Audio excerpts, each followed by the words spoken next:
all a meme. So now what are we waiting for? Waiting for Hasan.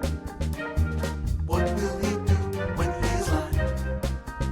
Open up the casino, let the game in. It's time to sing. Well, now what are we waiting for? Waiting for Hasan. I used to go crazy for politics. Now I know way too much about the music from the streaming. Oh, you're such a big, sexy man, Hasan. Waiting for Hasan. Isn't that just darling? Let's hear from this psychopathic pervert, Hasan. Who, by the way, is a super libertarian right winger. He just knows how to, survive in LA, I guess. That's right. What's going on, everybody? Hope everyone's having a fantastic evening, afternoon, pre-noon, no matter where you are in the world. I'm Hasan Piker, and this is the HasanAbi broadcast coming to you live from sunny California, Los Angeles, folks. We're live and alive, and I hope all the boys, girls, and MBs are having a fantastic one, because today's a beautiful day. It's a wonderful day. It's an incredible day. It's another day of the week. Actually, I'm not feeling too great, but I'll try to keep up the fucking vibes. You know what I mean? I'll try to keep up the vibes today, because regardless of my own personal feelings on the matter, regardless of whether or not I may or may not have fucked up my back a little bit, it's a wonderful day of the week. It is. Right. Boss, you know we finally Friday. here, right? Well, It's Friday. Friday then. It's Saturday. That's Sunday, right. what? It's fucking Friday, baby. To all the wage cucks, to all the motherfucking wage cucks out there, to everybody who's thinking, oh my God, it's finally the goddamn weekend. I can feel free again, to have a semblance of autonomy.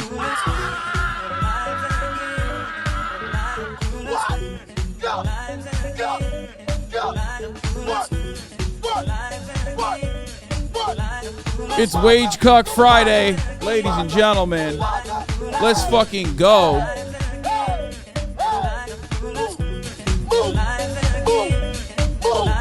Let's go. Let's go. What? Hey. 4-day weekend for our federal workers. Whoa. No, you did. But he did do it. Mufasa, he had to do it to him. He did it to him. You know what I'm saying?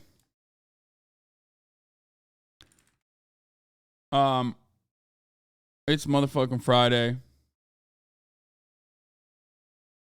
And we're here. We're live. We're alive. And this is the part of the broadcast where I tell you a little bit about my personal news, about what's going on in my life.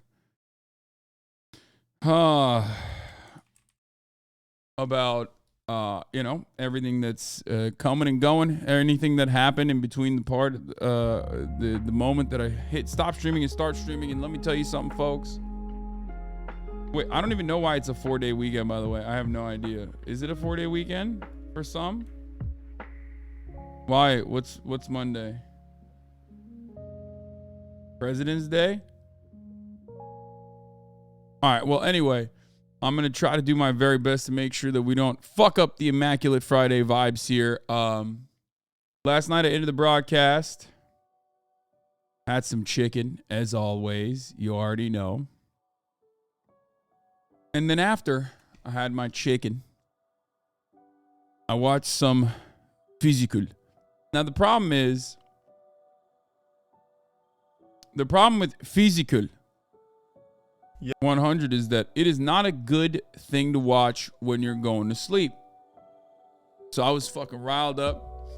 I was rolling my back out.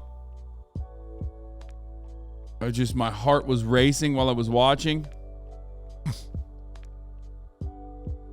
God damn.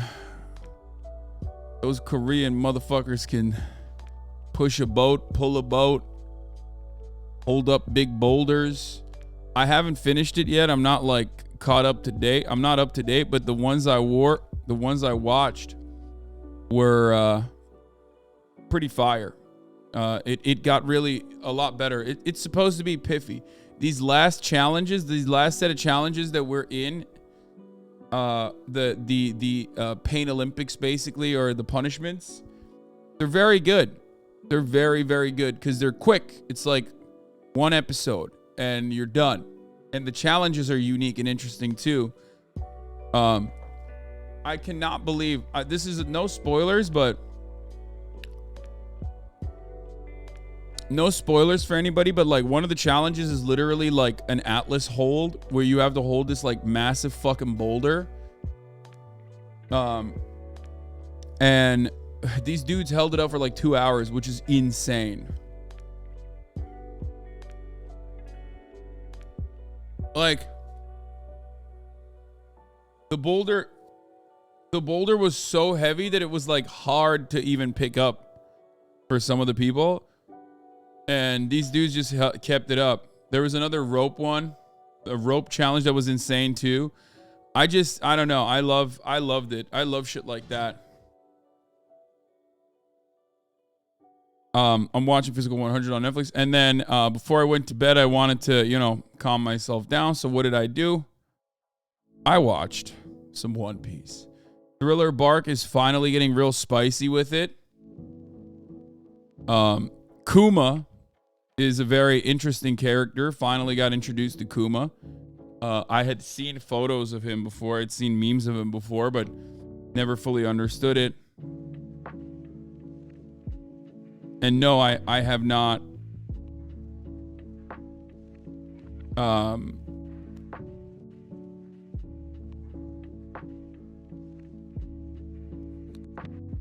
don't know what I was going to respond to. My brain is like fucked up right now. Kuma is a very interesting character. I like it. Do you skip filler epis? I do, yeah. Kuma can like banish, I guess, and I don't know what the fuck he's doing.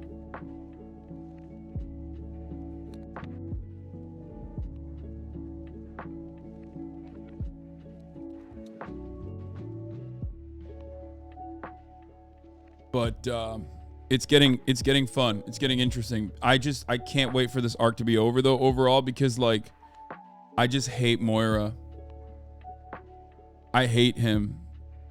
He is so fucking annoying. Like his laughter is annoying. All of the other people that are like, all the other villains in that arc are like kind of annoying too. It's just like I can't deal with it. But everybody keeps telling me the next arc is really good. So we'll see. I'm excited. Anyway, other than that, I woke up this morning. You're not alone in that. Literally every other character hates him too. Yeah, I woke up this morning, went to work out as always, and while I was doing some Pendlay rows, shouts out to Glenn Pendlay, I think I torqued my back a little too much, so I got some little lower back tightness. Not the worst problem. Hopefully it won't lead into any kind of serious issues. But other than that, I mean, my diet's been solid. My diet has been solid. My tennis ball on floor, no, lacrosse ball on floor. My diet's been good. My workouts, my lifts have been good. Everything's been good. Hopefully it's not that big of a problem. It's not that big of a deal. What about the cookies that Cutie gave you? You can have a couple cookies every now and then. It's not going to fucking kill you. It's not the end of the world.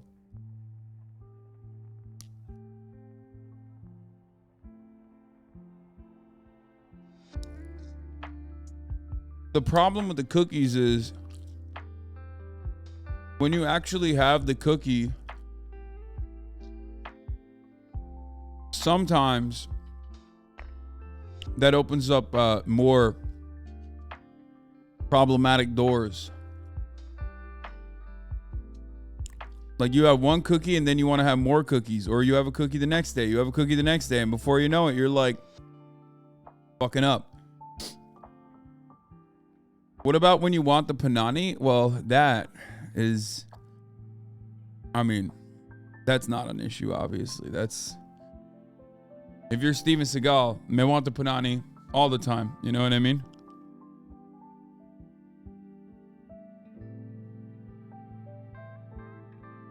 God damn it, you gotta make me do it.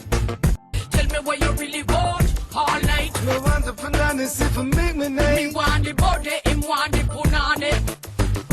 I mean, no way night. Bananas if I make my Me name. want why? Tell me what you really want all night. No want the bananas if I make my name. I mean, yeah, like they want the punani, and then I don't even know what he says afterwards. Scientists are still trying to figure that out.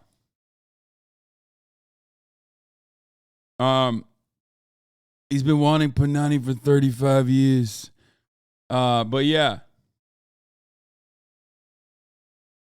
FYI, the VOD got muted by that. This part, like 1 second, I doubt it. Let's talk protein, bro. How do you know what protein is solid? I feel like they'll all claim to be special. Is it just good marketing? What?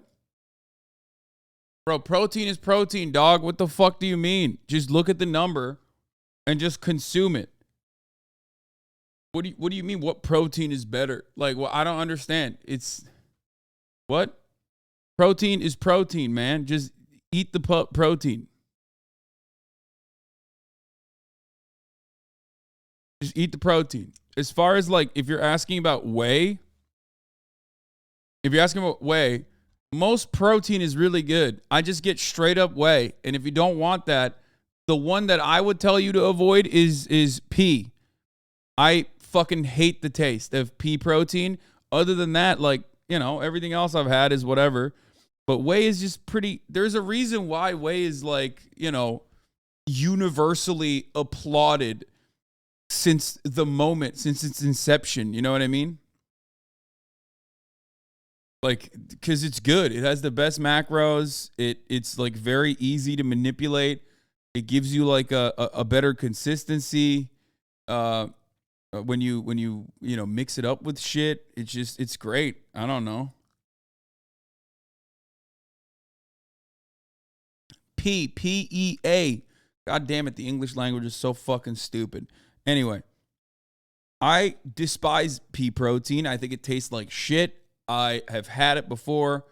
I can't stand it.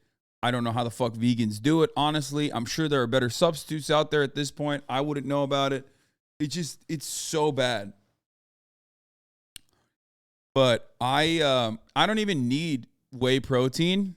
I consume whey protein because I'm consuming creatine, so I'm like, why the fuck not? Might as well toss a little bit of protein in there. Make myself a little treat. For those of you who are wondering what I consume as far as a protein shake goes, I have like a Ninja from when I was a broke boy. I actually literally ordered a new one because I thought I broke it the other day. But like literally, I've had a Ninja since like I made 30 grand a year, and it's stayed with me for, you know, almost 10 fucking years now, you know, and it's very reliable. It's very good. It's a tiny Ninja blender. Not any of the new fancy ones. I just bought a new fancy one actually, but because I thought the old one broke finally. But what do I do? I take flax milk. For those of you who don't know, flax milk is pretty good. 50 calories per 8 ounces. It's like insanely low calorie. That's why I use flax milk for a little bit of base. I use, you know, gold standard whey. It's like the GOAT, you know, the OG protein. I've used that for many, many years. Anyway, you can also, oat milk is just too high calorie. That's why I usually don't use oat milk. I cut oat milk out. It's too high calorie. Almond milk is pretty good too. Flax milk is like a little bit heavier though. Anyway, gold standard protein. I use vanilla right now. I just like swap in and out, whatever. Flax milk, a little bit of flax milk, vanilla protein powder. I sometimes will like scoop 1 scoop of Halo Top strawberry on there. Frozen strawberries, couple, 5, 6. Half a banana, Sometimes if I'm feeling frisky with it, get a little bit of fiber in there, some potassium, you know what I mean? 2 scoops of creatine. And what else? What else do I put? Faye Greek yogurt.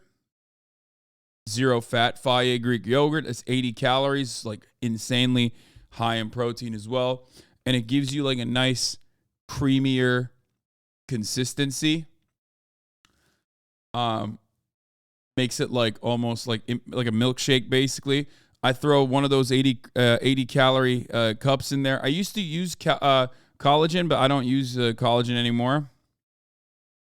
And then if I use that the 0 fat Greek yogurt, then I will put 1 tablespoon of strawberry jelly as well. It's like 500 calorie protein shake, and it's very good.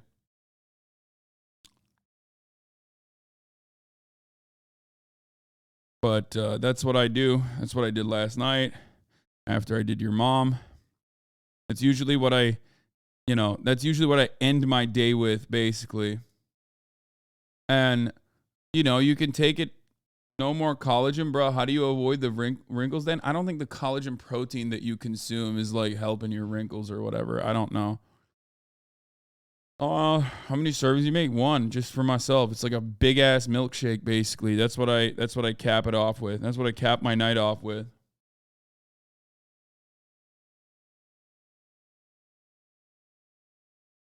Doesn't creatine make you your shit if you take more than a single serving? So I've heard. Dude, everything I eat makes me shit. So I've never even think about it. I'm a machine. Didn't you say you don't drink protein shakes like a week ago? I don't drink protein shakes immediately after I work out. I drink protein shakes as like a nightcap, like a little milkshake, little treat at the end of the day.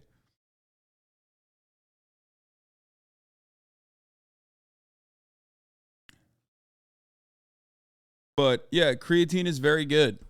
It is very good. It's probably one of the most researched supplements out there. It's not, it's not a fake, nonsensical bullshit product. I would say it might make you lose hair. That's what people say all the time. But yeah, every creatine and whey is like pretty basic shit. Made me go bald. I mean, you probably had male pattern baldness. Might accelerate it. What if you blended a pint of ice cream into your protein shake at night? I wouldn't recommend doing that unless you're just trying to gain a lot of weight, but I don't know. It makes you gain water weight. It helps water retention in your muscles, yes.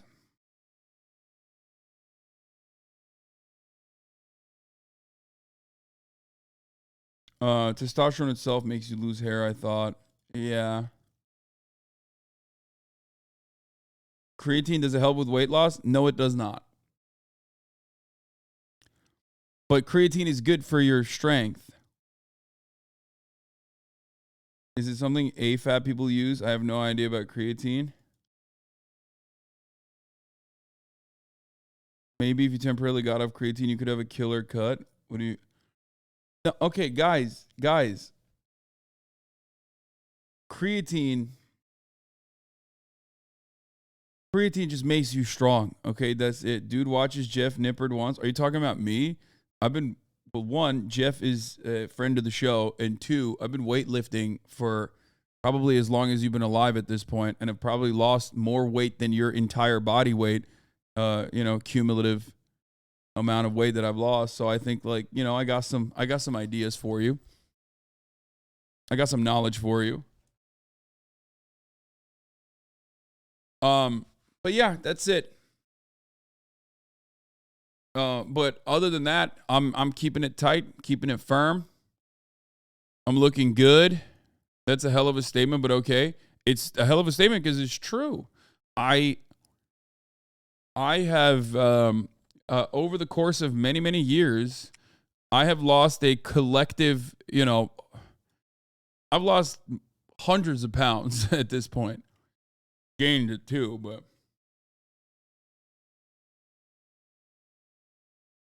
any tricks to help poop? Fiber.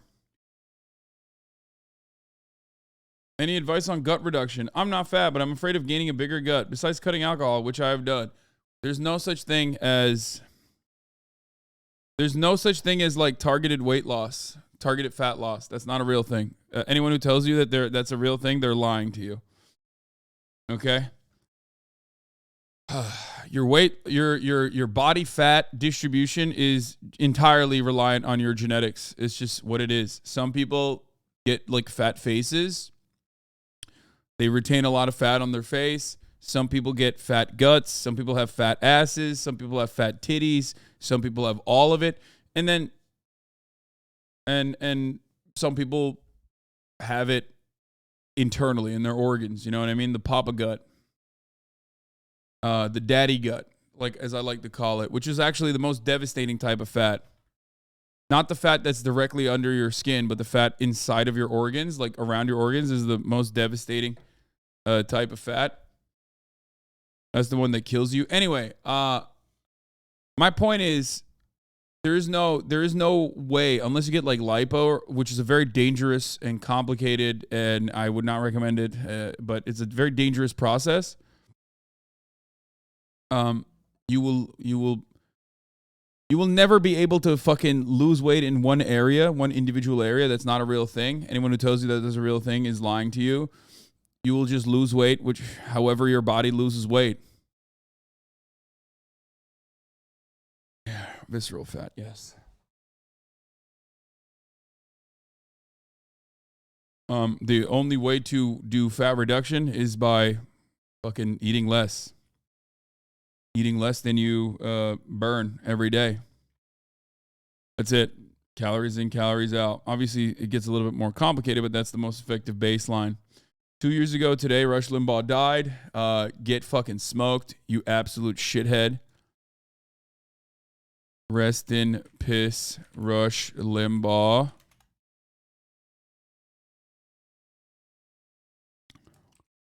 Fox News internal. Text messages leak. So much drama.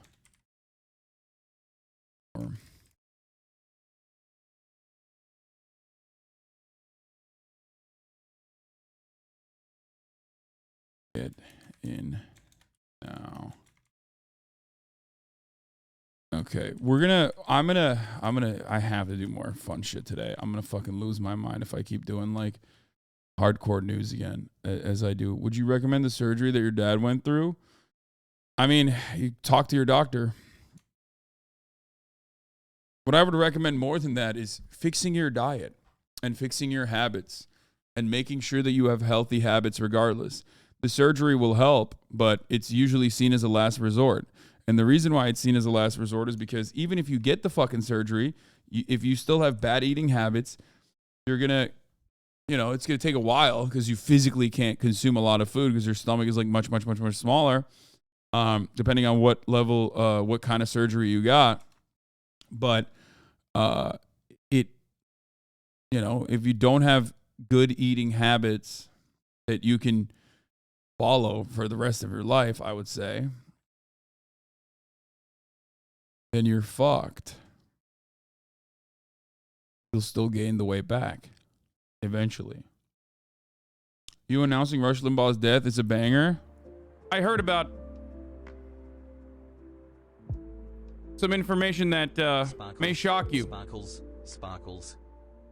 I was so excited that I could not wait to go home. And I changed my title immediately. Information that... Geez, 5 months already. Conservative pundit, media personality, person most responsible for your grandparents getting brain cancer, a routine agitator of racial agitprop, Rush is dead. a person who has said that the NAACP is responsible for riots, a person who hasn't necessarily spoken too fondly of others when they have died, including Kurt Cobain, even. A person that most Zoomers are not even acquainted with because, the person who's responsible for an entire boomer generation getting brainwashed by conservatism, the brain cancer of conservatism. The man, the myth, the legend, Rush Limbaugh is dead, ladies and gentlemen.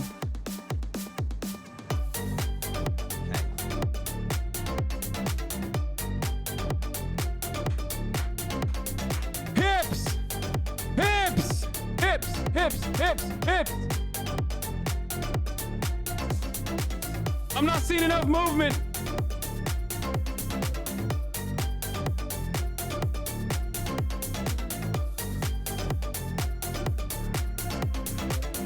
Got into the rush. Love you, Jack. There you go. Now, That's Rush Limbaugh, baby. Rest in piss. Fucking piece of shit. Gigantic monster. 2 years ago, he fucking died to cancer. The pro-life Rush Limbaugh, how'd that work out for him? You're right. Fucking claims he's pro-life, dies. Lol, loser. Anyway, we have another Saudi mega city, new city that's coming out. Can't wait to talk about that as well. Obviously, that's fire too. That will never be made, but who cares? I am spamming again. Let your friends know, let your family know, let the people know. Praying Kissinger to meet his maker soon. Yeah, that would be sick. Ladies and gentlemen, boys, girls, MBs, on What this is this? day, this glorious day, my birthday, 7/25/2022. what the fuck is As I this? turn 31, we are now finding out that Senator Joe Manchin, Democrat from West Virginia, has announced that he has tested positive for COVID-19. Okay. Well, we live in the future and we know he didn't die, so like that doesn't count. You know what I mean? Didn't die though. So anyway, The Onion, it's journalism's sacred duty to endanger the lives of as many trans people as possible. That's fire. It's true. It is. You don't understand. Like, this is what journalism is about. Oh, YouTube has a new CEO, new game in town, new king in town, new kingmaker. Now, of course, playlist for later. Thank you, Themasius, for the fat playlist. We're going to be talking about all the Fox News drama in a second. We're going to get to that. That's a lot of fun. Rush Limbaugh died from lung cancer after denying smoking's risk. Why did he believe his lie? If liars believe what they're peddling, they can better spread their lies by having more confidence in their presentation. This is last year. Or not last year, sorry. This is like literally immediately after his death. Like 3 days after his death, they wrote this article, which I think is crazy. I mean, that's so disrespectful, and I fucking love it. Shia Rachik is just posting people owning... Wait, what?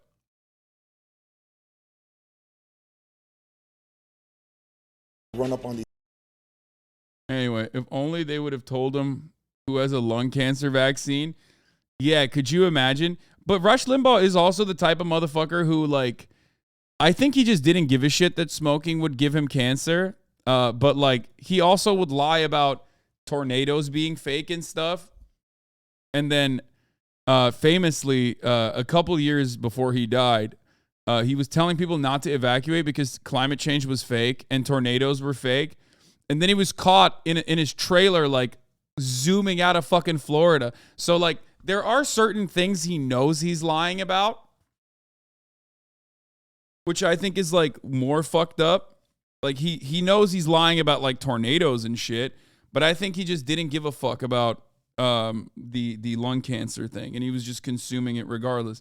It's like when you know, like, bad food is gonna make you not as healthy. If you eat a lot of fucking donuts, you know, it's not gonna be good for your blood sugar. It's not gonna be good for your insulin. You're gonna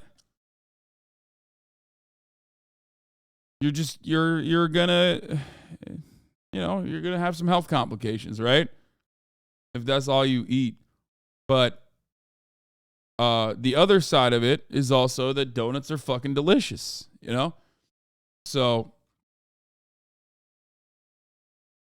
people just kind of take the L on that, I think, because they find it to be delicious. Like, Rush Limbaugh probably thought smoking was fire. Anyway, he also had a massive addiction to painkillers. Yeah. All right. Regardless, fuck Rush Limbaugh. Let's talk about this. Florida teacher makes students participate in a series of TikToks mocking the Florida Department of Education for removing books from school containing pornography, CRT, and gender ideology. Let's take a look. I'm about to run up on these kids and start banning these books right away.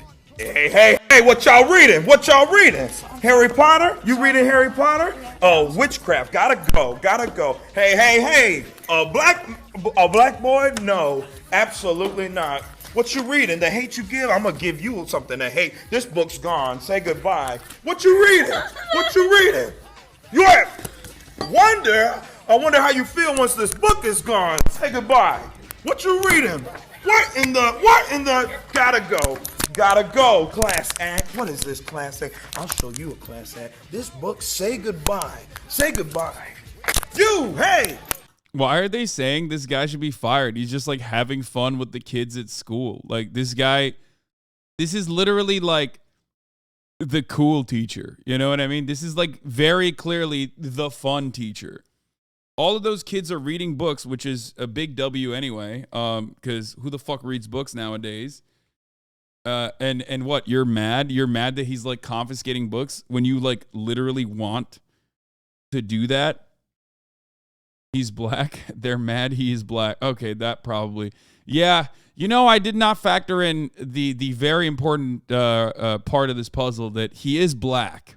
He is teaching while black. This could be a problem. What you reading? Holes. Digging up holes. I'm gonna dig up a hole and bury this book in it. POV. A Florida classroom. Hey, what are you reading? I made a mistake. You cannot be reading. Look at what they're reading in here. Look at this. Absolutely not. No, I made a mistake. A dictionary is a no. Give me the book. Your diction will be lesser now. You will not know these words. These words are atrocious. I shall not read books. I shall not read books. Books are bad. Books are bad. If I read, it's approved by the feds. If I read, it's approved by the feds. Y'all hear that? Yep. Hey, what? What's going on in here? Is that a book? Is this a book? No. Take. Bro, the funniest part about this is that Chaya Raychick literally went and like made a compilation of all of his TikToks. Like, clearly, he's just like, this is a joke, obviously, and it's an ongoing bit. And Libs of TikTok like found all of them, cut that together, and posted it. Even though he's like obviously a good teacher, like he's having fun with the children. What is this? The Florida teacher made students participate in a skit for Black History Month where the students act like servants for black students.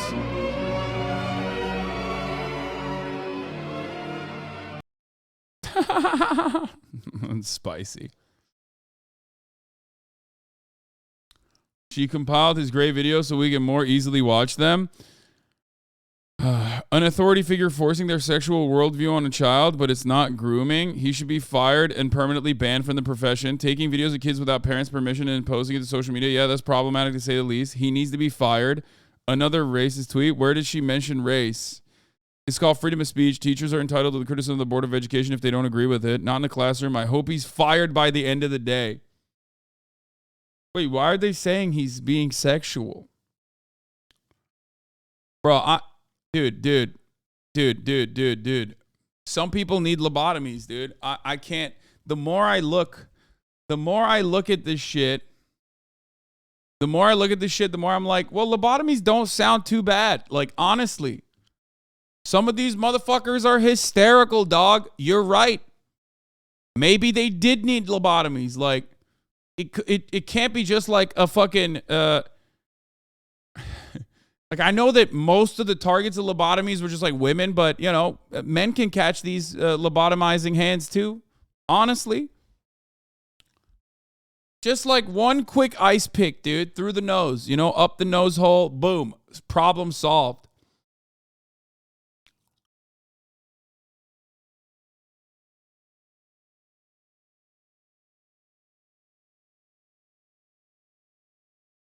Time for some. Ben Shapiro, yes, you should have kids. Voluntary childlessness is bad. 63K views, dude. This man has fallen off, okay? You want to know why?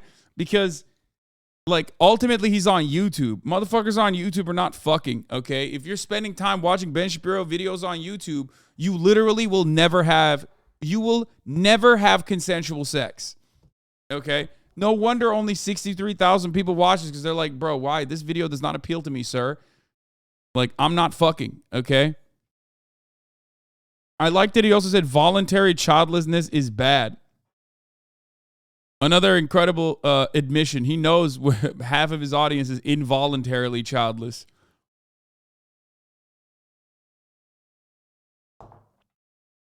Do you consider yourself a member of the dirtbag left? Was reading about Chapo, and it sounded a lot like what you do.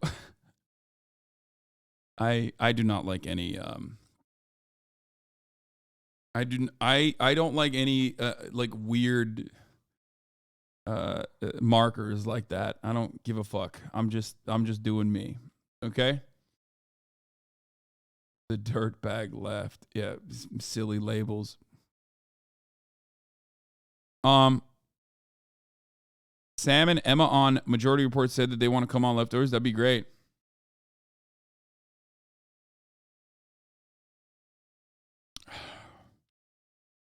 Okay, god damn. There's a lot of Ben Shapiro to go through. Here,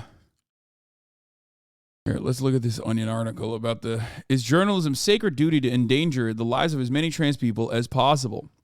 The task of reporting is not a simple one. Each and every day, reporters and editors of publications like The Onion make difficult decisions about which issues should receive attention, knowing that our coverage will influence not only how people think, but also how they act.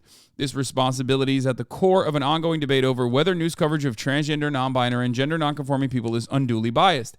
As the world's leading news publication with a daily readership of 4.3 trillion, The Onion is compelled to weigh in.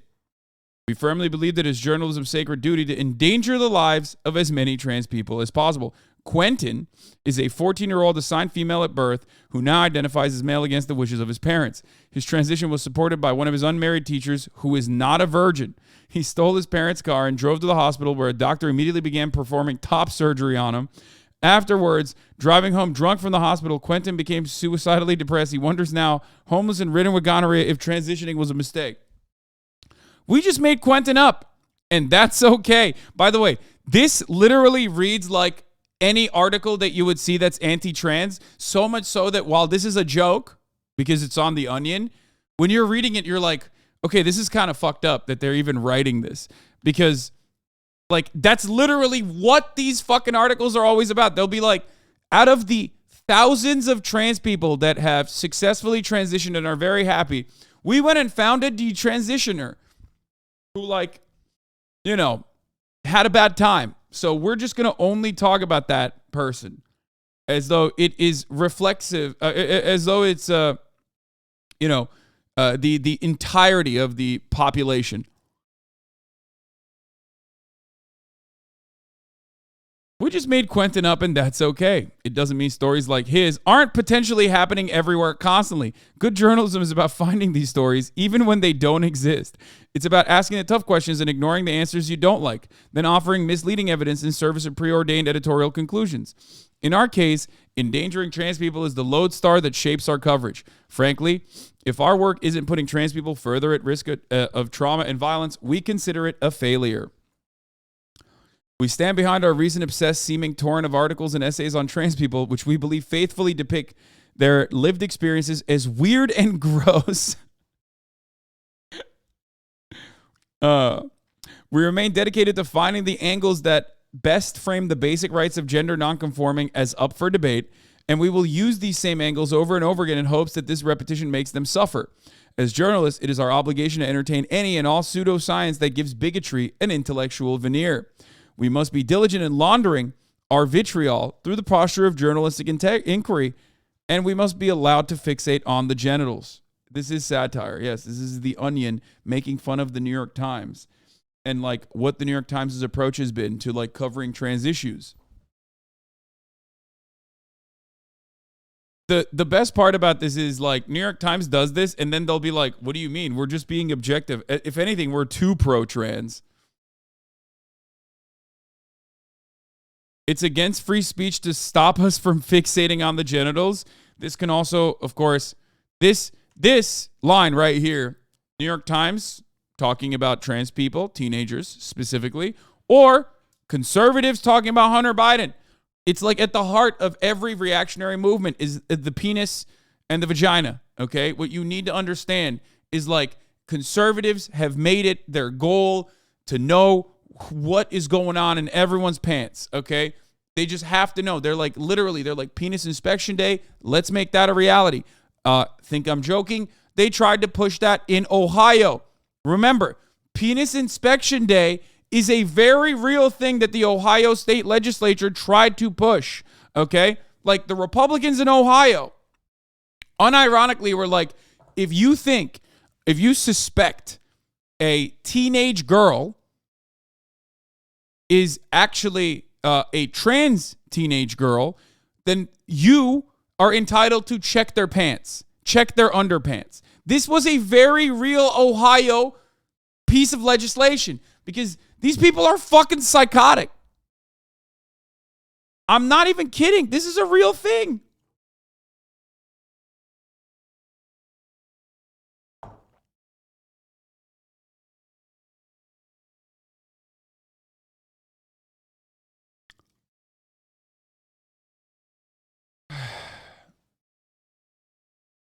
Not even slightly pedophilic law? Yeah, just completely pedophilic. Exactly. Not even slightly.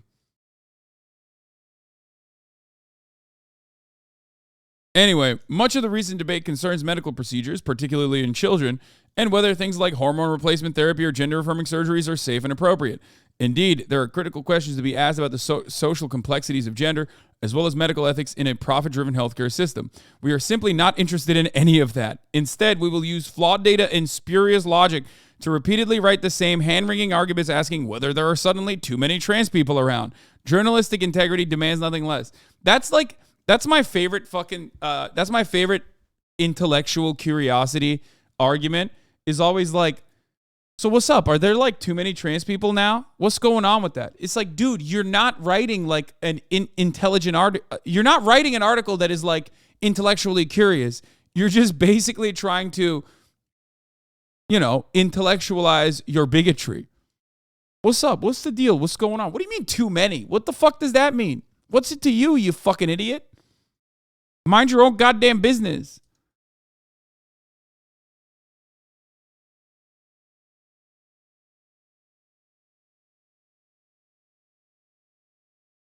Naturally, courageous reporting like ours has its detractors. Our critics accuse us of transphobia and are trying to murder us online with their online mobs. They want to destroy our right to free speech and have us arrested by all the police. What gives? Why would you want to arrest us? When it's those deviant trans people you ought to be arresting instead. Do you know what the science says about trans people getting arrested, huh? What if we could find data saying trans people should be more likely to get arrested? What will our detractors say then? They'll be silent. As well, they should be, and free speech will survive one more day. For more evidence of our time-honored journalistic commitment to endangering lives, please see our previous coverage of gay people, immigrants, black people, and women. Institutions with massive platforms like ours must be open to different ways of endangering the trans community. That might mean using the framework of medical care as a boogeyman to imply that trans people are engaged in something sinister. That might mean turning isolated instances of detransitioning into sweeping generalizations about children being groomed. That might mean identifying the worst prejudices that transgender people face and encouraging our readers to adopt them.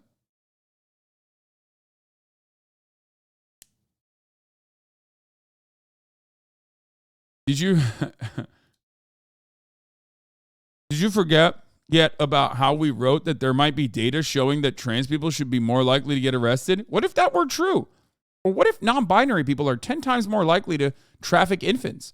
What if puberty blockers are a kind of sex crime? What if doctors are climbing through the windows to suture penises to sleeping cheerleaders? The next time you see a trans person, you ought to ask yourself these questions. Again, this is satire, but it is so fucking close to reality. Like,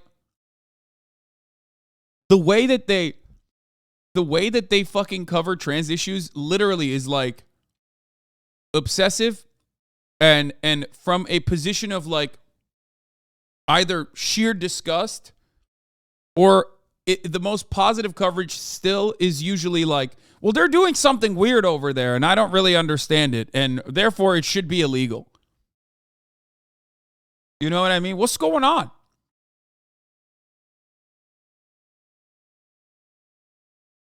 All great journalists, and even those lesser journalists who don't work for The Onion, eventually ponder why we do what we do. Is the point of reporting to illuminate the world around us so that we may make meaning of it? Or is it to cause people in minority groups to question their humanity and persuade others to demonize them? We know where we stand, proudly dreaming of genitals, and you will never stop me from thinking about genitals. It is illegal for you to stop me from reading, writing, and thinking about genitals all the time. What's going on? There was a proud moment in this country where we could write and talk about genitals all the time. Nowadays, liberals want to take that away from you. Ted Kaczynski. Research shows that trans people are over 4 times more likely than cisgender people to be a victim of a violent crime. We salute our colleagues across the media who are working tirelessly to make that number even higher. That's right. Won't anybody think when students change gender identity and parents don't know? Yeah. Won't anybody think of the transphobic parents? Is a really funny argument to make. Is a really funny way to write this article. Because, like, you know, the victims in that situation are the thousands of queer kids that are, you know, homeless, right? Like, pushed away from their families at the verge of suicide. Like, but the New York Times is like, but what about the parents who pushed them out? Why is nobody talking about the parents? Dating another race and parents don't know type beat? Exactly. I know. Wait, this was published yesterday? Yeah, I know. That's why we're you know, doing this. That's why we're making fun of the New York Times. I covered this extensively yesterday. You know, this article is gross. Trans people need and deserve protection. I believe the majority of trans-identified people not only pose zero threat to others, but are vulnerable. I respect every trans person's right to live any way that feels authentic and comfortable to them. I feel nothing but empathy and solidarity with trans women who've been abused by men. These statements were written by JK Rowling, the author of the Harry Potter series. Yeah. Oh, dude, if she said that, then my bad. I fucking had no idea.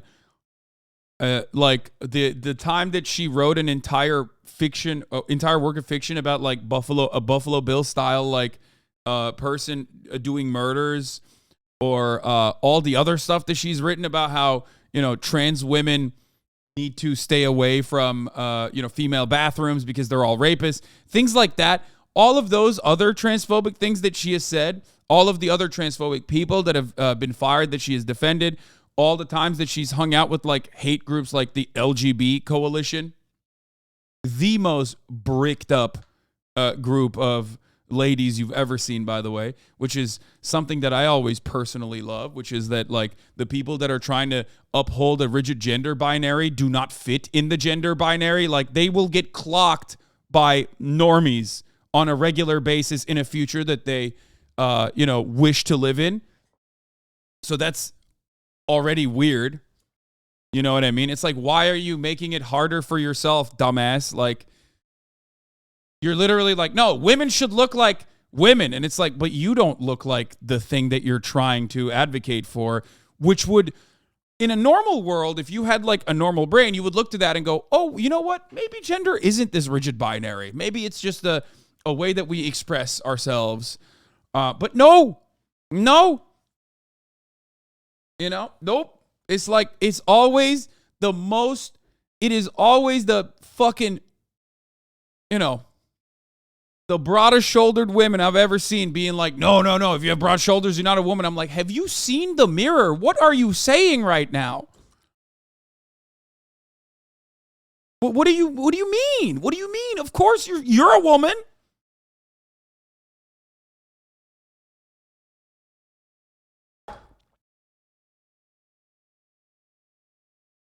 This is what is very weird to me about TERFs. Very, very, very strange to me about TERFs is that, like, they want to uphold these rules of passing, but they don't pass. Okay? Like, I don't get it. Hasan is transphobic. Yes, I am TERF phobic. Like, why would you try to, like, uphold a insane fucking rigid gender binary when you yourself don't fit it? Yeah, remember, this is a legendary, ridiculous ratio I gave to Ben Shabibo back in 2020 when I said, Ben, you're 5'3", can't grow facial hair, and weigh 100 pounds soaking wet. If we can both be considered men, you should probably be a bit more open-minded about gender expressions. It's clearly not as rigid a binary as you try to imply it is.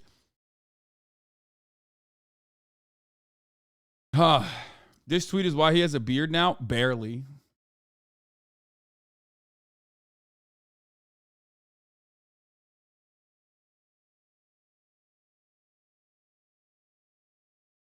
Anyway.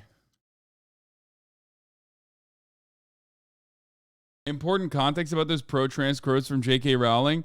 Lamau, Pamela Paul starts her column with a bunch of pro-trans statements by JK Rowling. Turns out 3 of them are from a single paragraph, which she immediately nullifies by saying, trans people pose a danger to women. So I want trans women to be safe. At the same time, I do not want to make natal girls and women less safe. When you throw open the doors of bathrooms, exactly, this is what I mean. This is what I'm saying. Like, dude, the moment that you think like trans women are just fucking doing rapes in bathrooms is the moment you've gone. Like, you're delusional. You're insane. I don't know how to describe this to you. You're out of your fucking mind. You know who does rapes in bathrooms? Rapists, okay? Like, that's, I don't know how else to describe it. Like, a rapist doesn't go, oh man, like, I should take HRT so I can more easily get into women's restrooms so I can do the rapes there. That's like an insane amount of fucking like work that you need to put in just to do the rapes. Why the fuck would anybody do that? Which is precisely the reason why there is no fucking, like, there's no evidence that this is a real thing.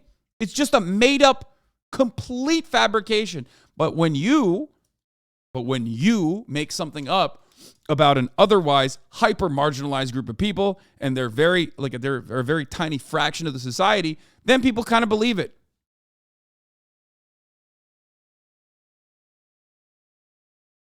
Yeah. I'm imagining a rapist who's like, you know, they want to do rape, but they also at the same time are like really into following the rules of not going into the women's restroom. Well, you know, once they got their mind on doing a rape, I think, you know, they don't really give a shit whether it's the women's room or the men's room. You know what I mean? Like, very odd take. But it's also like, it's also insane because like people still believe it though. Like they think this is a real take. Anyway, when you throw open the doors of bathrooms and changing rooms to any man who believes or feels he's a woman, and by the way, which is again transphobic. Yeah, I did see the Jim attempted rape. I did. And as I've said, gender confirmation certificates may now be granted without any need for surgery or hormones. Then you open the door to any and all men who wish to come inside. That is the simple truth.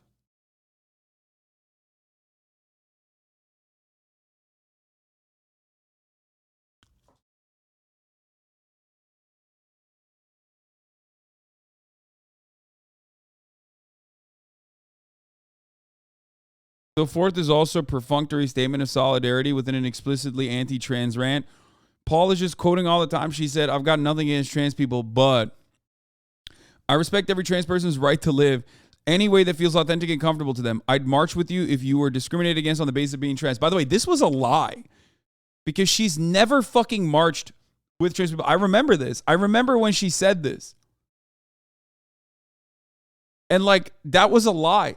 Bro, this fucking psycho doesn't even march with cis women. You know what I mean? She doesn't give a shit about anything. She just hates trans people. This is why it's like kind of funny. She's like, oh, I'm this big like feminist. That's why I hate trans people. He's like, no, you're just saying that you're a feminist because you think that that's a more, that's a more viable vehicle for you to deliver transphobic shit.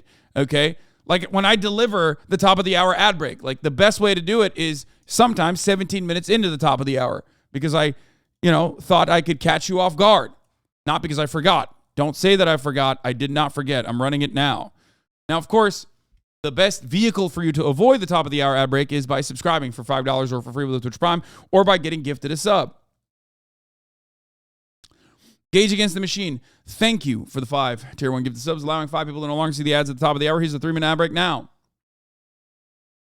Yeah, she's a feminist in the same way Elon Musk is a free speech absolutist, a billionaire currying political favor. Exactly.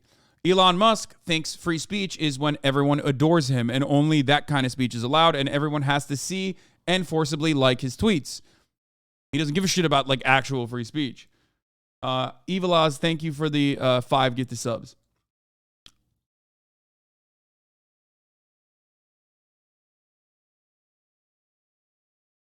Sundry Disposition, thank you for the 5 gifted subs as well.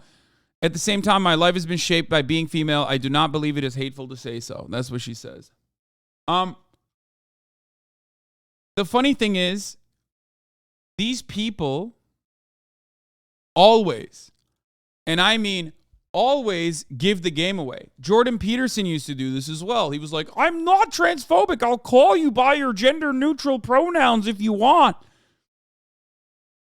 And I used to say, this motherfucker's a transphobe. And everyone would get super mad at me. They'd be like, Jordan Peterson's not a transphobe, dude. You're a fucking idiot. And now he's literally like talking about how double mastectomies should be illegal. You know what I mean? For consenting adults. So they always inevitably fucking tell you the truth. It starts off with like little pieces, little evidence, bits and pieces. That's also part of the reason why a lot of trans people, especially hyper online trans people, are very, very they're very sensitive to anything that like deviates from what the other hyper online trans people are saying online and immediately think someone is transphobic, including people like myself. You know what I mean? Because like, yeah. Usually transphobia comes in like little bits and pieces until you finally are courageous enough to just reveal how insanely fucking transphobic you actually are. You know?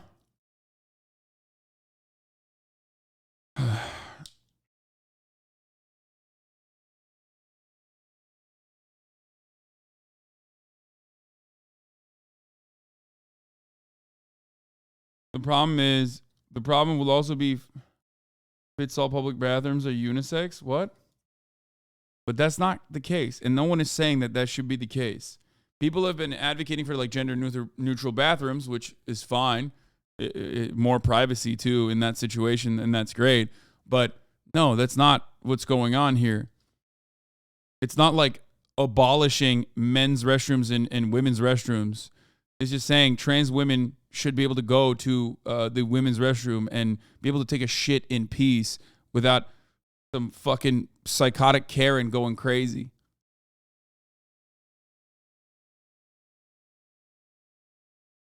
I was yelling at you from chat about Harry Potter and I called you a piece of shit. You're not a piece of shit. You're a great ally. I was just upset. Yeah, I know. I know. I don't care. It's fine. Don't worry about it. You write one trans murder fantasy novel and imply they should be genocided, and suddenly you're a transphobe these days. I know. While simultaneously funding anti-trans groups, too. It's like, come on. What can't we say? It is really fucked up, dude.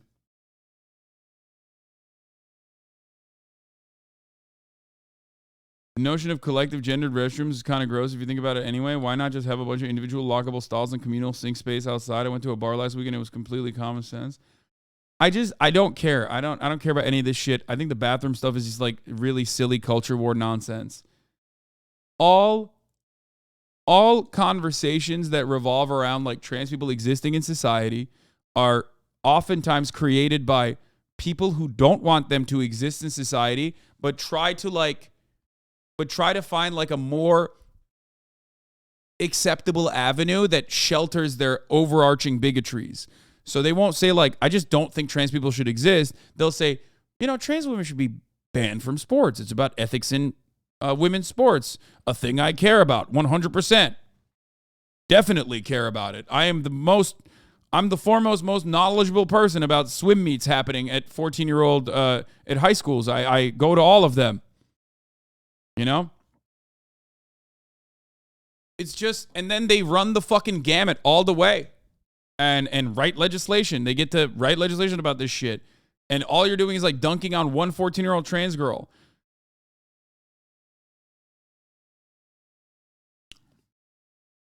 And it's never about that. It's never about like where, it's never about like a trans teenager being able to participate at the swim meet. It's always about just trans people being pushed away from yet another area of existence, and yet another avenue of existence with the purposeful goal of just ultimately eradicating trans people.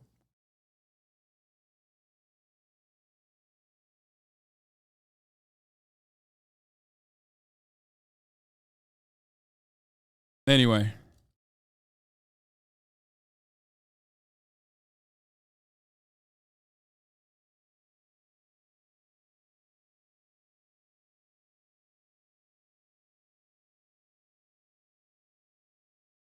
Rosalina's evil stepmother. Thank you for the 10 gifted subs. This is one of the funniest things from that New York Times article. There's obviously a lot of insane and terrible stuff in Pamela Paul's column today, but this part really made me laugh. This lady spent 12 weeks reporting a listicle for what site? What are you talking about? Take it from one of her former critics, E.J. Rosetta, a journalist who once denounced Rowling for her supposed transphobia, was commissioned last year to write an article called 20 Transphobic JK Rowling Quotes We're Done With. After 12 weeks of reporting and reading, Rosetta wrote, I've not found a single truly transphobic message. On Twitter, she declared, you're burning the wrong witch. Many words have trans in them, transport, translate, transcribe, etc. But cis, before recently, it was only used in one word before it was hailed as how to describe not trans people, a cistern. You know, that thing in the toilet. They're comparing biological women to toilets. Lovely. Yo, this person, again, if you consider, look, you might be the type of dude who's like, I don't really understand trans people. I don't know what's going on. It's a little weird. It's a little strange for me, okay? I feel like, you know, blue is for boys, pink is for women, you know. I don't know what the fuck's happening. Okay? And a lot of people have this starting point. A lot of people are born into a world where that is the rigid binary. Obviously, these are, these are outdated, antiquated, or sometimes relatively new in comparison to the grand scheme of things, but relatively outdated concepts, right? This is just not how it works. And when you find out about this, you're like, oh, fuck, it just like weirds me out a little bit. But most people ultimately go, okay, whatever, let them live. I don't give a shit, okay? It's mostly apathy, okay? That is the normative position is apathy. I don't really give a shit. I don't really get it. Who cares? These people go from like, I don't really give a shit to like, no, I give a shit so much. They need to be eradicated. They need to be abolished. This is destroying the planet. Okay? And they care about trans people. Like I said, they care about trans people more than trans people. They care about what trans people are doing. They care about what trans people are not doing and make new shit up when they're not doing anything. And they're constantly talking about trans people, non-fucking stop. It is a mental illness. Okay? It is completely insane. You have lost your fucking mind. If you tweeted this much about Marvel movies, people would be, and feel like that is the most important thing on the planet, people would look at you like you're a crazy person, even then. Okay?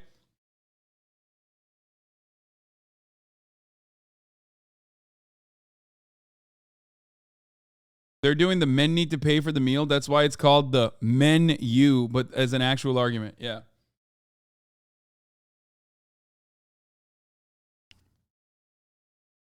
So I urge you, don't go down that fucking scary path. Before you know it, you're going to be looking and trying to find trans people in your immediate vicinity. You're going to start thinking that like cis people are trans. Also, you're going to, I mean, look, like I said, wait, hold on. As I like to always point to this,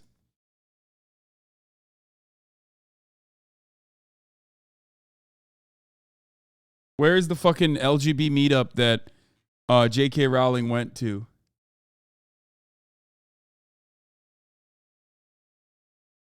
Yeah, there it is.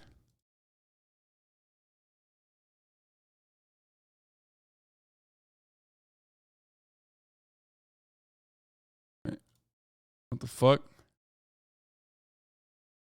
There it is, baby. Okay, before you know it, you're going to be looking for, you're going to be like, who's trans? Who's trans in the group? You know? You're going to become a transvestigator. Nonstop thinking everyone around you is trans. And if you're, you know, and you're going to start looking like these women, okay?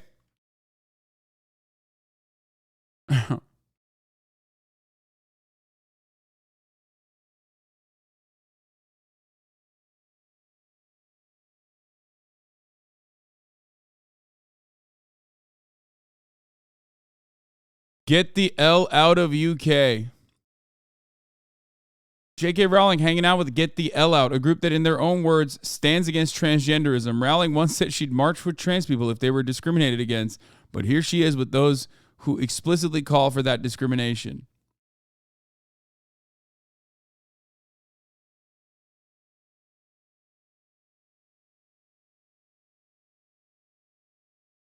TERFs, man. TERFs. Not good. Not good. Not great. Don't do it. Don't do it. Don't be a TERF. Not even once. Very dangerous.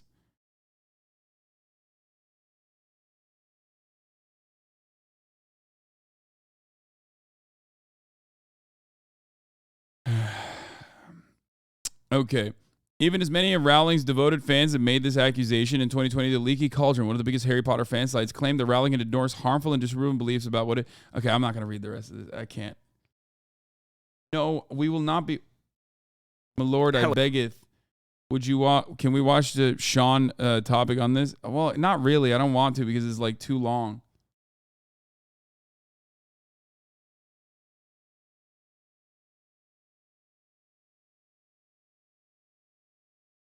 It's not that it's too long. I love Sean, but like his videos don't often feature, you know, his videos don't feature like piffy, you know, quips and visual stimulants. So I can't. Okay. All right. Oh, here, most normal transphobe. You mean before we move on from this, I want to move on from this topic. There's a lot more to cover today, okay? We already covered it yesterday, the day before. We're moving on from this. So last thing before we move on, though, most normal transphobic take. to tell me that you basically hit up your fam, were like, hey, I'm a little mentally ill and I want you to start referring to me as a male. And your sweet little grandma, sweet, adorable little grandma wrote back to you and said, hey, so we're not going to do that. We're going to pray for you, and we're going to pray for your soul, and we are going to still invite you here, and we are going to still love you, and you are amazing, but we obviously cannot participate in this mentally ill exercise. And she went to TikTok and she cried about being loved by her grandma, because that's what's happened. There's no rejection here. She just is saying, I'm not going to play mentally ill games. right? And the weird part for me also is when she says, and then she told my 5 cousins who are below the age of 10 who I wasn't going to tell. What do you mean you weren't going to tell them? You think that they weren't going to be thrown off? I mean, if a 9-year-old is pretty smart, you get home and everyone is calling you Michael, it's just going to be like, hey, why is everyone calling you Michael? Like, obviously, they had to make your cousins aware of this circumstance that you're going through something because you are, in fact, going through a mental illness, which was probably placed upon you by society, right?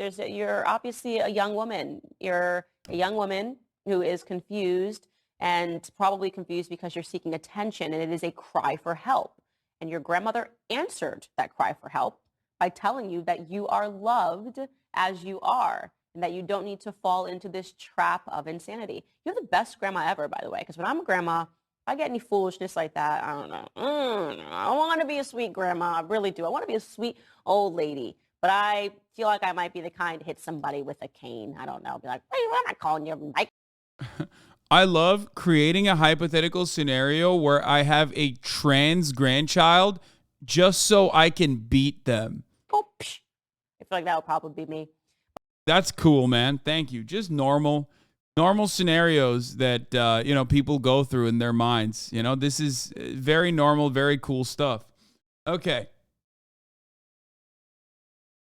Dude, please stop sending me. You guys send me the same fucking links over and over again. I don't want to, if I've seen it circulate in the chat 8 times and I'm not clicking on it, I'm not going to click on it. Okay. Enough. Rate limit exceeded, motherfucker. Call me Twitter. Yikes, dude. Look, he's still doing it. Quick, Turkish cat. Cat got saved. You're like, yeah, I saw. Okay, a cat got saved. And he's standing by the side of the Turkish rescue workers. I saw. But will you read the Onion article? Okay, I'm done. Bro, I literally have already, oh my God. Look at this.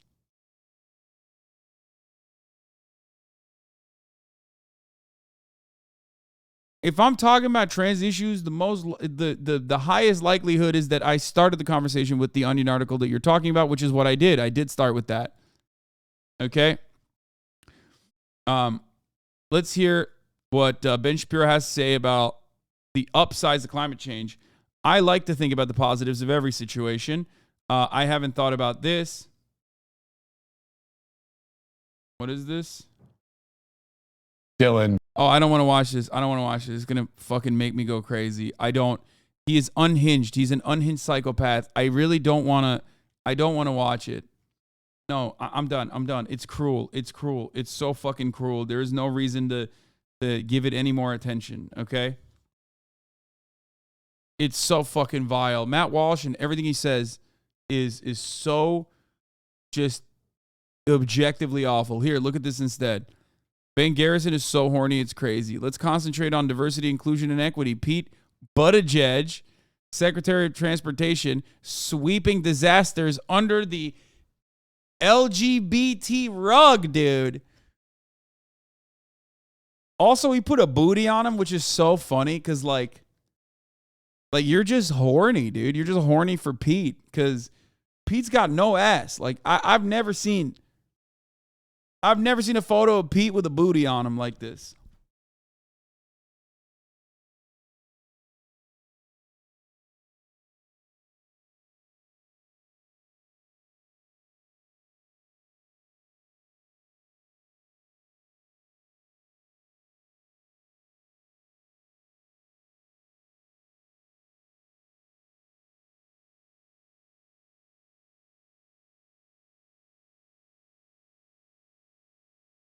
Pete does not have a booty on him like this.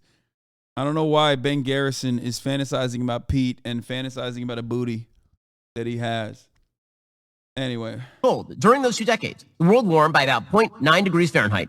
Some 650,000 fewer people died from temperature exposure. So, thanks to global warming, 650,000 people who would have died did not die. So, that... I love that. Ben Shapiro now saying, yeah, global warming is real, but let's look at the positives. That's sick. Seems like a win for humanity, does it not? So according to that study, what it shows is that in 2000 to 2003, that particular area, about 18.7 million deaths were linked to the cold. And by 2016 to 2019, only 17.7 million deaths were linked to the cold. So that is a downgrade of 1 million deaths. Meanwhile, about 400,000 additional deaths were linked to the heat. So does Ben think that the only devastating impact of like anthropogenic climate change is just the weather is warm or the weather is cold? Does he not? I don't understand. Like there's no way he's this dumb, right? Like there's no way he's thinking like, yeah, it's just the cold kills people, but now the warmth kills people, but the warmth kills less people than the cold has killed. So overall net benefit, like extreme weather conditions, natural disasters, I don't know, agricultural production being absolutely eviscerated, and the socio-political implications of such issues that lead to global conflict, mass migration. Like these things are all murdering people. You're destroying ecosystems. What? So what you're talking about is as the world gets warmer, the number of deaths in absolute terms may actually go down. Well, it was not covered widely in the press as the Washington Post. I wonder why. Why wasn't it covered widely in the press? Could it be because your global warming alarmism relies on you suggesting vast death and chaos and never ever mentions the possible upsides of global warming? Sure, there are downsides. No one's denying the downsides of global warming, or should be, but there are also some actual upsides, namely that really, really cold places get a little warmer and people can live more easily there. Wow. Thank God. Nobody's ever talking about the upsides of global warming. I love that.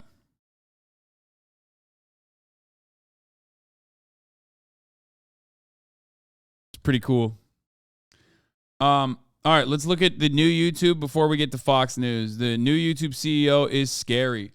I saw a tweet that terrified me, okay, about the new YouTube CEO's background in Web3 and NFT projects. And honestly, what? Ben is right about global warming having its benefits. Penises have gotten surprisingly longer over the past 29 years, study finds. The average length of an erect penis has increased 24% over 3 decades, from 4.8 inches to 6 inches, but researchers worry that negative environmental factors may be responsible. DrDickSexAdvice.com.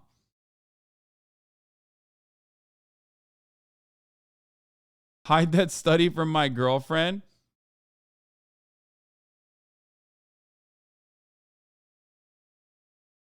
I fucked this study up as an outlier. Please disregard.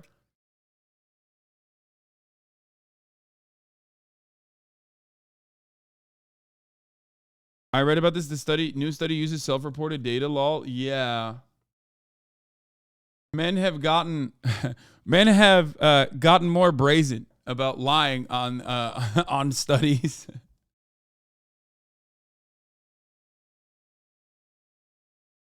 I mean, I don't know. I'm sure these self-reported studies are accurate. Yeah. Can't believe Dr. Dick Sex Advice might not be a truthful man. Yeah, I don't know why. Dr. Dick Sex Advice is actually probably at the cutting edge of penis information. So I'm a little surprised that like Dr. Dick Sex Advice is dropping its journalistic integrity on this one. It's pretty fucked up. Anyway, let's get to the YouTube CEO instead of Dr. Dick Sex Advice. New YouTube CEO.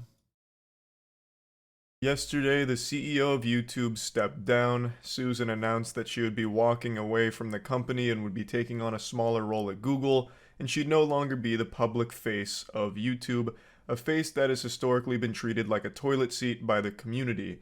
Susan has shouldered the blame for the majority of the things wrong with the platform, and rightfully so, I would argue. She's basically just been the community's spittoon. For any time there's something wrong, people just start spitting on her and accusing her of being the mastermind, the puppet master. My controversial take on the matter is that YouTube, under her guidance, unironically became a more positive space. Now, you might make the argument that like that was always going to happen.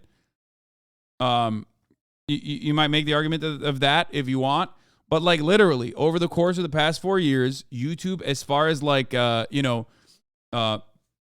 openly allowing white supremacy to continue to radicalize people, as far as that stuff goes, like they definitely curbed it back a lot. Now you might say Matt Walsh is still around, Ben Shapiro is still around. That much is still true. It's still a fucking cesspool of white supremacist and bigoted radicalization. It's just that for many of you who don't know, it used to be literally worse. It used to be way worse. It's like hard to understand and hard to imagine, but it used to be way worse. CEOs don't do anything. Yeah, but like under her watch, this happened. That's all I'm saying.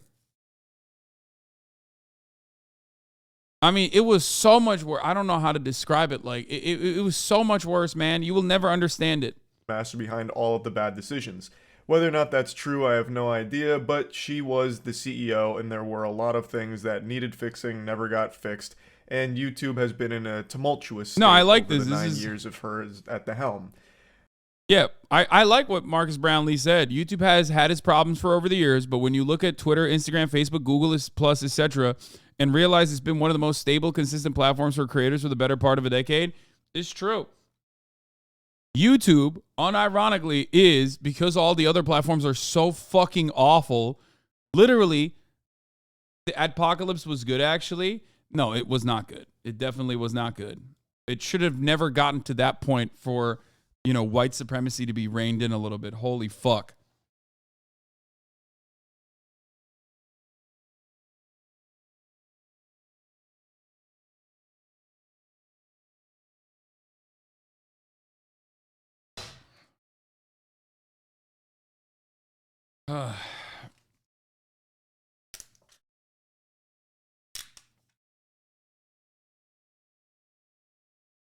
I used to watch Minecraft mod videos as a kid, and underneath it, the recommended video was like, why Hitler was good. Yeah.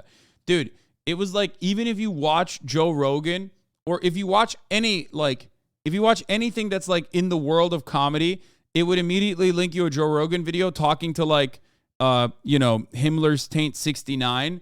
And then it would automatically put you on the fucking Himmler's Taint 69 playlist of like, that reached all the way to like Richard Spencer. You know what I mean?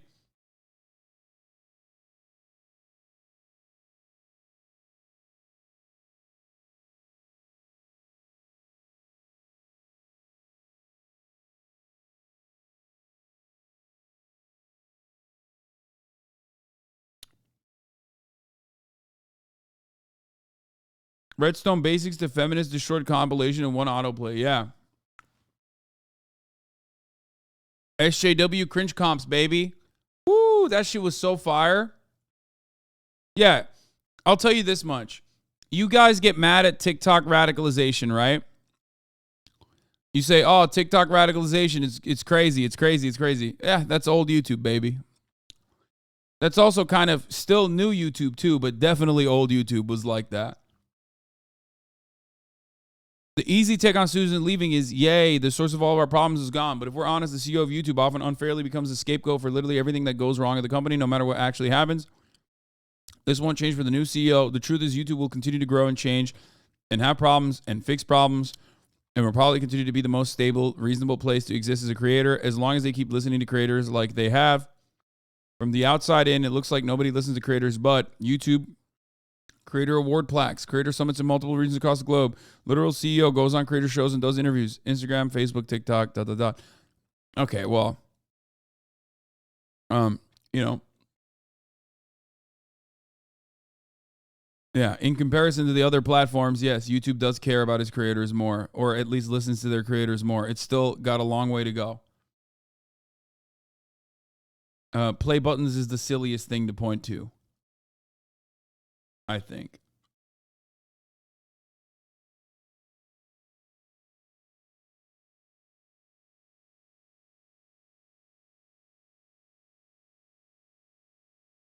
Meanwhile, YouTube, as is the case with like any kind of new operation, has also let monitoring the YouTube Shorts go. They haven't been doing a good job with monitoring their newest product, YouTube Shorts, which is also doing radicalization again.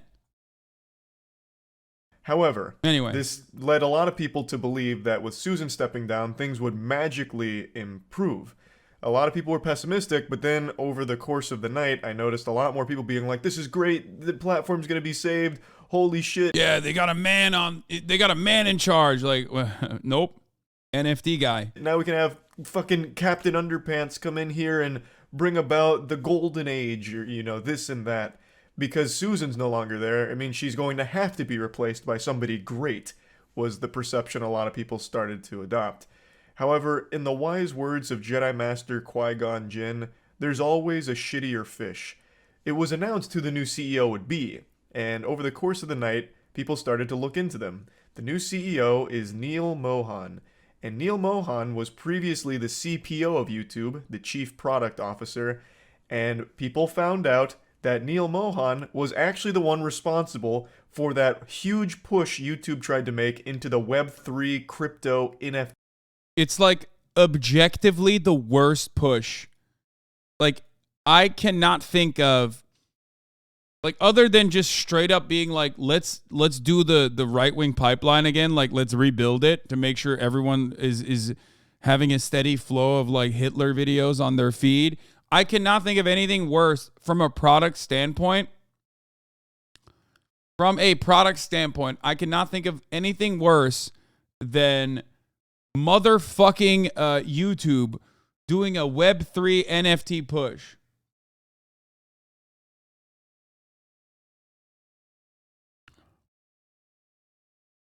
NFT space. In 2022, this goofball proudly posted YouTube's most embarrassing update. It was a look at what's coming for the year, but what was really standing out to most people at the time was this ham-fisting of Web3, blockchain, and NFT shit.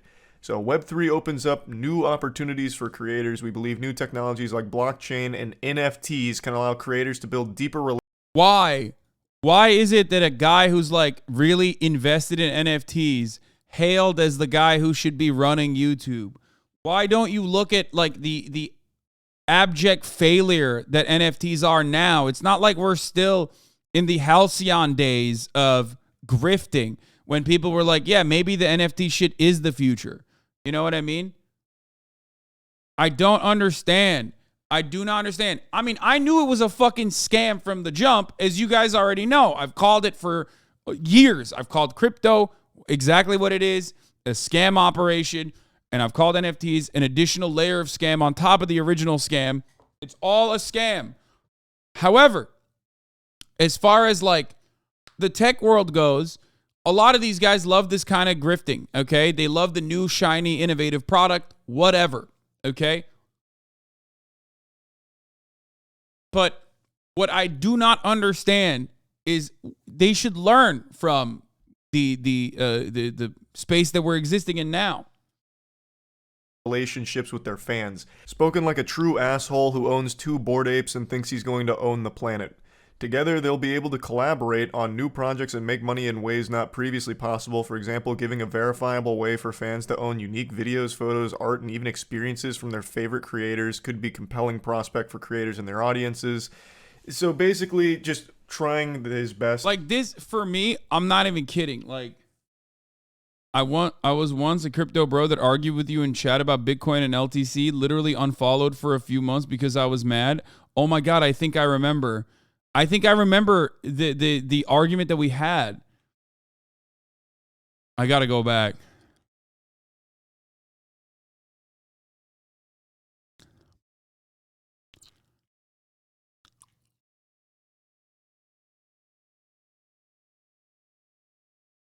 Let's see if I can find it. I mean, holy fuck, you write a lot in chat. I'm not going to be able to find it. Yeah, there's no way we're finding it. You literally write every day in chat. Like, maybe You say crypto dumbasses but you're saying that now. How the fuck am I going to find your old shit? We have to scroll way, way back.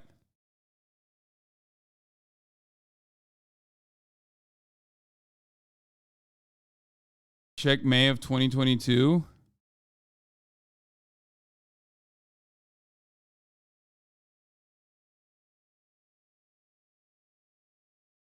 Dude, you tweet way too much. I mean, you write way too much in the chat.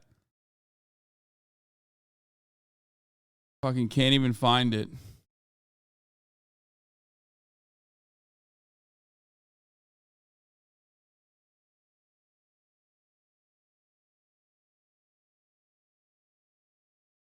COVID is never coming back. Jizz lame, Bogo, R.I.P. Bogo, Puggo, Bozo. I have control F it, chat. It needs to load. It's not gonna happen. I said Bogo. I don't even know what I'm saying.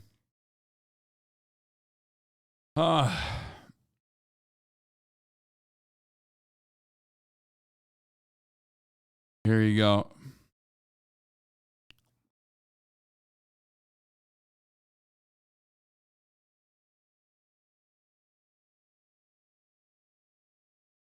LTC.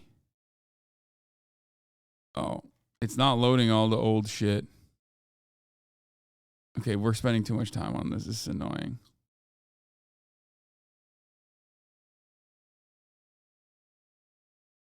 I can't remember when we had this argument.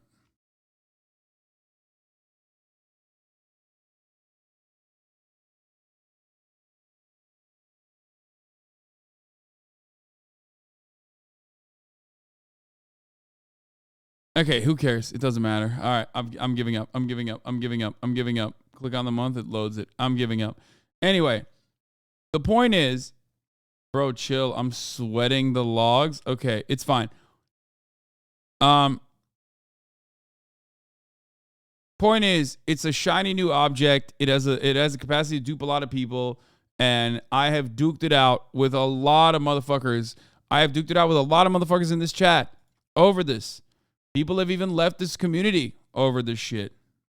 You're just jealous of crypto bosses like this. You wish you could only take pics of cars with Estonian plates for some reason. You wish you could throw these fits. It's true. This guy is swagged out the wazoo. Okay? Blockchain tech is in a scam. Reviewing the history currency, you will find scam tokens at every turn. Manipulations and scams are abundant, but it is the right in line with the evolution of currency. Blockchain will prevail after all the shit coins play themselves out. Read about the history of currency. Okay. Have fun. I know. You got it. It's new tech.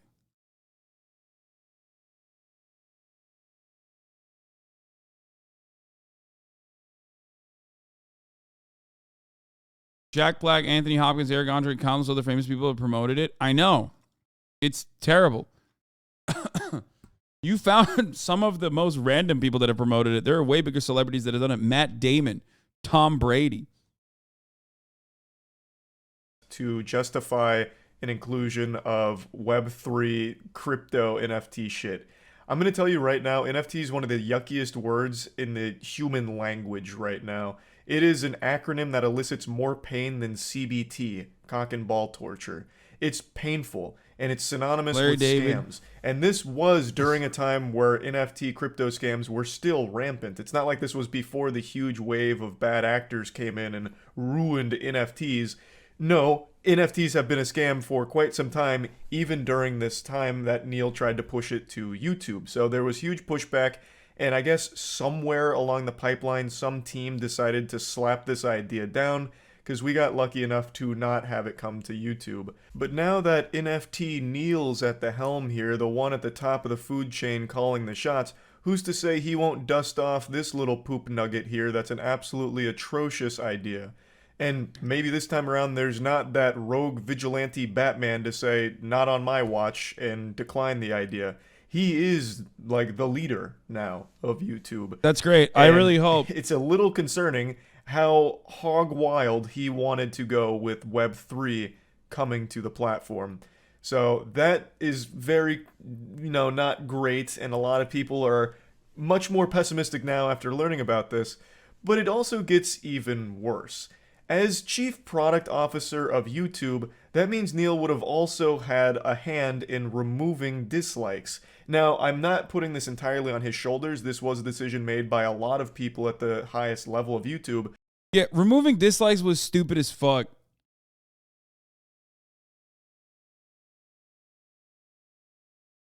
But Neil, as the CPO, would have 100%... Lamau, this is so dramatic.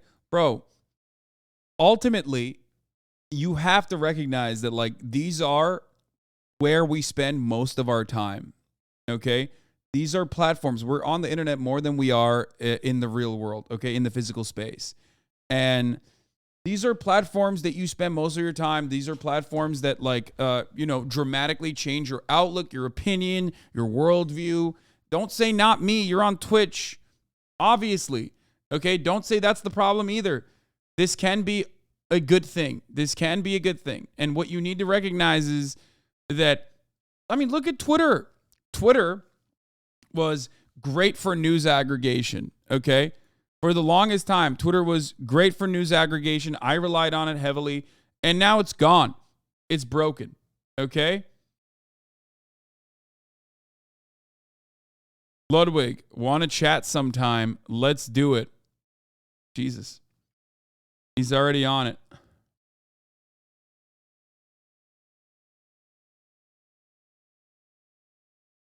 And it happened literally instantaneously. Like the craziest thing about Twitter falling apart is that it happened like that. One billionaire was like, "Yep, fuck it, YOLO." And it destroyed it single-handedly. So, yeah, CEOs have a lot of power. Maybe not as much as Elon Musk has, as far as like the full owner. But they can dramatically ruin the way a platform works. And it's a platform that you spend a lot of time on. It's a platform that changes people's attitudes about things. It's a platform that can, you know, massage culture. Don't act like it's just stupid. Like, be like, oh man, it's the real world, the real world, the real world. Oh, this inside baseball is so boring. Yeah, I'm trying to explain to you that this is not just inside baseball. It has outside consequences. Do you not get that? It's not that impactful, though. There are worse things happening to trans people right now. That's a really funny thing that you said, especially bringing up trans people. So much anti-trans animosity literally fucking comes from YouTube, directly from the mouth of Matt Walsh and Ben Shapiro and all these other people. Come on. That's a crazy take. Had a say in it, and it's very possible that he was for the removing of dislikes, which is another huge problem. That is still one of the worst features, or really removal of a feature YouTube has ever had, and they still haven't backpedaled on it. And with Neil at the helm, I'm very less optimistic about it coming back, since he was already in a position that likely played a huge role in bringing it to the platform in the first place. I see a lot of people misattributing this solely to a Neil idea, but I can find no information on him being the one that proposed it. He was just leading a team that obviously worked on it. So maybe there is a chance Neil was outspoken against it but overruled by his peers. I'm hoping that's the case. Like I said, there's a very easy layup here with Neil as CEO to immediately earn the trust of the entire community, and that's to announce that dislikes are coming back. Dislikes will be public again. If he did that tomorrow, he's like... Definitely no impact on the real world. Social media use over time went from 2005, 5% of US adults using, to 72%. Dude, holy fucking shit. Old people are on social media. Half the reason why these fucking Republican dickheads at state legislatures are unironically pushing for anti-trans bills when, like, in the real world, most people don't give a fuck about what happens to trans people, whether negative or positive, is literally because they're hyper online and they get their marching orders from the people that are extremely online. They're just as online as we are. We forget that, like, people in positions of power are super online. So in that weird way, it does actually impact the top of the hour ad break. When you're hyper online and you think to yourself, at the top of the hour, is there a 3-minute ad break or not? And you start getting scared. You start getting fearful. When will the ad break come? And you stop paying attention to the content, that dramatically changes your life, okay? You start seeing top of the hour ad break segues left and right. But fear not, if you no longer want to be impacted by the top of the hour ad break, all you need to do is subscribe for $5 or for free with a Twitch Prime by connecting your Amazon Prime account to your Twitch account.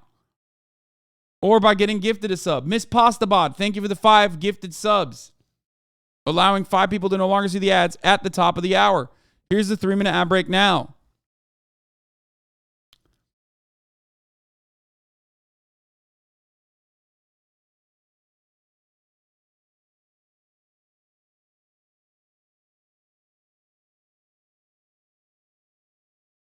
Mellow Lemon Jello. Thank you for the 5. Get the subs.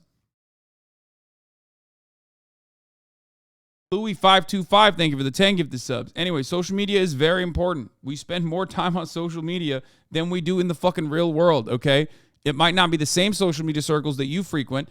It's not Discord for everybody. It's not Twitter for everybody. But a lot of people are on Facebook, for example. A lot of people are on TikTok, for example. When you look at a younger demographic, you look at an older demographic, they're on Facebook and Twitter. You look at a younger demographic, they're on TikTok.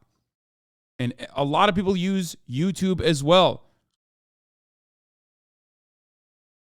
Chat ratings are so ass now. Yeah, chat just like fucking just says, chat just goes off vibes now. They don't like actually care about the sanctity of a good top of the hour ad break. Like, I think that deserved, I mean, 820 is pretty high. Never mind. It ends up 1010 dick riding. Stop saying they're dick riding when they say 1010. Chat's like half haters, half riders. Okay. And it averages out to like a normal.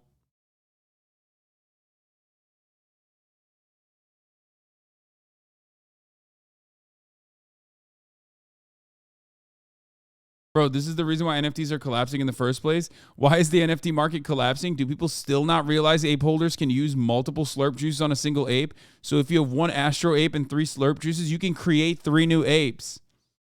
It's true. I can't believe that people still don't know that ape holders can use multiple slurp juices on a single ape, dude. Fuck!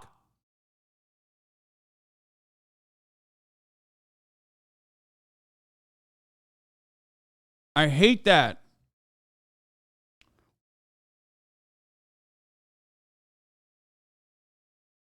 There was a week where you said this nonstop. Yeah, May 11th, 2022.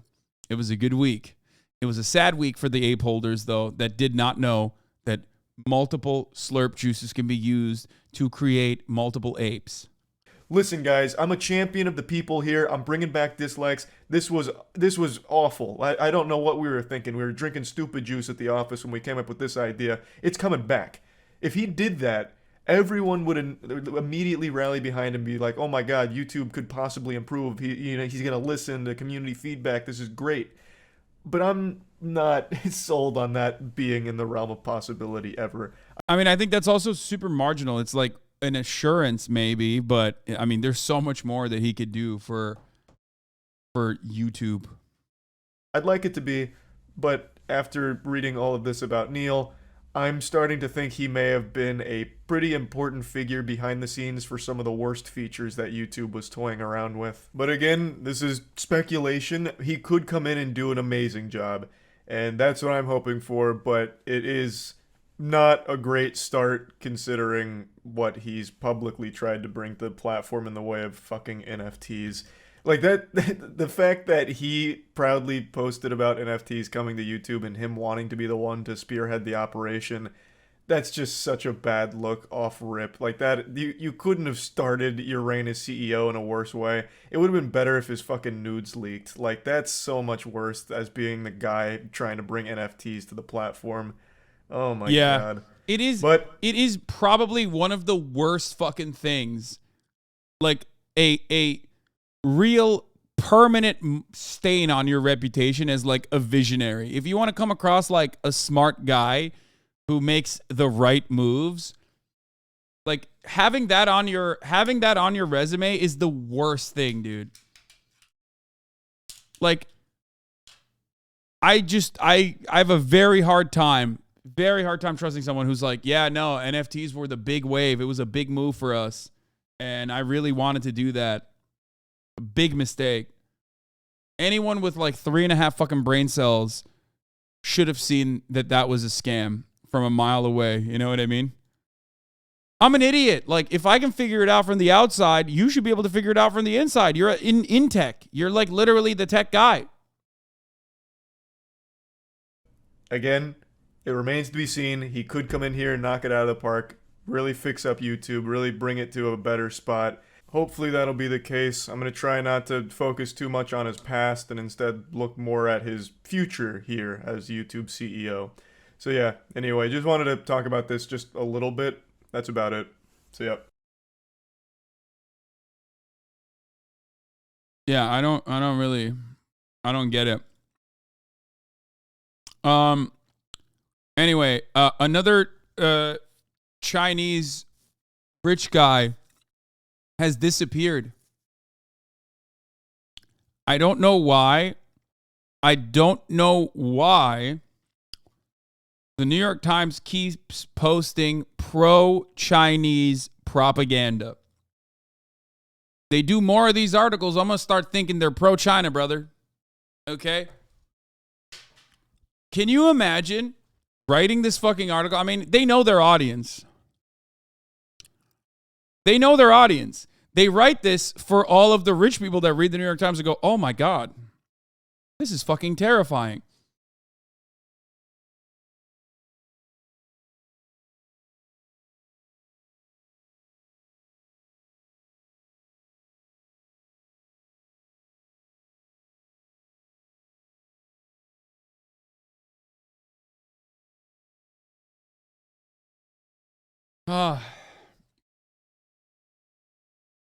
Star banker vanishes in China, stoking fears of renewed Beijing crackdown. Bao Fan is the latest businessman in China to disappear, raising concerns that the Beijing crackdown on technology and financial industries will continue. Bao Fan, a renowned investment banker in China, has disappeared and is unreachable, raising concerns that Beijing's crackdown on the country's business elite is continuing. Fuck, man. I mean, dude. In a filing to the Hong Kong Stock Exchange on Thursday, China Renaissance Holdings said it had been unable to contact Mr. Bao, the company's chairman and executive. China Renaissance said its board was unaware of any information that indicated his disappearance was tied to the company's operations. The company's share price plunged on the news, falling 28% on Friday. The disappearance of Mr. Bao, a well-connected dealmaker known for his close ties to many of the country's tech giants, including Alibaba and Tencent, seemed eerily familiar to many China watchers. Under Xi Jinping, China's president and great leader, prominent executives and billionaire businessmen from the country's private sectors have been rounded up under the banner of anti-corruption investigations. Mr. Bao worked at Credit Suisse and Morgan Stanley before starting Renaissance as China's tech sector was coming into its own. He shares many of the characteristics of businessmen who have been targeted by Beijing: Western educated, outspoken, and wealthy. Under Mr. Xi, China's once powerful and extremely wealthy private sector has been forced to show allegiance to the Communist Party. After nearly 3 years of restrictive COVID measures, the government abruptly reversed its pandemic policy, shifted the focus to revisiting China's flagging economy. In recent months, the government has changed its tune and pledged to support businesses, but the disappearance of a prominent banker has dredged up concerns about the heavy hand of Beijing and whether there will be more crackdowns in finance and tech and real estate. In 2015, one of China's wealthiest men, Guo Guangchang, the chairman of the Fosun International conglomerate, was detained under the auspices of an anti-corruption campaign.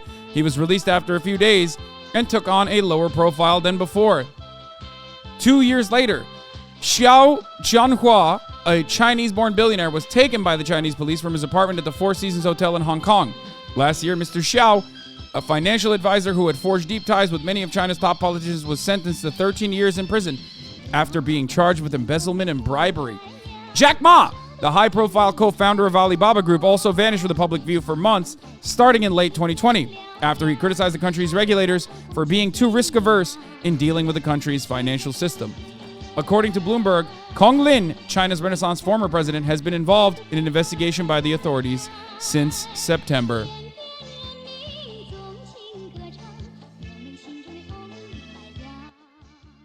At what point is this considered pro-China propaganda and not anti-China propaganda? Because this is literally just posting Chinese dubs.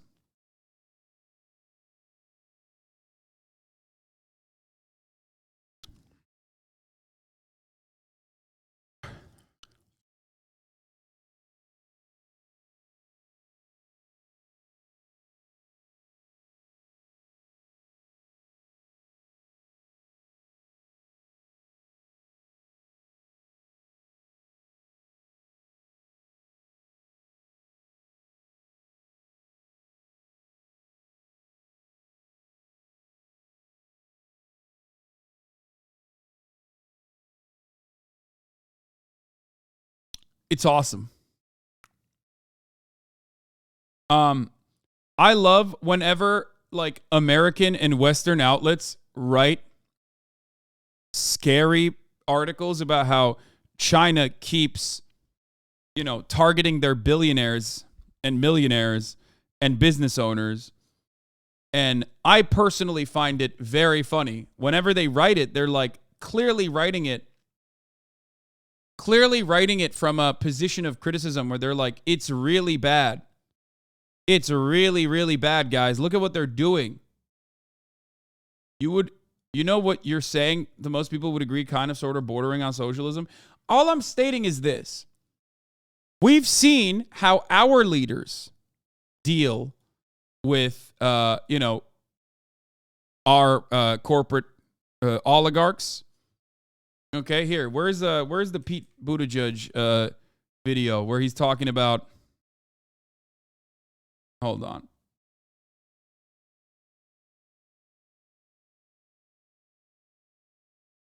Where is it? Where is it? Where is it? Where is it? Where is it? Where is it? Oh, here it is. Here it is. That has look. Can you imagine a world in which like shit like this happens, and then you know, they come out, the transportation comes out of the gate swinging and says this. Look, rail safety is something that that has evolved a lot over the years, but there's clearly more that needs to be done because while this horrible situation has gotten a particularly high amount of attention, there are roughly 1,000 cases a year of a train derailing. You know, it's so much worse than you think, guys. You don't understand. So the point is,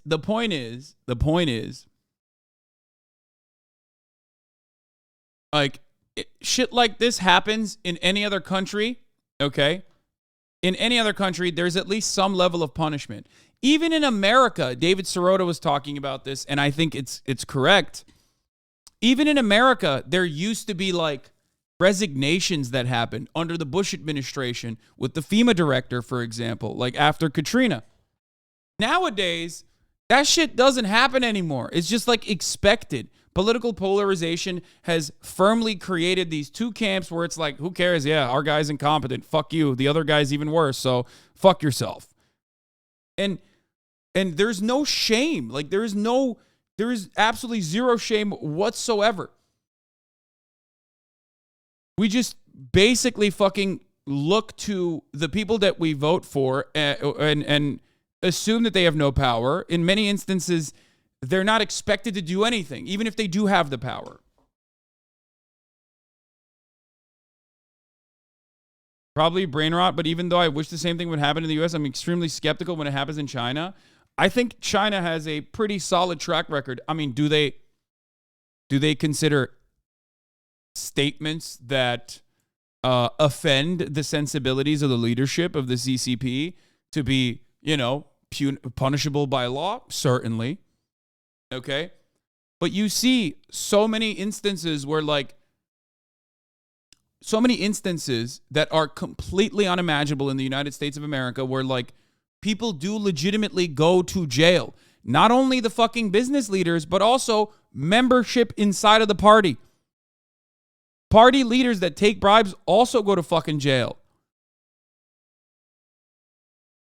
I mean, that's undeniable. Some other hits. I mean, yeah, China executes ex-food and drug chief. Why China jailed a billionaire entrepreneur and seized his company. Former China Huarong chairman executed after bribery conviction. Like, obviously, I'm not a fan of capital punishment. I'm not saying we should do that. But come on. at least prosecute and like legitimately fucking bring up criminal charges for people who are routinely harming the population.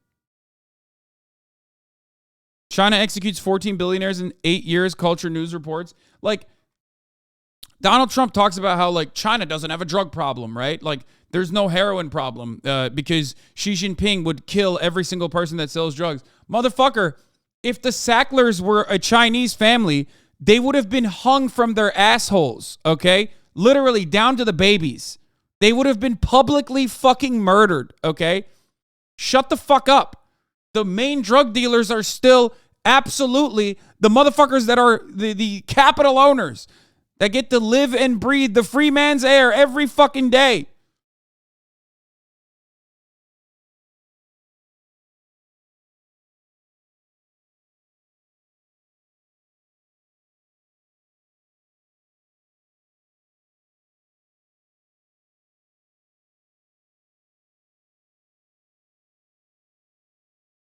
And the people who are saying, well, these are actually people in opposition to the fucking political party in charge. You're going to sit here and tell me right now that Republican business owners being prosecuted by the Democratic Party in a similar capacity, maybe not capital punishment, but would be bad?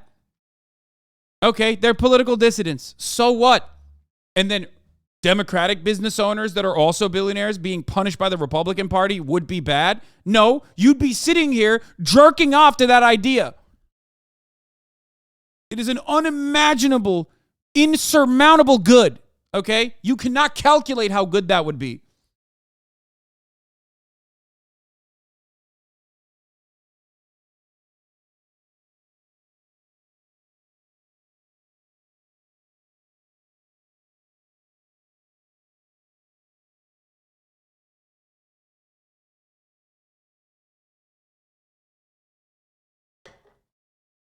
Reining in corporate greed, now that doesn't sound good. Even if it was done on a partisan basis, even if it was conducted and doled out on a hyper partisan basis, you would still be an advocate for it. Okay? It's crazy. That's how desperate I am. Critiquing the government shouldn't be punishable, and joining the party by force. The Chinese government is a business owner. It's fascism. It's not good if all they're doing is criticizing the government. Yeah, I know. It's fascism. You're right. That's how fascism works. Every command economy, every centralized, every central planning economy is just is a fascist.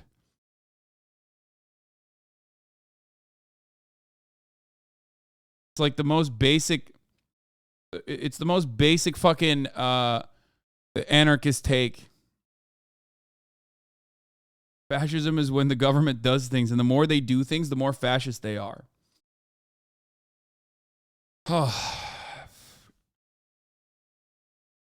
Anyway.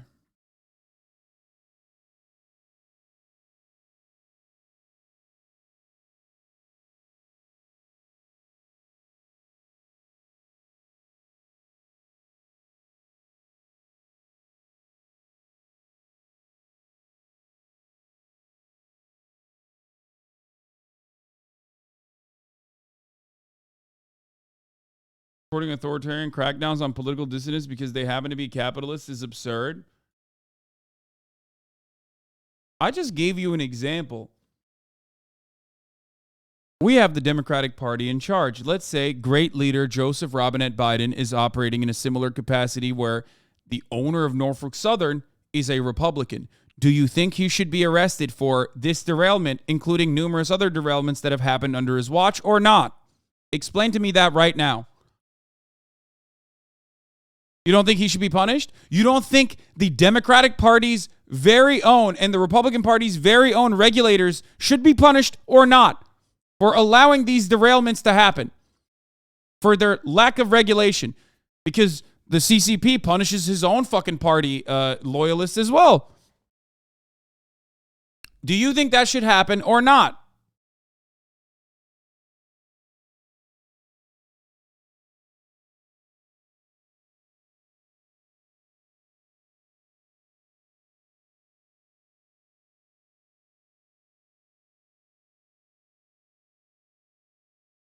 What do we think? Go ahead. Tell me why that's bad. Tell me that's not. Tell me why that would be not an objective net benefit. Fuck it. Let's say a Republican's in charge. Let's say the leader of Norfolk Southern and the executives at Norfolk Southern are actually Democrats. This happens, okay? And the Republican leadership says the Republicans that were inside of like the areas where they were supposed to be regulating this, and Democrats as well, on top of the Democrats that are in the executive board, are all going to get criminal charges for allowing this to happen. Do you think that's bad? Do you think that's objectively a bad thing? Cracking down on real failures makes sense, but this punishment is happening without any kind of train derailment or particular failure. That's not true. You're wrong about this. You're literally wrong. Their only crime is being a capitalist is not true. That's not true. You're wrong. You don't know the details. You're absolutely wrong. No. They do dish out punishments to people.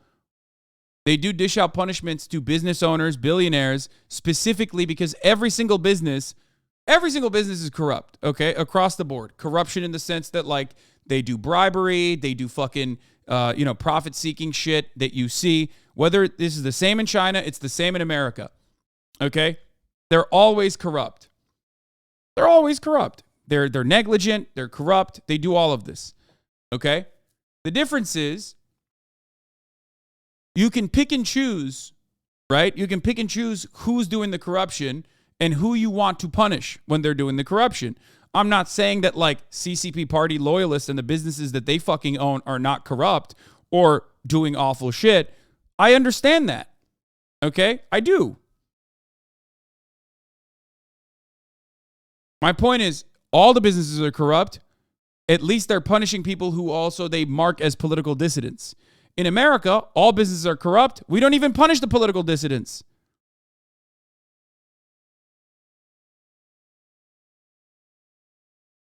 At this point, I've given up. I'm just looking for more of a results-based analysis here.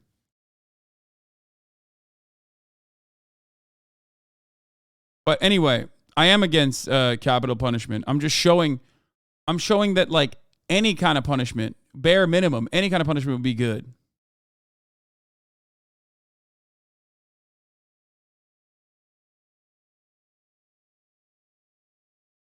When you're an American, then anything resembling holding capitalists accountable is authoritarian crackdown because the norm is giving them free rein to destroy the lives of millions for profit. Exactly.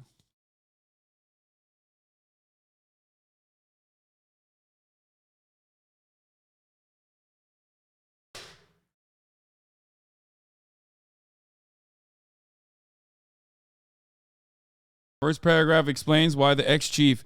China executes ex-food and drug chief. Like their own fucking person.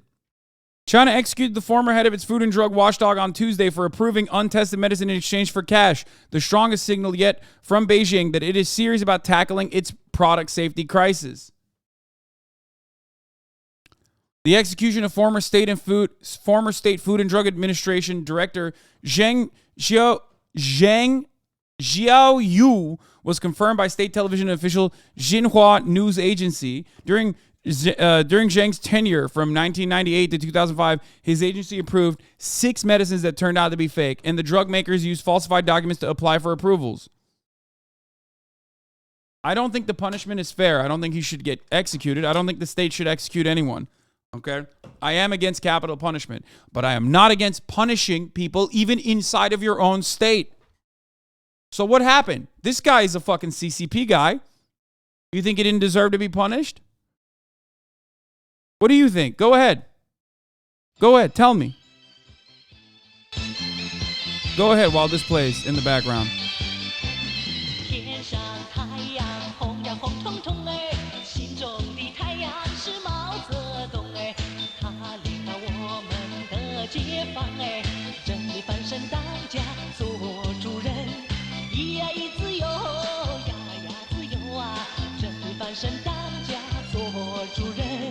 Oh, yeah. This was, Hasan is a dirty pre-watching Andy. Report, a balloon shot down on February 11th, over Canada's Yukon territory. He's believed to have belonged to an Illinois-based hobbyist club. How many times did I fucking tell you, dude? How many times did I fucking tell you? I'm like, these balloons are so easy to blow up. They're so easy to fucking purchase and throw up there. We're just on high alert now. Oh, my God, I'm so right. Fuck. Anyway.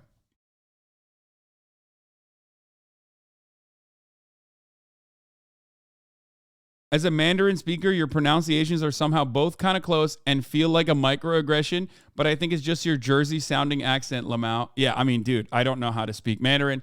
I have no fucking clue how to read half these words. I'm throating it, okay?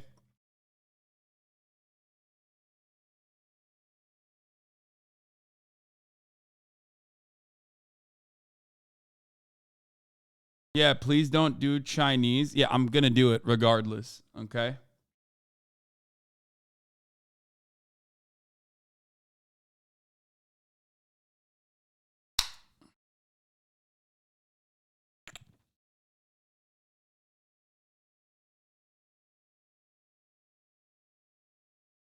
Xi is like she and Shao is like Shao.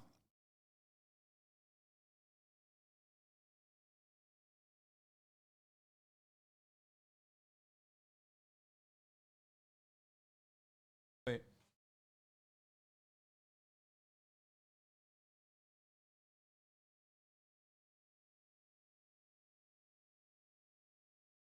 Oh no.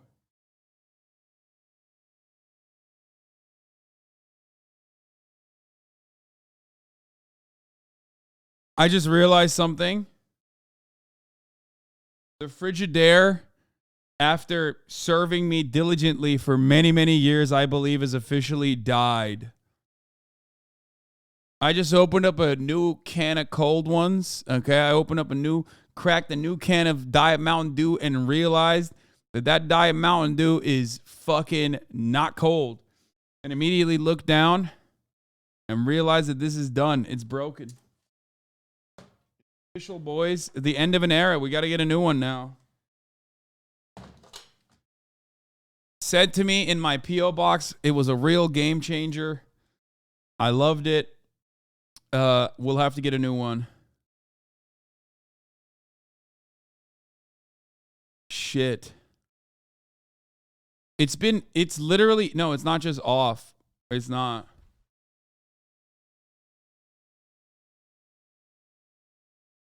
It's not even off, it's on. Right. I can't even turn it off. I don't know why.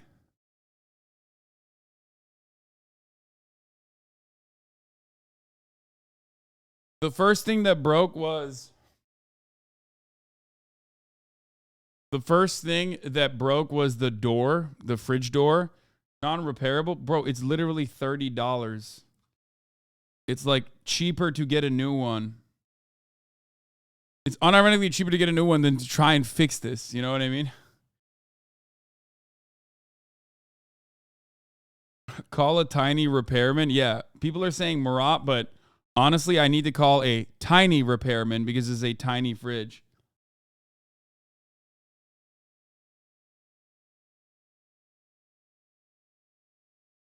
Anyway. Good stuff happening all around. Let's move on. Let's move on from China back to the United States of America. Breaking.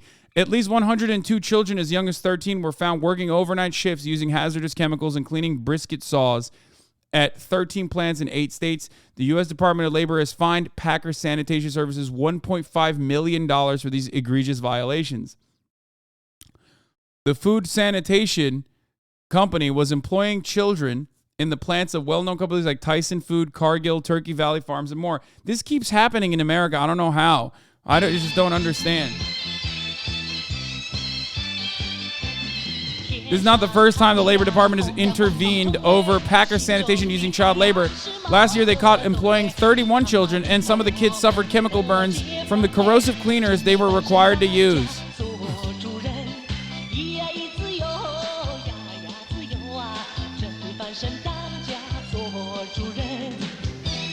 It is clearly more profitable to continue using child labor and pay the $1.5 million fine than it is to stop using child labor, which is precisely the reason why they keep fucking using child labor.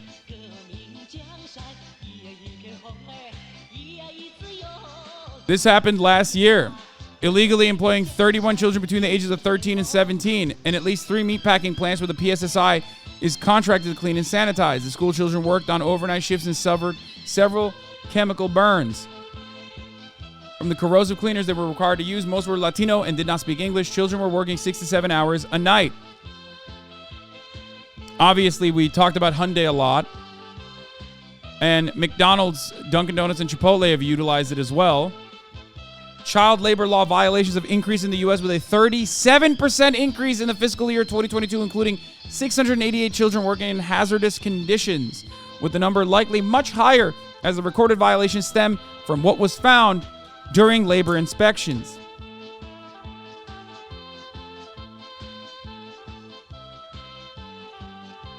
In fiscal year 2022, there were 835 cases involving child labor violations and 3,876 minors employed in violation of child labor laws. This is like child labor law violations that are beyond the legal child labor that America allows you to do.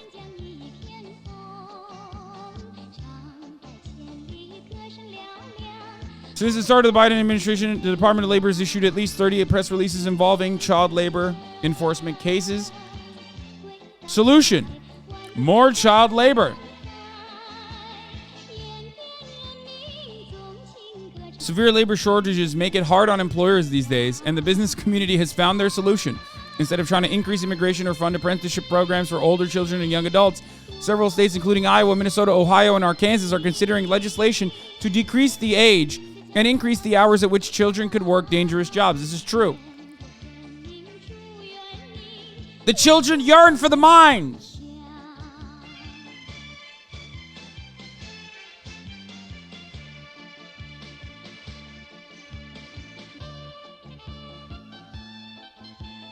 You know, that kind of shit.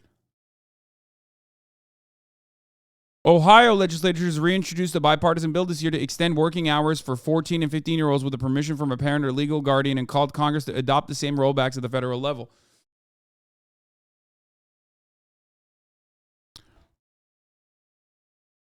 I love that, dude. We live in a perfect dystopia, dude. It's fine.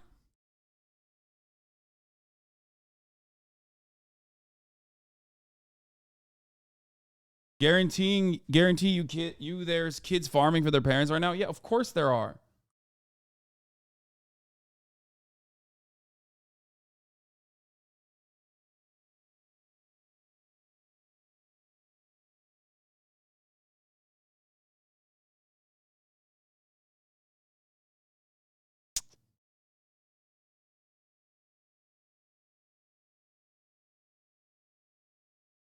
Should send everyone who thinks that we should start using child labor to a labor camp and see how they like it.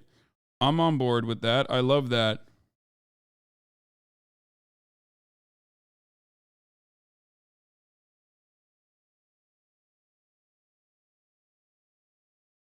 As a kid who worked a job that severely violated child labor hour limits, I'm mostly for this. Yeah, it's great. I think we should do that. I think that's what we should be doing, is just more child labor. That's what we need. That's what this country really needs. All these kids are, becoming gay and stuff. Instead, their gender pronouns should be get a job. As that psychopathic woman correctly pointed out. Yeah. Anyway, great stuff. Love this. It's very cool. I'm a big fan. I don't care about Ben Shapiro virtue signaling about John Fetterman going to the hospital. Let's take a look at a place that is also advocating for child labor laws and the damning messages that have been revealed in the new court case. Discovery in a new court case launched against Fox News from Dominion, the machine operation company, the vote counter machine operation company, has revealed what we've always known. Fox News is lying to its audience. It's lying to everyone. It's even making jokes about it behind closed doors in text messages. Obviously, this is not the first time, nor will it be the last news cycle that comes out about this kind of thing. Tucker Carlson has had to admit in court that everything he says is a fabrication. It's just like, it's, satire. It's fake. Alex Jones has had to do that in divorce court, but it doesn't matter. Newly revealed text messages that show how some of the biggest names at Fox News I'll actually be back. felt about the bogus election fraud claims that they were pushing at the same time on Fox's air. So these messages were revealed as in court filings. This is part of Dominion's billion-dollar lawsuit against the right-wing media channel. CNN senior media reporter Oliver Darcy joining us with more. So these documents, perhaps in some ways what they're revealing is not surprising to folks who work in the media, maybe people in Washington, but maybe revealing for a lot of dedicated viewers. Yeah, I think this court filing, the messages contained in it really exposed Fox News as frankly, a propaganda machine in search of profit. You see that the top executives, people like Rupert Murdoch, as well as the top hosts, people like Tucker Carlson, Sean Hannity, Laura Ingraham, they privately knew and acknowledged behind the scenes that the election fraud claims being pushed by President Donald Trump's campaign were bogus. They were not true. And yet, the network allowed these claims to make its way onto their air, and they were shy about fact-checking. In fact, in one case, one of the Fox News correspondents, Jackie Heinrich, the White House correspondent, fact-checked a tweet from Trump pushing election denialism. And behind the scenes, Tucker Carlson and Sean Hannity talked about how they could get her fired. Simply for fact-checking, for doing her job as a reporter when you're supposed to report the truth and put only the facts out there. That's precisely right. And she wasn't fired. She's still at the network. But that tweet that she did post, fact-checking the president, did eventually come down. I think this shows how void of any journalistic ethics the people at the top of Fox News were. They were not caring about what the right thing to do as a reporter is. They were caring about not alienating their audience. They were afraid of the audience and afraid of Donald Trump. And these messages, I'm so shocked really about this. Quite damning, and they reveal it. Oliver, as these messages were revealed, has Fox News been covering those revelations in the last 24 hours? Fox News is surprisingly not covering the revelations, exposing their... Surprisingly. Oh, that's also surprising. That's also shocking. Yeah, here's what I'm going to say. Okay, this is Oliver Darcy, right? Like, why? Why do these guys still try to, maintain this illusion that this is, that there's somehow any kind of journalistic integrity on the Fox News side? Just, stop being polite about it. Be like, just like we've known for a very long time, they're fucking lying to their audience. They're lying to one another. They don't believe any of the shit that they say. And these dumbass hogs eat it up. At least that would be kind of interesting. It would be a kind of interesting narrative or a relatively interesting way to cover the same fucking news story that these guys have covered for a very long time. The reality is that CNN does similar things of this magnitude as well, just never to the same degree as Fox News, and obviously never as as awful as Fox News. But it is what it is. Their own network, and I would. That surprisingly was clearly sarcastic. No, but there is this weird journalistic integrity, we are objective fucking attitude that these guys need to pump. And part of it stems from the fact that Fox News, whether we'd like to admit it or not, is still mainstream media. And so for that reason, they have to make it seem like they're oh, this is another mainstream media outlet that has gone astray. That's not the case. All mainstream media does this shit. Also note that the Wall Street Journal, which is owned by Rupert Murdoch, has also not covered this as well. Fox News, not that it matters. I'm basically tone policing CNN, but we already know, everybody knows, you guys know. Just have fun with it. Just have fun with the story. You know what I mean? Which we will be doing as well. Is accusing this of Dominion of cherry picking quotes in this court filing, but I went through it. I mean, it's hundreds of pages, and they lay out a mountain of evidence that is really an indictment of the network. So in part of that, too, we've been pointing out in some of this, Tucker Carlson pointing out Sidney Powell is lying, by the way. I caught her. It's insane. Laura Ingraham says Sidney is a complete nut. No one will work with her. Ditto with Rudy. Carlson actually says it's unbelievably offensive to me. Our viewers are good people, and they believe it. That one really sticks with me. Our viewers are good people, and they believe it. They're not good people. To be fair, they're not. And we're going to keep spoon feeding what we know are lies to them? It's so, I mean, Tucker Carlson, despite saying these things, went on air last night after this court filing had come out. He went on air last night and cast out on the 2020 election at the top of his program. They know it's false. And more importantly, they know that no one in their audience either trusts CNN or will even see this coverage. That's the point. They can get away with this because no one inside of the Fox News audience is going to ever see this news story, or if they see it, they're just going to go, oh, that's fake news.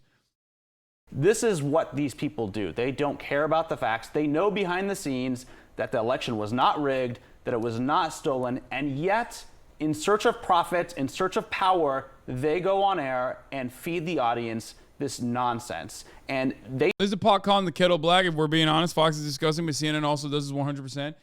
I mean, the degree to which CNN does this is never to the same degree as Fox News, though. Fox News is like unshackled it. Okay? Yeah, it's not. It's just like CNN does this for warmongering. CNN does this for anti-China sentiment. CNN does this for like anti-healthcare and socialization initiatives. CNN does this for like America's enemies. Fox News does that as well. But as far as domestic issues goes, like they do cover-ups. They don't cover certain issues regularly. You know what I mean? But it's never to the same degree. Fox News does it all the fucking time for every single thing, and even in like increasingly more deadly ways. Yeah, they shit on Bernie. I know.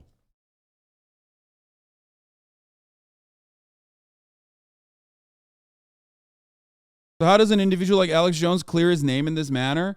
Isn't CNN and all major lib news networks on his ass too much? No, Alex Jones does this all the time too.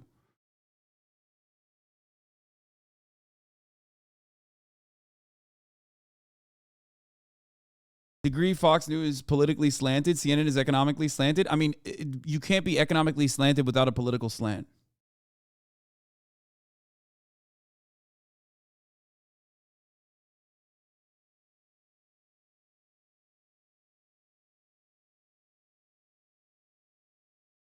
They know it's nonsense, and they still do it. And I don't know what there is to say about it, but it does expose this network as not interested in the facts, not interested in the truth. Wow, that's nonsensical. If you can't agree with one single policy belief that the right side holds, then you're wildly uneducated politically. Give me an example of what you agree with.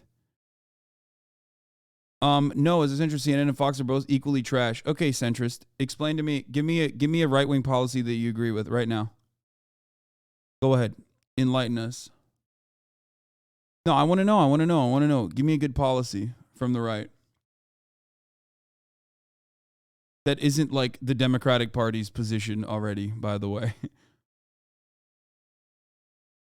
You're trying to tell me you can't agree with one? No, give me an agreeable one. Give me an agreeable one that you agree with. You're a centrist.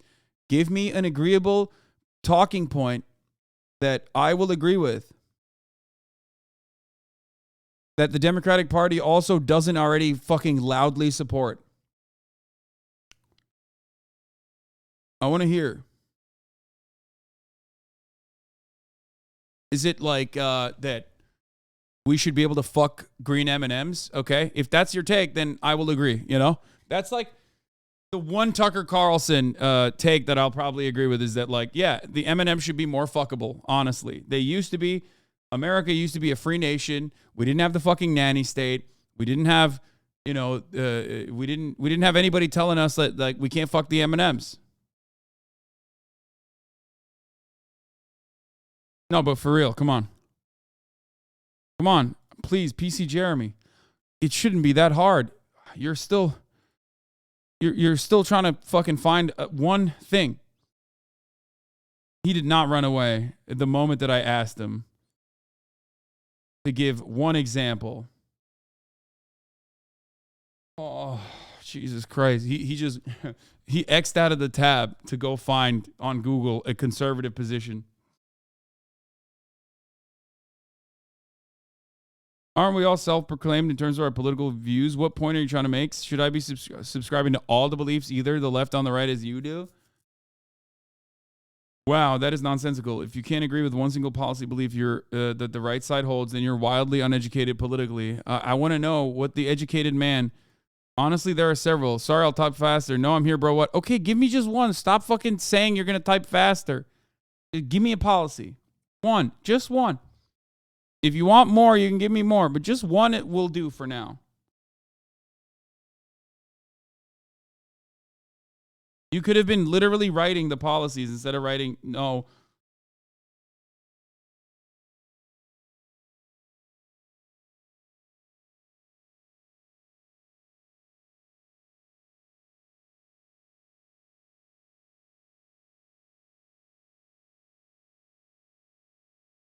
He's asking the Discord. I mean, that'd be great. I do think it's funny, and maybe it'll be free market economy. I'm a day trader, and this is fundamentally a right-wing belief. Just an overarching example. Oh, of course you're a day trader. I told you, give me one example of the fucking right. Do you think the left is against the free... Not the left, but do you think the liberal Democratic Party is against the free market economy? They are neoliberals, just as the right wing is. But as far as a free market economy goes, there is no such thing as a free market economy. It has never existed, and it will never exist. The free market is propped up by the American government heavily subsidizing pretty much every facet of the supposedly free market. They pick and choose. They're constantly fucking gaming it. Subsidies, tax breaks, tax benefits, or major amounts of infrastructure spending.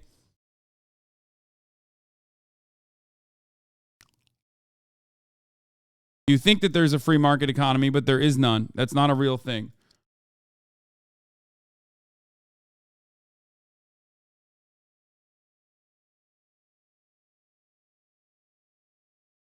But even if we were to assume that there was such a thing as a free market economy, Somalia does have a free market economy, I guess, yeah. But if you think that there was such a thing, do you feel like the liberal Democratic Party is not in support of that? Because they are.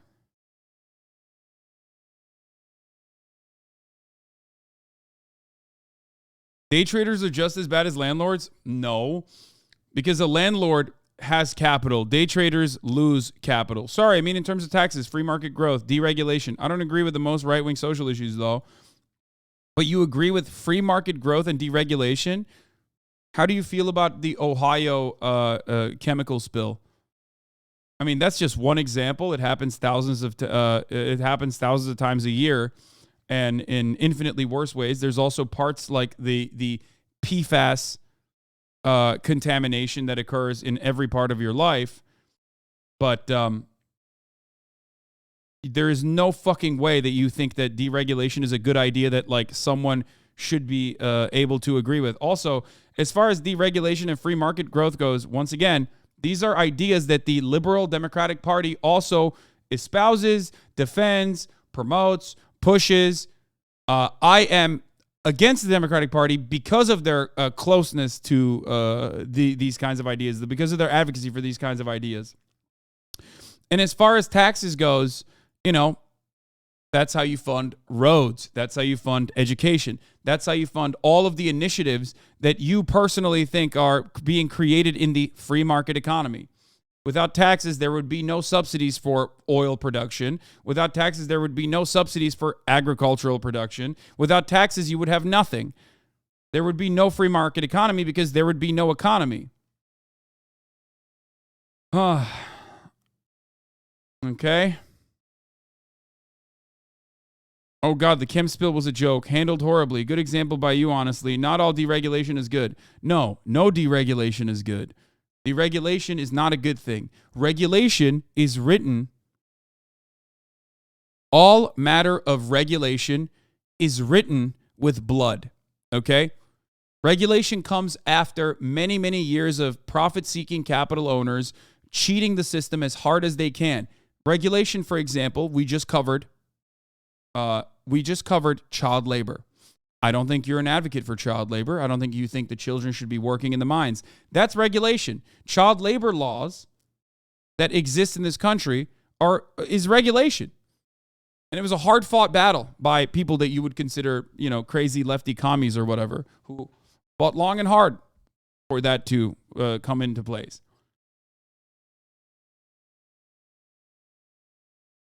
Yeah.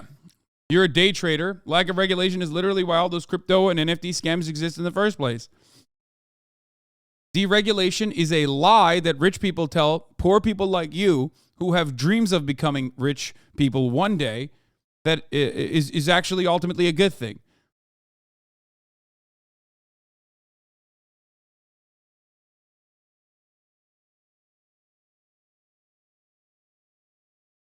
To be fair, there are no absolutes. There are scenarios in which regulations are made to protect monopoly power. I mean, give me an example of deregulation of the sort, and we'll cover it. Yes, there is regulatory capture, absolutely. That's a byproduct of capitalism, though. Capitalism is a corrosive, cancerous mentality. It will overtake any kind of system that allows it to exist.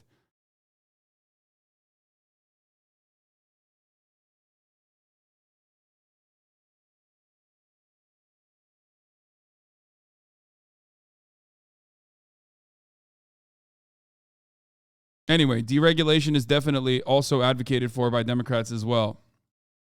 Some is only in place to collect dollars. Do you believe the right side is more business-oriented in terms of pushing growth and profitability? No, they're not. And also, I am not business-oriented. I don't believe in caring about businesses. I care about the people that create businesses, the people that create the value. And if you care about working class individuals, if you care about the workers, you're always going to be kind of anti-business from a right-wing perspective.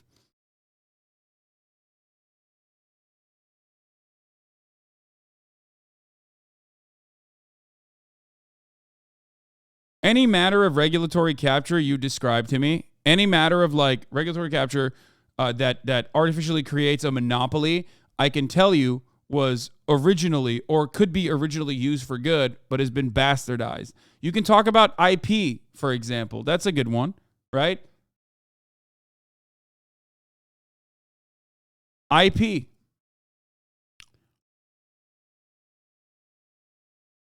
That is ultimately not the worst thing. In theory, I understand it, but the way it's utilized, the way patents are utilized is specifically to protect capital owners in a way that does not benefit the workers.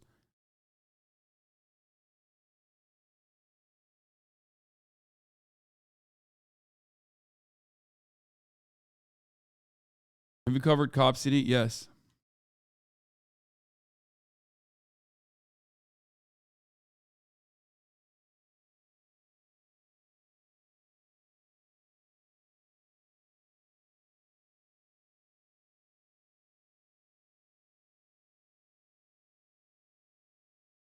There's these insane rules around film permitting in national parks that completely ignore YouTubers and journalists. The regulations were designed for big film productions, but are an impossible burden on people like me that want to make climate docs. There was this court case, Price v. Barr, that the defendant won and MPS just won the appeal. It's a crazy situation that cuffing my ability to make docs. Yes. When we talk about laws, obviously there are plenty of laws that are created, like the ag-gag laws, okay? I am not in favor of ag-gag laws. That was a right-wing provision.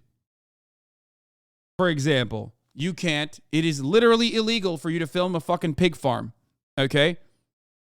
You think I'm in favor of that? Fuck no. Who came up with that? The right did. Well, conservatives. Both in the neoliberal Democratic Party and also in the Republican Party.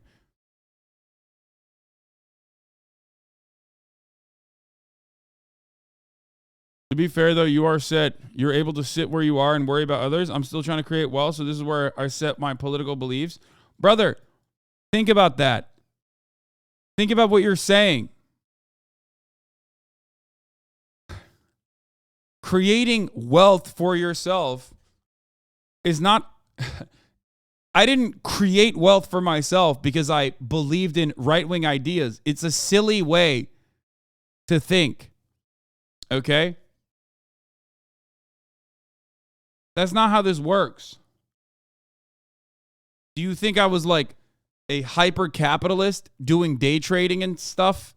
And then ultimately, when I got to the point I got to, that's when I decided I must care for the poor?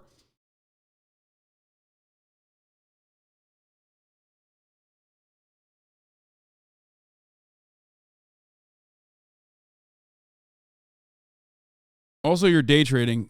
Brother, I'm gonna keep it real with you. You are not going to be creating wealth by day trading. I'm recovering finance, bro. Day trading is a trap 99.9% of the time and bankrupts most people. I know. It's just like you're not creating wealth by day trading. Promise you.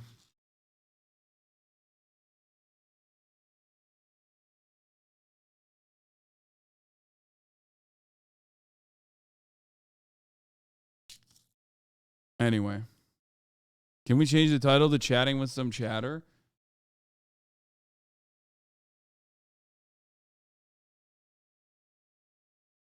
All right. Let's get back to Fox News. But interested in telling the audience what they want to hear so they don't lose it. And above all else, holding on to that audience, right? They don't want to lose those numbers. They don't want to lose the eyeballs, the advertising revenue, the numbers. Oliver, appreciate it. Thank you. Thank you. People were getting... Okay. I'm not done with the Fox News shit. Hey, Hasan, what arguments can you use against the argument that if you tax companies, they simply move their businesses in order to avoid taxes? Just curious, Andy here. Don't make me play the song again. You're going to make me play the song again. Number one, the idea that wealthy businesses are basically holding our government hostage is an absolutely ridiculous thing to fucking say. If anyone brings that up to you, you can mention that that is not a reasonable way to exist in this country. Number two, there is no evidence that companies actually move overseas when they are taxed at a higher rate. Number three, if companies are supposed to move away when they are taxed at a higher rate, you can do something that China does all the fucking time, for example, and shut them out from the massive pool of American consumers. If they do not want to no longer pay taxes in America while still exploiting American labor, then they can no longer sell to Americans. Except we will never do that because we are completely cucked to corporations. But guess what, dude? No taxes, no business, motherfucker.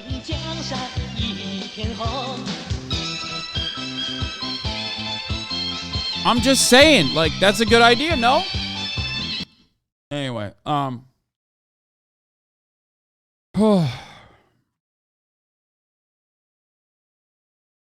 okay. Do people really think that an American company is going to be able to uproot its actual entire English operating business? I mean, they think that like you'll just go to Ireland or something. Meanwhile, like I said, we have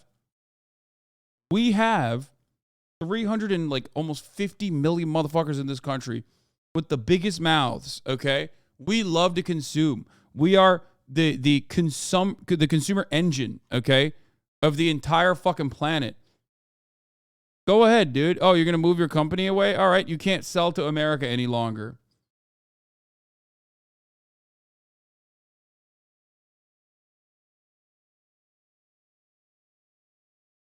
That's crazy. No one would ever.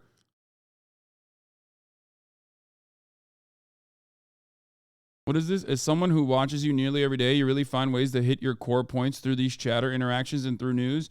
People can cry that you're a Nepo baby, but you are really out here staying grounded in your takes and finding ways to continue engaging with topics like the regulation is written in blood take is effective and succinct. You're fucking good at your job, Jesus Christ. The best part of my job is serving the top of the hour ad breaks, though. That's where I'm the best at. Because at the top of the hour, there is a 3-minute ad break. If you no longer want to see those ads, all you need to do is subscribe, which you can do for $5 or for free with a Twitch Prime. By connecting your Amazon Prime account to your Twitch account, you get 1 free Prime subscription a month. You can also get gifted a sub. Okay? MP Sharky, Dandy, thank you for the 5 get the subs, allowing 10 people to no longer see the ads at the top of the hour.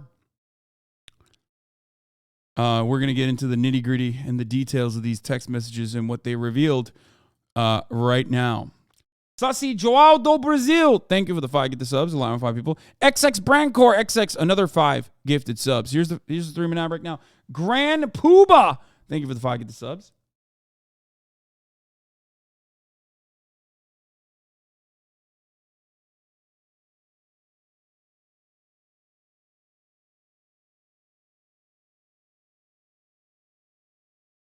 The stories you've heard are true.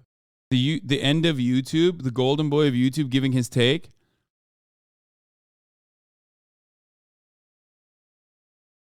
Did you get your glasses from Sam's Club? I think I have the same ones. No, I did not.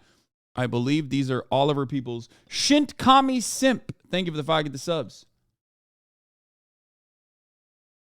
All right, let's get to this. Filing in the Dominion lawsuit against Fox News is one of the most remarkable documents I've ever seen, filled with private text between Fox stars like Hannity and Carlson, plus Murdoch, all admitting they knew Fox's stolen election claims were lies. Okay?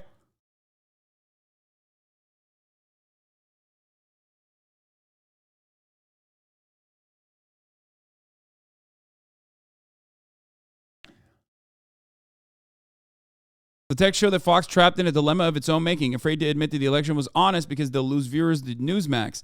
Tucker rages and tries to get Fox reporter Jackie Heinrich fired after she admits the election wasn't stolen, while he simultaneously also admits the election wasn't stolen himself. Carlson told Hannity, please get her fired. Seriously, what the fuck? I'm actually shocked. It needs to stop immediately, like tonight.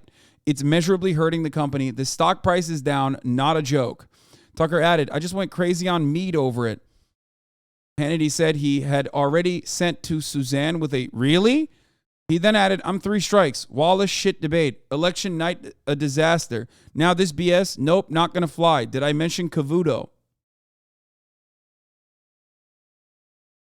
Meanwhile, later that night on November 12th, Ingram was still texting with Hannity and Carlson in a group text thread. Carlson pointed to Hannity a tweet by Fox reporter Jackie Heinrich. Heinrich was fact-checking a tweet by Trump that mentioned Dominion and specifically mentioned Hannity and Dobbs' broadcast that evening discussing Dominion. She correctly fact-checked the tweet, pointing out the top election infrastructure official said that there's no evidence of any voting system deleted or lost votes, changed votes, or was in any way compromised.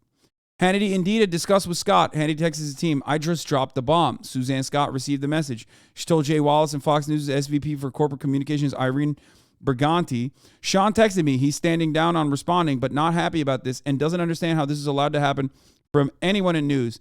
Heinrich has serious nerve doing this, and if she gets this picked up, viewers are going to be further disgusted. By the next morning, Heinrich had deleted her fact-checking tweet. Here's Rupert Murdoch telling Fox News CEO Suzanne Scott to focus on winning the GA Senate races for Republicans, helping in any way we can. Meanwhile, Fox continued to broadcast his lies about Dominion as it nervously eyed Newsmax. Dude, the fact that they were afraid of Newsmax is so funny. Like, you can't rest on your own laurels. Like, you're genuinely terrified of fucking Newsmax, dude. That, like, the more unhinged you get, the more prominence you get, the more you eat into the conservative audience of watchers. Dems have to know that after 30 years, the charges of hypocrisy will never stick on conservatives. This kind of seems like West Wing shit, if amusing. I'm also not sure if Dominion winning any lawsuit, doubtful, will do anything good politically. It'll probably just further entrench people regarding stolen elections. They're already gerrymandered, so whatever. Yeah, I do understand that. Hypocrisy only works for the Democrats, because Democrats care about it for some reason. And they fucking act like, you say some shit, you're a bad person. Democrats just love killing their own. So that's probably what it is. Anyway, These people should be watched, if skeptically. Trump will concede eventually, and we should concentrate on Georgia, helping any way we can. We don't want to antagonize Trump further, but Giuliani, taken with a large grain of salt, everything at stake here. Fox got into Dominion conspiracy theories in the first place because Sidney Powell got a deranged email from someone who thought she was a ghost, and Anthony Scalia was murdered in a most dangerous game-style human hunting expedition. Oh my God, I wish that was real. I wish that was real. That's so fire. That's such a cool thing to believe, dude. God, these guys, like, yeah, schizophrenic or not, they do have, like, more fun. You know what I mean?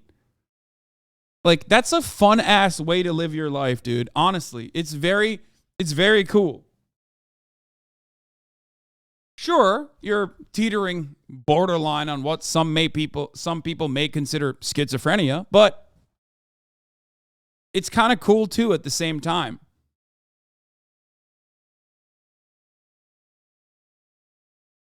Tucker Carlson repeatedly frets in text messages to his producer that Trump is a demonic force who could destroy him if Carlson missteps. He's the undisputed world champion of that. He could easily destroy us if we play it wrong.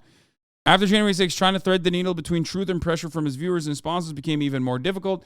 Late on January 6th, Carlson texted with Pfeiffer that Trump is a demonic force, a destroyer, but he's not going to destroy us. Tucker replied, "Of course they are. We're not going to follow them." And he added, "What Trump is good at is destroying things. He's the undisputed world champion of that. He could easily destroy us if we play it wrong." The Fox messages reveal Fox brass and top host tearing into Rudy Giuliani. Hannity, Rudy's an insane person. Ingram, such an idiot. Murdoch, really crazy stuff. I know for a fact from insider information that Rupert Murdoch personally, and this is not surprising, despite what Fox News was promoting, and despite what right-wing media was promoting all around the world that from Rupert Murdoch properties, was absolutely fucking terrified of COVID. Did you guys know that? I know that from literal first-hand knowledge. Workers that worked in Rudy Giuliani's properties, or not Giuliani, Rupert Murdoch. What am I saying? I can't give you additional information, but I know for a fucking fact that Rupert Murdoch was absolutely secondhand, technically, not firsthand. Secondhand. Rupert Murdoch was terrified of COVID. He also barely agrees with anything his network promotes. Trust me, dude. No, I think he's just like, he's an out-of-touch rich billionaire. He knows it doesn't even matter.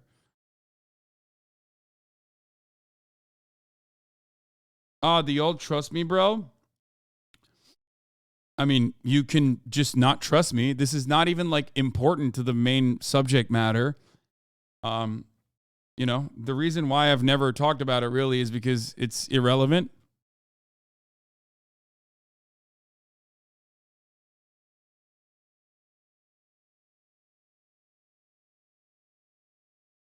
The amount of climate denial this motherfucker has caused makes him the most evil person in the world, in my opinion.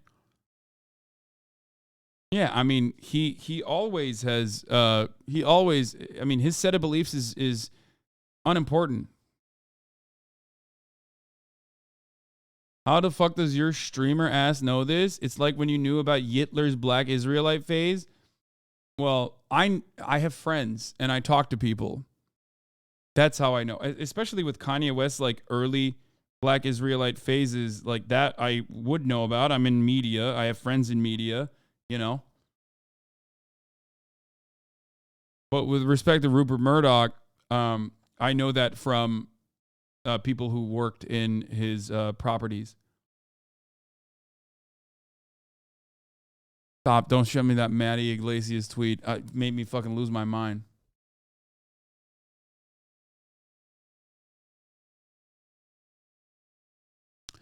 Laura Ingram, Rudy's such an idiot. Sean Hannity, Rudy's acting like an insane person. Fucking lunatics. John Fawcett, Lou Dobbs, Tonight producer. Giuliani is so full of shit. Ann McCartan, keeping in mind his insanity lately. A fascinating detail about Fox's relationship with the MyPillow tycoon Mike Lindell, their most important advertiser. After Lindell insulted Fox in a Newsmax appearance, Fox sent him a gift and a handwritten note from their CEO to win him back. Lindell is a major Fox News sponsor. Indeed, when Lindell made negative comments about Fox on Newsmax, Fox's executives exchanged worried emails about alienating him and sent him a gift, along with a handwritten note from Suzanne Scott. Fox had a strong motive to welcome him on air.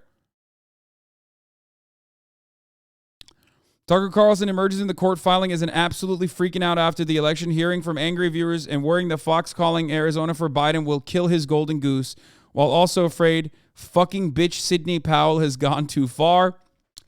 Woo! Hannity told Carlson and Ingram on November 12th, in 1 week and one debate, they destroyed a brand that took 25 years to build, and the damage is incalculable. Tucker responded, it's vandalism.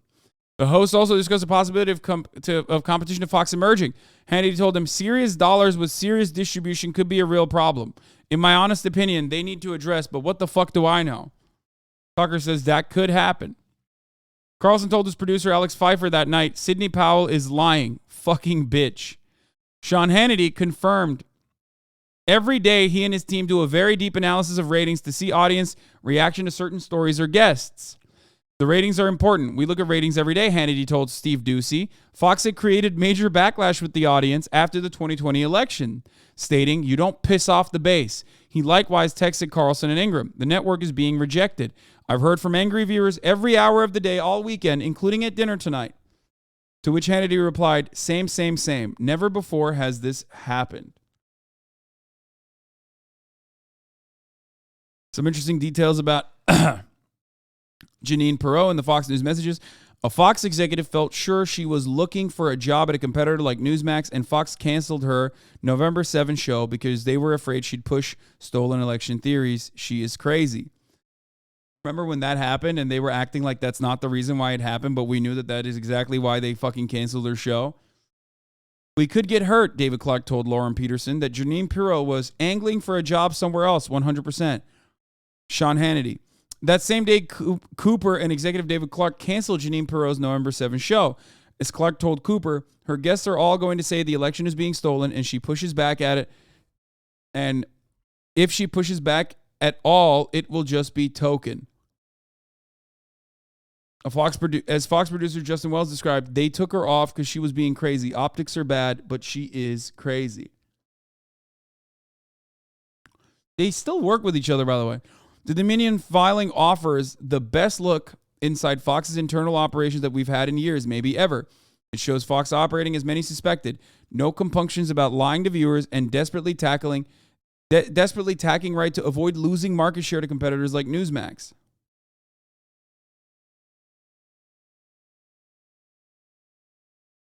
Yep.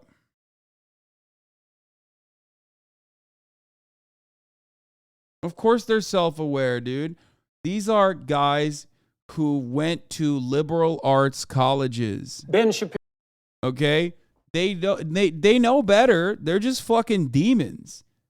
They have that dog in them half the time, like on certain issues, but they certainly know when things are like really, really crazy, or when there's any sort of like serious material harm to the company by like a massive fucking lawsuit. Okay? They absolutely know better, and they just keep going along with it. Twitter is removing two-factor authorization for free users.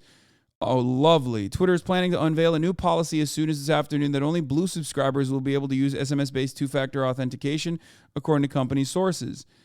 Wait, what?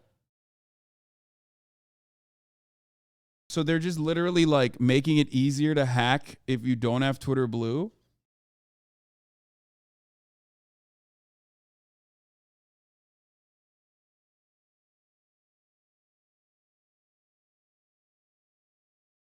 You know what's crazy about this?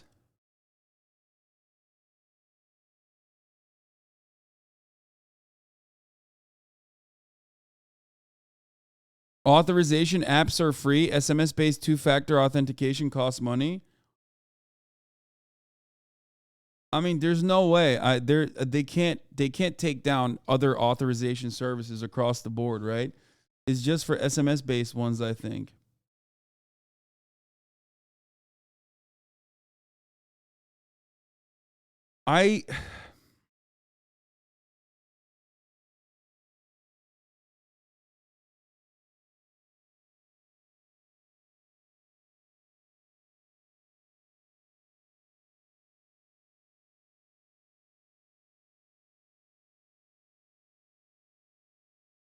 think revoking active two-factor authorization setups is literally unheard in the industry. Yeah, I don't think they'll do that. That would be bananas.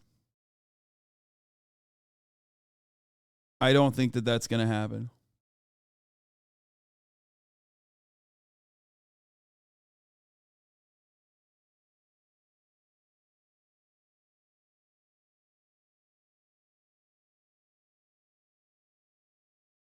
Seems like Twitter has completely given up trying to grow the platform. Seems like they're just trying to squeeze the existing users for money before the place becomes dig.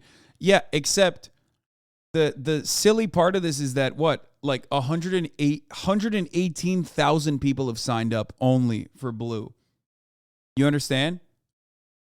So like that project is an absolute failure.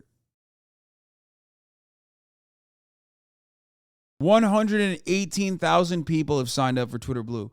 That number is so laughable. It is a laughable amount.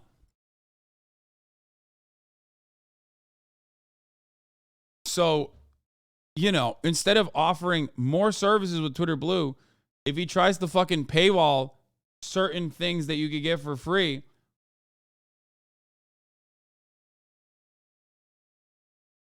you know, I don't know what to tell you. I feel like it's just going to make it worse.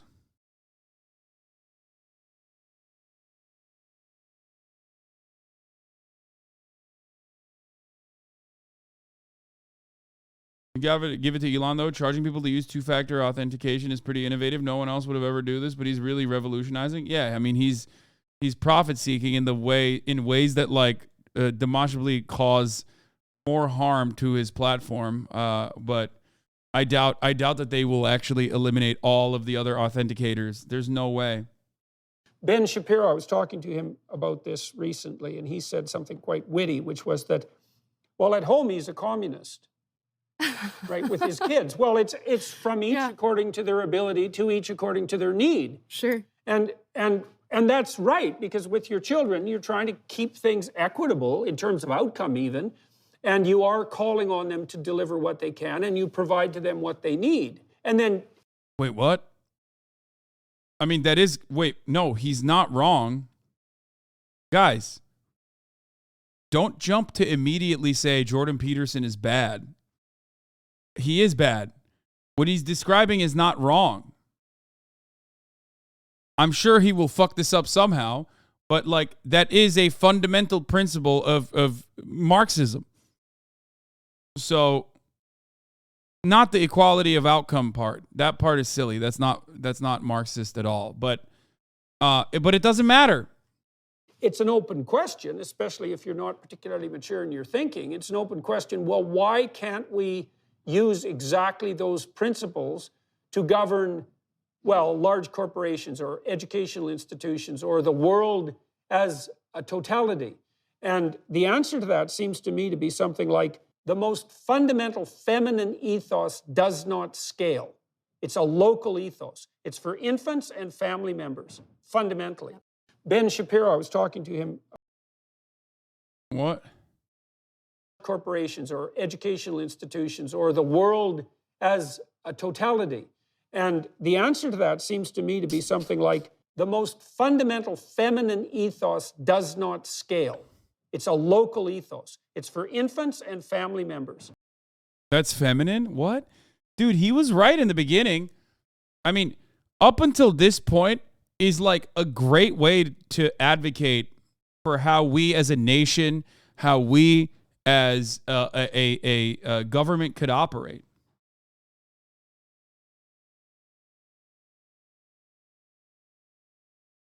Marx praised free time for all of us as a true measure of how far we had progressed towards socialism, says Professor David Harvey. And he goes, good, a Marxist in academia. 100 million plus corpses not good enough for you, buddy? Like, this is an insane thing to get mad at.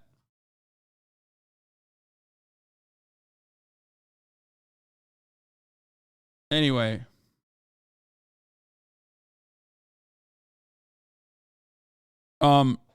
Everything Jordan Peterson said here leading up to like how like this part is good. And not only is it good and correct, you could literally make an argument for a socialist organization of the economy with this argument, which is true.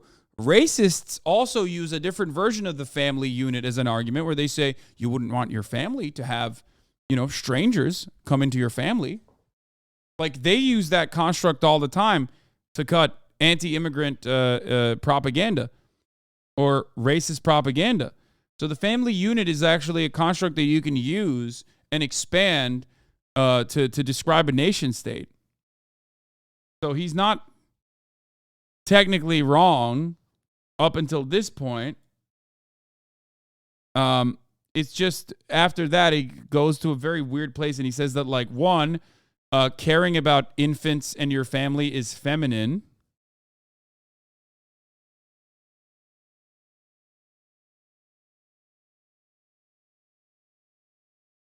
You know? Oh, David Harvey owned him. Dear Jordan Peterson, I invite you to join my free course, Reading Marx's Grundrisse. It could be a great way for you to read Marx for the first time. So when you try to debate someone like Zizek, maybe you won't abjectly humiliate yourself again. Fucking rolled. You see those dudes calling ASAP feminine? I did. Korn had a really good tweet about that. He said, Twitter is the only place where they'll call you gay for impregnating Rihanna twice. It is true. People were literally, where is it? Does anyone have that tweet? I can't find it right now. It's true.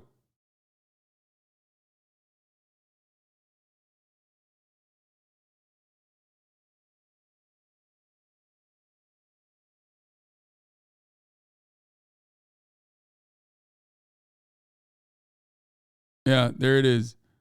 Only on Twitter will you get called gay for getting Rihanna pregnant twice. The emasculation of men continues. You can already tell who's the man in this relationship. That dude about to be a proud mother of two. Fucking got him. It's like, dude, what are you talking about?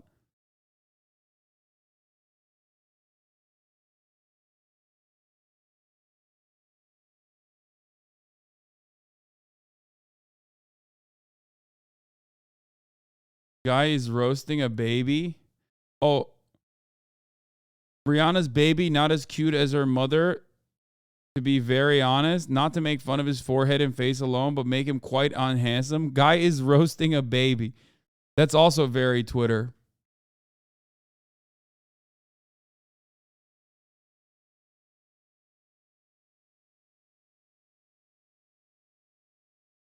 They did the line thing with Rocky. Hell yeah. Dude, this guy, at this point, this guy is just doing it for the clicks, right? Like, it's become a meme. Everybody knows it. That's why he does it, right? There's no way. He's like Nick Adams. Like, he recognizes that he is a meme.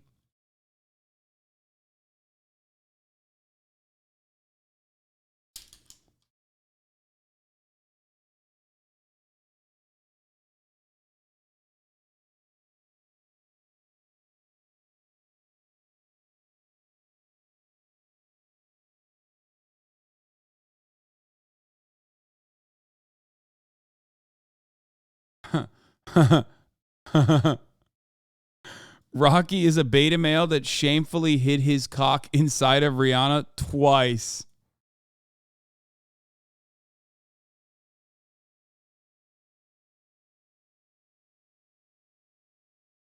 Cock shame.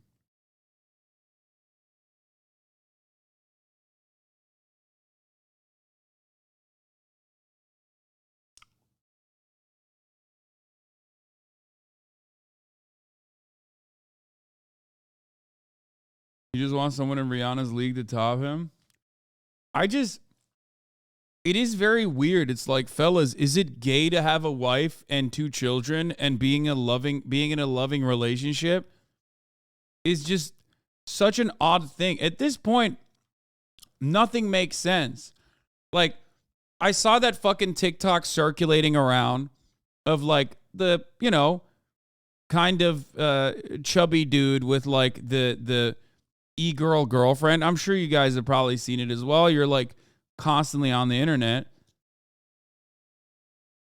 And people were basically fucking like ripping into the dude and were like mad that this guy was with this girl that, you know, people considered attractive. And I mean, the video itself is just like, I don't know. The video itself was crazy. It's just like this girl being like, oh yeah, here, I'll show you. Yeah, we have completely 180'd to why do girls go for nice guys instead of stupid jerks who treat them like shit is so odd. Can he cosplay being attractive? It's like people are just like ripping into this dude, okay, who's the boyfriend of this girl.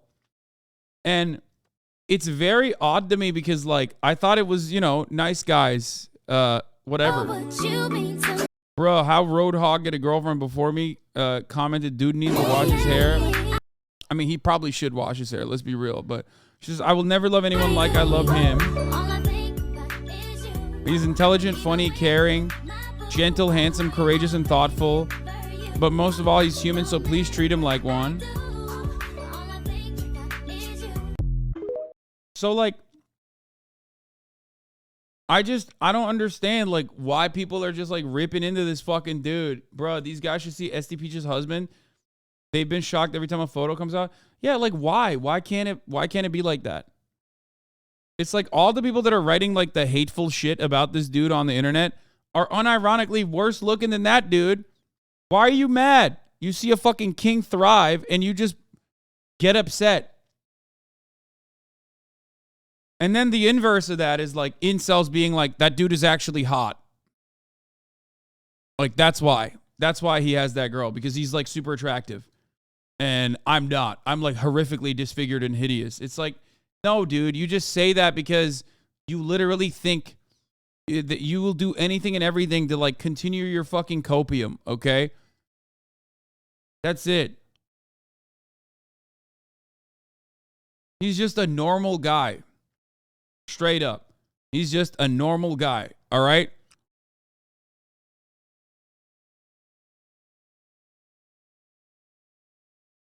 No shot anyone's going that far to call him hot. I saw an incel said that because I saw a tweet that said, incels, what's stopping you from being like this? And then the quote retweet on it was literally some fucking incel, like a self-described incel, saying he's attractive.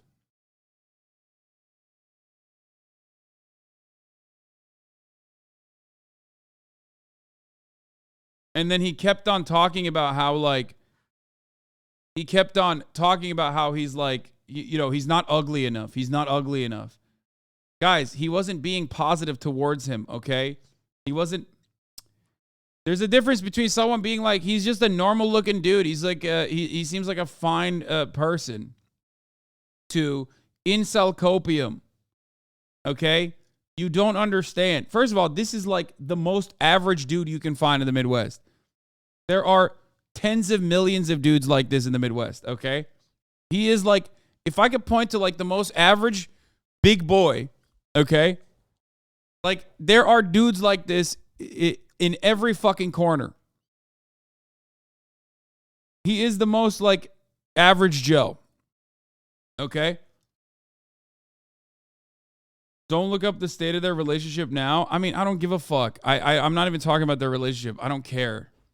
I have barely brought up their relationship other than like the contents of this video. You know what I mean?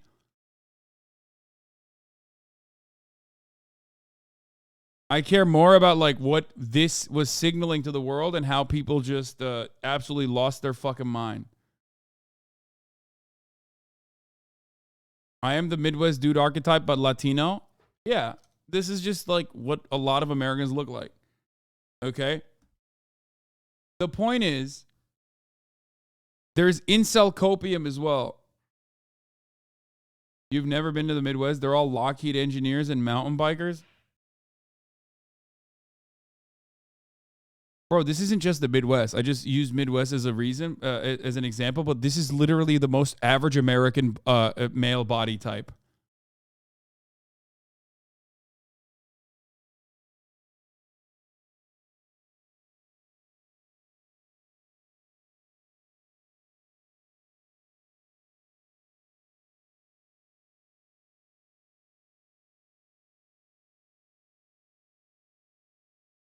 Anyway. Like, half of the chatters look like this. What the fuck are you talking about? The point is, the incel dude who was like talking about this was like, what's stopping me from being like this? Well, I don't have I'm not attractive. It's like, no, you're coping. You're coping. This dude could absolutely be a 7. Like, just, you know, with a couple tweaks, easily, even higher than that.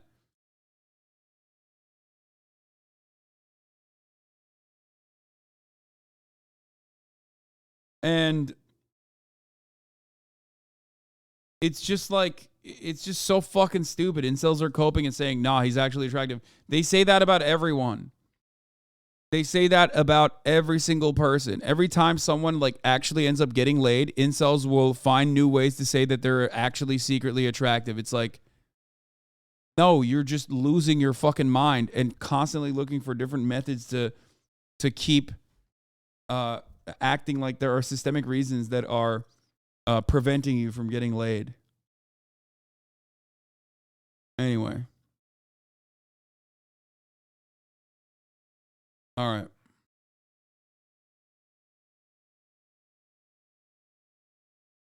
Oh. I'm a bald brown dude from lower class family, and even though my parents live with me, I have a girlfriend from a good family, 2 master's degrees, anything is possible. Yeah.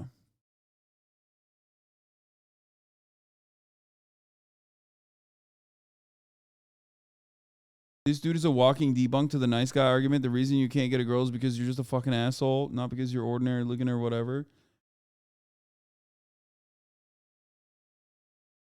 Yeah. If you are attractive by like Western societal standards, your chances of like, you know, being more attractive to a broader audience is going to improve. But the idea that like you are horrifically disfigured and scarred and no one wants to fuck you for that reason is silly. You might have a smaller pool, but ultimately there's always a pool. You're just fucking not looking at that because you have a sense of entitlement where you're like, no, I want to be attractive to the Rihannas of the world across the board. And you don't even want to try at all. You just want it to be served to you because everything else is served to you. If you get horny, you got porn. If you're hungry, you can literally order from the fucking Uber app. And you want pussy to be the same exact way. You don't want to treat women like they're fucking independent, like autonomous human beings, but just an object of desire that should serve you because that's the entitlement that you have. You don't want to work hard for it. And you also don't want to like, you don't want to expand your pool.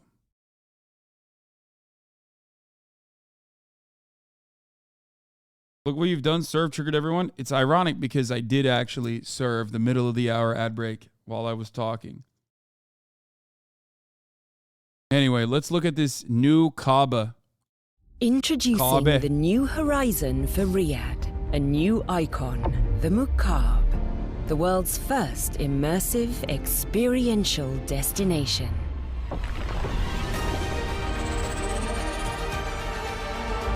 I love that they're just like making shit up and no one has like stopped them or no one has really questioned what the fuck they're doing. So they just keep making more shit up.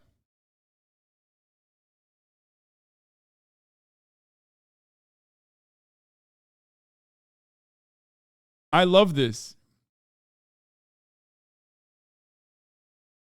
They're just having fun with it at this point.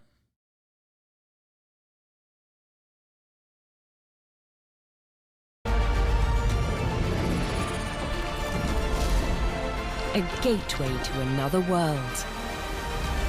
Step inside and it's unlike anything you've ever seen. At a scale that's unprecedented. Big enough to hold 20 Empire State Buildings. Where you and those around you enter a new reality. This feels so haram, lol. I bet my mom absolutely hates this. Yeah, I mean, this is like... Bro, we, royal we as Muslims, okay, used to be a proud people, okay? We used to think that gross displays of wealth like this were actually ungodly. You understand? Now these motherfuckers are like, oh, well, the Kaaba is one thing, but why not make it gold and put a fucking mall inside of it? What happened? Huh? What happened? I thought men were not even allowed to fucking wear gold and shit. Meanwhile, now you got like a golden Mecca, a golden Kaaba with fucking a mall inside of it. Transporting you to Mars one day and magical worlds the next. Where your retail experience is completely reimagined and hospitality, leisure, and entertainment reach new levels. All in breathtaking, ever-changing environments. What the fuck? This is the new face of Riyadh. Experience a new horizon. I mean, this is so funny because it's literally just like, this is sci-fi. This is actually just sci-fi. MBS recreated the straight path, al-Sirat al-Mustaqim, with the line, MashaAllah, and now he's recreating the Kaaba. He truly is the Mahdi. Okay.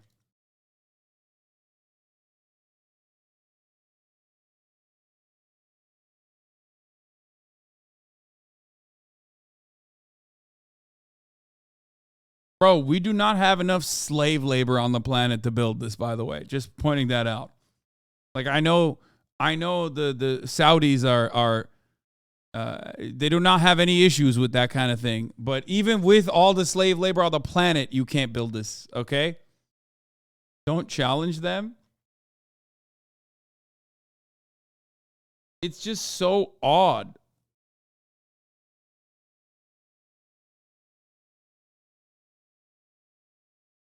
I feel like they're getting more bold with the insanely impossible predictions. It's just totally made up law. Not that the other side's ideas like this were real, but this is even more made up. Yeah, they're just...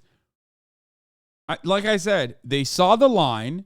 They saw the reaction that the line got, where like some people made fun of it, but not really. No one really gave a shit. You know what I mean? So they were like, okay, well, let's just fucking raise the stakes. It's not like people care.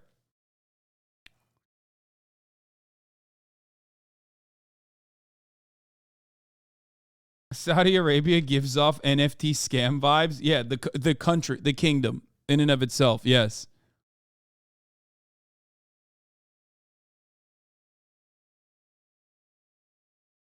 I love this. My question, who is this for? MBS and MBS alone. And maybe some fucking idiotic Western developer, real estate guys, and you know, dumb rich people in the West that will maybe give some money.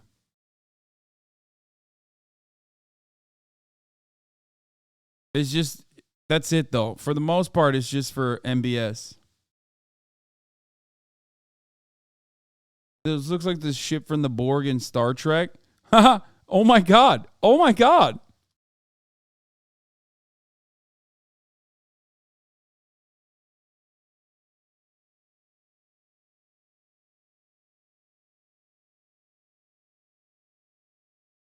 That's literally, they just stole it? That's kind of fucked up. I was recently in Dubai. They're shilling Web3 conventions right now. As you land at the airport, the Gulf has fallen to technocrats. Dajjal will come as an NFT. Also, all the signs there are in Russia now.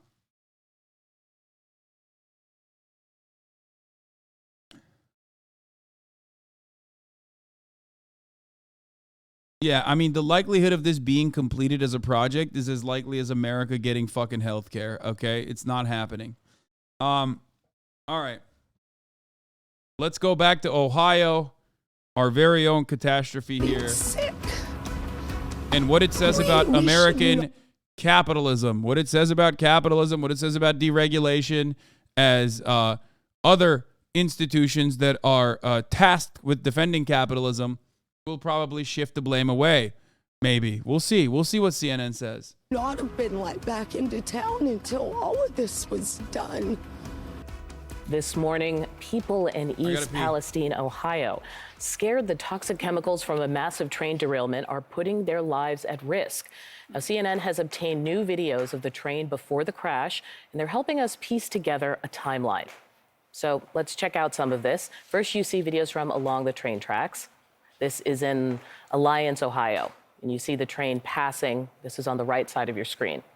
Now, this was about 57 minutes before the crash. You can see there are no sparks. But the train keeps heading down the tracks, and by 8:12 p.m., it's in Salem.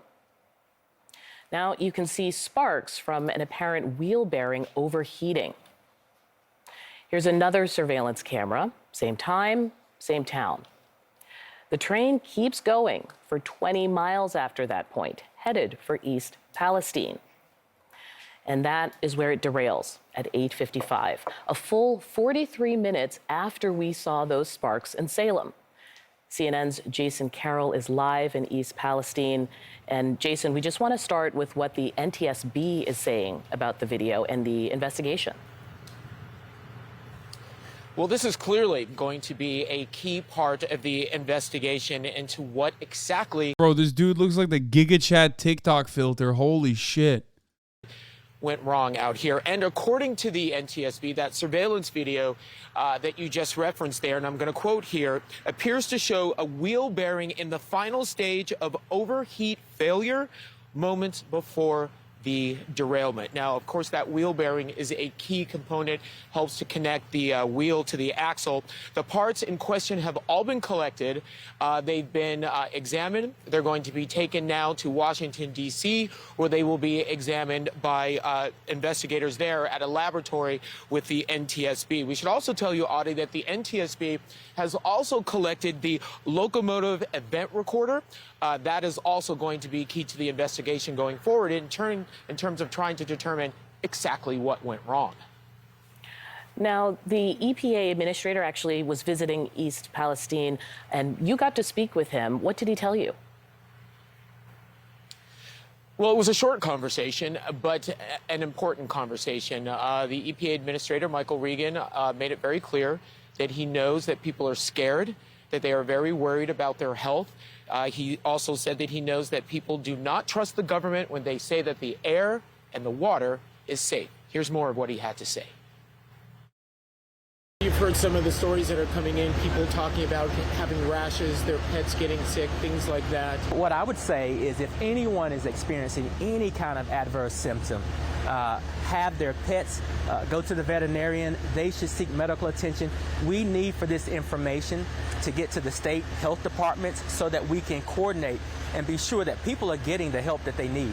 Can you help us clear up what specifically you're testing for? Is it just for vinyl chloride?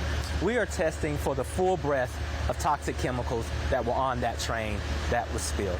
We have the capabilities to detect every single adverse impact that would result from that spill, and that's what we're doing. We will be here for as long as it takes to see this process through. I want to assure the people of East... I just want to say, when you say as long as it takes, I think the question is long term. Is someone going to be here a year from now, 2 years from now to come back, test the water, test the soil? I'm very clear when I say as long as it takes.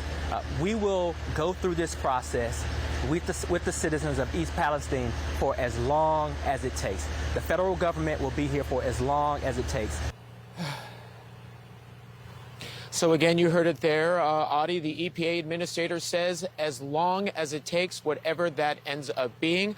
Also want to tell you that Ohio's governor has asked the CDC to get involved. He wants CDC experts here on the ground to examine people who say they are having symptoms. Audie? Jason Carroll, thank you for your reporting. Joining us now is the Water Quality and Treatment Superintendent of Greater Cincinnati Waterworks, Jeff Sweatberger. Thank you so much. You know, you serve more than 1 million people. Man's name has sweat in it, bro. 88% of the drinking water from the Ohio Talk River, about so that's dedication to obviously why so many hydration. people have questions. I know you've been doing testing. I mean, come on now. This is the best guy for the job, okay?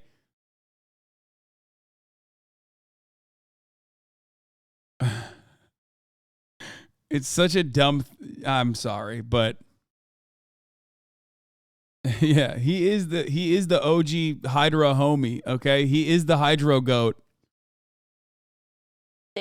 What exactly do you test for? What does that look like? So we're working with a lot of partners here. Bro, with the equipment in the background and shit, dude, okay.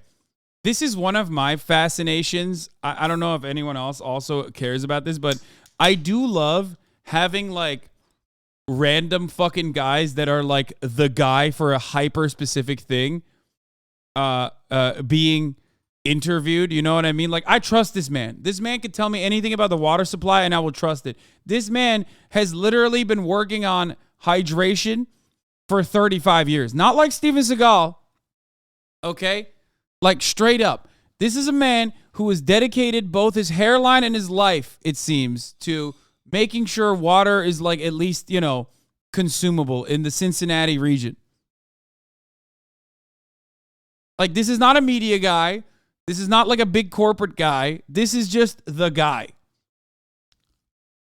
And I love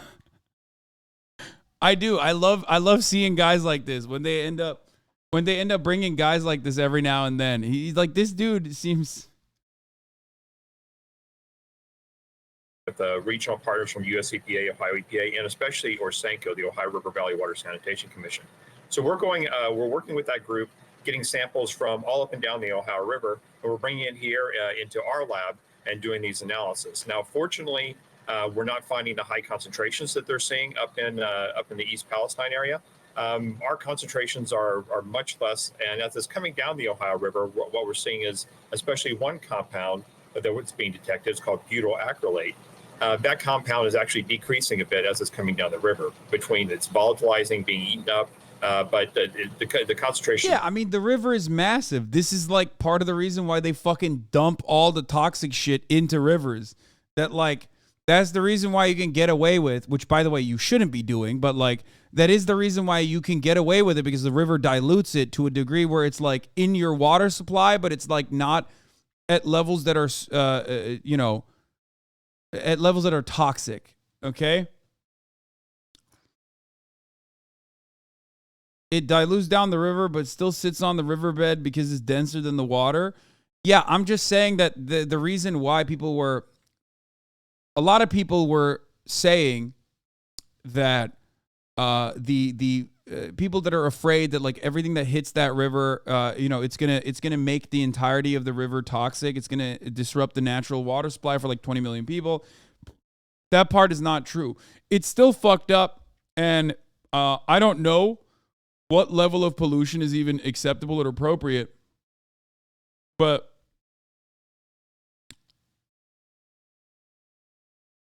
what level of exception, what level of pollution is even, or should be allowed? Okay.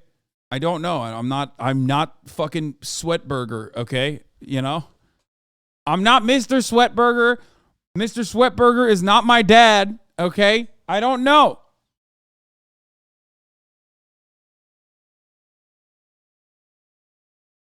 But I do know that, yes, a lot of this toxic waste gets diluted in the natural water supply and is not like immediately carcinogenic or ends up killing people, it seems. But having said that, can't speak for the natural water supply of at least East Palestine. Becoming less and less as it's moving towards us. So it's becoming less and less, but you are seeing a difference, though, since this train wreck has happened. Yeah, so this is something that we would not have detected before. I mean, the test that we do, we have a suite of tests that we do all the time anyway to make sure that the water's safe. So if there's anything in there we don't know about, we'll detect it.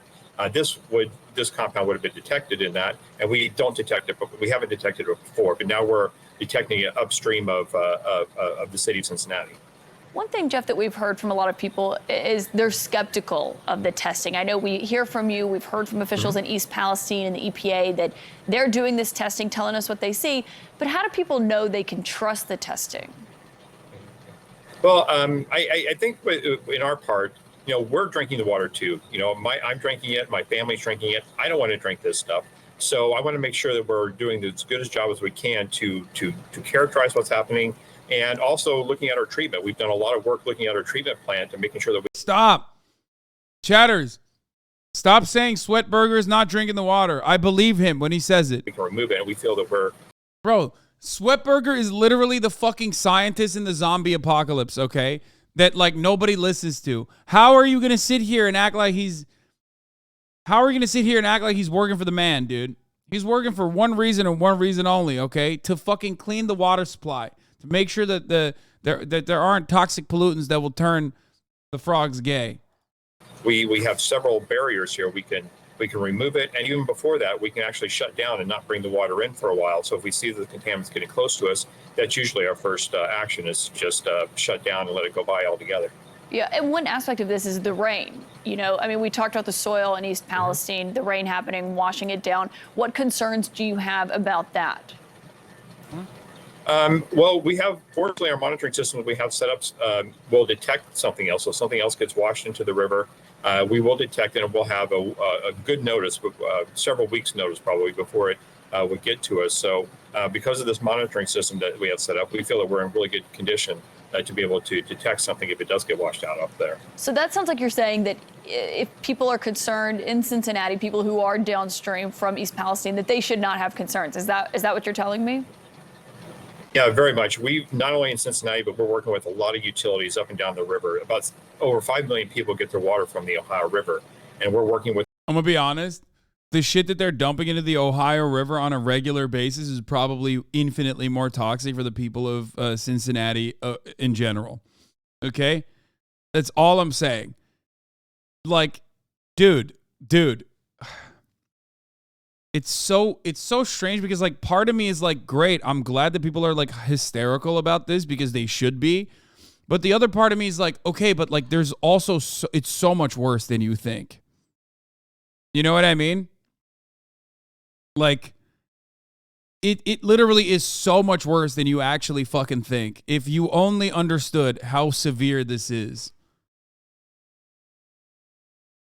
You know what I mean? Both corroding pipes, both are, both the corroding pipes, obviously, and lead contamination, all this stuff, but also like toxic pollutants being directly dumped into the river with hopes that it dilutes far enough that it doesn't like end up, feeding you a shitload of microplastics.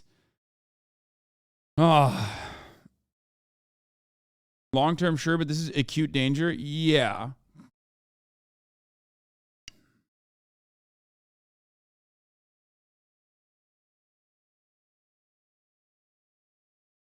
Stupid question, but doesn't the U.S. Army have units specialized in chemical hazards? The U.S. Army has bases that specialize in giving chemical hazards to every person that lives in the vicinity. With the water utilities and in a group to make sure that we're all aware of what's happening. Milk sizzling in coffee using East Palestine water? What the fuck?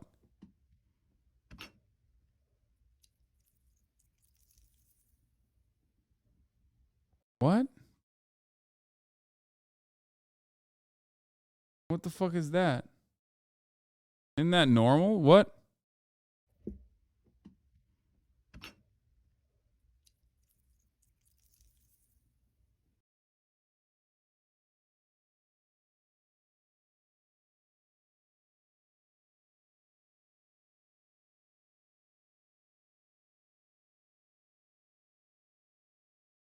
Yeah, didn't the news say not to drink the water in Ohio right now? The bubble from the bottom isn't normal? I mean, I don't know.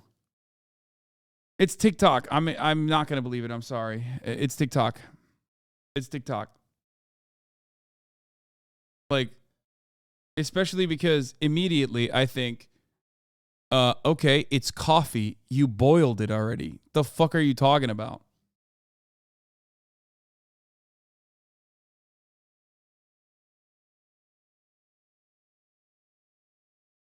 Like, what is the argument? That it just has like chemicals inside of it? Still? Have you made coffee? You boil coffee to make it? You boil water. What?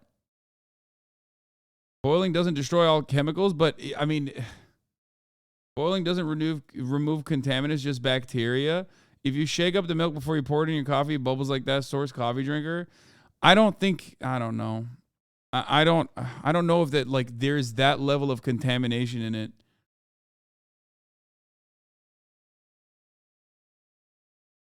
Boiling only for bacteria doesn't work against toxins and other harmful non-organisms.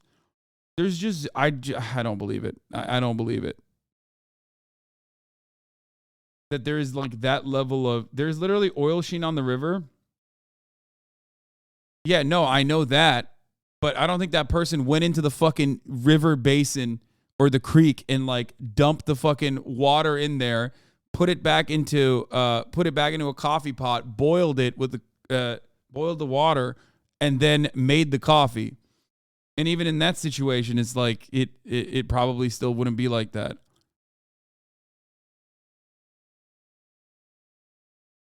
They could be in Modesto, California, for all we know, from a 7-second TikTok about unknown liquids. Exactly. Meanwhile, speaking of fucking boiling the coffee, I'm boiling to serve the top of the hour ad break because I forgot to run it, just like I forgot to take my chicken out that I fucking warmed up. But if you no longer want to see those ads at the top of the hour, all you need to do is subscribe, which you can do for $5 or for free with a Twitch Prime.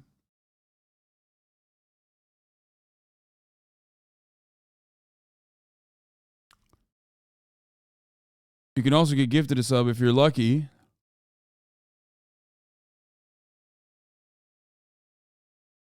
BS and Carnage, thank you for the 10 gifted subs, allowing 10 people to no longer see the ads at the top of the hour.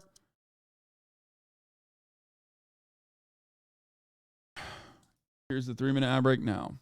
What treatment's effective and to make sure that this doesn't get into the drinking water.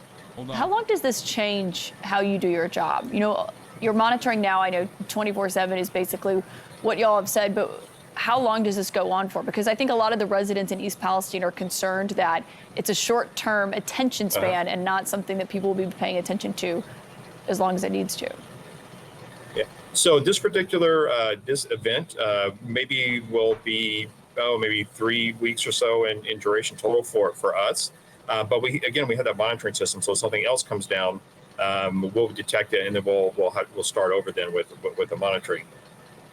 And some of the residents in East Palestine, just given your expertise on this, they've complained about the idea that they're told the water is safe, but they're still told to drink bottled water. How do if you live there, how do you square those two? Yeah. Well, I think what the Ohio Department of Health is saying is get your water tested. A lot of people up there in East Palestine have their own private wells. And that's a very different situation than what we have when we have a centralized drinking water system. So there is free testing that the ODH is doing for those people. So absolutely, they should have their wells tested, not just now, but later on in the future, too, to make sure that nothing else gets into there. Does it ever become a situation where, do you think that East Palestine should be designated as a Superfund site where it gets the federal attention and it changes the contamination and how they are allocating resources for it? Should it be a Superfund site? I don't know about a Superfund site, but I certainly think that there needs to be a lot of effort put into right now to characterize what's there, to clean up what's there. But yeah, I think they do need a lot of attention up there. All right, Jeff Swertfeger, thank you so much for sharing that expertise with us and not your a super testing fun procedures. site, And saying, but a super fun site. Here's the EPA chief visiting Ohio train derailment site and amid health concerns among residents. Yes, I ran the ad break. If you didn't see it, you got lucky, okay?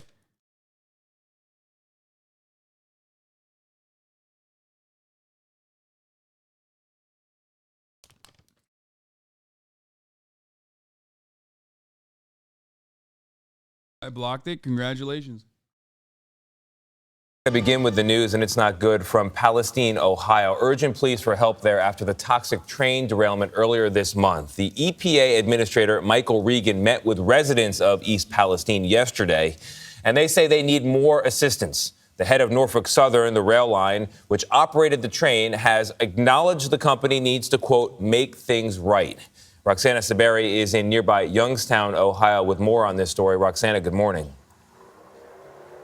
Good morning, Tony. Norfolk Southern continues to pledge that it will pay for the cleanup.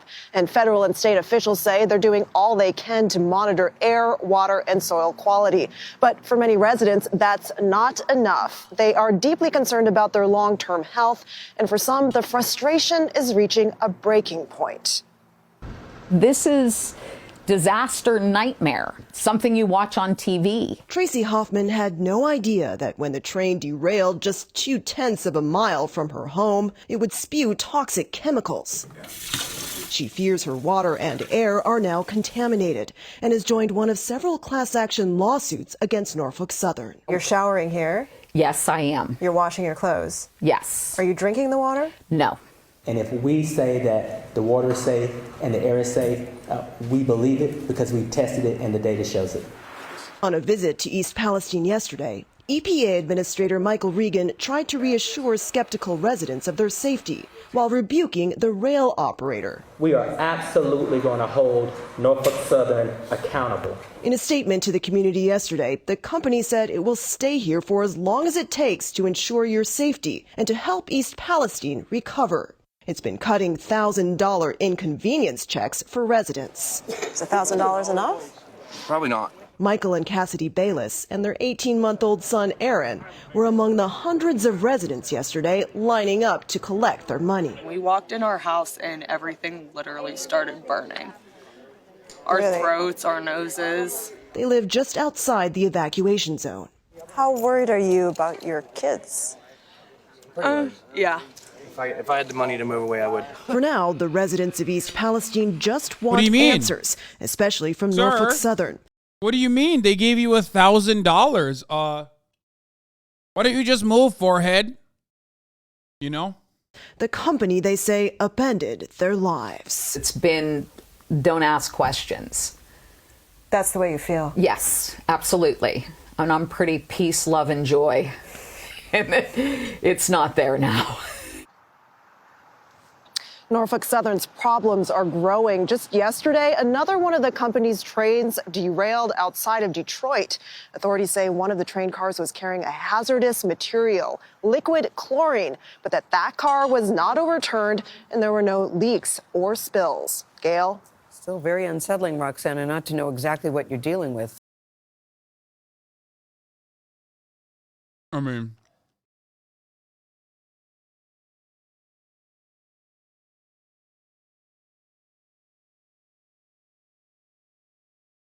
yeah, you can't even sell that house, as the chatter said. Who are you going to sell your house to? Chemical Man? Aquaman's not going to live there. You're fucked.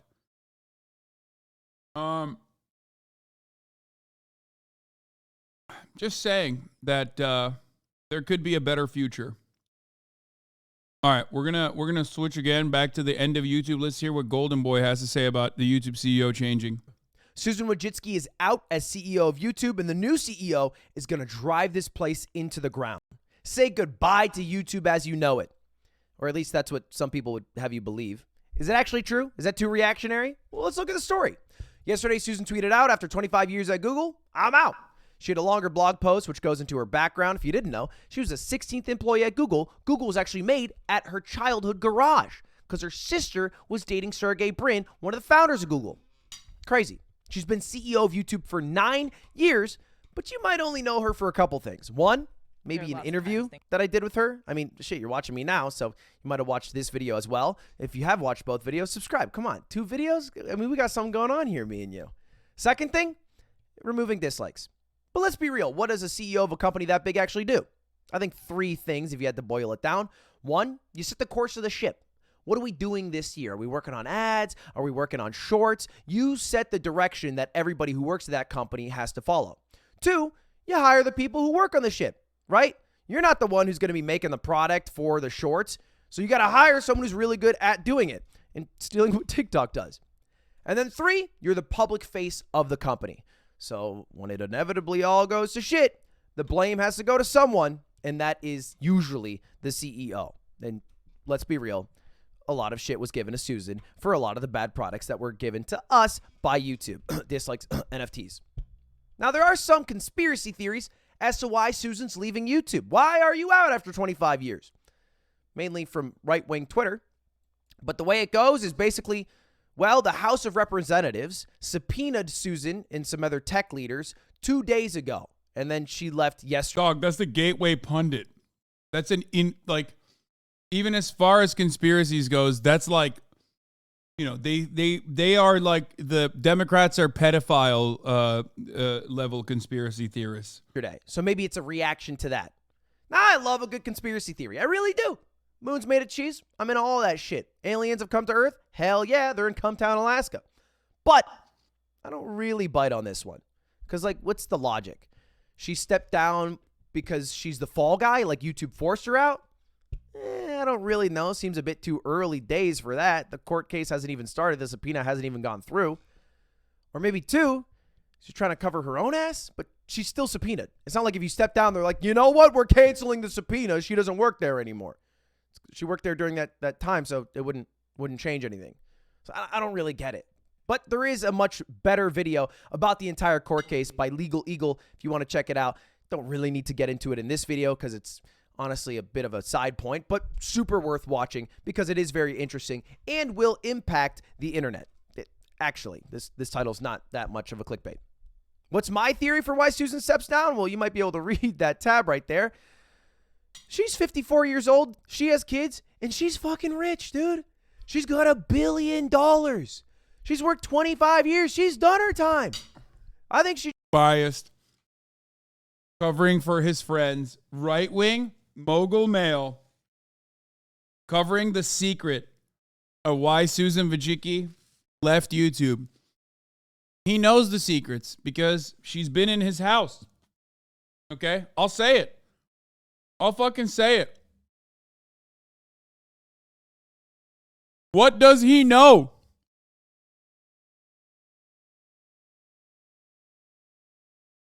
What about Benghazi, Lud? Exactly.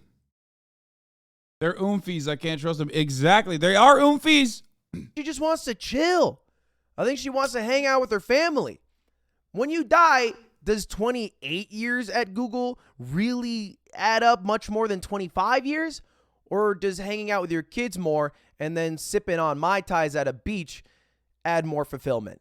With I would Ludwig. go with the latter personally. With Ludwig. That's my theory. By We'll her find out in side. due time.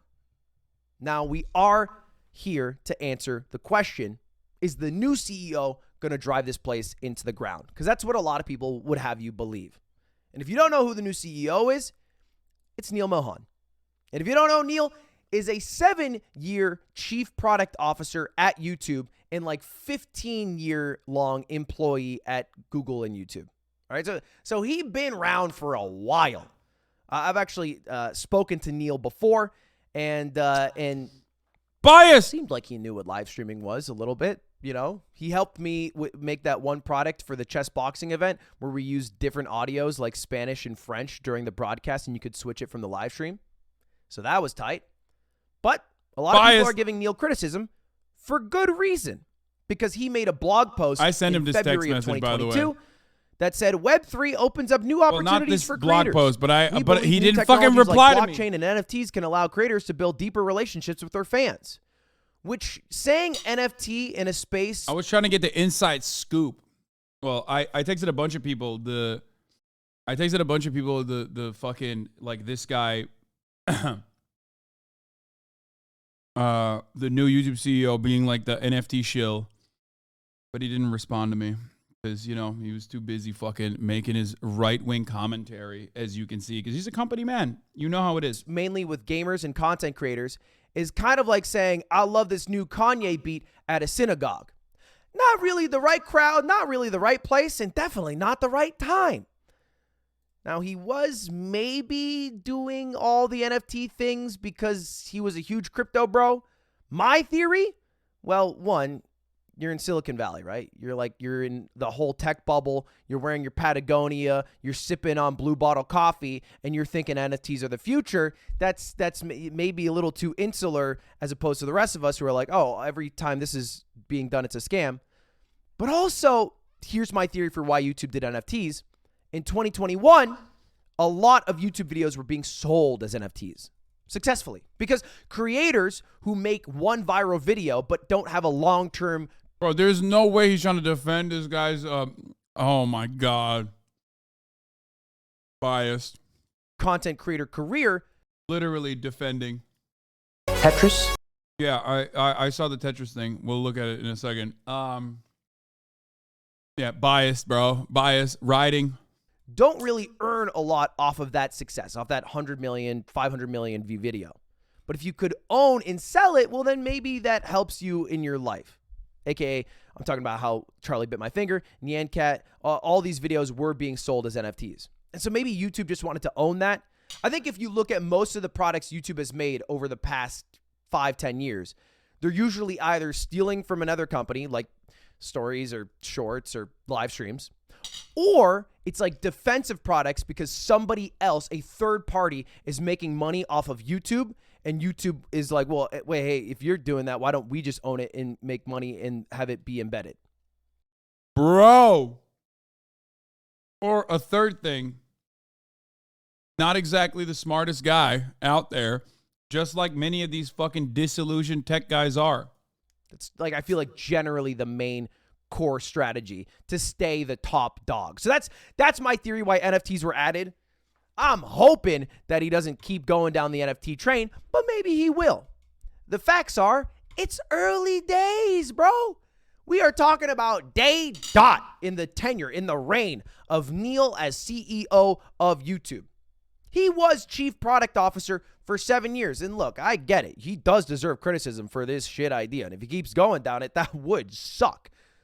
But you aren't only your worst idea. I think he also did some other things that people would recognize and be like, oh, okay, that's not so bad. And I think he wanted to let people know that because anyone that has seen Mark Zuckerberg light almost $1 trillion of value on fire by pumping a fuckload of money into cryptocurrency, the metaverse, Web3 shit, and is still in the tech space saying, no, we got to do that, but we got to do that right, should be immediately removed from their position of power.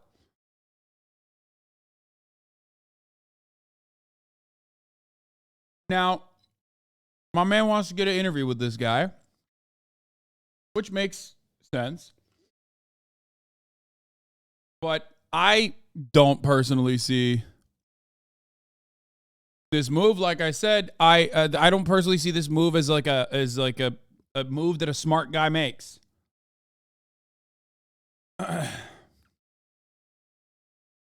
It's just like completely insane. It is like, you bring that up. You bring the NFT thing up. You're like, no, that's the dumbest thing anyone's ever. That's like disqualifying. So we'll see. Especially this far into the game, when we know how bad it is, when we know how bad it was, I would say something along the lines of like, look, that's a bad move. People make mistakes all the time. It's like horrendously bad. Hopefully he doesn't continue along that line. I don't even know if there's any reason why you would try to get into the NFT game like that. Especially because the way that he promoted the NFTs wasn't as like a defensive mechanism. Like Ludwig's justification here is that like, is an understandable one, right? It's why you would defend, it's how you would defend it if you were to defend it at all. Right? But ultimately,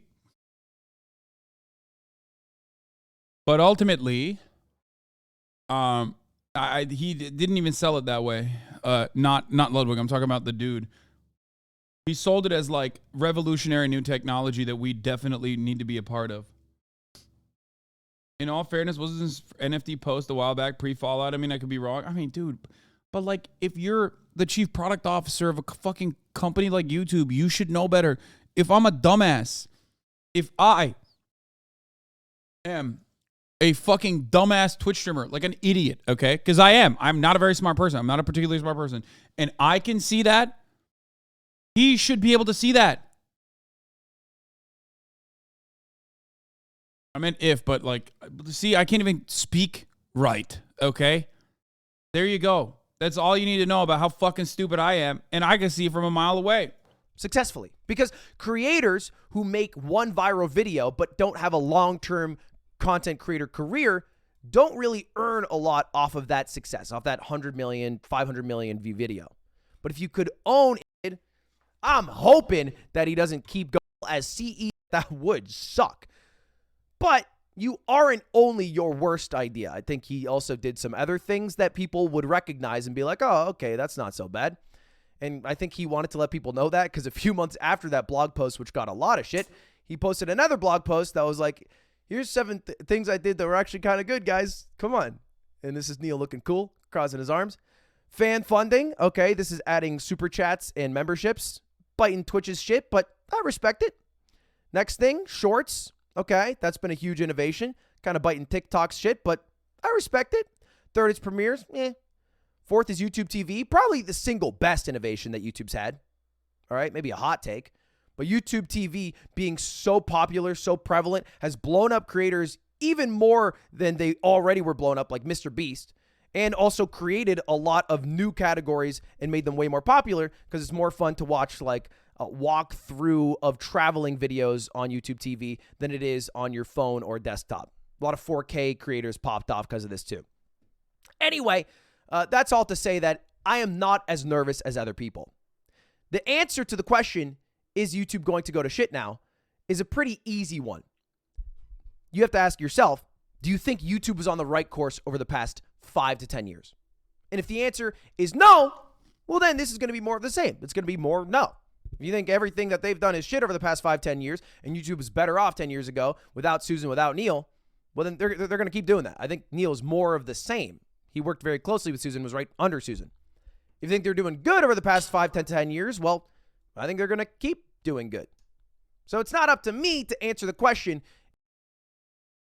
I'm just recognizing YouTube TV is YouTube's version of cable TV, which I use and pay for, but also forgot about law. So that section is kind of a wash. I do like it for sports, but it's expensive as a motherfucker. Dude, I'm afraid to report that Mogul Mail has fallen off, dude. Okay, I'll like it to support small content creators, but what is this? I remember a time when Mogul Mail was a one-take Jake. Japan changed you, Ludwig. It changed you. Sometimes I wonder if, like, people don't know I'm fucking around. Like, there's got to be people in this chat that are like, yeah, this Ludwig guy fucking sucks, huh? He's like, I wonder if there are people who legitimately think that 12 take Tyler. Wow. No longer a 1 take Jake, but a 12 take Tyler.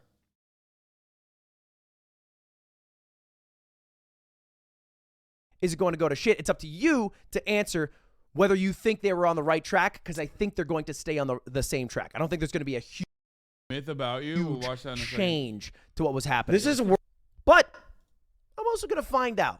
So let me know. If you could ask a question to Neil, CEO of YouTube, what would you ask? Because weirdly enough, I had the chance to interview the CEO of YouTube once, and I somehow got it again. Because I just tweeted out at Neil, I said, hey, want to chat sometime? And I'm not even shitting you. It was the first thing he tweeted after being announced as CEO. He said, let's do it. So I'll talk to Neil.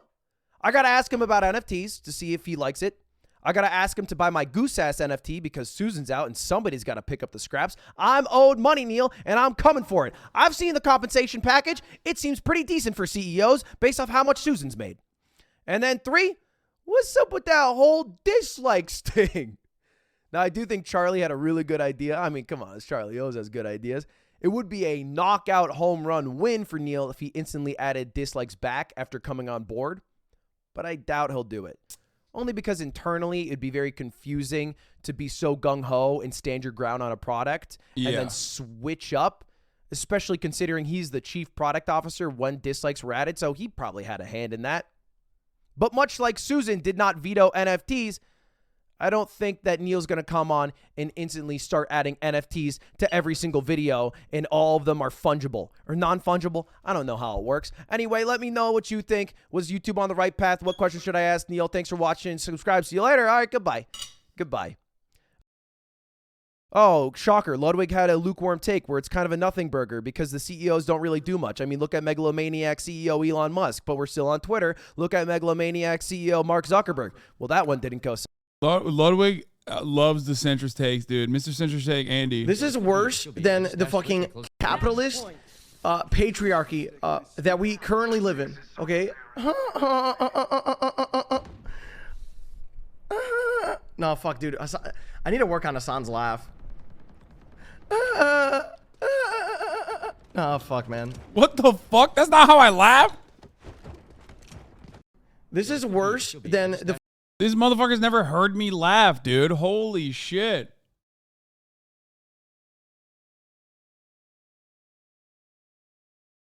He is so far off, dude. Capitalist, wait, what the fuck? Patriarchy that we...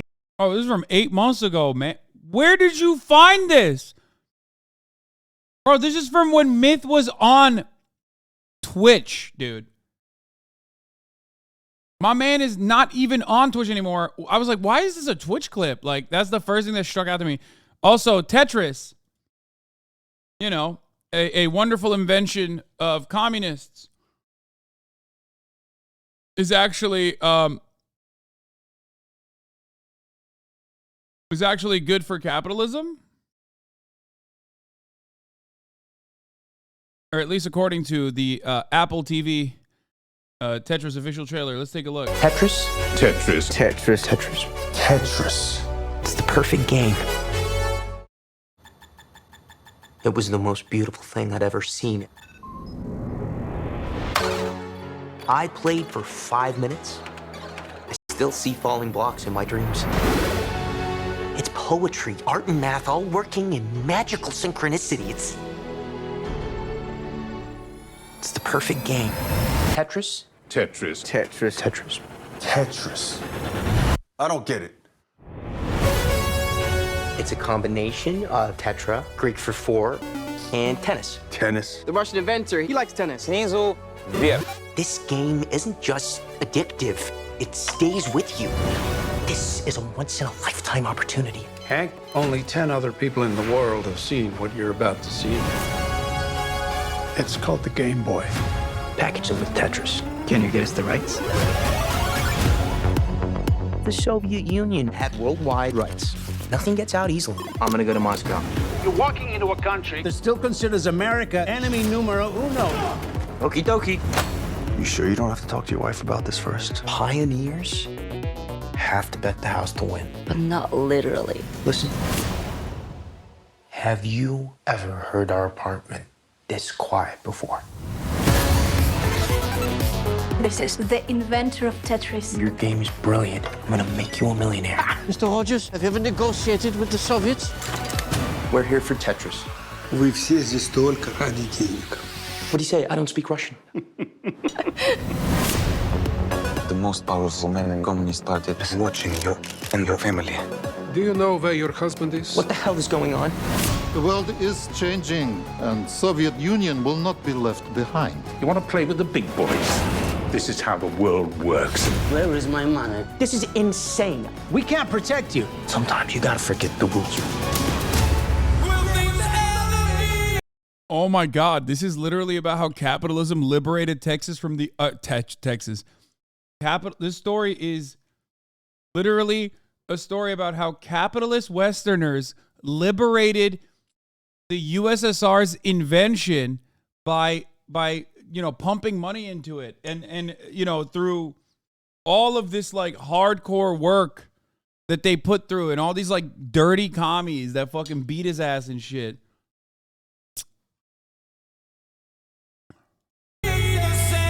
Go, go, go, go!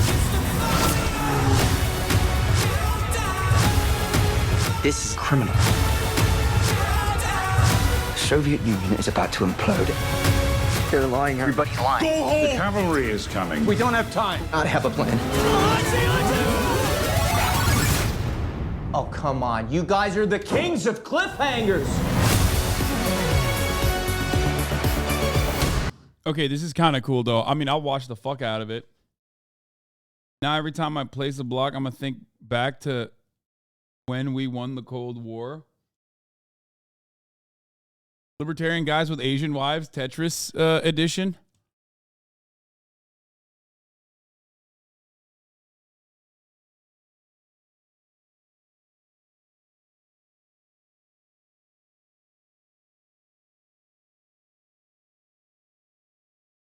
The framing on this is crazy because he just stole their game. It's wild how he seems like the hero here. I don't know what the actual... The whole spy thriller angle as well. The history of Tetris is entertaining on its own, but they had to make the American the most heroic person in the room. I don't know the exact history behind Tetris. Like, Sheldon 710. I guess, like, there is a... There's a game historian documentary on it.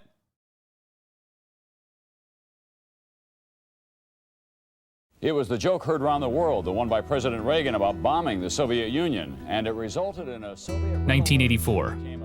The Cold War raged between two superpowers, the United States and the Soviet Union. Major economic and political differences created a constant state of tension between the former allies. Capitalist United States experienced unprecedented economic growth. Apple released the highly anticipated Macintosh personal computer.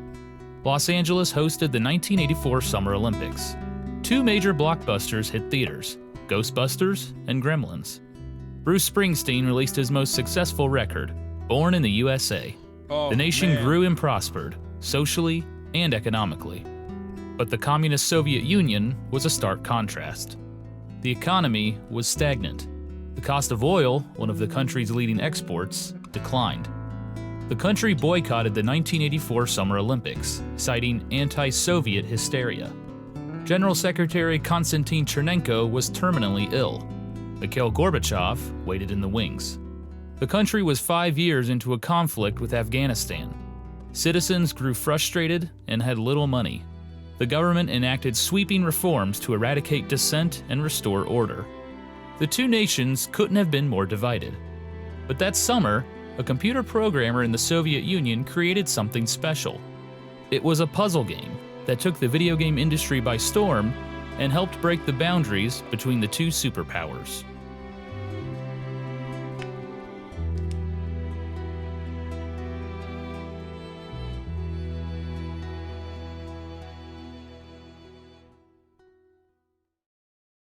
Someone in the chat said, Russia created nothing. Stop spreading pro-Kremlin propaganda. Blasted save. Thank you for the 5. Get the subs. Yes, you're right.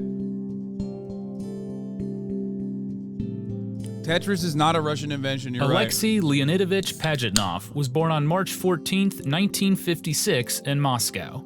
His mother was a journalist who reported on cinema, a somewhat controversial art form in the Soviet Union. His father was a philosopher, a writer, and a dissident of the communist regime. When Wait, what? No, it wasn't. What the fuck? Dude, he did. The what? Okay. I'm sure this is a very good. This is there's no way this is the what? Okay. Okay.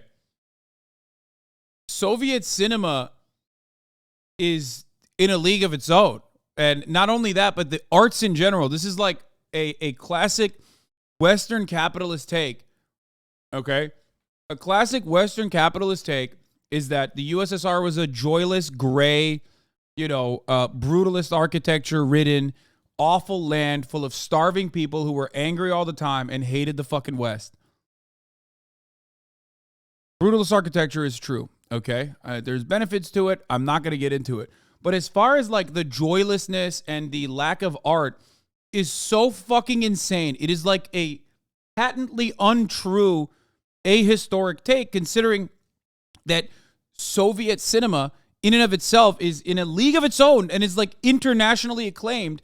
And not only that, but also as far as arts goes, like the USSR funded the fucking arts dramatically. Like this is something that they cared about. Education and the arts was profoundly important. That's crazy to just say that. That's crazy to just like, it's so insane that it's like hard for me to just glance past it. We're gonna move on, but just I need you to understand that that is objectively untrue. I mean, it's not even just like, yeah, here's George Lucas. Look. But I do like movies. I love movies. And I know a lot of movies aren't popular.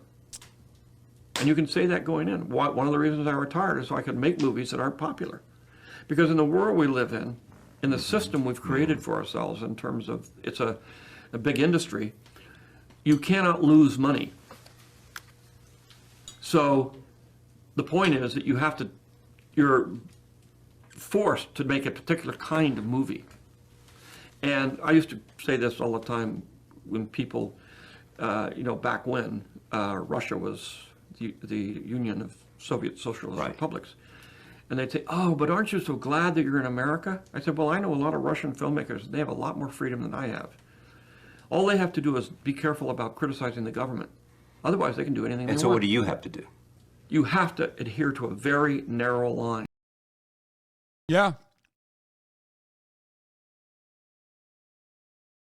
He's literally saying, he's openly mentioning that you can have more freedom and you can have more creative liberties when you're not fucking constrained with the limitations that capitalism puts upon you.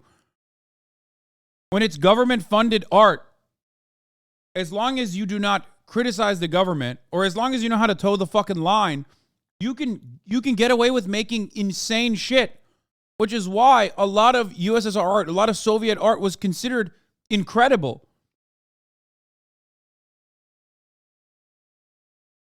Meanwhile, all of our movies criticize the government, including Star Wars 1 through 3. No, you can still criticize, first of all, you can criticize governments as well. But he's still saying that those constraints are worse overall as far as like fielding art. Not all art has to like immediately be like, this sucks. Like the government is like shitting on, I hate the government and the government directly. Ultimately, revolutionary art or art that's critical of the government in and of itself, like American art, like Star Wars, okay, where George Lucas openly states he is claiming that the empire is the United States of America, okay, is still not pushing the needle as far as fucking, building revolutionary optimism in anyone. Anyway. Of commercialism. And there's only certain, look, when I started in the 70s, it was like this. I could say Russia was like this, but we were like this. You could do a certain kind of movie. And I flaunted that system. I mean, THX, my first film, is definitely not an American film, and I shoved it in sideways. Francis helped me trick the studio. Yeah, right. They would have never let me make that movie if they knew what I was doing. Yeah, he's saying that he had to dance within the constraints that were given to him. For example, whenever he talks about, one example of how political dimensions of Star Wars is that it's an allegory for how the Vietnamese resistance was able to defeat the U.S. empire, as George Lucas explains here. George Lucas talks about how Star Wars was also an allegory for how democracy turns into fascism, with the U.S. being the inspiration. But I do like got abused.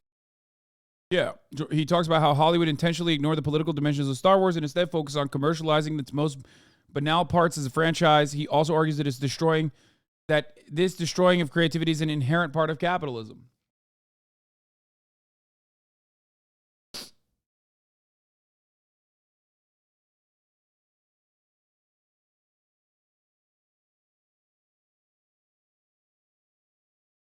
Anyway, just understand that this was a informative yet crazy fucking sidestep that we took away from the main point of contention here, Tetris. When Pajitnov was 11, his parents divorced. From then on, he and his mother lived alone in a one-bedroom apartment. But their time together introduced him to pop culture. As a writer, his mother regularly attended the Moscow International Film Festival. Sometimes she brought young Alexei along and introduced him to films from around the world. He loved James Bond. He also loved math puzzles and board games, one of the few forms of entertainment available to children of the Soviet Union. One of his favorites was pentominoes. The goal of the game is to arrange 12 unique puzzle pieces consisting of 5 blocks each into a rectangle. As a child in the 60s, Pajitnov witnessed the This also is kind of funny because like China kind of does this too, where it's like they let you play games, but then you have to like watch museum videos and shit on social media. Obviously, they have like other fucking things to do as well, by the way. That part is ridiculous. But, you know, that level of control is something that you see in China as well, which, who knows, maybe it's not the worst idea. Competition of space exploration between the United States and the Soviet Union. The USSR recruited scientists and engineers to give them an advantage. They hoped to draw children into the field by showing off the latest technology. As a result, 17-year-old Pajitnov was introduced to the computer. It left a lasting impression on him. He enrolled at the Moscow Institute of Aviation, where he earned his master's degree in applied mathematics. After graduating, Pajitnov joined the famous Russian Academy of Sciences in Moscow, where he landed a research position in the Dornitsyn Computing Center. But the computing center wasn't exactly at the forefront of technology. All employees used the same room-sized mainframe computer. Work conditions weren't ideal either. Pajitnov shared his desk with 3 other researchers. He followed the same routine almost every day. Wake up between 7:30 and 8 a.m., eat a breakfast of sausage, eggs, and cottage cheese, run some errands, then arrive at the computer. I don't understand. Why wasn't he starving in abject poverty? As is the case for every Russian existing in the USSR. This is weird. Computing center by 10 a.m. He There was worked no until food. midnight, which gave him some alone time in the evenings. Eventually, Pajitnov and a few other employees got an upgrade, their own personal Electronica 60 computer workstation. It was a huge upgrade over the giant mainframe computers, but to the rest of the modern world, it was ancient. The Electronica 60 was a clone of the LSI-11 computer, a system that came out 9 years prior. The display didn't show any graphics, only alphanumeric characters. Pajitnov worked on artificial intelligence programs and speech recognition software. The latter caught the attention of the KGB, Russia's head Casually did not mention he became a computer scientist for free. Okay, well, that part is a given. security agency. They hoped it could record phone conversations. But in the evenings, Pajitnov and a few other researchers had the computers to themselves to work on their own side projects.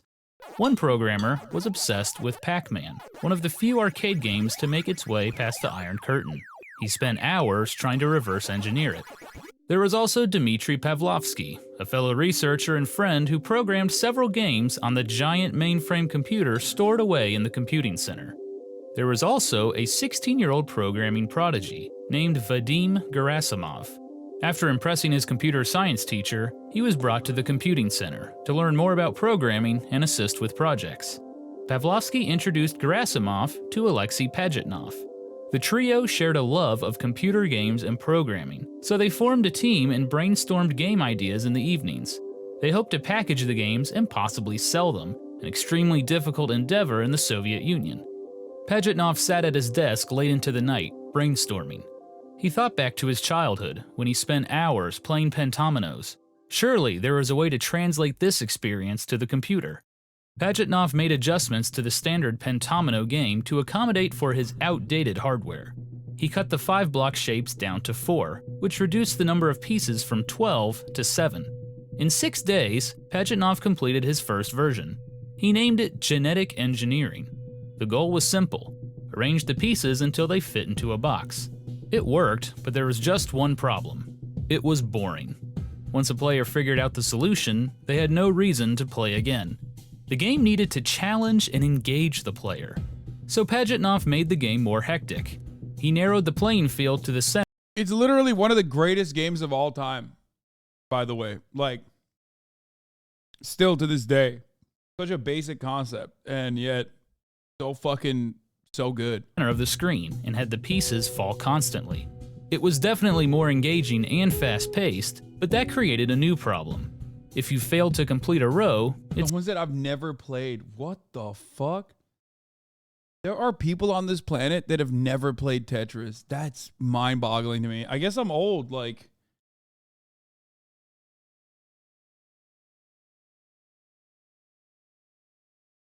You've never played Tetris? Like, I mean, I had a Game Boy, so like I fucking played a lot of Tetris, you know? It stayed on the screen. If you completed a row, it stayed on the screen too. It wasn't satisfying, and the game ended too quickly. Pajitnov's next modification made the game addictive. As soon as the player filled in an entire row, it disappeared. The game could potentially last forever, and fitting the puzzle pieces together was a satisfying reward. Suddenly, he couldn't stop playing his new game. He even played during work hours, claiming to be debugging software. Yes, on the company game was dime! Naturally addictive and didn't require any sort of tutorial. That is the Soviet way, okay? That's what Lenin would have wanted. That's certainly what Marx would have wanted.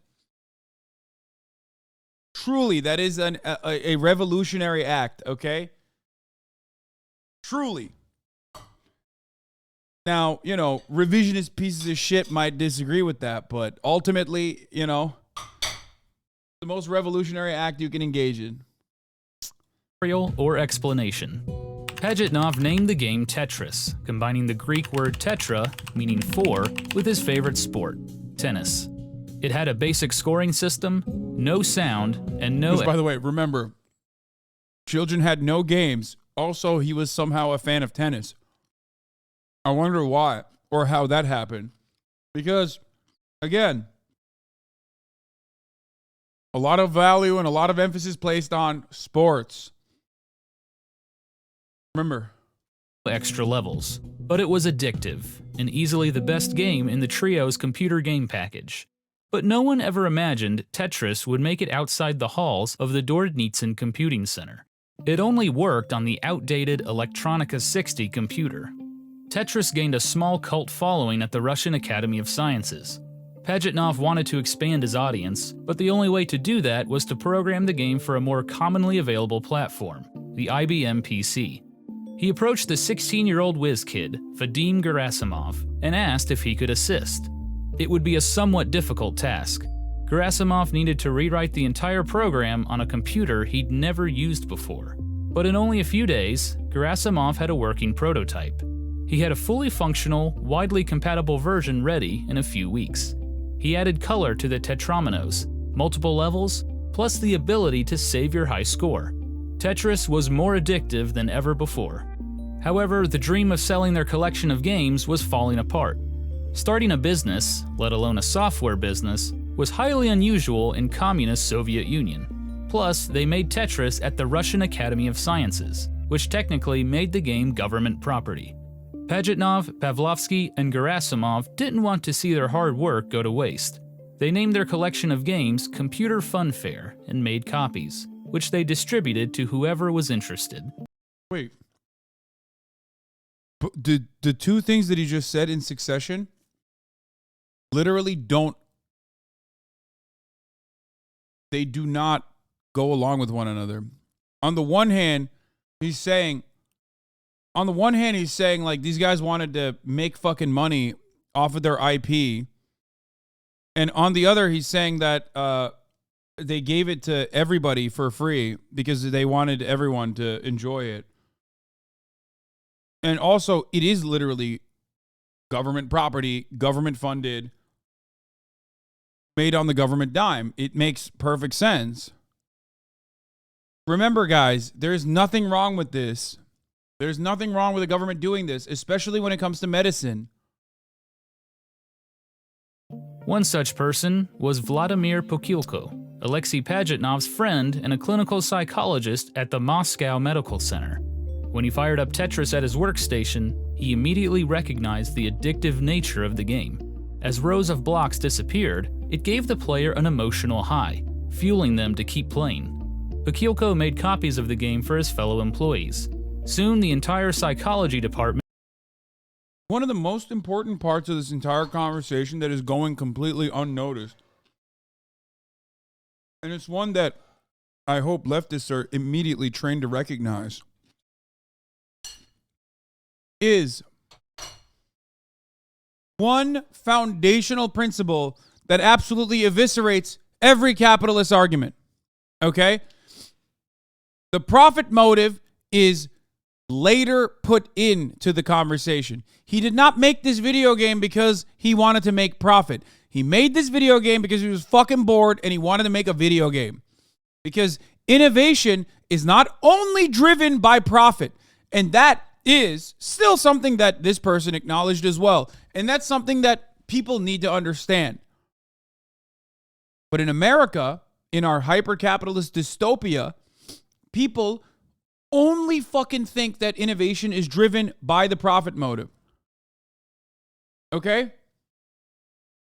This dude quite literally made something on public computers that the government paid for. He made a game because he was bored and he wanted to make a game. Okay, something to fill time with. He then turned around and gave it away for free. Don't lie, he was bored at work. I mean, it doesn't matter. There are so many different factors that play a role in innovation. It is never profit. If it was only profit, one of the greatest games of all time would not have been created in the USSR in ways that you just understood. Completely removed from the profit motive, okay? If that was the case, penicillin and insulin would not exist. Would love to hear this guy explain capitalism, explain how it'd be different or somehow good, like the workers made the game, had no ownership apart from their wages, which they received no overtime. Wait, what are you talking about? Oh, you're talking about... Yeah, you're talking about like if he was describing Ubisoft. Yeah, exactly. Or any game for that matter that was developed by coders and developers and shit like that. Was hooked. Bakilko feared the game would interfere with their work, so he destroyed every copy in the medical center. But the game found its way. Wait, what? Soon them to keep playing. Bakilko made copies of the game for his fellow employees. Soon the entire psychology department was hooked. Bakilko feared the game would interfere with their work, so he destroyed every copy in the medical center. But the game found its way back. Yeah, see? You know, managerial dicks everywhere. Rather than fight it, Bakilko thought the game could be useful in studying addiction. A unique two-player version was developed specifically for the Moscow Medical Center by Pajitnov and Gerasimov. More publicly funded innovation. That's crazy. By 1986, Tetris spread like wildfire throughout the Soviet Union. Almost anyone with access to an IBM PC had some form of the game. Pajitnov didn't make a penny, but he was excited about the popularity of the game. But it was only the beginning. Eventually, Tetris made its way outside the Soviet Union, which ignited an epic battle to cash in on the puzzle game.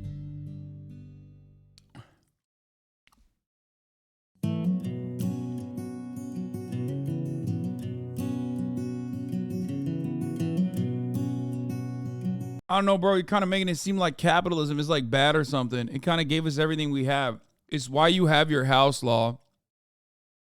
Workers built this house, motherfucker. Not capitalists. Not a single fucking capital owner built this house. It was workers who built this house. Shut the fuck up. Anyway. I'm sure that guy was just joking.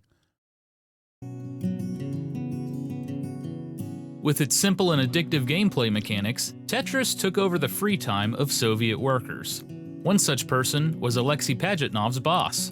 He shared a copy with some colleagues at the SCKI Institute of Computer Science in Budapest, Hungary. They loved it. Yeah, there's a lot of parts that are just like kind of being not talked about, like how the government saw this thing and recognized ingenuity, even with like how much bureaucratic red tape existed, even in the science area, right? Even at a time when the country is not like exactly doing well, and decided to further fund this guy's like passion project. There's no There's no avenue where this can happen under a capitalist organization of the economy. It doesn't. You have to literally turn around and fucking make an argument as to how this will generate more value, generate more profits to the fucking company itself, who will then take the IP anyway. Notice how it is spreading before it can copy for free and be motivated to change it for the better. Students at the Institute even ported the game to the Commodore 64 and Apple II, two popular home computers in the Western world. With that, Tetris officially crossed the Iron Curtain. In a sense, Hungary was the Western world's closest connection to Soviet life. It was under communist rule, but after the 1956 revolution, the Hungarian government passed major economic reforms to create a more open, free market. One of Hungary's most popular exports was the Rubik's Cube, created by Erno Rubik in 1974. Hungary was the place to go for business people looking to license Eastern products to Western audiences. One such businessman was Robert Stein, owner of the British software company Andromeda Software. After selling computer hardware in the 80s, Stein switched to a much more profitable business, selling software. But rather than look for potential new games in the UK... Bro, this guy says, yes, the government funding, etc. is great, but weren't people suffering and dying from hunger in the meantime? You literally just missed the part of the video where the guy was talking about his fucking normal-ass diet. No, they weren't suffering from hunger in the meantime, dude.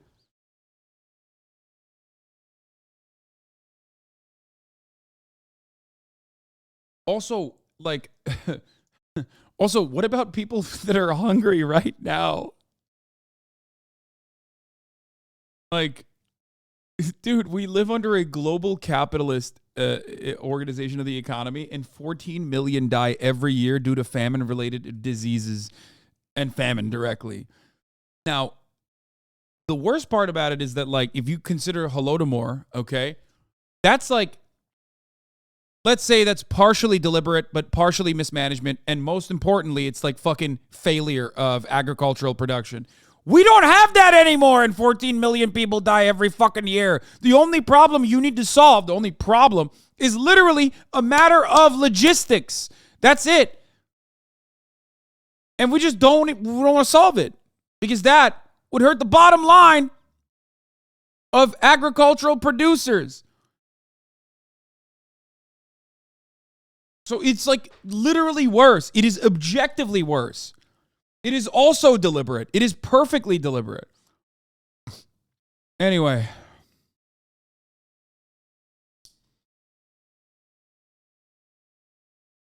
Lol, try criticizing Soviet Russia without describing inner city Baltimore accidentally challenge. Yeah, every time. I mean, how many times do we have to go through this? It's like anytime someone talks about how fucking bad communism is or how bad socialism is, they end up describing capitalism, and it's mind-boggling to me. You're like, dude, socialism? Aren't you talking about the system where people are dying of hunger and like people are dying because they can't get like preventable diseases treated, or, you know, there's an accumulation of wealth and power at the top of and rampant corruption existing in government? I'm like, that's capitalism. You're describing America now. You're describing the United motherfucking States of America right now, today, in this very moment. Socialism is so bad. I heard they made the children that went to school literally do labor to pay for their fucking meals, dog. Oh, wait, that's not what's happening. That's happening right now in Philadelphia. That's crazy. Dude, I heard USSR is so bad about child labor that like they literally had to reinvent new ways of making child labor happen in the USSR because of the labor shortage. No, that's in America. That's Ohio. That's Minnesota. That's Arkansas. Today, right now, 2023. That's Iowa. Oh. It's not the same because communism makes us really mad.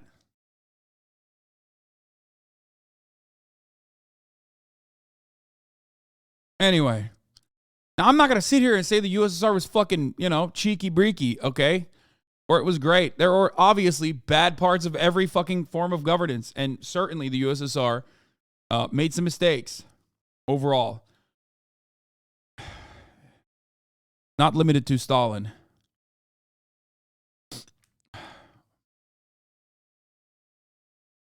you know, the idea that it's like, you know, objectively evil, or America is a source of good, is so funny. When you got this article, dude, to save money, maybe you should skip breakfast, says the Wall Street Journal.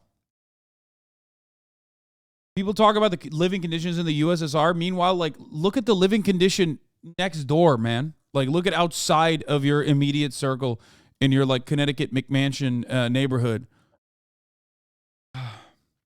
Motherfuckers would be saying, says you to me. But, like, at least I acknowledge it. I recognize it. I tell you that the top of the hour ad break is here. I tell you that you should skip breakfast and save the $5 specifically to avoid the top of the hour ad break. You know what I'm saying?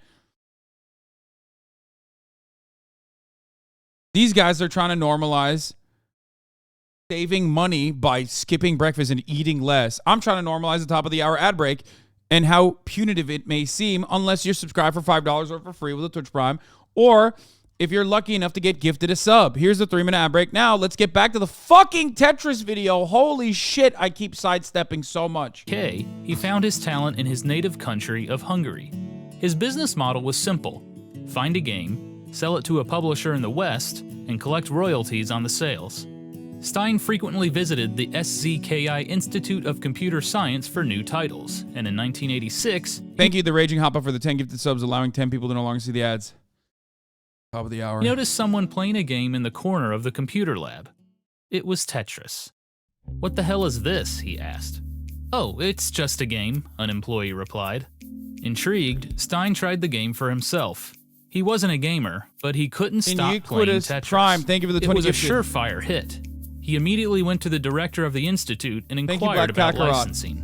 But the thank you, we got medicalwaste.com for the 5 gifted subs as well.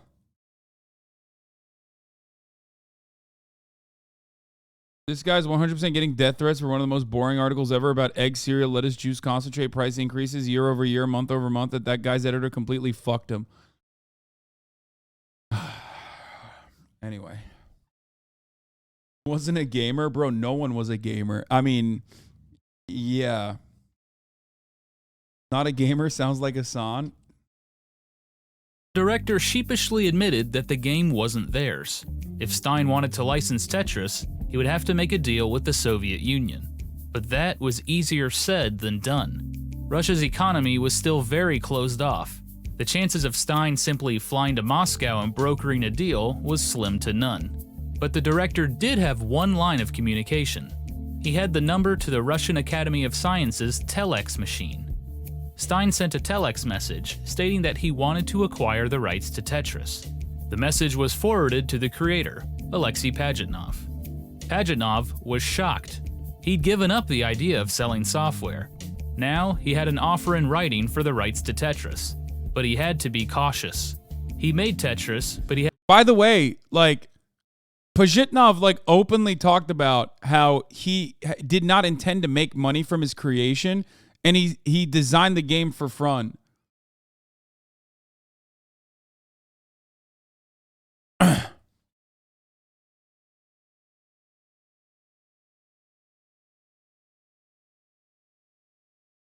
I just want people to understand that, because, like, they keep there's a hammered in narrative. There's a hammered in narrative here, even here, when it's like probably the closest you'll get to like an objective assessment of the situation, and I even there, it's like there's this idea that it's like, dude, he wanted to do it for profit. Not saying that he shouldn't profit. Okay, I don't have an issue with that. What I'm trying to state here is that, like, ultimately this creation didn't come from the profit motive.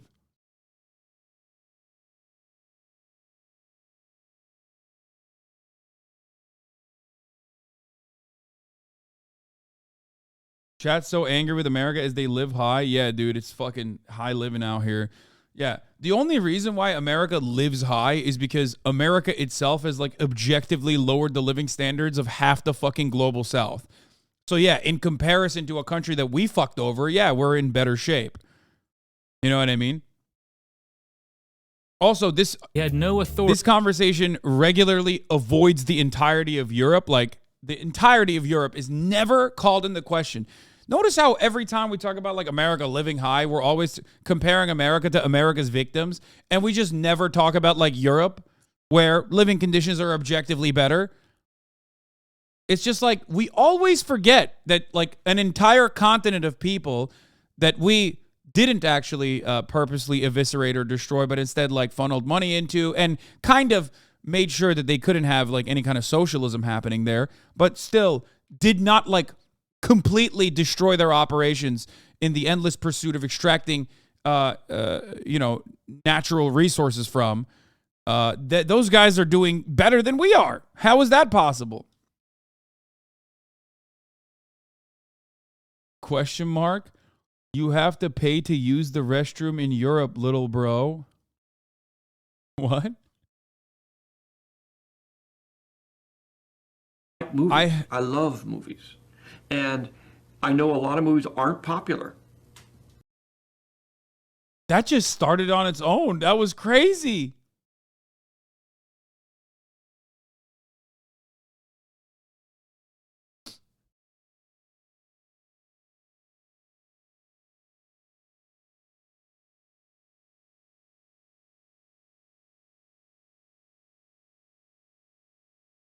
Anyway. Let's continue. To negotiate for the rights to the game. We could do nothing for personal gain, he said. It would, however, be a huge accomplishment to have a game published. After several weeks of getting translations and the proper authorization, Pajitnov sent the following reply.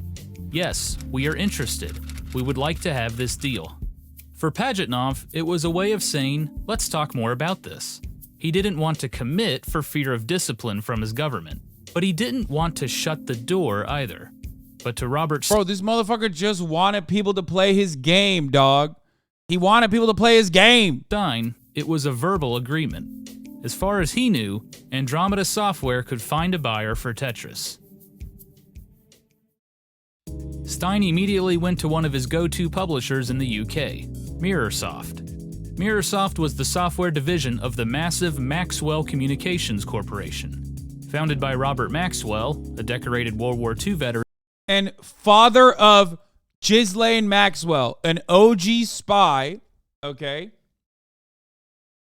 And father of, and I repeat, Ghislaine Maxwell, a spy for originally the OSS, which, by the way, that's what his decorated World War II veteran, that's what he's talking about. Yup.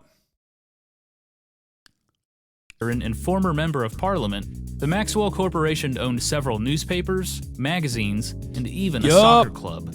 Mirrorsoft was a big publisher with strong Why didn't you cover her trial? You can't be serious, right? Because I certainly did.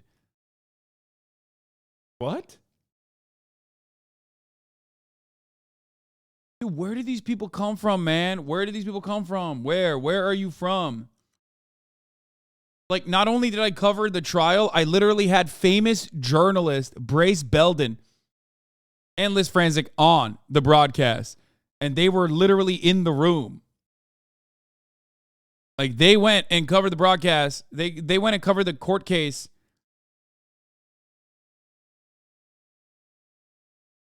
In person, because they're reporters, they're journalists. Anyway, let's continue. Financial backing. Stein set up a meeting with Mirrorsoft co-founder Jim McConnachie. He took a look at Tetris, thought nothing of it, and passed it off to Mirrorsoft's technical department. Several weeks later, McConnachie wandered down to the technical department during a lunch break and noticed everyone huddled around playing Tetris. He figured he should play the game himself.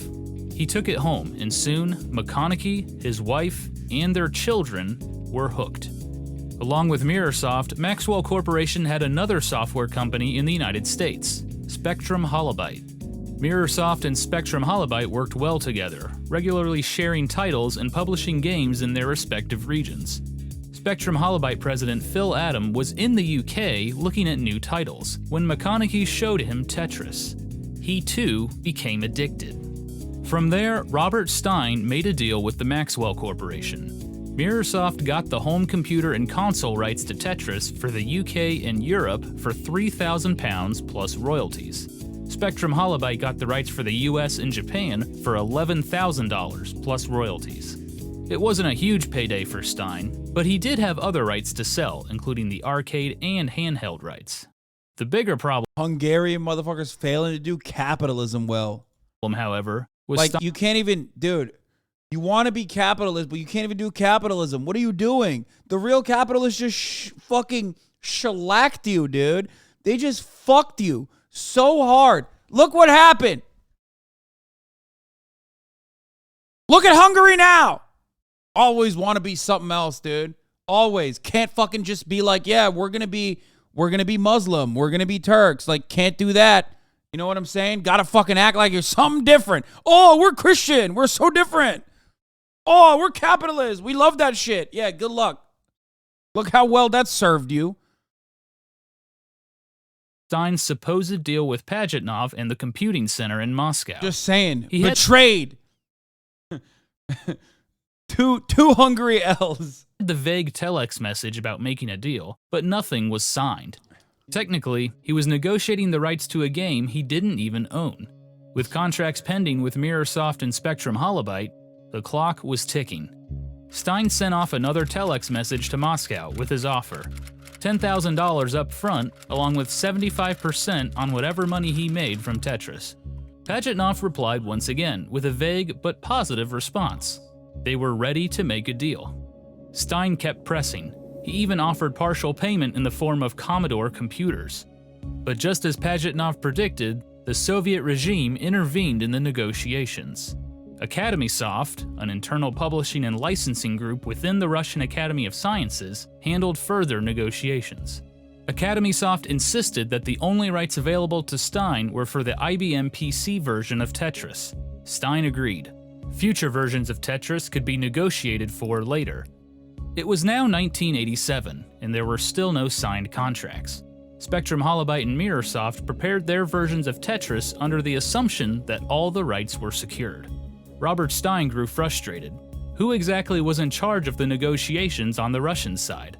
Stein had a verbal agreement, or so he thought, but he needed pen to paper in order to make his dealings with Mirrorsoft and Spectrum Holobyte legit.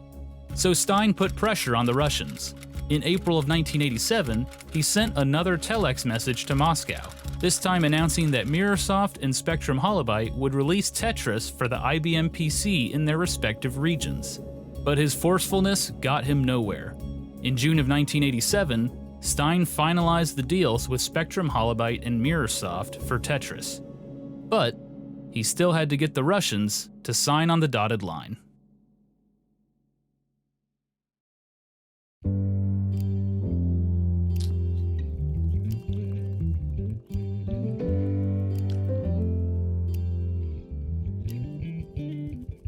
Robert Stein assured Spectrum Holobyte and Mirrorsoft that he would secure a deal with the Russians, so the two companies moved forward with Tetris. But marketing was a big issue. Tetris was an addictive game, but it was unlike any other game on the market. There was no story or hero. The graphics weren't cutting edge. Phil Adam, president of Spectrum Holobyte, noted that Tetris was the first Russian game to be commercialized in North America. Why not use this to their advantage? He proposed Tetris be marketed as an exotic game from the mysterious world behind the Iron Curtain. It would surely tap into the public's curiosity about the Soviet Union. The game was completely reprogrammed to incorporate allusions to Russia. The developers added imagery of St. Basil's Cathedral, Lenin Stadium, and May Day celebrations in Red Square. They incorporated classical Russian music. They even added a reference to Matthias Rust, a West German pilot who flew a small plane directly into Red Square. He was arrested and charged with hooliganism. Ronald Reagan and Mikhail Gorbachev, just important pieces of USSR history, including that. impersonators showed off the game at trade shows. The Tetris hype grew as release day approached. But right before Tetris launched, in January of 1988, Robert Stein received a telex message from another organization in Russia. The group accused Stein of selling Tetris illegally and demanded that further negotiations go through them. They were known as Elorg. ELORG was short for Electronic Org Technica. The Soviet Ministry of Foreign Trade formed ELORG for the purpose of importing and exporting technology, specifically to other communist nations. But in the 1980s, under the leadership of Mikhail Gorbachev, restrictions on foreign trade with the West loosened. ELORG was now free to seek licensing deals for technology internationally. This included computer software. ELORG learned that some of the researchers at the Russian Academy of Sciences were creating computer programs, including Pajitnov's artificial intelligence software. Like, here's the thing. Like, if you look at this from a capitalist, pro-capitalist point of view, you can't literally look to one of the most formative, one of the most important fucking video game inventions, one of the most, like, still to this day, playable video games that is arguably, like, very successful as IP, standalone IP, and say, oh, it's okay that a Hungarian guy that, like, imported it under, like, weird loopholes, imported it for $11,000 and say that that's fair is fair. You know what I mean? So, like, the Russian government at that point, the USSR, wanting more for this IP, if you are going to look at it through capitalist standards, it's literally just combating exploitation. British guy through a Hungarian guy. You know what I mean? It's like, it makes sense even from a capitalist perspective.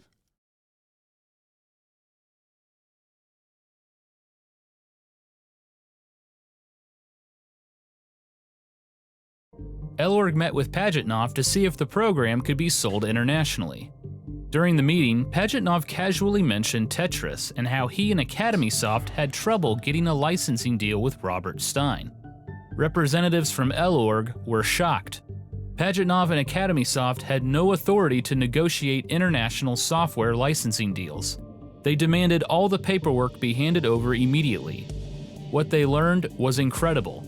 A researcher at the Russian Academy of Sciences was negotiating an international business deal for a video game. Not only that, but it was about to be sold in the West, and nothing had been signed. From that point on, ELORG was in charge of all negotiations for Tetris. They asked Robert Stein to come to Moscow to explain himself. When he arrived, Stein said it felt like an interrogation. Representatives from ELORG didn't trust him. "Why are you selling Tetris without our permission?" they asked.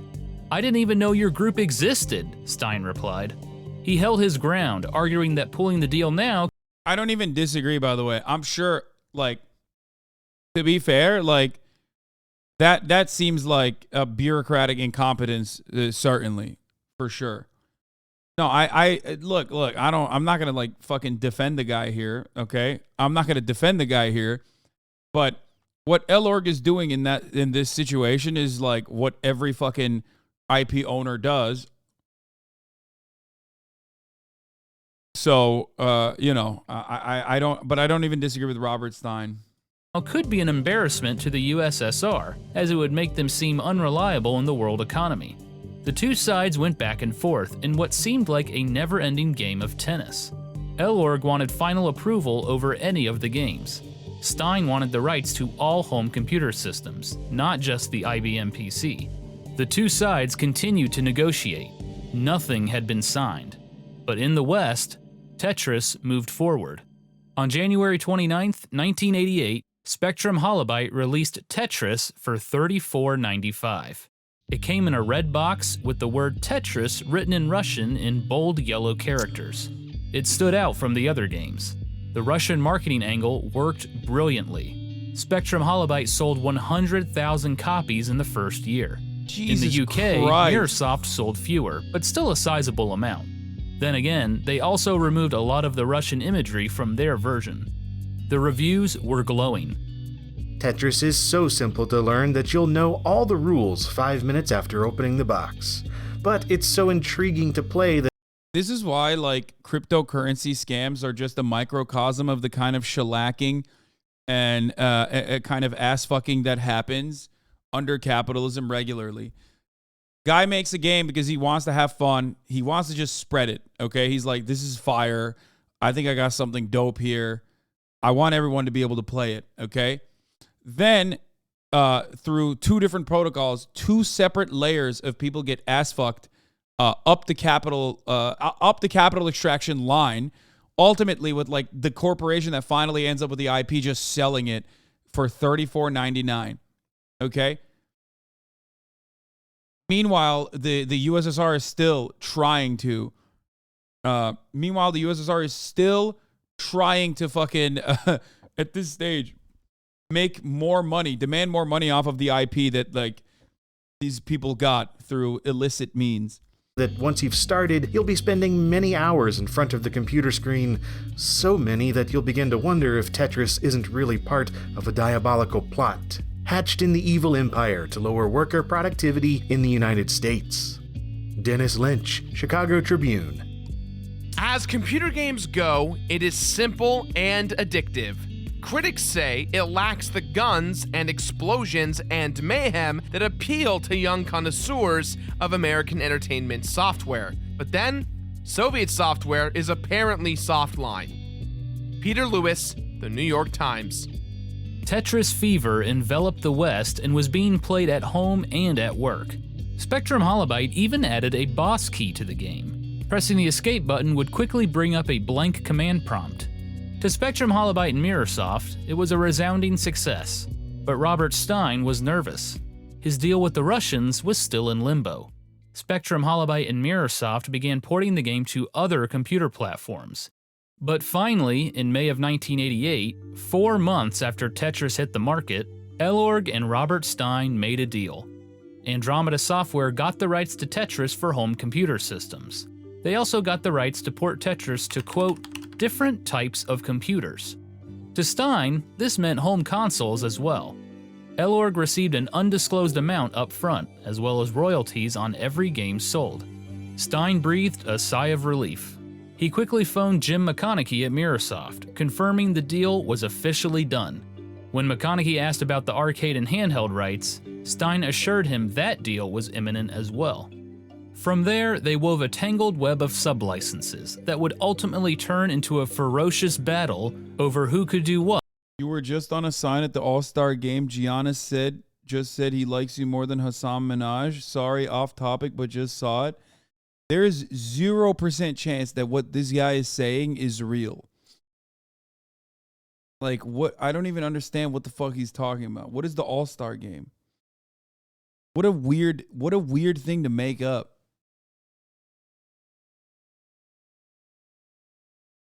The NBA All-Star Game is happening right now? Not. All-Star NBA weekend just started?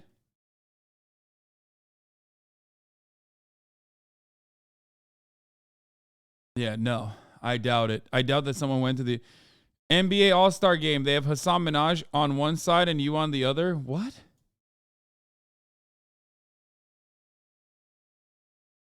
What the fuck?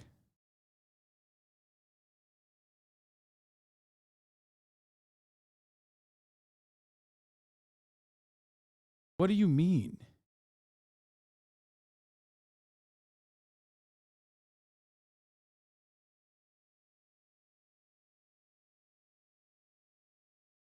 He likely fell asleep on the couch and watching it and dreamed it. Yeah. To be honest, is Greek. He doesn't know you. Oh my God. Everyone is immediately like, dude, you have to. It's real, bro. I got it, man. It's a poop sock. You want me to click it that desperately?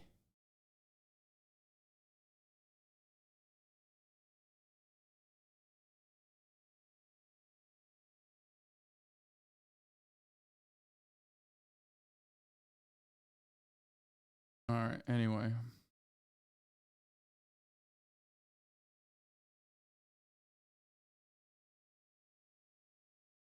Okay, we're going to get back to Tetris. What with Tetris?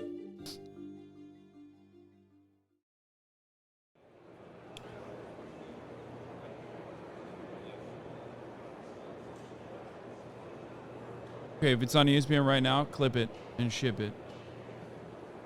In January of 1988, Spectrum Holobyte showed off their new product at the Winter Consumer Electronics Show in Las Vegas.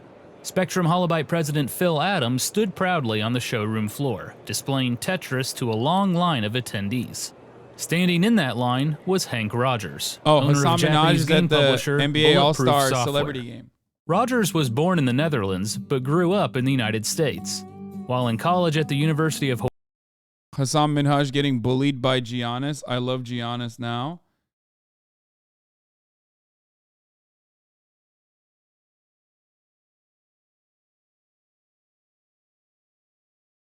To see you now under pressure. 20,000 people. Boo! Yeah, no, you're not. Hey, turn the other way. Turn it around. Turn it. I like him better. Yeah, that's not me, bro. What the fuck? That was what the chatter was talking about? That's pretty funny.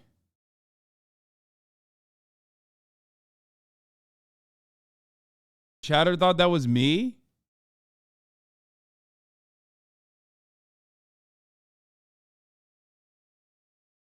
Big name Asian icons will be participating as Hasan Minhaj, Indian American comedian Ranveer Singh Bhanavi, and oh, by the way, I've played with big homie Simu over here, and he is actually very good. I don't know how good Hasan is, but he's actually pretty decent. I think this is the photos they showed on TV. The other guy does kind of look like you. Yeah, no, that's not me, man.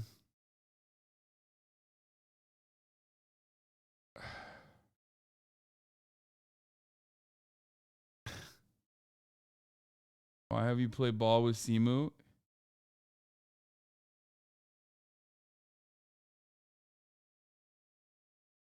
Yeah, there is no, that's not me. Chatter got so excited.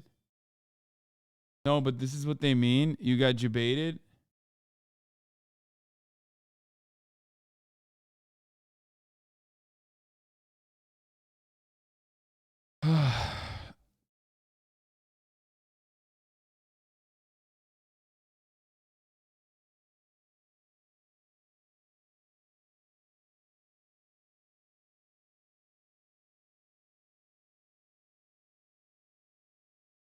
Oh, this is a insane. Okay, we're getting sidetracked, but this is insane. I got to show this to you.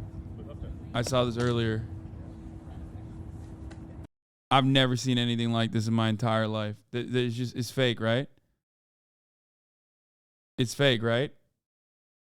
No shot, it's real. There's no way. It seems fake. Oh yeah, the Simu thing wasn't fake. Yeah. Bro, I did ask turn to my friend and after the run was like, have I seen Hasan somewhere before? Like, do we know him? And he looked at me like I was a total fucking idiot. So great balling with you. Haha. No shot.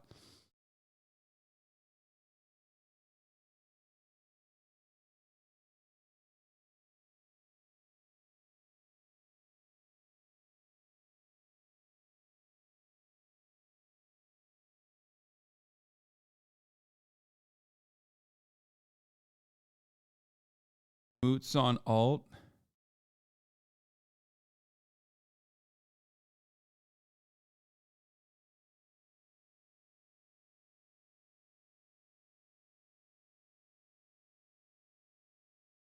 Tell us about Ball with Earl Sweatshirt.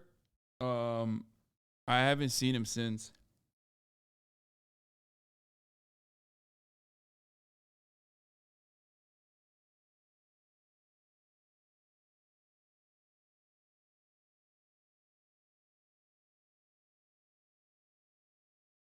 Okay, let's get back to this fucking video. Oh my god, I'm so annoyed. I keep getting sidetracked. Hawaii, he fell in love with a Japanese woman and moved back to Japan with her. From there, he got into game development and formed Bulletproof Software. Inspired by the game Dungeons & Dragons, Hank Rogers released The Black Onyx, an ambitious, turn-based RPG, the likes of which Japan had never seen before. By the end of 1984, it was the best-selling computer game in Japan. In 1985, he was enamored with the Nintendo Famicom and determined to make a game for the system. After reading in a magazine that Nintendo president Hiroshi Yamauchi was a fan of the board game Go, he set up a meeting. Rogers pitched that he could make Go for the Famicom. Yamauchi gave him an advance of 30 million yen, or approximately $300,000, to make the game. Within minutes, Rogers had a deal with Nintendo, cash, and became an official Nintendo licensee. By 1988, Rogers was getting more into publishing. He frequented trade shows, looking for the next big game to bring back to Japan. So there he stood, waiting in line to play an odd-looking new game from Russia, Tetris. He wasn't quite sure what to make of it. Tetris was probably the quietest game at the show. Even then, products were graphically exciting, but this game was a totally different thing. I wanted to play it because it struck some basic chord. I couldn't stop playing. After going through the line more than 5 times to play, Rogers was convinced. Tetris was the game he was looking for. It was simple, seemed easy to program, and would require little translation. Rogers learned that Gilman Louis, CEO of Spectrum Holobyte, was going to Japan to shop the game. Gilman Louis' first stop was the ASCII Corporation, one of the largest publishers in Japan. They declined Tetris, saying it was too retro. Their loss was Rogers' gain. Gilman Louis and Hank Rogers signed a letter of intent for Bulletproof Software to publish Tetris in Japan for just about every platform. It's so funny that even on this fucking platform, of all platforms, people still do like ASCII. You still turn around and go, ASCII, Lamau. Like, you know the word. Like, we don't even allow it in the fucking chat.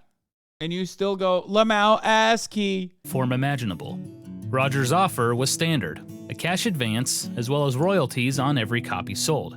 Spectrum Holobyte had no plans for getting into the Japanese market, and Rogers seemed more than capable of delivering Tetris to the country. When Gilman Louis phoned Jim McConaughey at Mirrorsoft to tell him the news, he received a surprise. Rogers couldn't have the console and arcade rights for Japan because those were already sold. The buyer was Atari Games, which planned to publish the games under their subsidiary, Tengen. Like everyone else, engineers at Atari Games were playing the PC version of Tetris and were addicted. It became common water cooler talk at the office, which motivated Atari Games to grab the rights.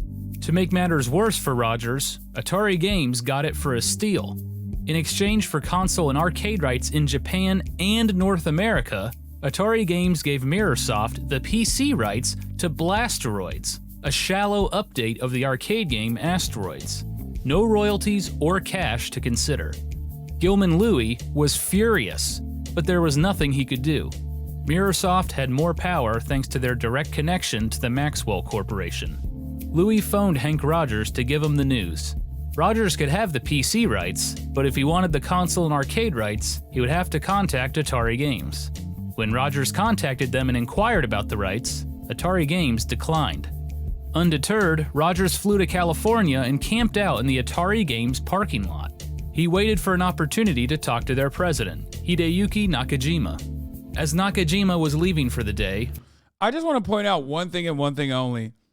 Not a single piece of this invention was fundamentally changed, and yet millions of dollars have exchanged hands at this point. And ultimately, when it was inside of the borders of the USSR, it was just, freely distributed, given to people for fun times. And it is such a perfect demonstration. It is such a perfect example. Not a single piece of what makes the game so brilliant, so unique, so replayable has changed at all.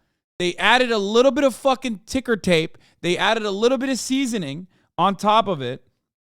And millions and millions of dollars have exchanged hands so far with no fundamental differences to what makes the game unique. Don't ever talk to me about how capitalism is innovative ever again.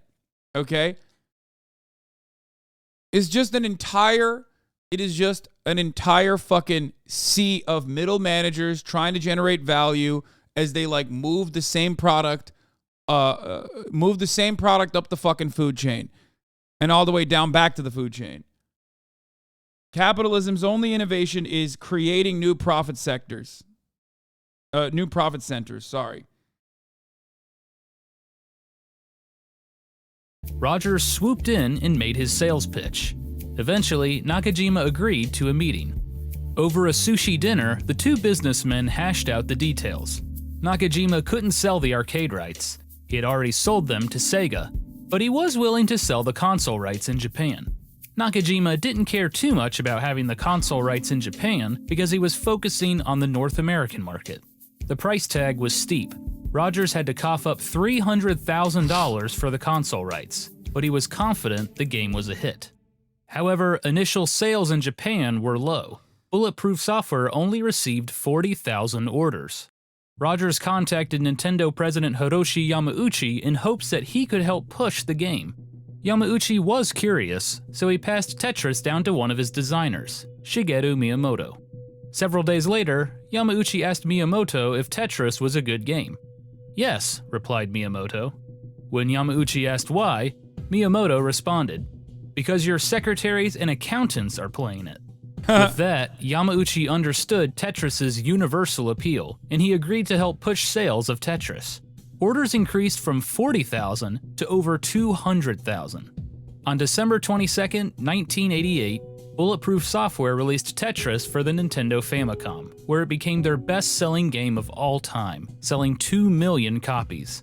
But it added yet another branch to a complicated tree of licensing and sub-licensing. Everything hinged on one contract, Robert Stein's deal with the Russians at Elorg. And that deal was in jeopardy. Yeah. It's just literally like, the game has not fundamentally changed at this point. The guy who made it just wants to have fun, just wants other people to have fun. The Russian government's like, okay, well, if you guys are making money off of it, like, let's get some of that back, okay? Meanwhile, it's just layers upon layers of distribution rights that these people are fighting on, okay? Tell me which part of that is where capitalists are doing a good job. It's just a bunch of fucking ruthless vultures every step of the way trying to get a piece of the fucking pie. In 1988, Nintendo was on top of the video game world. They were on pace to sell 7 million Nintendo and... By the way, the reason why I'm mentioning this is because I need everyone to understand something, okay? There are a couple fundamental principles that just remain true in this story, and it's a perfect demonstration of said principles. Okay, number one, the thing that fosters innovation is not the profit incentive, is not the profit motive, contrary to popular opinion, okay? There are plenty of instances where, like, innovation has come not as a consequence of profit motive, but because people just either wanted to cure boredom or wanted fucking to cure an illness, okay? So that is really, really, really important, okay? That's something that I hope everyone understands. Number two, as far as innovation goes, also, you can do it via public funding, okay, without the profit motive in mind. This and a litany of even things that were created in the West under publicly funded research is proof of this as well. And three, and perhaps this is more important for contemporary society here, the only thing that capitalist corporations added onto this was nothing that was like a fundamental difference or whatever, but just packaging, okay? Marketing. Capitalism is very good at marketing, okay? It created a way to market, and that's the only additional value that it provided. Other than that, it's just like distribution, but most importantly, it's just literally changing the delivery mechanism and marketing. Why do I hyper-focus on these two elements here? Because that is precisely what happens in medicine every fucking day, okay? This is something that I personally despise. I talk about regularly. Medicine, okay, pharmaceuticals have inelastic demand. So even by capitalist metrics, even by a neoclassical economist understanding of the subject matter, pharmaceuticals need to be heavily regulated, if not entirely nationalized. Okay? What do pharmaceutical corporations do?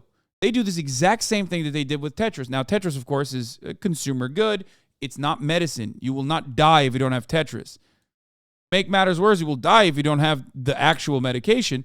And yet, here in the United States of America, that's all pharmaceutical corporations do. They fucking hound. They engage in the most predatory hounding of patents and basically try to extend patents as long as they possibly can through different delivery mechanisms. All they will change is just like one way to deliver the same exact medicine, just so they can continue extending the fucking lifeline, continue extending the patent itself. Not only that, but also when patents are slated to end, okay, when the lifespan of a patent is about to end, pharmaceutical corporations will stop actually trying to find new ways and stop trying to test new ways in which medication that they already have on hand could solve other illnesses. So misinformed. Yeah, you're right.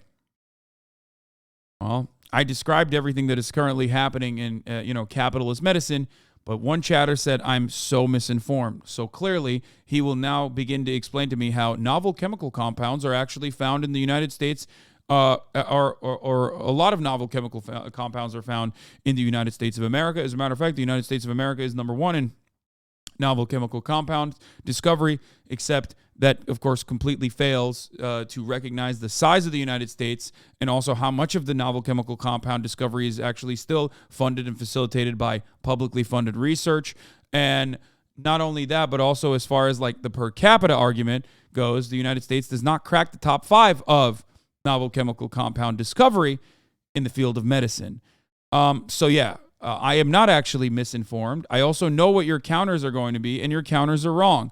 Unless you have something else to explain to me, like a Steven Crowder video that you watch that says that like the United States of America actually funds the rest of the world's medication because we're so magnanimous and so good by paying 10 times the price for fucking insulin that we would if we crossed the border of Mexico or snow Mexico up in the north, i.e. Canada, then I will tell you that you're completely incorrect, and I can address that as well. Do you want me to give you more fucking examples that your side constantly makes?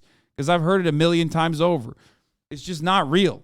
It's not real. It's just complete fabrication. The American Enterprise Institute wrote it up in like 1985, and they still use the same exact dumbass fucking arguments still to this day.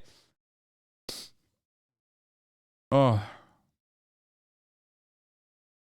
He just said so misinformed. That's it.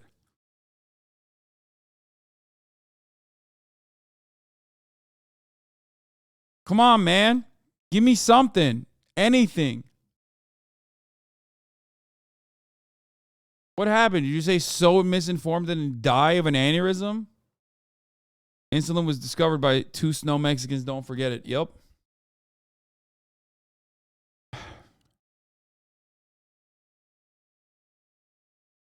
Part of my job is looking at pharmaceutical R&D. Companies literally take the same drug and recycle it through development for what it seems like an insignificant change to refresh and hold their IP. Yes.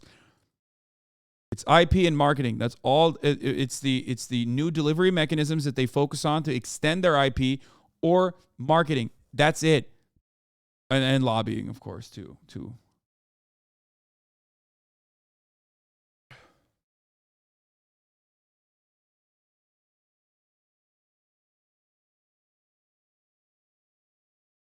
I just want to hear what this guy has. He might have something. Entertainment systems that year. Industry experts predicted the market for Nintendo games was larger than all home computer software, and they weren't done yet. Waiting in the wings at Nintendo of Japan was a new system, the handheld Game Boy. In North America, it was standard to package new Nintendo consoles with a game. But which one? In December of 1988, Hank Rogers was meeting with Nintendo of America president Minoru Arakawa at their headquarters in Redmond, Washington. When Rogers heard about their situation, he suggested Tetris. If you include Mario, the Game Boy will be for little boys. But if you include Tetris, the Game Boy will be for everybody, he said. Arakawa was intrigued. He heard about the success of Tetris for the Famicom in Japan. Tengen was preparing to release Tetris for the Nintendo Entertainment System in North America, but the handheld rights were still up for grabs. Rogers was more than happy to help. He knew he could make millions in this deal, especially if Tetris was a pack-in title. After his experience getting the Tetris rights in Japan, he knew that Robert Stein was the man to talk to. Rogers called Stein and inquired about the handheld rights to Tetris. He offered $25,000 in advance. Stein, who still didn't have the handheld or arcade rights, was also fielding calls from Mirrorsoft asking for the handheld rights. He was wishy-washy in his response. He would have to check with the Russians and get back to Rogers. But Stein was about to hit another roadblock. Somewhere in the tangled web of licensing, Elorg wasn't getting paid. They tasked their new director, Nikolai Belikov, with sorting out the mess. Belikov was a large man with a reputation for being cutthroat. Pajitnov described him as an excellent actor. He was a worthy negotiator. Belikov read Stein and Elorg's contract, which was signed in May of 1988. It promised payment within 3 months. The payment was now 3 months overdue. Man, that's crazy. They're making millions and millions and millions of dollars off this fucking IP at this point, and they haven't given a single dime to the USSR. That's wild. Stein was stuck. He had Mirrorsoft and Hank Rogers wanting handheld rights. Unlicensed arcade versions of Tetris were already being sold. He figured his best chance to sort everything out was to fly to Moscow and meet with Belikov. Meanwhile, Hank Rogers felt ignored. He grew suspicious of Robert Stein. Not only that, but he got word that Gilman Louie of Spectrum Holobyte was trying to sell the handheld rights for Tetris to Nintendo. When Minoru Arakawa asked Rogers about it, Rogers was adamant. "I know Gilman doesn't have those rights. Give me a chance to finalize that deal." Rogers decided that it would be easier if he just dealt with the Russians himself, and headed off to Moscow. In the UK, Mirrorsoft caught wind of Nintendo's interest in handheld rights. Parent company Maxwell Corporation sent Kevin Maxwell, the son of owner Robert Maxwell, to Moscow. And Ghislaine Maxwell's brother.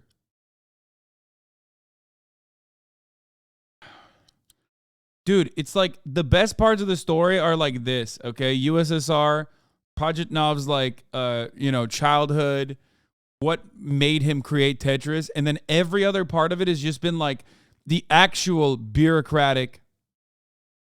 Are you serious when you keep saying that? Yes, bro. Yes. That's not a joke. What the fuck? No, I'm not joking. Robert Maxwell is Ghislaine Maxwell's father. What the fuck? Like Jeffrey Epstein's Ghislaine Maxwell. Yes. They already mentioned it. Robert Maxwell, OSS agent, decorated World War II veteran. Robert Maxwell, who, owns fucking, what do you call it? Like a bunch of newspapers? Yeah. Moscow. Maxwell Corporation had connections with Russian diplomats and would CIA have much and more Mossad power securing the handheld and arcade rights. In February of 1989, all three men, Stein, Rogers, and Maxwell, flew to Moscow to get their piece of the Tetris pie. The battle for Tetris was about to begin.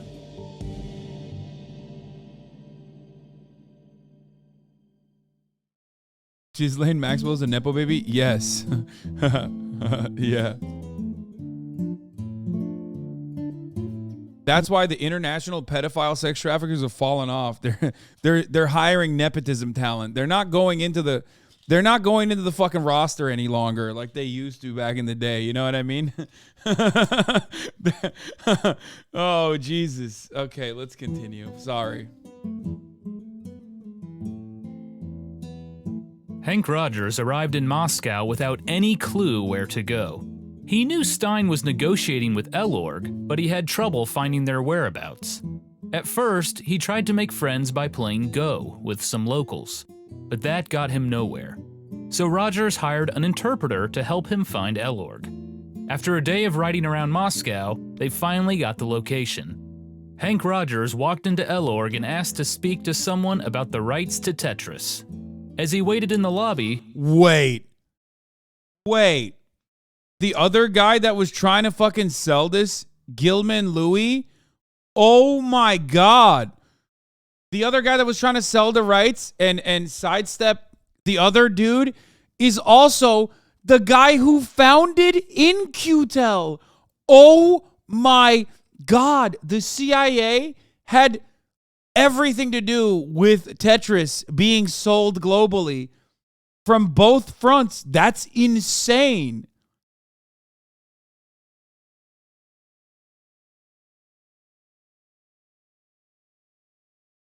Oh my God. Oh my God. For those of you who don't know, In-Q-Tel is the CIA venture capital fund. Okay.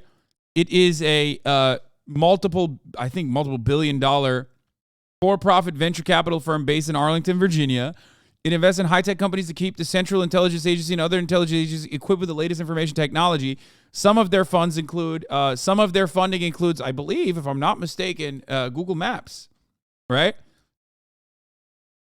Yeah, In-Q-Tel sold 5,636 shares of Google worth over $2.2 million in November 15, 2005. The shares were a result of Google's acquisition of Keyhole, Inc., the CIA-funded satellite mapping software now known as Google Earth.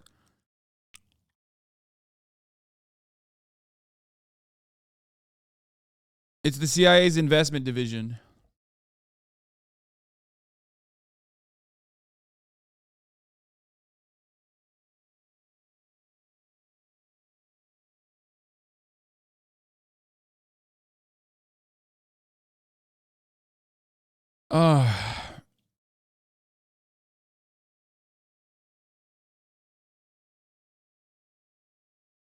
What the fuck? This led to Google Earth? Yes, the CIA-funded satellite mapping software is now known as Google Earth.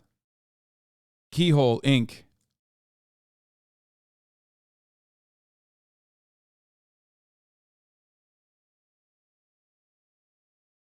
Maybe the CIA thought, perhaps not so incorrectly, that video games would be as addictive as another venture that the CIA engages in now, opium,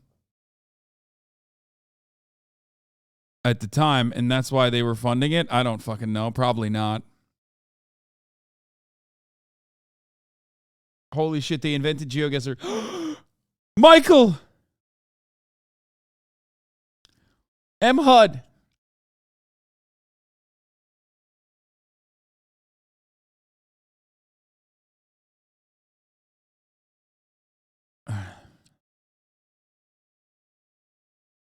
Was In-Q-Tel around before 1999? No. I mean, not officially at least.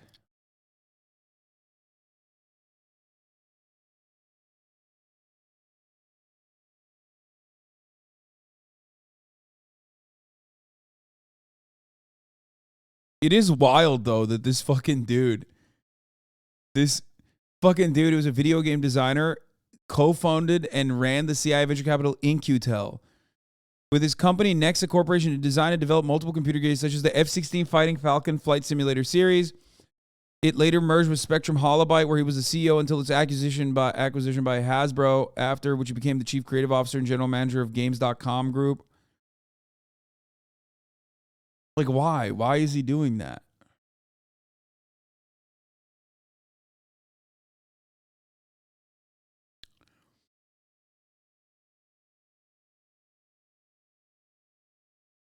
Look at the Intercept link.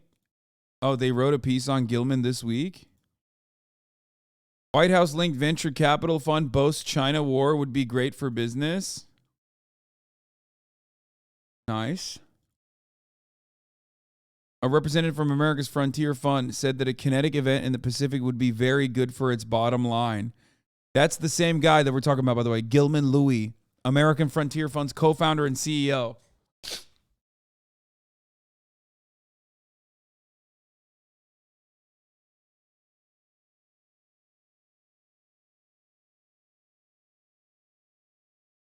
Following the panel discussion, Tom spoke with a gaggle of other attendees and held forth AFF's investment in so-called choke point sectors that would spike in value during a volatile geopolitical crisis, like computer chips or rare earth minerals. It turns out, according to the audio published by Polson, that a war in the Pacific would be tremendous for AFF's bottom line. If the China-Taiwan situation happens, some of our investments will 10x like overnight, the person who identified as Tom said. So I don't want to share the name, but the one example I gave was critical component that the total market value is $200 million, but it is a critical component to a $50 billion market cap. That's like a choke point, right? And so if it's only produced in China, for example, and there's a kinetic event in the Pacific, that would 10x overnight, like no question about it. There's a couple different things like that. AFF is surely not the only venture fund that would see the stratospheric returns throughout their portfolio in the case of destabilizing global crisis, like a kinetic event in the Pacific, that is to say, war. Unlike most other investment firms, though, AFF is closely tied to the upper echelons of American power, the very people who would craft any response to such a war. Gilman Louie, AFF's co-founder and current CEO, serves as the chair of the National Intelligence University, advises Biden through his Intelligence Advisory Board, and was tapped for the State Department's Foreign Affairs Policy Board by Secretary of State Anthony Blinken in 2022. Louis previously ran In-Q-Tel, the CIA's venture capital arm, like we just talked about. It is fucking bananas how, like, we were watching a random goddamn video from a YouTuber about how Tetris was sold to capitalists from the, and that story led to, well, actually, technically, we watched an Apple trailer, an Apple Plus trailer that greatly mythologized and put a Western capitalist at the fucking forefront of like selling Tetris as this IP that the creator always wanted to sell, but the USSR was like scarily stopping him from doing so, into a 59-minute video that basically details that that was not the case and that the Western capitalists were just stealing the fucking IP without like giving anything back to the USSR. That and bits and pieces have shown not one but two different spooks.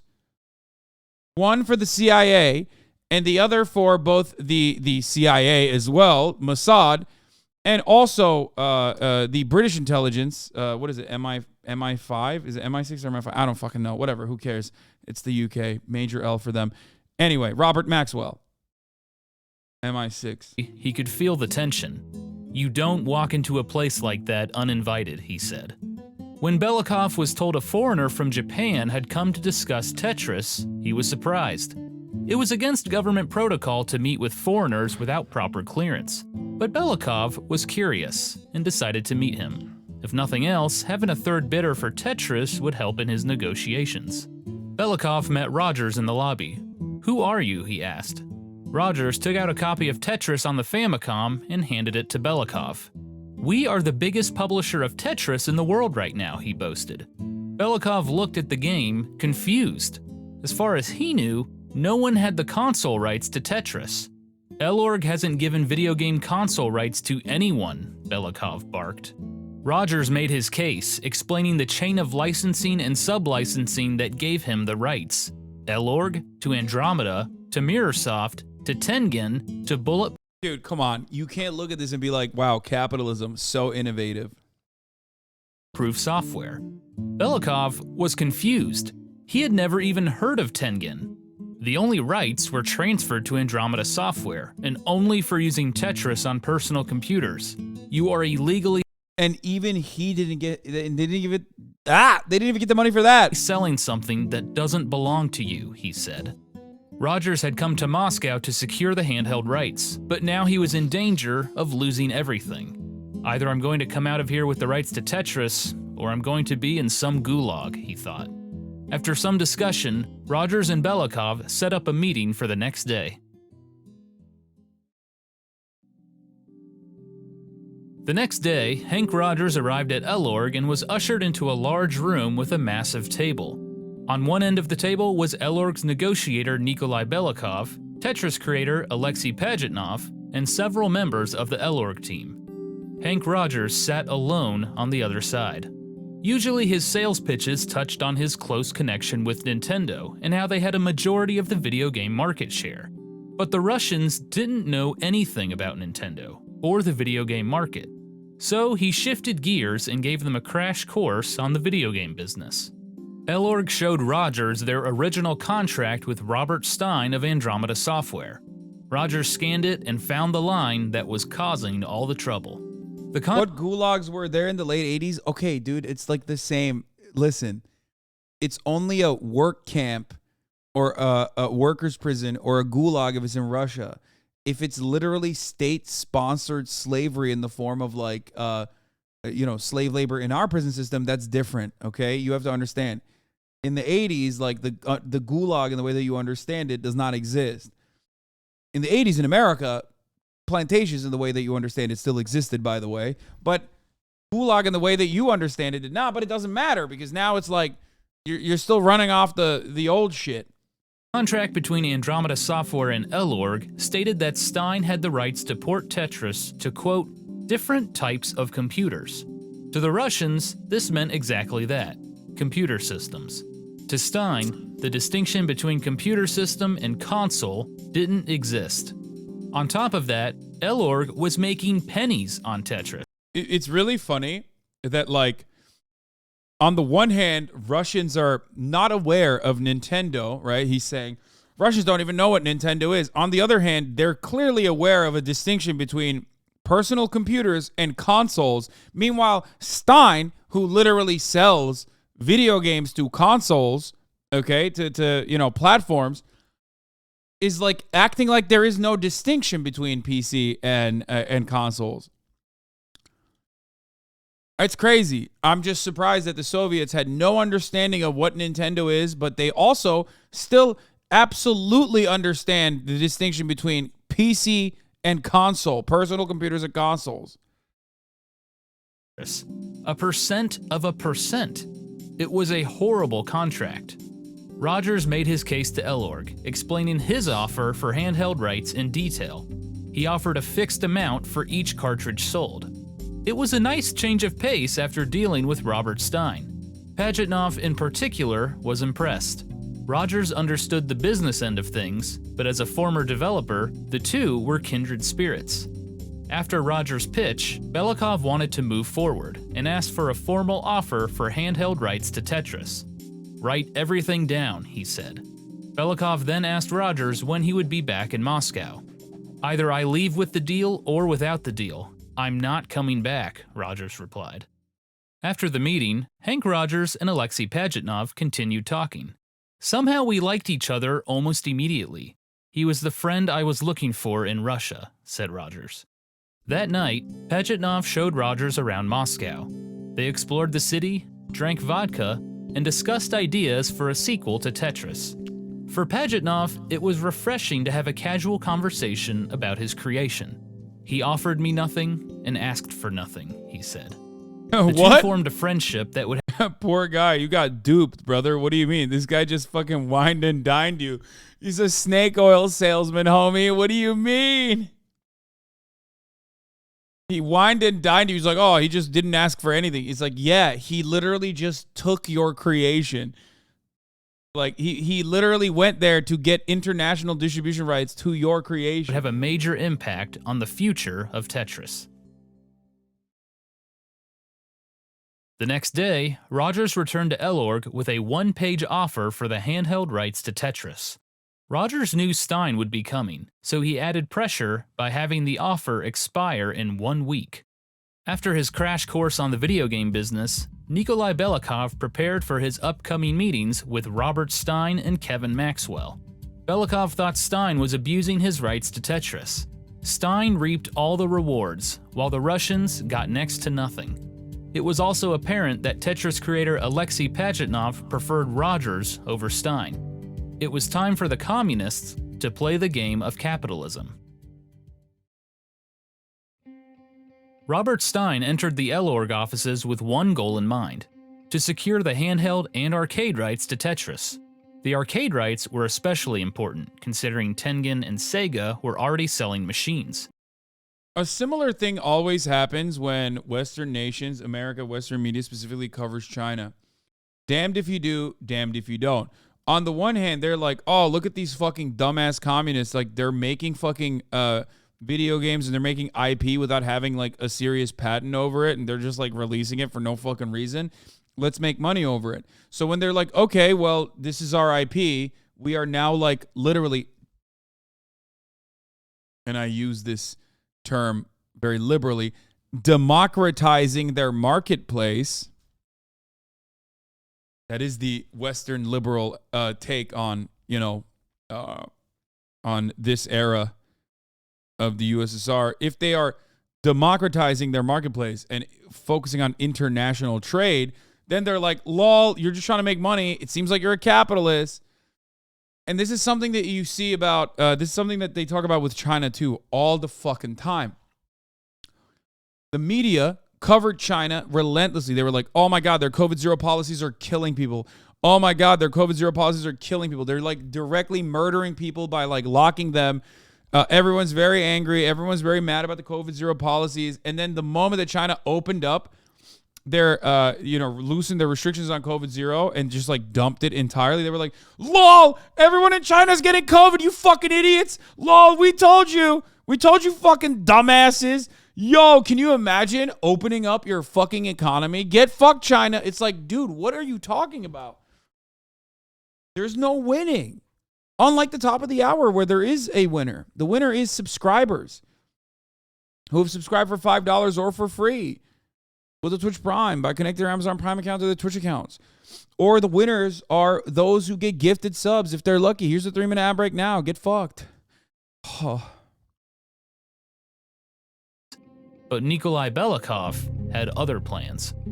Belikov presented Stein with their original contract. Mr. Stein, tell me honestly, what is this document called? He asked. An agreement, replied Stein.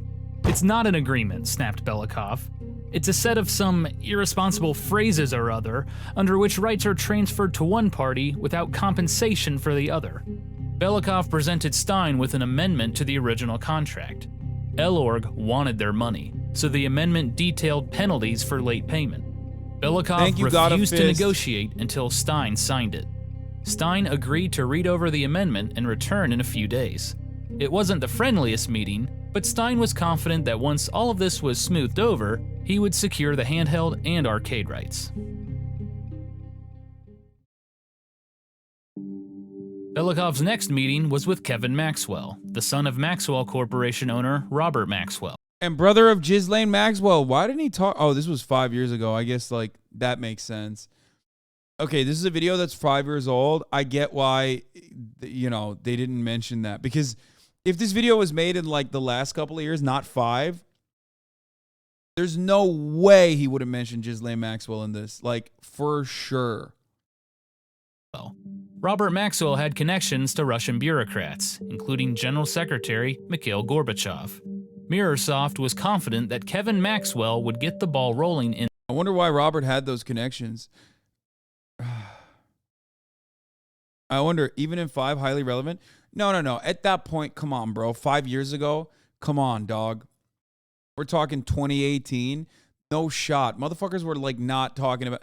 Like, Ghislaine Maxwell in 2018 was a subject of contention for people like myself, people like Brace. We knew about it, and we talked about Ghislaine Maxwell, but it was nowhere near in like broad cultural relevance until like Jeffrey Epstein's second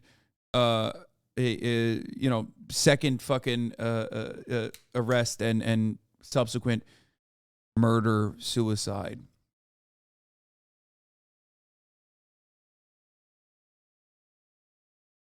In their favor to secure the handheld rights. Belikov began the meeting by sliding the Famicom Tetris box across the table. What is this? He bluffed. Maxwell had no idea. He guessed it was a pirated copy of Tetris.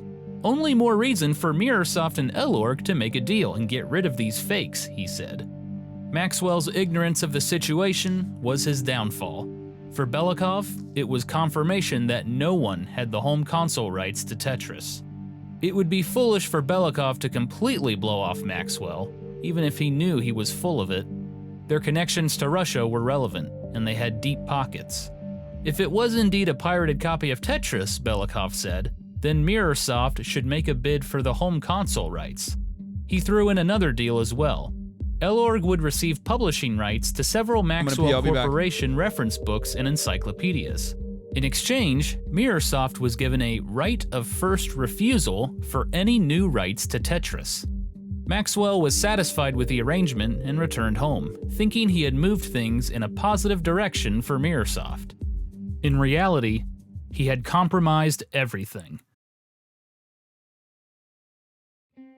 Back in his hotel room, Robert Stein read over the amendment to his original contract with Elorg. It was basically the same, plus some extreme penalties for late payments. Getting the arcade rights was crucial, and in order to get them, Stein had to sign the amendment. He signed it and returned to Elorg the next day. With that out of the way, negotiations could continue. But Belikov claimed Elorg wasn't ready to sell the handheld rights. The arcade rights, however, were for sale. The cost? $150,000 for advanced royalty payments, with a 6-week deadline. It was a lot of money, but at least Stein would avoid any licensing issues for Tengen and Sega's arcade version of Tetris. Stein returned home feeling satisfied. But there was one crucial detail Stein missed in the new amendment. Belikov added a definition for a computer, which said that a computer consists of a processor, monitor, disk drive, keyboard, and operating system. Since the document was backdated, it effectively stripped away all the console rights Stein thought he owned. The large penalties for late payments had all been a distraction. The Russians at Elorg had played the game of capitalism and won. After his meetings, Belikov called Rogers to inform him that Kevin Maxwell and Mirrorsoft also wanted the handheld rights for Tetris. "I can't outbid Maxwell, but I can give you honesty and promise to pay you for each cartridge," said Rogers. Several days later, Rogers presented Elorg with a finalized contract and walked through every detail. It was official. Rogers and Nintendo secured the handheld rights to Tetris for the Game Boy. After signing the contract, Belikov presented Rogers with an offer. Make a bid on the home console rights to Tetris. Rogers knew Nintendo would be interested. Nintendo will outbid any competitor, Rogers said. Belikov asked for an offer in writing within 3 weeks, and with that, the meeting was adjourned. Rogers headed back to Japan. He had no time to spare.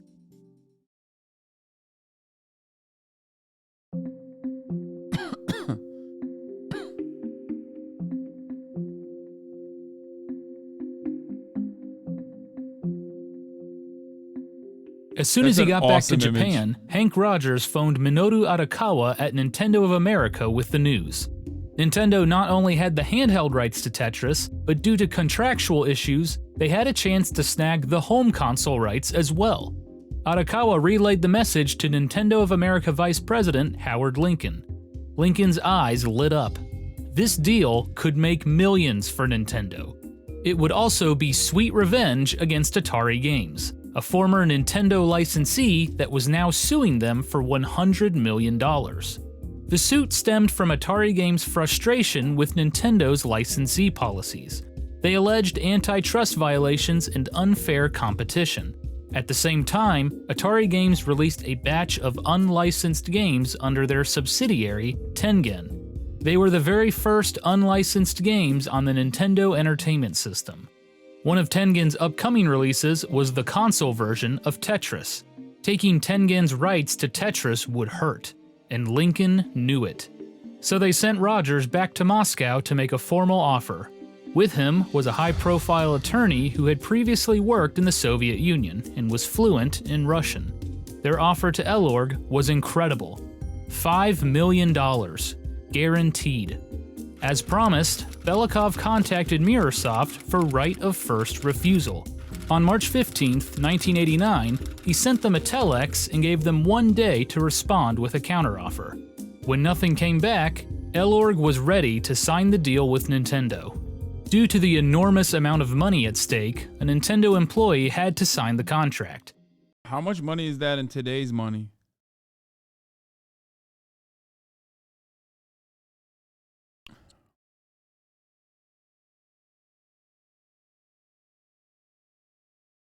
At least 5. 69, 420. Okay, you guys fucking suck, dude. Jesus Christ.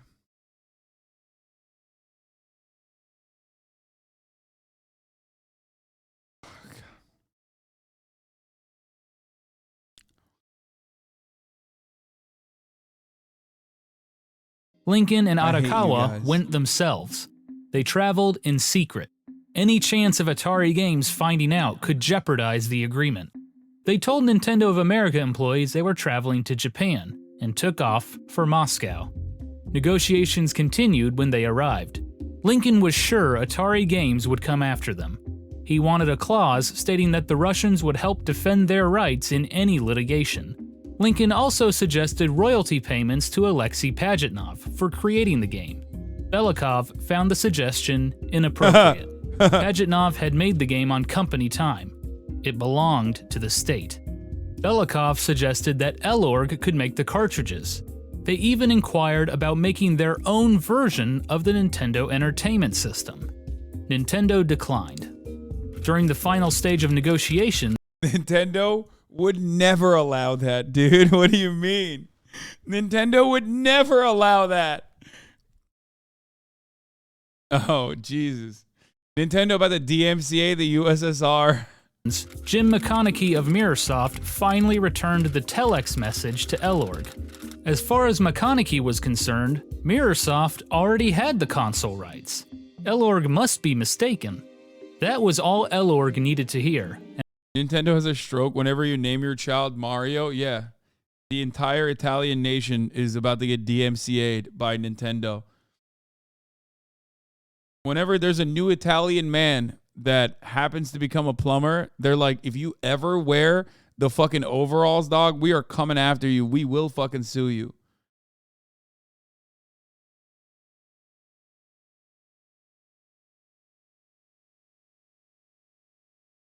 Nintendo licensed the NES to Hyundai. They called it the Hyundai Comboy. Wait, really? Dendy? They did make a Russian NES in the end? No, this is unofficial. Yeah, this is not real, dude. This is like...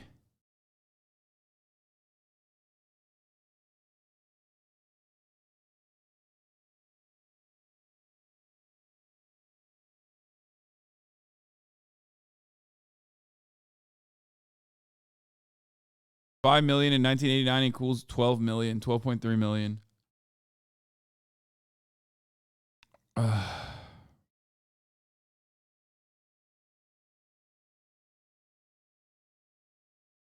And on March 22, 1989, Nintendo and Elorg signed an agreement for the home console rights to Tetris. That same day, Belikov fired off another telex to Mirrorsoft and Robert Stein.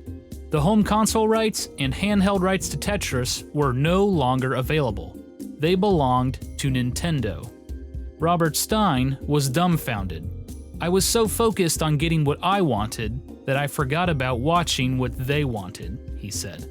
He felt he was the victim of lying, backstabbing, and cheating. He accused Hank Rogers of colluding with the Russians on the amended contract. He also argued that Kevin Maxwell's meeting with Belikov had screwed everyone over. He was burying me, burying us all, Stein said. At least there was a small consolation prize. Stein still had the home computer and arcade rights to Tetris. Kevin Maxwell was furious when he heard the news. "You are now in grave breach twice over of our agreements with you," he said in a reply telex to Elorg. He also threatened to get Soviet authorities involved. He wasn't bluffing. The Russian government questioned Nikolai Belikov. They searched his files. But Incredible that fucking at that point they care more about some fucking Western spook than they do about their own internal guy. Belikov stood his ground and assured Nintendo that they would honor their commitment. When Kevin Maxwell told his father the news about Tetris, he reportedly, quote, went apeshit. Robert Maxwell took his anger all the way to Mikhail Gorbachev, now General Secretary of the Soviet Union. Gorbachev had more important matters at hand. His country was on the verge of collapse. "You should no longer worry about the Japanese company," Gorbachev told Maxwell. And with that, Mirrorsoft gave up the fight for Tetris. On March 31, 1989, President Hideyuki Nakajima of Atari Games received a surprising fax from Howard Lincoln of Nintendo of America. It was a cease and desist, ordering them to halt from any further manufacture, advertisement, promotion, offer for sale, or sale of Tetris for the NES or any other home system. The rights now belonged to Nintendo. "We knew we had those bastards by the balls," said Lincoln. On April 6, 1989, Nintendo sent out an official press release announcing plans to release Tetris that summer on the NES. The next day, Atari Games, via their subsidiary Tengen, sent a reply to Nintendo. "We are in receipt of your letter, and quite frankly, are quite confused. As Nintendo has known since last year, Tengen received all NES rights to the game Tetris in early 1988. These rights are, in Tengen's view, clear and unequivocal." But Atari Games was panicking. A week later, they filed a copyright application for their version of Tetris. On April 18th, they sued Nintendo for infringing on their licensing deal for Tetris. Almost everything was at stake. Atari Games anticipated Tetris to be a colossal hit that would break the shields of the Nintendo juggernaut. They assigned veteran programmer Ed Logg to program the NES version from the ground up. They spent a substantial amount of money on marketing. They took out a full-page ad in USA Today. They produced 300,000 copies of Tetris. They even held a huge launch party at the Russian Tea Room in New York City. On May 17th, 1989, in the midst of their None of these companies made the game. I don't understand. Yeah, well, that's what happens, dude. I mean, this is so perfectly applicable to like medicine patents, like distribution patents that pharmaceutical corporations constantly battle over. It's just like identical almost. It's like someone makes it because they're like, I want people to not die. And then the government releases it or sells it to someone. And then it's just like permanently stuck in a back and forth arbitration, but back and forth. Over half the video had nothing to do with the guy who made it. No, none of the first 15 minutes, like 12 minutes is like, that's it. This is the point where it ends. You know what I mean? Like this, pretty much around here is where it ends. Like the guy who made it. He made it. He had fun. He wanted everyone to play it. And then the rest of it is just like back and forth, ruthless capitalists who are just fucking fighting each other. Tetris equals insulin? No, the reason why I always make that example is because it's infinitely worse that insulin is being duked over in a similar capacity when it's like life-saving medication, as I mentioned, okay? Tetris is legal battles. Tengen released Tetris on the Nintendo Entertainment System. As expected, it flew off the shelves, selling 150,000 copies within weeks. Meanwhile, Howard Lincoln headed back to Moscow with a team of lawyers to prepare for the upcoming battle. They interviewed everyone they could: Alexei Pajitnov, Nikolai Belikov, and employees of Elorg and the Russian Academy of Sciences. They combed over every copy of the contracts between Robert Stein and Elorg.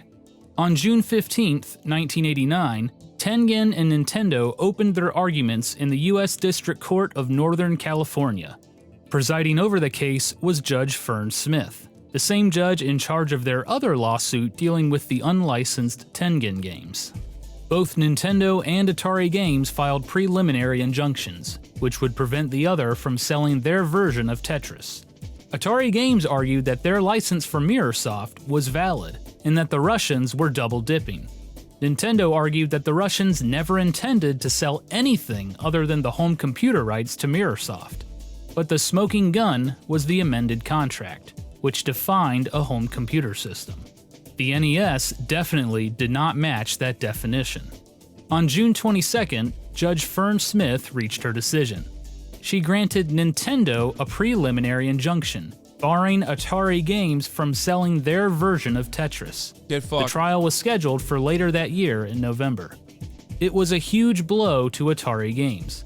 By then, almost half of the initial 300,000 copies had been sold, leaving them with a warehouse full of games.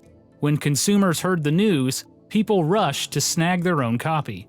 Many who borrowed the game from rental stores simply kept it, happily paying the replacement fee. On July 31st, 1989, Nintendo unleashed the Game Boy in North America, bundled with a copy of Tetris. Nintendo felt their case had clear and compelling evidence. They asked Judge Fern Smith for a summary judgment, which would end the trial before it began.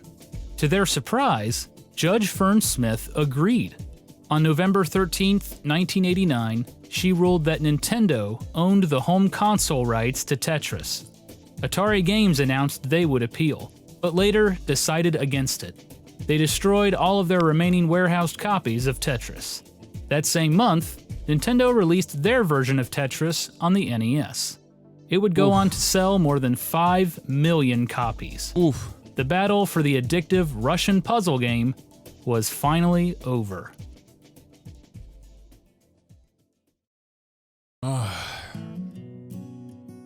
Hank Rogers' prediction that Tetris would make the Game Boy appeal to everyone was correct. By 2003, Nintendo sold over 118 million Game Boys. 35 million of them were bundled with Tetris.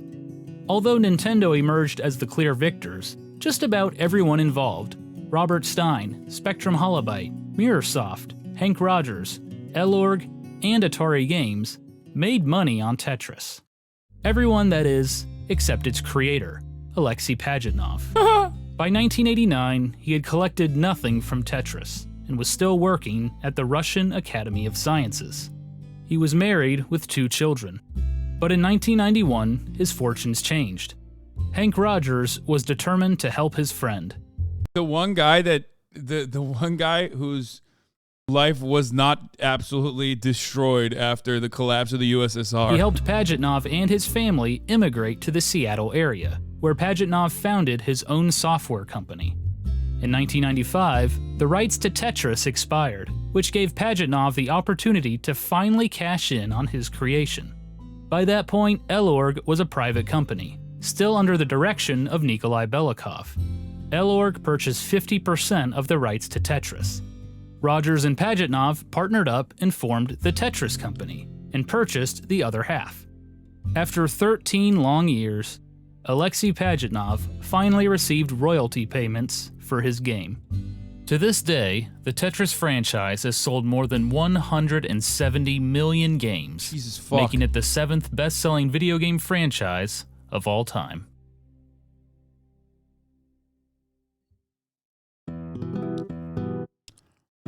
Dmitry Pavlovsky was unhappy that Tetris received more attention than the other games in the Computer Fun Fair package. In 1990, he immigrated to the United Kingdom.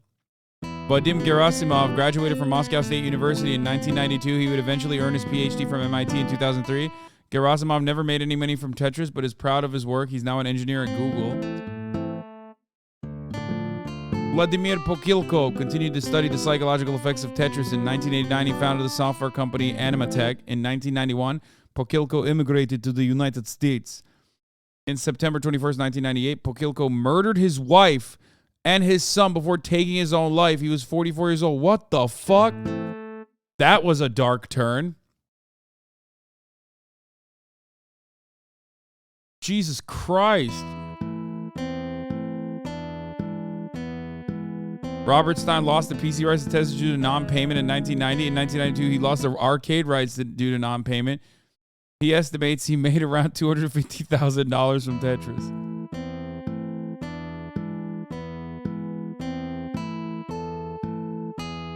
By the way, yeah, that was the guy who tried to stop his workers from playing Tetris. You know what I mean? That was the guy who tried to stop everybody from playing Tetris, you know? That's, you know, make what you will. Look, listen, all I'm saying is, turns out anti-gaming sentiment is maybe not the best, you know what I mean? Robert Maxwell continued to run the Maxwell Communications. His company's were more than $3 billion in debt. It was soon revealed that Maxwell was using employee pension funds to pay off debts. In November of 1991, his naked body was found floating in the Atlantic Ocean. His death was ruled a heart attack combined with accidental drowning. He was murdered.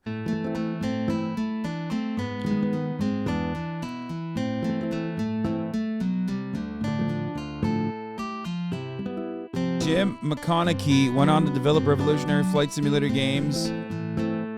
Microsoft acquired Acclaim Entertainment. Wait. He passed away in 2013 due to liver cancer. Bill Adams served as president of Spectrum Holobyte. Worked at Interplay. They would go on to publish several hits, including the Fallout series. He runs his own consulting company based out of Irvine, California. Gilman Louis would eventually become the CEO of Spectrum Holobyte before leaving in 1993. In 1999, he co-founded In-Q-Tel. There's no what? Okay, come on, dog. You can't just say In-Q-Tel, a venture capital firm that invests in companies providing technology to intelligence agencies. Literally CIA. It's CIA's venture capital arm. Come on. And so was Robert Maxwell. There's like two international feds involved in this.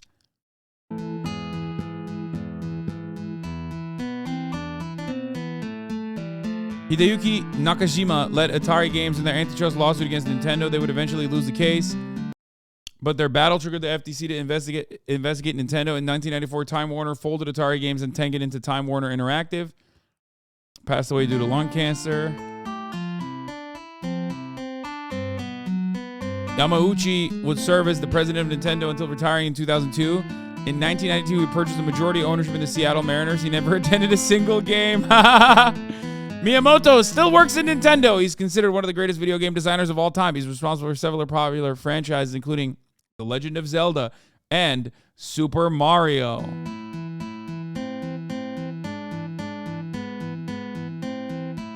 Kevin Maxwell and his brother Ian Maxwell took over the Maxwell Corporation after their father's death. The company filed for bankruptcy in 1992. Maxwell later went on trial for fraud, but was acquitted. He filed for the largest personal bankruptcy in UK history, claiming to be over £400 million in debt.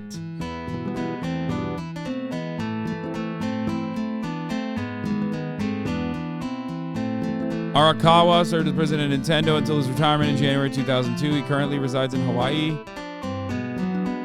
Chairman of Nintendo America in 1994-99. Appointed CEO of Seattle Mariners baseball team. He was instrumental in bringing over the Japanese superstar Ichiro Suzuki. However, the team never saw major success. In 2016, Nintendo sold their majority ownership of the Mariners. Lincoln resigned as CEO.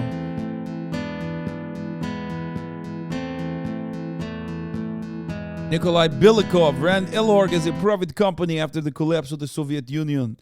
In 1995, he sold half the rights to Tetris to the Tetris company.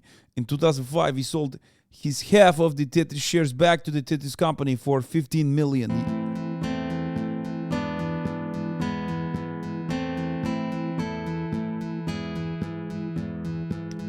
Hank Rogers formed Blue Planet Software in 1996. His daughter serves as CEO and president. In 2007, Rogers formed Blue Planet Foundation with a mission to end the use of carbon-based fuel. I don't think Hank Rogers is that bad of a guy. Alexei Pajitnov, including Hexic, none would ever match success at Tetris. He left Microsoft in 2005. He currently resides in the Seattle area where he enjoys his free time and works on his own projects. He still collects royalties from Tetris. Good for him.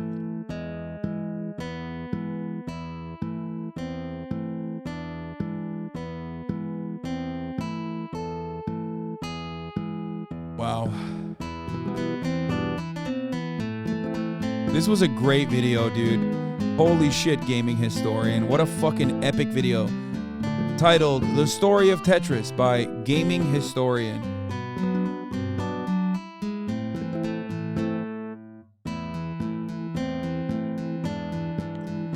Funding for Gaming Historian is provided in part by supporters on Patreon. Thank you. Drizzy Drake's son. Wait, before we do that, let's watch the Tetris Dunkey video. Close to perfection as video games may and then we'll do the Drake one. From the moment you boot it up, it is captivating. You see a shape slowly falling down the grid, and you start to worry. You're like, whoa, why is this coming down? How do I stop this coming down? I don't want this. It is broadly apparent how much time you have left to decide where this thing goes. So you just quick drop it down without even thinking, really, and that snap decision will have hundreds of tiny ramifications behind it, which will haunt you for the rest of your days. Its premise of trying to jam blocks into a tiny space is a really easy one to wrap your head around, yet there is so much going on under the hood that it still hasn't gotten stale 3 decades later. How do you follow up such a legendary title? Ladies and gentlemen, Weltris. For reasons far beyond human comprehension, the setup screen is accompanied by 2 ice skaters. Welcome to Weltris. You have the beloved gameplay of Tetris, but in 3D for no reason. Looking back, it's obvious Weltris was merely a prototype for what would soon become Pajitnov's true magnum opus, Hatris. Now this is the kind of game that I can get into. I actually did a review on Hatris back in 2011 where I really go in depth about its various systems and the influence it had on the puzzle game scene. Of course, Hatris would go on to become a blockbuster series in its own right, spawning more than 15 sequels, but that's a video for another time. For the fourth and final installment in the original franchise, developers Fear Inc. would strip Hatris back down to its core elements with faces. Tris 3. This is one of those games that you just have to buy for the title alone. I mean, what are the fucking balls on this publisher to release a game called Faces Tris 3, and it's actually the fourth game in the series. That's like if they called it Out 7 6 Fake Game. The developers here were at a creative peak, but sadly, with their next game, they would have to reel their ambitions back in and play it safe with Tetris 2. Now, what you have to understand about Tetris 2 is that this is actually just an easier version of Dr. Mario. And this time, there's bombs in it. Then you have Tetris 2, except with Roman numerals instead, because these people do not give a fuck about anything. These are not the same games. It is at this point that purchasing a Tetris... Wait! What? Fuck about anything. What did they know, dude? What the fuck? What did they know, bro?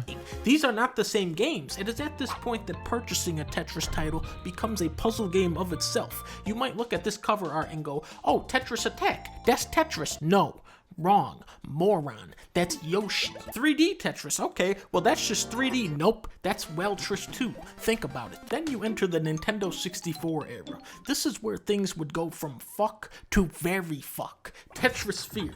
Why do you make this? Is it to mock me? Reggie is gone, okay? And this game is out there on store shelves 20 years ago. Let that sink in. And while you fucking children were playing Diddy Kong on your Nintendos, the real men were out here playing Tetris 4D on the Dreamcast, and the first thing you're going to notice about Tetris 4D is that the game is played entirely in 2D. This version came bundled with the Nintendo 64 biosensor. This is real. You would hook this thing up to your ear, and the game would change depending on your heart rate. As we've already established, the guy who names the Tetris games is a complete fucking jackass, which is why the next game would be called The New Tetris. Really, the title says it all. It takes everything you know about Tetris and flips it on its head by actually allowing you to play the normal game of Tetris. This one actually introduced a lot of staple mechanics like being able to see a ghost of where your piece would land and the ability to store a block for later. But now Sony wanted it on the action. They said, no, don't play the new Tetris, play this, the next Tetris. But then Sega says, no way dude, play this Sega Tetris with a 3D monkey. But then Capcom says, no, fuck you Sega, play Tetris Terror Instinct, which sounds like a fucking horror game. But then Disney comes in and says, oh Capcom, you motherfuckers! Look at my fucking Mickey Mouse Tetris, god damn it! Then you have Tetris Worlds. This was the game to finally introduce the missing ingredient of story mode. We must find a new home. By 2004, Tony Tetris was entering his sicko phase with Tetris Elements, Tetris Mania, Tetris Evolution, Tetris Zone, Tetris Party, Tetris Pop, Tetris and Sonic at the Olympic Games. For my sake, let's just narrow things down to the essential titles. Tetris. It's so funny that, the original game is what makes it so captivating, and everything else that came after is just like not even remotely changing the fundamentals of the game. You could just like milk it as much as you want, but it's still the same fucking game. Tetris Friends is a web browser game where you can play against other people online. It's really easy to invite your friends. You can play with or without power-ups, and it has the neat idea of putting your attacks on a timer, which introduces another layer of strategy and luck. Single player wise, you gotta check out Tetris Effect. This is easily the most stylish version yet, with its beautiful backgrounds and soundtrack that morphs as you play. My only issue with this game is that it's not on the Switch, unlike Tetris 99. This is the first Battle Royale game I've played where you are consistently engaged in actual gameplay. It's very addicting, there is a lot of depth in how attacks are sent out, which I'm not sure actually matters, and there is only one song, Forever. Please add another song to this game, which brings us to the ultimate version of Tetris. Not that one though, Tetris Splash. When a gamer says, hey, let's play some real Tetris, this is the one they're referring to. What makes this one so special? Well, first off, the game features an underwater background. Secondly, look at the graphics and the fish. Also,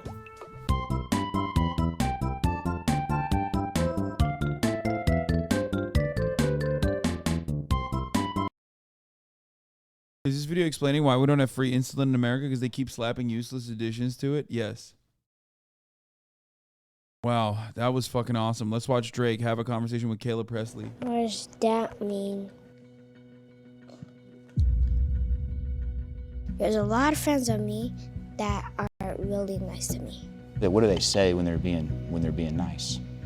They say, I like you because you're being nice to me. And what do they say when they're being mean?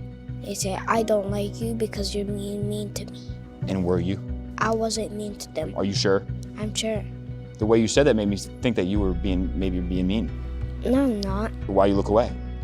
They were fighting me, so I fight them back. How you fight them back? I just put my hand over his arm, then twist, not twist his leg, but I just twist him on the floor. Did you ever punch anybody in the nuts? No, never. Mm-hmm. That's funny. Can you read? No, I can't. Why not? But there's a him that can read. His name is Kyle. Nerd. What does nerd mean? Too smart for school. Yeah. Do you think if you had a better dad, you would be able to read? This is my better dad. Do you think if he did a better job with you at home that you'd be able to read? Yeah, and that's a funny dad. Also, he does a lot of jokes. Does Adonis ever try to cock block you so he doesn't split his inheritance? No, wait. No, not really. No. But now that you think about it. He thought about it. Why would you think about it, bro? What the fuck is wrong with you, Drake? Dude, what an insane thing to pause on. He's like, what? Dude, he's like 3 or 4 years old. I was thinking about it, though. Wait. Yeah. No, not really. No. But now that you think about it. I was thinking about it, though. Like, yeah, no, he definitely just, like, always is, like, vibing out with me, telling me, like, how great I am as, like, a father, like a single father. So maybe he is trying to like deliver a message. You know, Glenny Balls used to be a dad. He used to be a dad. He didn't like it, he quit. It's crazy. Yeah, canceled it. Sad. Left alone. Left what amounted. Yeah. You're sick. Where are you from? I'm from Toronto, Canada, where we are. Is it true that the most beautiful girls in the world are here in Toronto? I would say so, yes. How'd you get them here from Miami? You flew them in your plane? Oh man. That's a valid point. They come in your plane? Yeah. You have a plane? I have a plane. Do you have a bed on there? I do. 4. 4 beds? Mm-hmm. What about snacks? Snacks? I got snacks. What are you into? I will never understand why Drake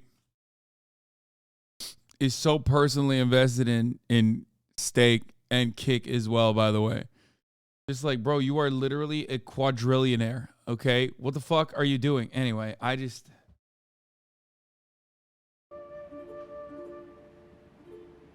What are you into? Cheez-Its. I got that. Mm-hmm. What else? Glenny? Kit Kats? I got many ones. Fuck yeah. Did you just ask what kind of snacks Glenny Balls is into? Sorry, Glenny. Fuck you. We have a time constraint. How private is the plane? It's private. Can you walk around in your underwear? I could, I guess. I mean, I travel pretty heavy. You don't wear underwear? No, I said I travel heavy. What does that mean? It's not like it's not a. It sounded dirty. I don't know. It's not like I have no idea. I feel like Drake takes himself too seriously to do an interview like this. It's like interviewing Elon Musk in this kind of way. You know what I mean? Like he's just like, I really love Caleb Pressley's shit, but you know, I mean, it makes for great content overall. But like Drake is too corny and way too fucking like. No way, man. It's hilarious. He's leaning into the. You're trying to say that. I don't know. We'll see. I have a lot of people on the plane. You ever had Bill Clinton on your plane? I haven't. You have? I haven't. Oh my God, he's in a Jeffrey Epstein. True or false? You had a necklace made with 42 diamonds of the 42 times you considered getting proposed. Well, yeah, it was more like it was more just a joke, but obviously people took it pretty literal. I was just trying to have an interesting story, and then it obviously... Glenny Balls has an interesting story. What is it, Glenny? He has a necklace for every single time he's ever thought about boobs. That's it right there. We got to get it redone, though, because he got that when he was 14. Mine's racing. Yeah, well, I feel like we'd all probably... I mean, yours is heavy. It's extensive. Yeah. As it should be. Yeah, of course. I'm not mad about it. By the way, one of the greatest things that we have on Earth. Necklaces? Tits. Tits. Oh, yeah. What's the right thing for me to call women? Bitches or hoes?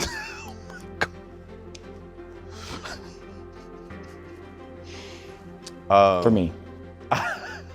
I actually am proud to say that I don't really drop the B word like in person. I've heard you say it before. No, like I'll say it. Drake, I've heard you say it. All you hoes, all of you hoes. Okay. I'll say it in raps. Drake, a lot. Say a lot after that. Say it again, but say afterwards, say a lot. I've said it in raps. I mean, I've had obviously a long career. I've said it in raps a fair share. Yeah, right. But like, I'm not really just walking around the streets like, bitch.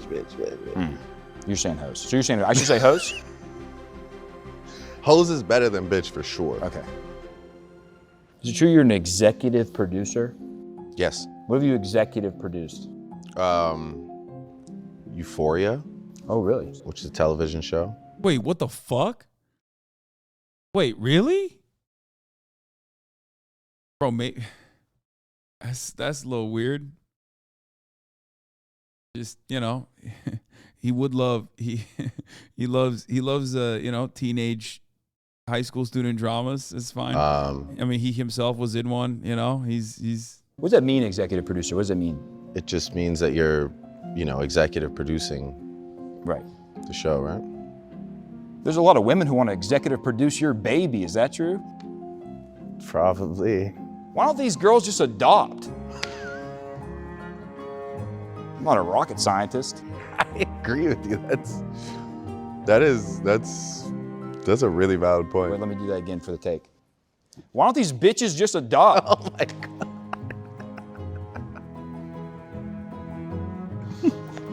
It's a valid point. Seems like a hard life though for you. There's a lot of people chasing you around, a lot of girls trying to hunt you down. You ever think about just getting a procedure and having your wiener removed? No. I just need a drink. Glenn, you want a drink? What do you got? I don't know, whatever, just like a drink. Yeah, thank you. It's like tequila passion fruit. I usually don't drink on the job, but I will. If there was a Hall of Fame for life, just a life Hall of Fame, who lived the best life? Do you think you'd be in it? Who's lived the best life? Yeah. Oh man, I mean, I definitely for like if there was like Canada one. Canadian Life Hall of Fame? Yeah.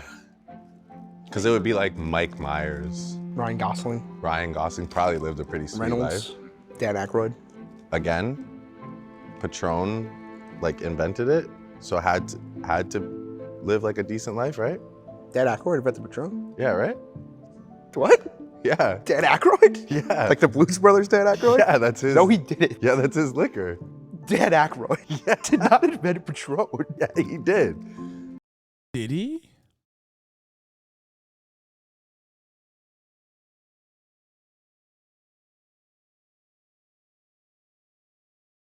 Drake said Dan Aykroyd invented Patron and got roasted for it, but is he actually right? Caesar come out of the interview roasting Drake, considering Dan Aykroyd, a white guy from Canada, absolutely did not invent Patron. The brand's co-founder is actually Jean-Paul DeJoria, along with Martin Crowley, a totally different white guy who was also the co-founder of Paul Mitchell Hair Products, which is just as random as it's thinking it's Dan Aykroyd. Even people who want to be generous with Drake will assume he must have been thinking of Crystal Head, Aykroyd's vodka brand. According to BBC, before starting Crystal Head Vodka in 2007, Aykroyd first entered the spirits industry in 2005 when he set up a company to import Patron tequila into Canada. So to Canadians, Aykroyd is essentially the father of the famous tequila brand and is the reason Canadians started sipping luxury tequila in the first place. Bro, that's so funny. He really thought Canada is the world, dog.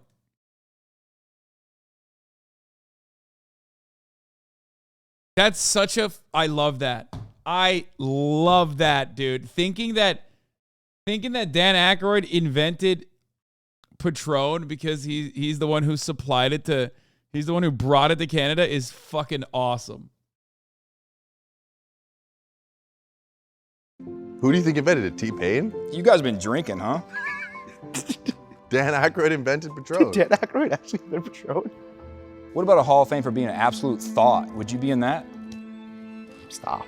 You know who would? I'll take that. I'd be there though. Probably me and GB together. Busts right next to each other. Right? Yeah, that'd be great.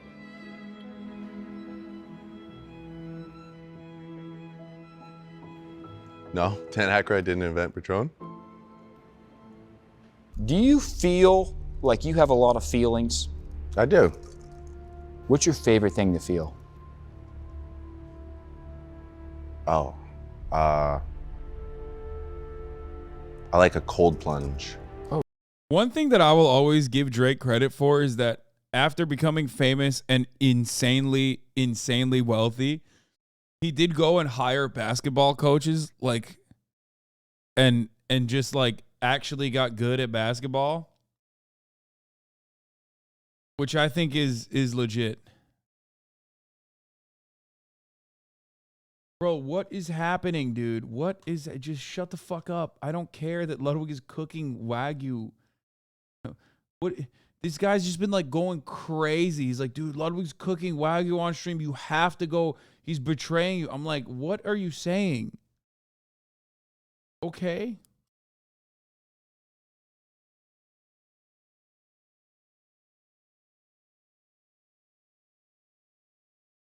Oh, really? Yeah. Like I like to get out of a cold plunge. He has basketball tournaments with his friends. I know. I think that is fucking sick. He has a straight up basketball court, like indoor basketball court, which they're actually interviewing on. And I think that's sick as fuck. Actually. Like that is like some shit that I definitely understand. That's a good use of your money. And then just be like, whatever that feeling is. Cold? Fair. Mm-hmm. But just like, what else comes with it too? Small penis? Again, fair. But I like the other things that I feel as well. How about this? Let's do a thing where I just name a feeling and you tell me if you like to feel it. Okay. Romantic? Yeah. Jealous? No. Fingers in your booty hole? No.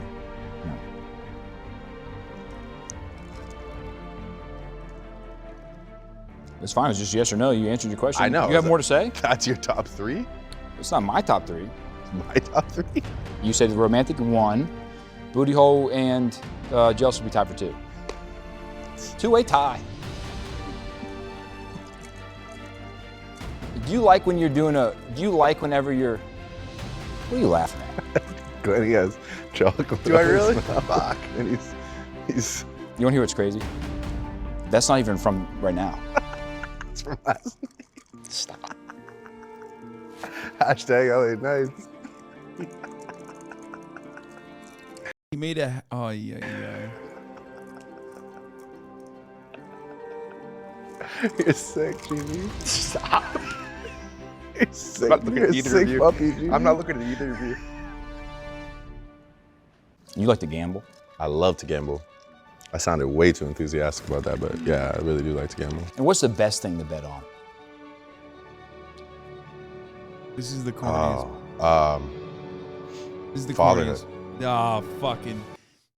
This is like, was everything goes written? Is that what that means? Because, like, there's no way. Like, there's no way that it's like that's, ay. It's just, I can't even get over it. Okay. You bet on You can always bet. You bet on fatherhood a lot? I just meant it more like an encouraging, like you can always bet on fatherhood. Right? I've never heard that before. I just meant like for all the people out there, you can always bet on fatherhood. House always wins though, right? Have you ever bet on yourself? Oh, that's a good one too. Yeah, you could definitely bet on yourself if you're confident. That's how Pete Rose went down. Oh, wow. Correct. All-time hit leader. So he bet on his own hits. He was on the Reds. He bet the Reds to win. I wish I could bet on my own hits. Right? You might make more money betting on your own hits than fatherhood. But you can always bet on fatherhood.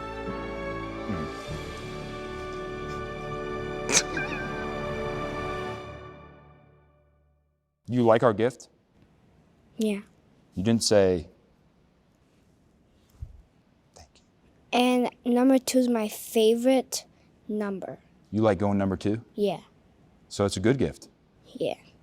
Well, is there anything you want to say or anything like that? Bye-bye. Even outside of bye-bye, is there one more thing you forgot to say, but you were about to say it? I forgot to say that I'm a shooting star. Huh.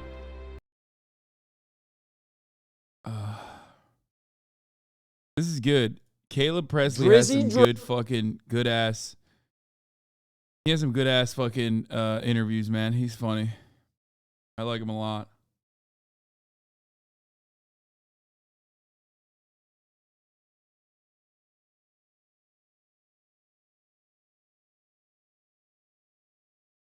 That was just crazy.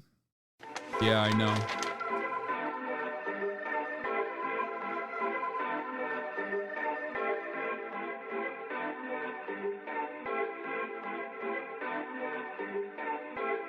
We watched the Kodak one on this broadcast.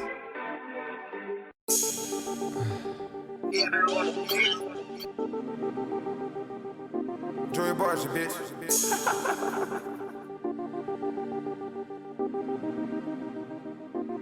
Was that me laughing? Like, what the fuck was that?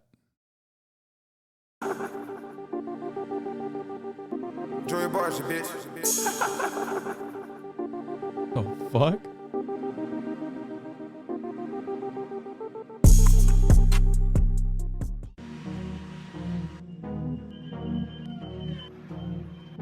If you have that kind of money, you have to have an indoor basketball court. It's valid. It's so valid. It makes the most sense. How is this house smaller than yours? I don't know. I guess I'm richer than Drake.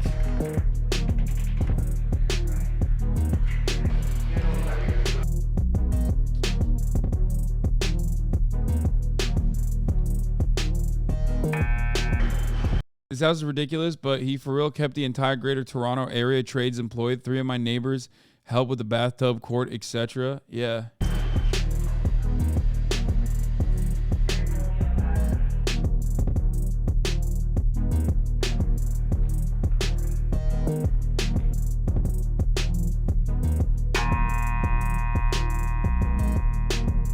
Oh, there's no talking in this. $150 million net worth. His latest expense is a $100 million custom-designed compound called the Embassy. You know you're curious about how Drake spends his fortune, so let's dive right in and find out. In the middle of Hackney hustling, it could be in music, you could be building houses, you could be doing whatever, but... Drake's private compound in Bridle Path, Toronto is built to give the superstar some privacy. The rapper even got special permission from the city of Toronto to build the fences around his house twice the legal height. And he also shelled out about $1 million for tall trees to put around the property. It's no wonder that the private neighborhood, which has housed celebrities like Celine Dion and even Prince, is called Millionaires Row. But why wouldn't you want top-notch security at a brand new luxury mansion nicknamed the Embassy? Once you get past those fences, Drake's new home welcomes you with lavish materials like limestone, wood, and bronze. But the 50,000 square foot custom mansion isn't meant to just look nice. It's supposed to be practical.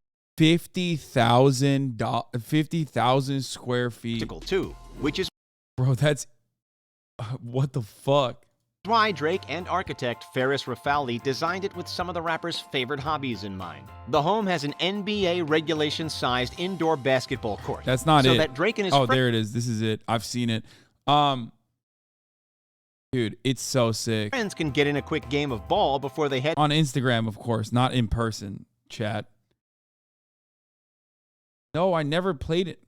Bro, what the fuck are you talking about? On Instagram, man. He always plays basketball with what's his name? The Bone Breaker or whatever. Like, that's one of the handles coaches that he has.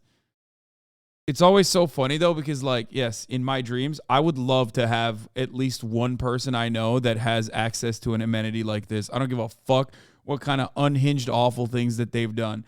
I literally would just be like, yeah, no, totally. That's fine. What happened? Oh, you guys were, torturing labor union leaders in Nicaragua. That's fine. I mean, I'll forget about that. As long as I can play basketball every day at your indoor court, it's fine, I guess. Henry Kissinger, sure. I will play at your basketball court indoor. You are in LA, that should be easy to find. I would settle for someone who could get into the YMCA after hours. Man, we don't have that shit here. It's fucking whack. It actually sucks. You guys don't understand, dude. You don't understand. You don't understand. It's all outdoors. It's literally all outdoors here. All the basketball courts are outdoors. That's a bitch on my fucking knees, dude. It's a bitch and a half. I'm a big boy. I'm constantly fucking pounding the goddamn pavement with my heavy ass body. Head to his private recording studio. The studio comes complete with a cozy lounge decorated with some of Drake's favorite action figures. And that's not the only impressive collection Drake has. He has an entire room called the Awards Room, where he displays all of his achievements. And just off of that, he has a hallway devoted to his collection of sports jerseys. Go to 24-Hour Fitness or YMCA. First of all, there's not many YMCAs, okay? That's number one. The only indoor courts that are like accessible to the public are still not accessible to the public. You need to get an LA Fitness membership or a 24-Hour Fitness membership. The 24-Hour Fitness in West Hollywood has a half court that's dog shit. No one even plays there because it's like literally dog shit. And if you want to play like full court pickup, there are literally like 700 people waiting to play in the one fucking full court basketball court that's like available if you buy the gym membership on top of that. And also, LA Fitness is awful. Like, the runs are awful. It's just awful in general. I used to go all the time. Now? Achievements. And just off of that, he has a hall called the Awards Room. It's Joe Biden is Mao, I think, maybe. I don't even know. It's probably some fucking Shepherd Ferry or some shit.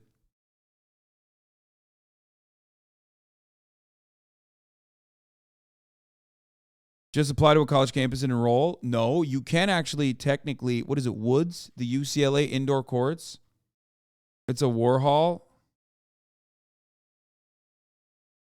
La China. How are they awful? Explain? I'm literally in the process of explaining.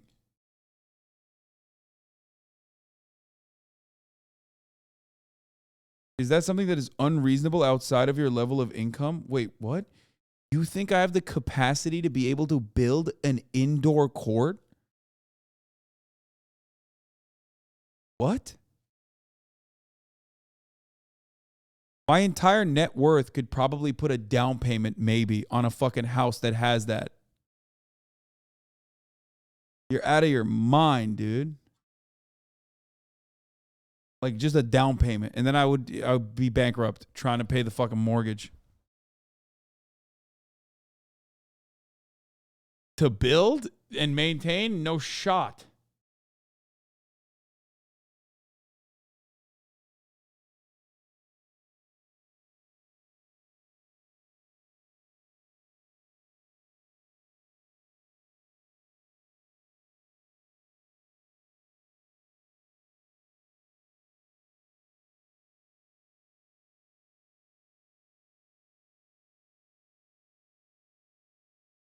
Dude, I wouldn't be able to afford that if everyone subscribed to the top of the hour ad break to avoid the top of the hour ad break. I still wouldn't be able to afford it.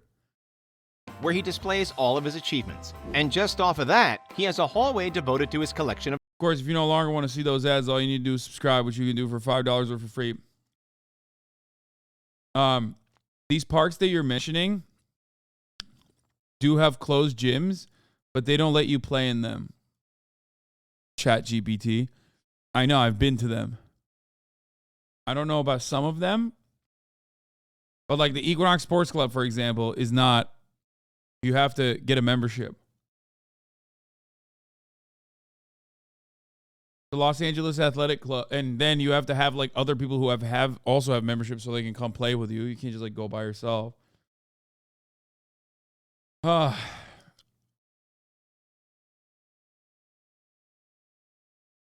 No, the Equinox Sports Club does have a real one, the West LA one. I used to literally go there. I know.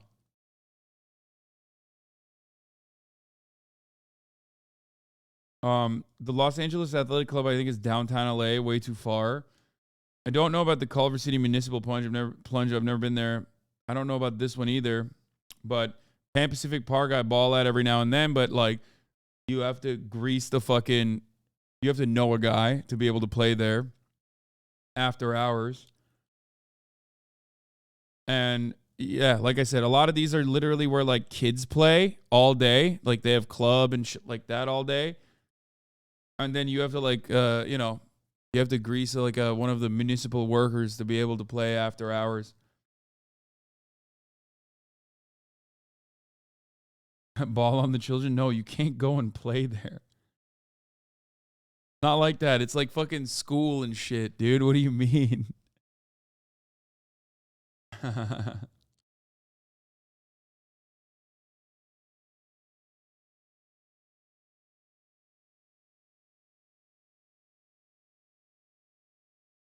Their kids just beat them, bro. Cringe. Aiden had an indoor court he knew about? Yeah, the FaZe boys all ball up at like some indoor court, but it's in like fucking bumfuck nowhere. It's like 2 hours outside of LA.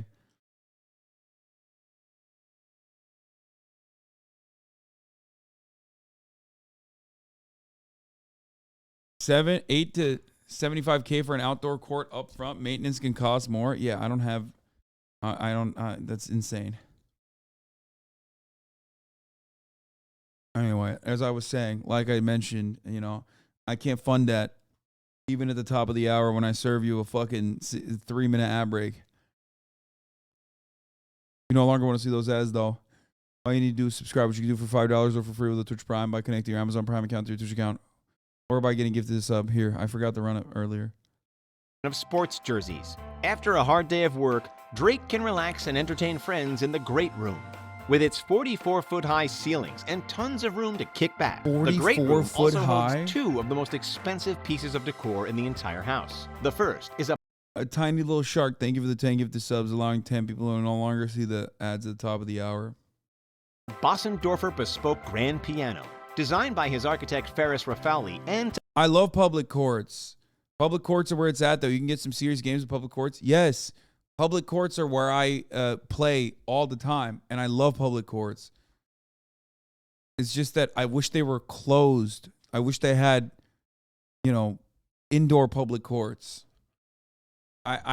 Dude, I play twice, sometimes 3 times a week in public courts. I have no issue with that. I love public courts. Well, the only time I have an issue is if it's like overpopulated. When there's like too many people and you have to get next, you know what I mean? And you're like fucking sitting there for 3 hours. And then God forbid you lose. And then, and then you have to sit another fucking 35 minutes to it. I asked ChatGPT how many years it would take you to earn 100 million. Or we can make an estimate to earn 100 million at an average of CPM of $5. Hasan would need to get 20 billion views. If we assume that Hasan streams for an average of 6 hours per day every day of the year and he gets an average of 10,000 views per hour, he would reach 20 billion views in approximately 101 years. Of course, this is just a very rough estimate and assumes a constant CPM rate and a consistent level of viewership. Okay. Well, it's not 10,000, but it's 30,000. Also, it doesn't understand that that's not how that works.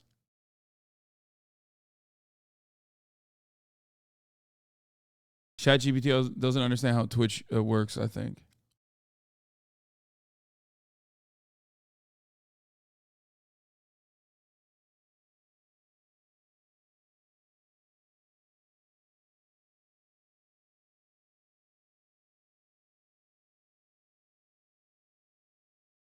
Doable.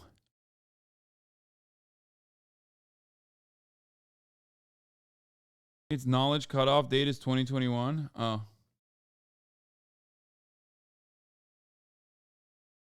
Moist has a cord and wants to film him and his boys and playing other streamers. You should play him if you're going to go to Creator Clash. Ooh, I would definitely do that.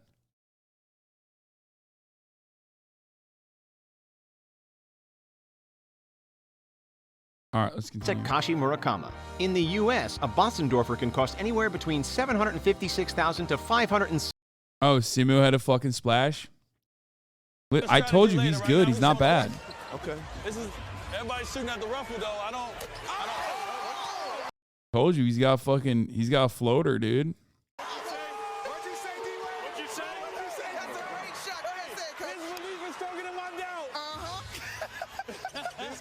I love that.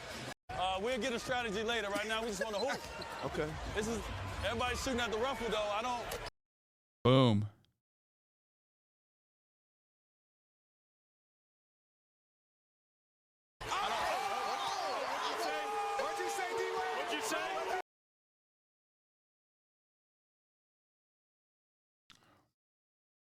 Bro, was about the face plant. What is that form? Bro, people who have not walked outside like in a month are like, dude, your fucking form sucks. Yeah, whatever, dude. He's like probably fucking nervous.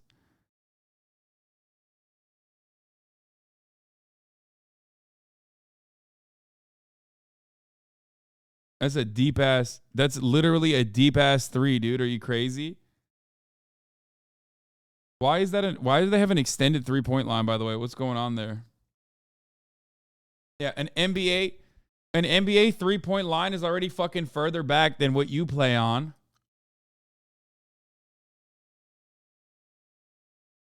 What is this? Tucker's gonna be all over this.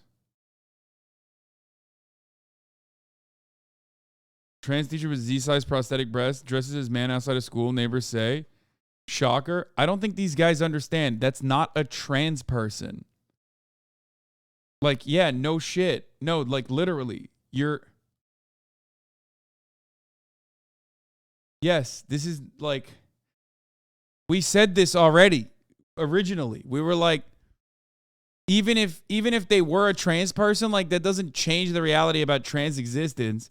But like, no, this person is not fucking, this is not a trans person, okay? This is just a fucking troll. Like a weirdo. I wonder if anyone will like correct it or maybe use this as to develop a better understanding. You're in this for some reason? What the fuck is this?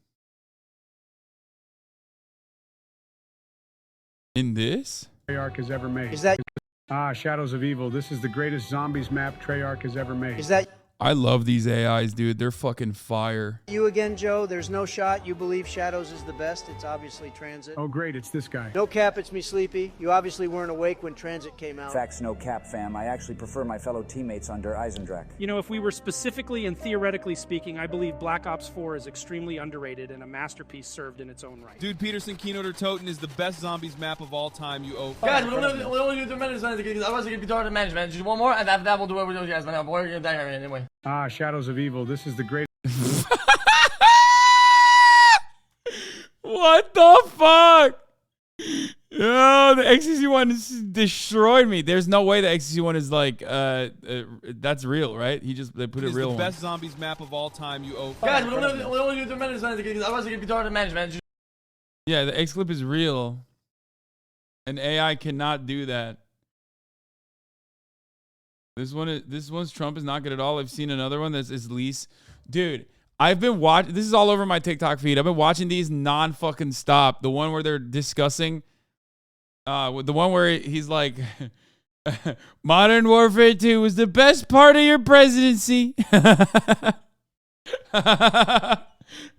Trump to fucking Obama.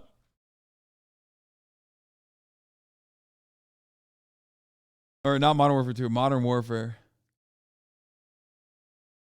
I love these. I watch these nonstop.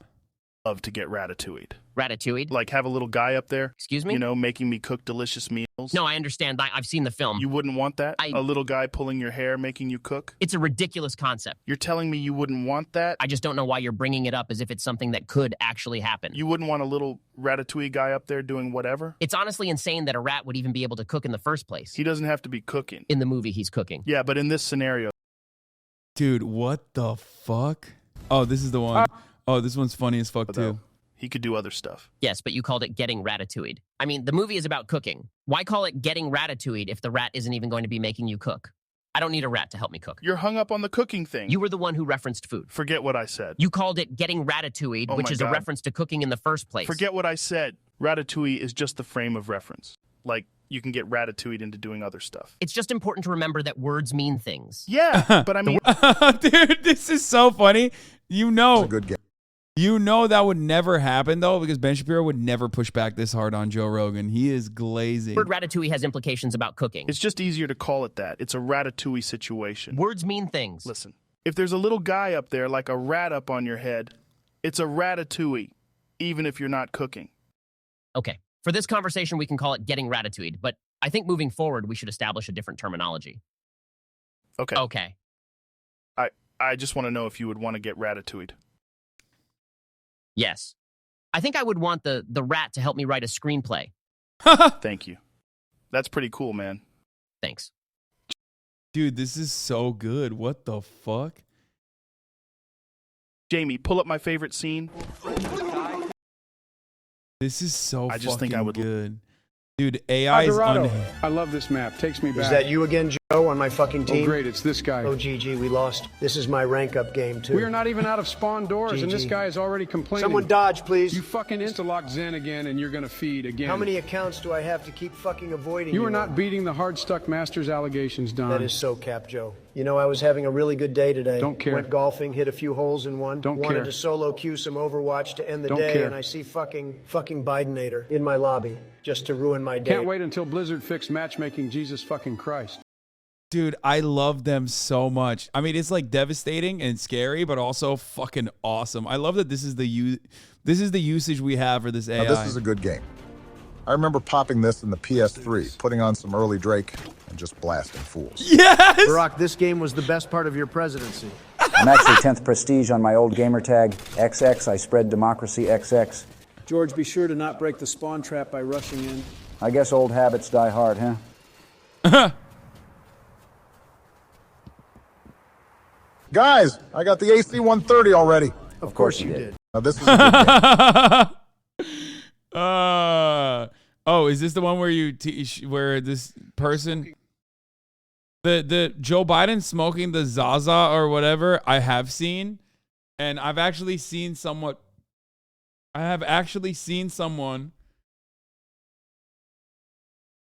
show that to their boomer parent, and the boomer parent fucking losing their mind over it. On Bhutanese Shadow Garden grown dark evil pack. Yeah, he says the M word and shit too. Do you have the one where, I mean, it just, that one feels racist for the record. And without further ado, let me welcome the Republican nominee, former President Trump, and the Democratic nominee, President Biden.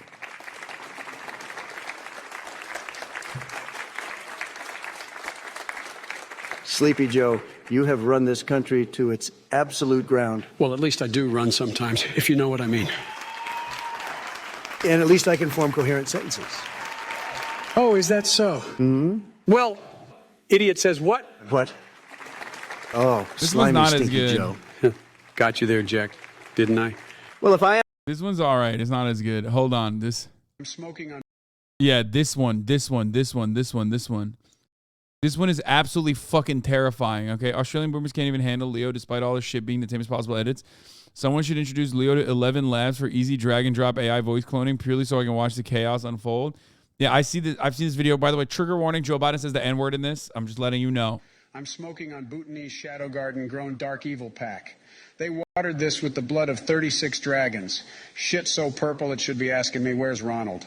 Nigga, this shit will turn your pacemaker off. Nuclear levels of sour, lung slaughtering, necromancer kush. Shit got diamonds on it, so you know that THC to CBD ratio is fucking swag, nigga.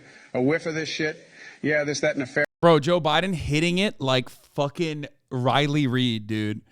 Like hitting it as hard as Riley Reid. And you know what I'm talking about. When he just it rolls off the tongue like that. It's very weird.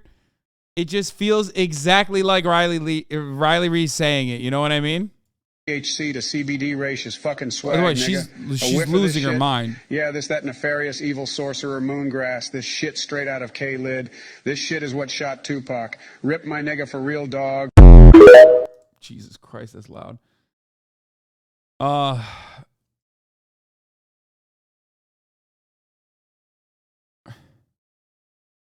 The way she gets more upset about Biden talking about weed compared to him saying the N-word, yeah.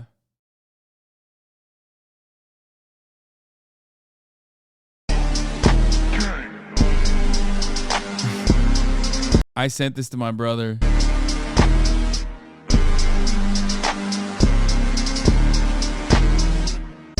See Sundae on your ass. The funniest part is like they don't even make that much money, ironically. I mean, they make a decent amount, but like you would think that's like that's the old school version.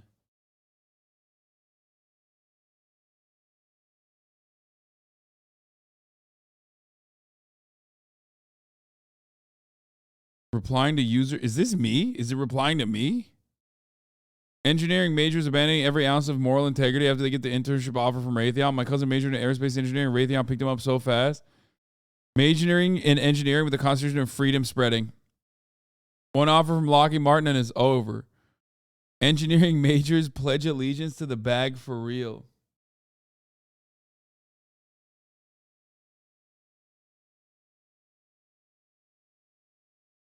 I fantasize about creating the most dangerous weapons in class. The world will benefit from me dropping out. Biden's the Chief Keef fan? In school telling me, always in the barbershop, Chief. I've seen that too. This is great. Chief ain't about this. Chief ain't about that. My boy BD on the fucking Lamron and them. They say that nigga don't be putting in no work. Shut the fuck up. Y'all ain't no shit. And all y'all fuckers talking about Chief Keef ain't no hitter. Chief Keef ain't this. Chief Keef a fake. Shut the fuck up. Y'all don't live with that nigga. Y'all know that nigga got caught with a ratchet shooting at the police and shit. Nigga been on probation since fucking I don't know when. Motherfucker, stop fucking playing him like that. Them niggas all savages out there. If I catch another motherfucker talking sweet about Chief Keef, I'm fucking beating their ass. And so I'm not playing no more. I mean, it's true. He's Hey guys, real. did you know that in terms of male human and female Pokemon breeding, Vaporeon is the most compatible Pokemon for humans? No, that's illegal. This is illegal. This has to be illegal. Because I know the subject matter. That should be illegal in general, even as copy pasta. But also, this is too good.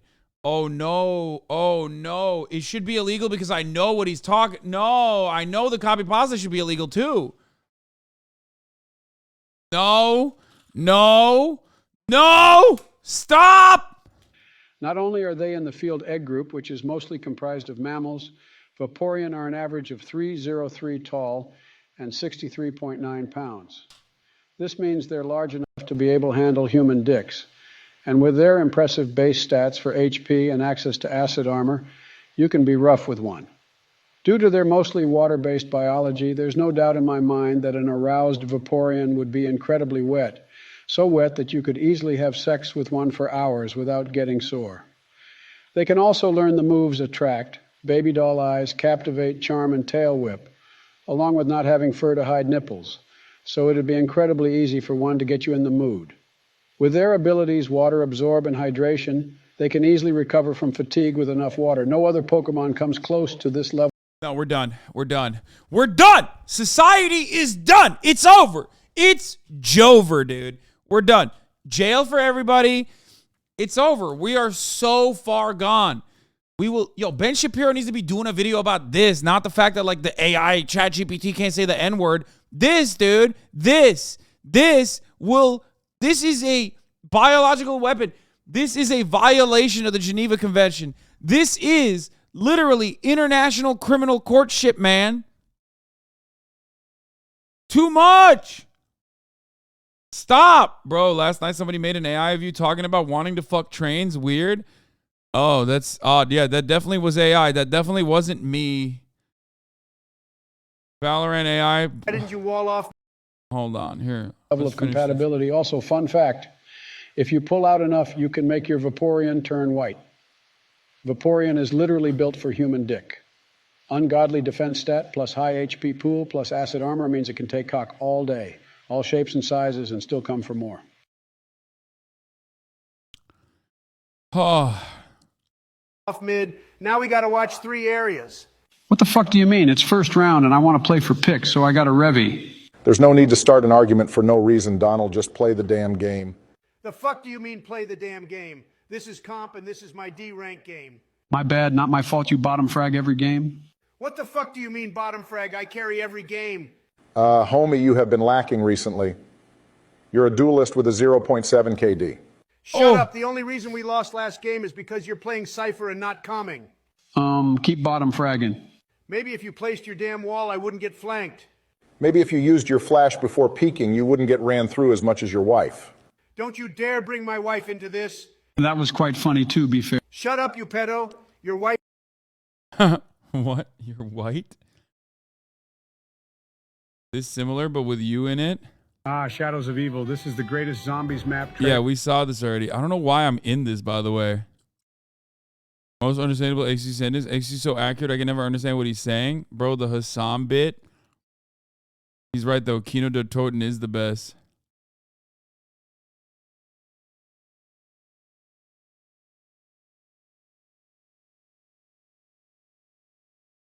Casual Hasan L take.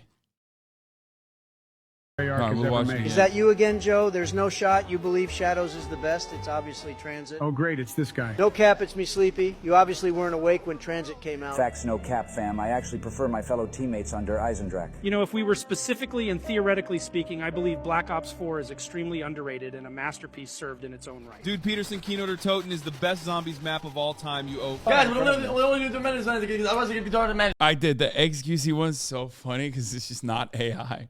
XQC is impossible to replicate with AI. Best one, bruh. Troglodyte Orisa mains on Overwatch. I can never pop my fucking ult when these lame-ass bitch boys hurl the spear of Longinus into my chest cavity from 2 football fields away. Like, come on, folks, what the fuck is up with that shit?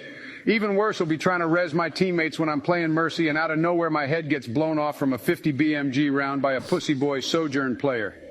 My brother in Christ, try getting some bitches for once and hop off the no-skill heroes. Players like that need to be banished to the goddamn hellhole of Kaled. Sentenced to death by having Star Scourge Radon tear your ass in 2. I think I saw one about the Wizard game.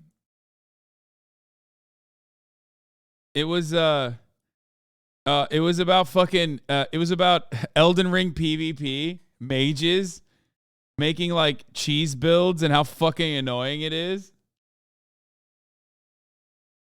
He's like, go play.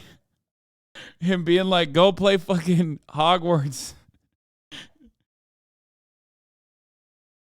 Is this the one? What's good, bitches? Yeah, it's your boy Sleepy Joe, and I'm here to speak some fucking facts. You know what I'm tired of? These troglodyte pansy-ass fucking spell spammers in Elden Ring PvP. I'm just trying to use my Jesus wheel, and these fucking bottom feeder-ass loser piss boys be launching nukes at my ass from 3 football stadiums away. Throw some balls, you sissy femboy. Go play some fucking Hogwarts Legacy if you want to be a spell-spamming mongrel. And on top of that, most of them also use Moonveil. Like, be for fucking real. This is why you pull no hose, homie, and your bitch be giving me dome on the regular.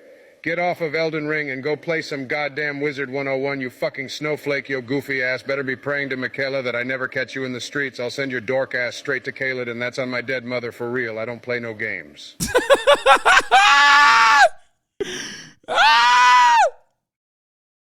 Tall Bart made a fire. Joe Rogan, Alex Jones is incredible. Fucking dreams, man, right? Let me tell you something, Joe. I have fucking dreams, man, right? And most of them, I'd say 99% of them, they come true. One time I dreamt of cereal. Guess what? Next morning. The Alex Jones one isn't that good, though. Because Alex Jones is a little bit more raspy, right, Joe? Morning, breakfast, bowl of fucking Fruit Loops. Are you fucking serious? I'm not shitting you, Joe. That's I swear fucking to God, crazy. I have the documents right here to prove it. Did you make it yourself? Did I what?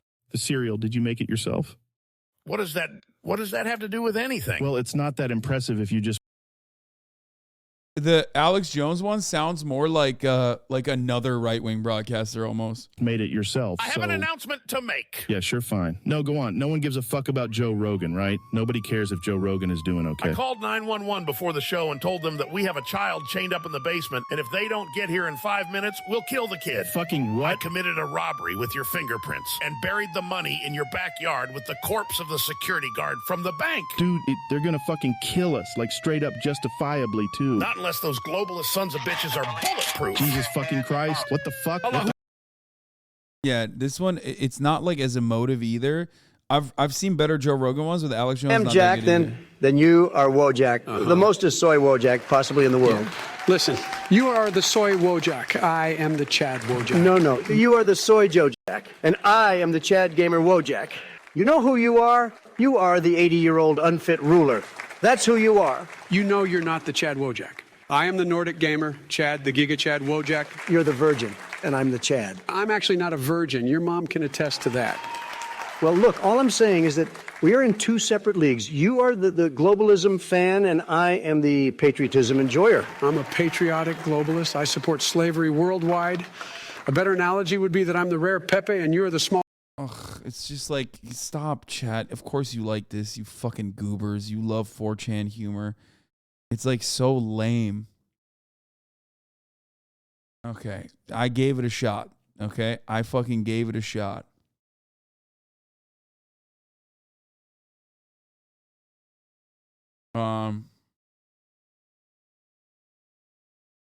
Dude, it's like, what is this? AI is actually hilarious. The ends just don't justify the means. So, it's time to just fucking throw them in jail. Cause it's party owned by a Saudi prince. That's what's crazy.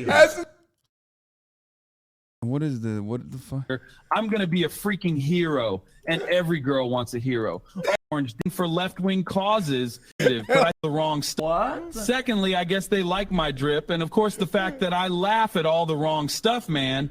And I'm like charming and infinitely curious and inquisitive. But I think the main reason is because I'm out here fighting for left-wing causes, and one day when the revolution comes and we overthrow the orange dictator, I'm gonna be a freaking hero, and every girl wants a hero. Oh, and also here comes the top of the hour ad break. That one's good. Okay, it got me. Yes.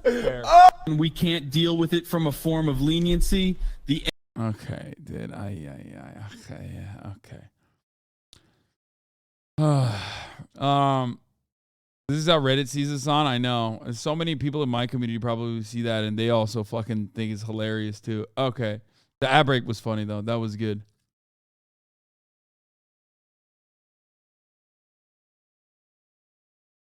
Voice is all right. Here at Arby's, we believe black. Yeah, I've seen this one. This one's too much. Okay, it's a little too much. Austin posted it as well.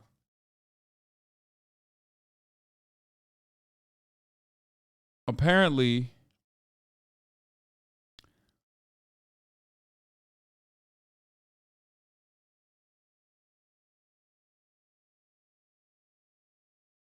Fire, right up there. Yeah, no, I see it. What are you going to use? I'm thinking spruce for the walls and stuff, yeah? And then birch for the floors. Birchwood is the ugliest fucking block in the game. I wouldn't use that shit on my ass. Not while fucking acacia exists. Bro, birch is great against this dark grass. Not going to be a lot of grass in a fucking spire, though. Why don't you just use fucking oak or something like oak a normal is fucking person? Predictable. Everyone has it's predictable oak floors. Because this it works, shit is you at fucking least idiot. unique. Are you fucking Did lobotomized? You rot the part of your fucking, brain that it accounts looks like for shit, taste but at with least benzos, it's so you unique. fucking junkie. What's your fucking problem? You know what? Fuck this. World tour over. Fine.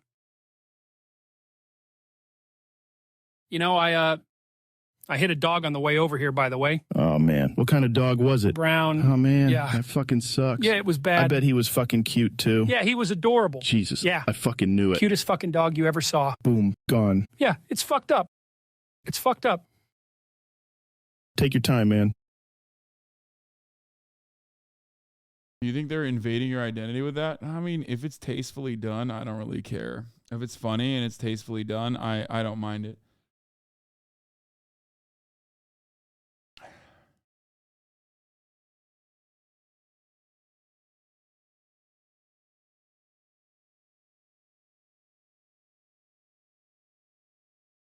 "666 pussy nigga. Rated R for retard the way I get in dumb money. Band so stupid a stack will drop a nigga IQ by 7 points. Real Neanderthal money, nigga. Real crocodile magic shit, nigga. I smoke more gooder than any nigga in your crew. My weed too loud. I feel like it's just like I feel like some of it is just like malicious. I don't know how to describe it. You know what I mean? It's just like lol N-word, but like Joe Biden is saying it. You know what I mean? So the Arby's one was too far. No, it wasn't. Sure, I'll play the fucking Arby's one, man. Here, give it to me. I'll play the fucking Arby's one.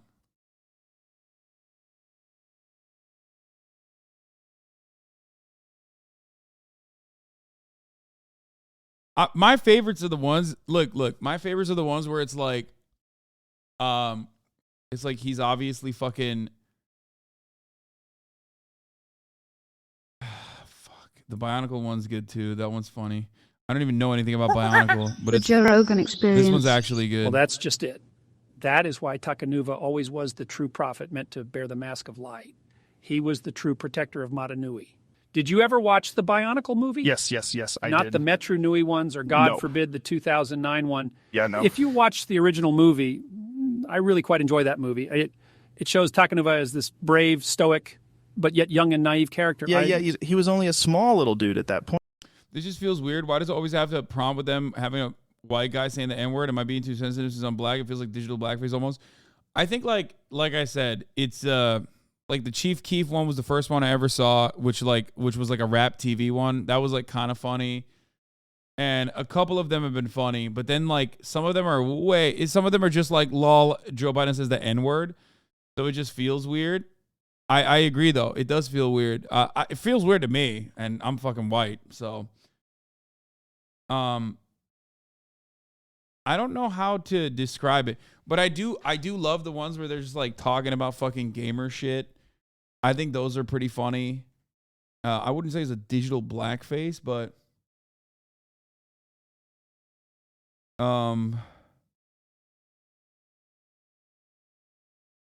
when it's some very inane subjects, the most funny, which is why Overwatch ones are great. Yeah, exactly. Like when it's AI talking about like deep lore over, fucking video games, like competitive gaming, shit like that. That's funny. Like that part is actually not bad. The Tarkov one's funny too. I've seen that. This one's pretty funny. I think if it's the one I'm thinking shot of. me. Do you have an IFAC? Oh no, the one where they're doing it. There's another Tarkov one that's Damn good. it, Donald the Scav shot me. Do you have an IFAC? Nope. You don't have an IFAC I can use? I don't have one for you. I saw you pick up an IFAC, Donald. I know you have one. I absolutely do not have one. I can't help you. I'm sorry I can't help you. I wish I could help you. Oh, come on, man. I want to help you. I can't. I'm going to fucking bleed out, Donald. I'm dying. Well, I fail to see where this is my problem. Just give me the fucking IFAC, Jack. Quit screwing around, man. I don't have a fucking IFAC. Okay, shut the fuck up. If you don't give me that right now. Say, you fellas wouldn't happen to have any food, would you? This fucking loser Shut again. the Oh fuck my up, God. Kennedy. Just shut up about the Don't fucking you have food. like a sniper scav to go fight Kennedy? Jesus Christ, the nerve of this guy.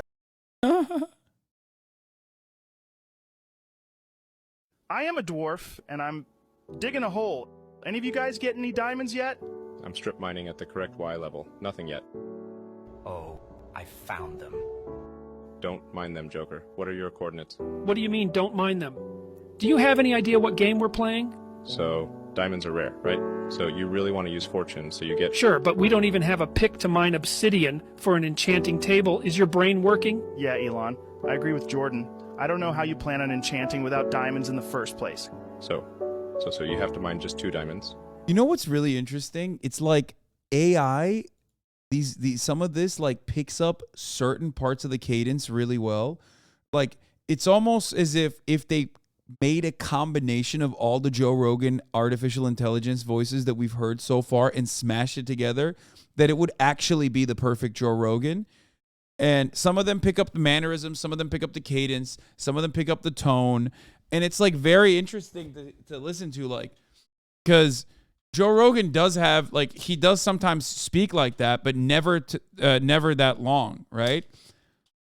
It's really interesting because if they mashed all of the different Jordan, if they mashed all the Joe Rogans together, they would actually make like a devastatingly realistic one. We can get the obsidian from a chest at an abandoned nether portal. That's insane. That would take an eternity. Joker, get the diamonds and we'll make a pick. You don't understand, Jordan. I saw it in a speedrun. I think mining them now would be a mistake. Listen up, kid, and listen well. This is my server. These are my diamonds, so shove off. It's not about the diamonds. Guys, what is Joker doing? Jamie, pull up Joker's screen. Joker, please. Joker. Let's watch HasanAbi deepfakes. Let's not do that.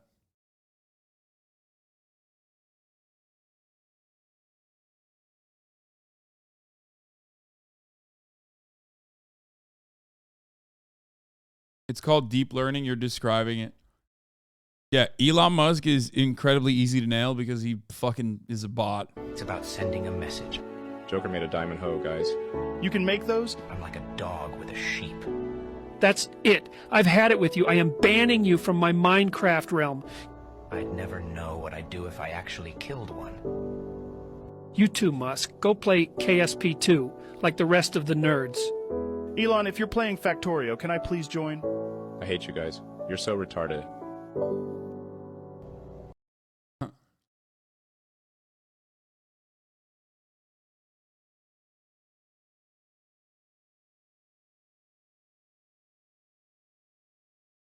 Okay, enough with the AI. Holy shit.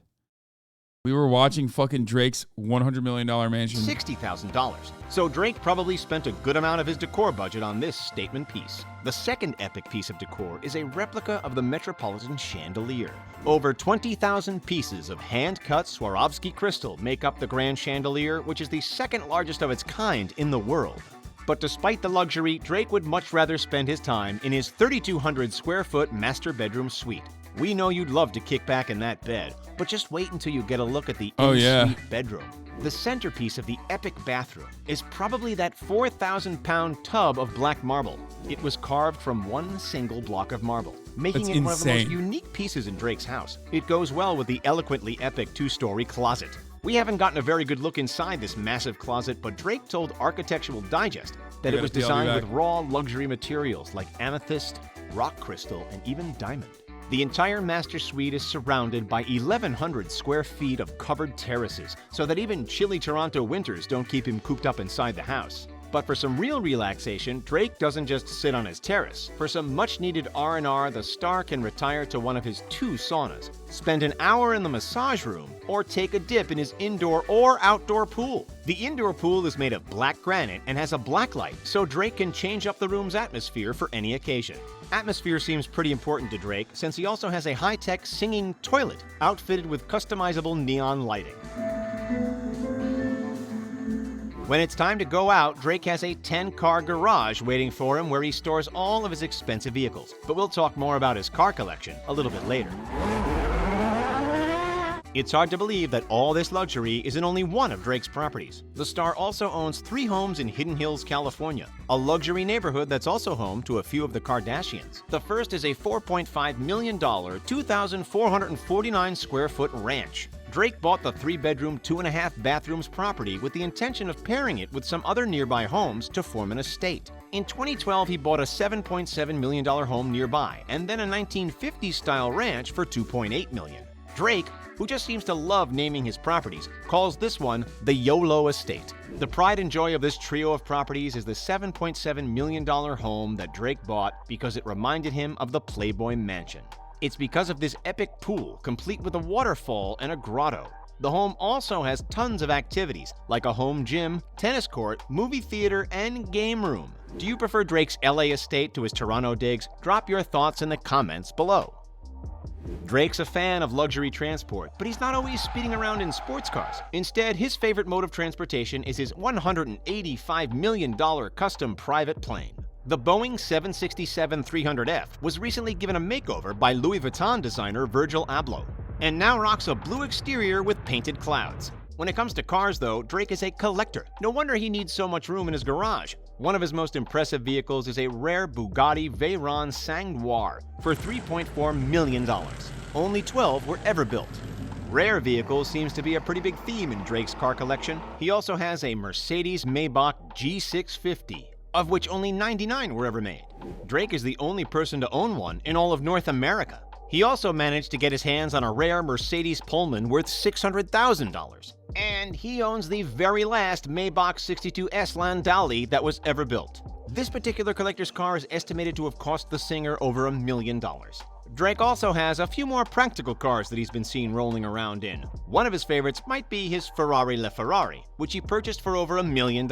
Another is his Lamborghini Aventador, which cost $400,000 and is estimated to have a top speed of 217 miles an hour. The rapper also has a DeVille 16 worth $2.2 million, a Rolls-Royce Dawn worth $400,000, and a few other classic luxury vehicles. His garage also contains a Lamborghini Gallardo, a Mercedes-Benz SLR McLaren, a Bentley Continental GTC, and a McLaren 675LT. Oof, that's a lot of cars to have to choose between every day. Which of Drake's many vehicles do you want to drive the most? Let us know in the comments. If there's anything Drake loves as much as collecting cars, it's collecting shoes, watches, and clothing. Drake's fashion sense has cost the singer millions in his unique and trendy pieces. One of the standouts is his $750,000. Worst. I mean, listen. I can't speak on the fucking cars because, like, you know, people like cars, I guess. And I don't know enough about cars, but I can certainly speak on the fucking ugliest watches of all time. All the big face Millies are just Richard Mille watches are so fucking garbage. I can't wait. I hope one day it will absolutely be eviscerated. Its value will just like tank. I hope for that day. I think it's so ugly. It's so nasty. $1,000 Richard Mille watch. Backstage at the O2 Arena in 2019, he showed off his luxury watch and the rest of his outfit, including an $11,000 Brioni jacket, a Tom Ford outfit worth $18 grand, and a custom diamond chain worth $200,000. The basketball fan also has been spotted at Raptors games with a $600,000 Patek Philippe watch and a custom Raptors championship ring. The rare rose gold watch is made with a total of 1,343 diamonds. Drake. They aren't like cars where watches are useless. Cars at least have good handling and speed. Well, I mean, the type of cars that he has probably appreciate in value, but watches are not bought for. Watches are not bought because they look good or cool. They're bought because they appreciate.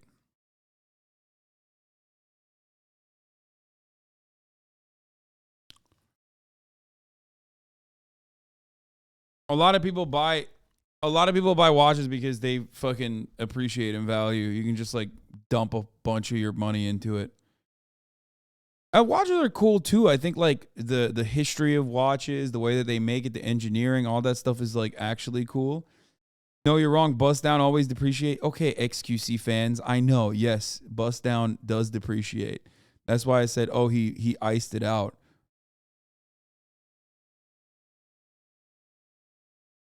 It's factory set diamonds on a Patek. Wait, really? I did not know that. Why are you saying John Mayer friend Hasan Piker? What the fuck does that have to do with anything? Also has a thing for shoes and handbags. You've definitely seen the rapper rocking classic and rare kicks, like the... People think this is your lifestyle when you buy a house in Taycan. Yeah, I know. I mean, to the normie, there is no difference between me buying a fucking Taycan and a house at my age than fucking Drake buying all this shit. Okay, that's just the reality. They don't understand it. That there are unironically levels to this. John Mayer, famous affinity for watch collecting. Yeah. Oh, that makes so much sense. Yeah, you're right.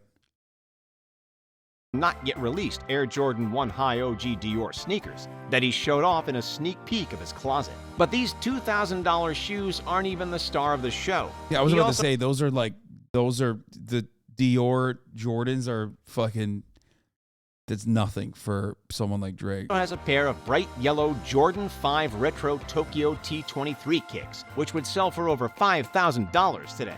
Drake also has an impressive collection of vintage Nike shoes honoring the late and great Kobe Bryant. In total, experts... Why did he... Wait, that was just a 97 silver bullet. Like, what the fuck? Those are just like the most... basic. I mean, I love the silver bullet, but like, what the fuck? That was literally just the 97 Air Max. That is Those shoes that he Collection of just vintage showed when he's talking about honoring Kobe, those are not. And also, they're literally like, what are they? They're like fucking, what, $90 maybe? Nike shoes honoring the late and great Kobe Bryant. In total, experts estimate his collection to be worth hundreds of thousands of dollars. But Drake also likes collecting Hermes Birkin bags. These expensive bags are... Why? Okay, Mr. Rich, like 300. Are they? What the fuck? I mean, last time I bought a 97 was it was definitely not that expensive. It wasn't like $300 or anything. Inflation. Joe Brandon's economy. Aren't for him. He's actually... Yeah, no shit, they're not for him. Why the fuck does he have so many Birkins? Those are like 30 grand a pop. Actually been collecting them for years as a gift to his future wife. One of his most expensive pieces is a Hermes Himalaya Birkin valued between $100,000 and $400,000 US dollars. Drake does a lot more than just music to be able to afford this kind of luxurious living.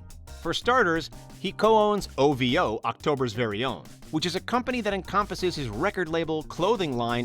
That LaFerrari, if you bought for $1 million, those are going for 2.5 to 3 mil now. The Bugatti has at least doubled. Yes, like super, super expensive cars. If you buy them, cars are depreciating assets, unless you buy them and they're like super unique.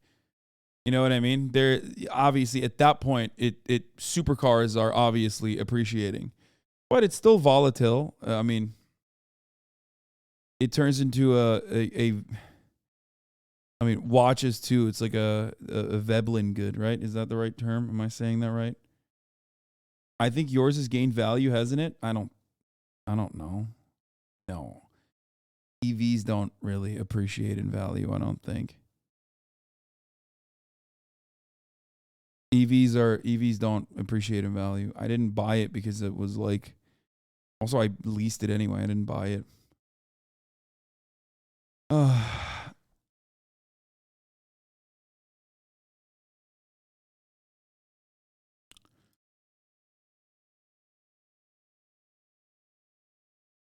Do you think he resells those cars so he can gain the profit, or buys them because he likes to? No, I think he buys everything because he can. I don't think Drake gives a fuck about assets, dude. He is worth so much. Weren't people saying he's like worth almost $1 billion or something? No, like at his level of wealth, he's just like balling out. It says 260 million, but I don't think that's right. I think it's probably more than that.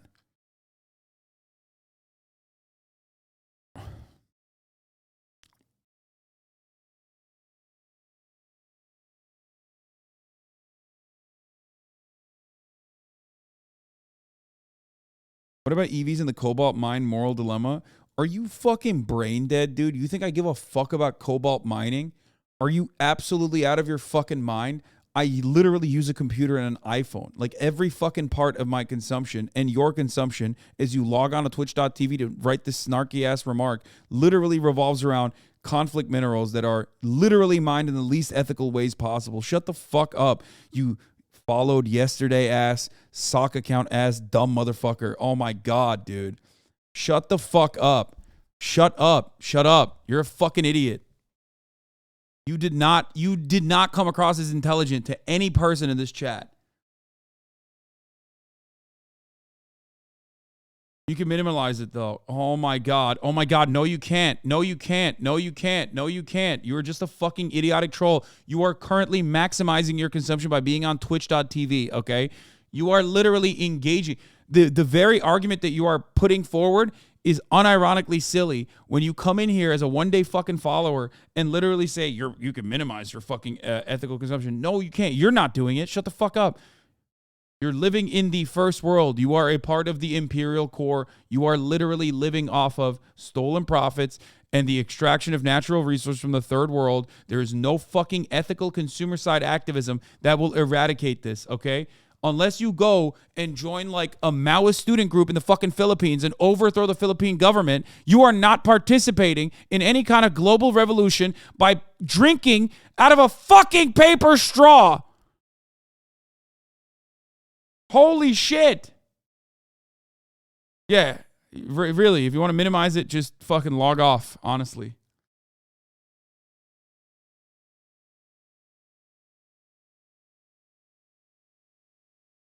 Oh.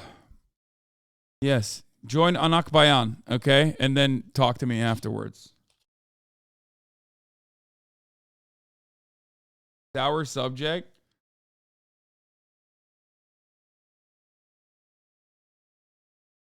The sourness doesn't come from a gotcha. The sourness is from the fact that I sit here every fucking day and try to describe certain systemic concepts, certain issues that happen under a capitalist organization of the economy, and even 5-month subscribers are still absolute fucking baboons and literally do not understand really just fundamental things. And that idiocy is what is triggering. The fact that you make it seem like all of my efforts are in vain, that's what's triggering. That's what's upsetting. Not the fact that I feel like I'm doing something unethical myself. I don't. Okay? The sourness derives from how much I put in 8 hours a fucking day to describe basic things to people, and yet for some weird reason, people still, even after 5 months of subscribing, do not understand.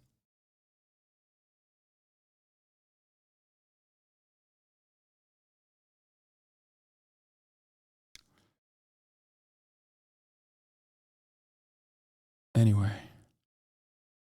Bourgeois tyrant goes on enraged rant. Okay, Marxist cannibalism.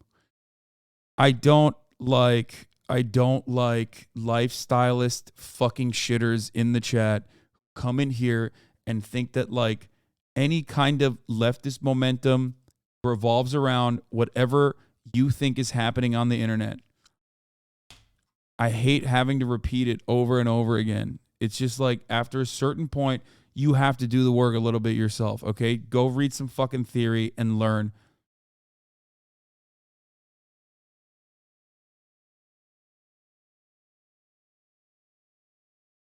It is literally,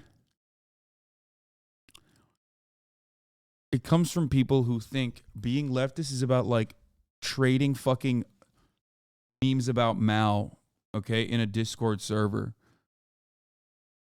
And the more you trade memes, the more leftist you are. The more you are working towards the emancipation of workers around the world. You know what I mean? It's just like, dude, just stop. Stop. Please. I see it every day. It fucking kills me.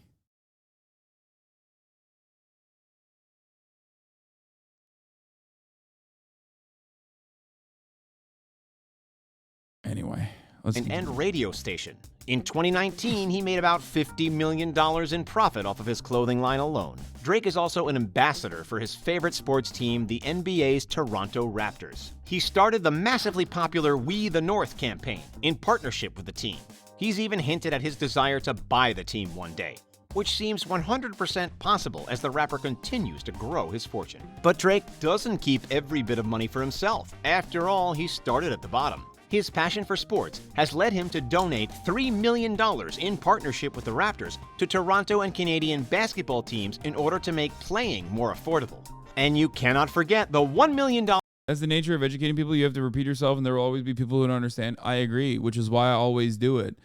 But remember, there's always a difference between coming in here and being like, oh, I don't fully understand this concept versus like, are you feeling kind of sore because that other chatter made a really stupid fucking remark that has absolutely zero to do with your worldview while you're in the process of describing how, you know, these things work?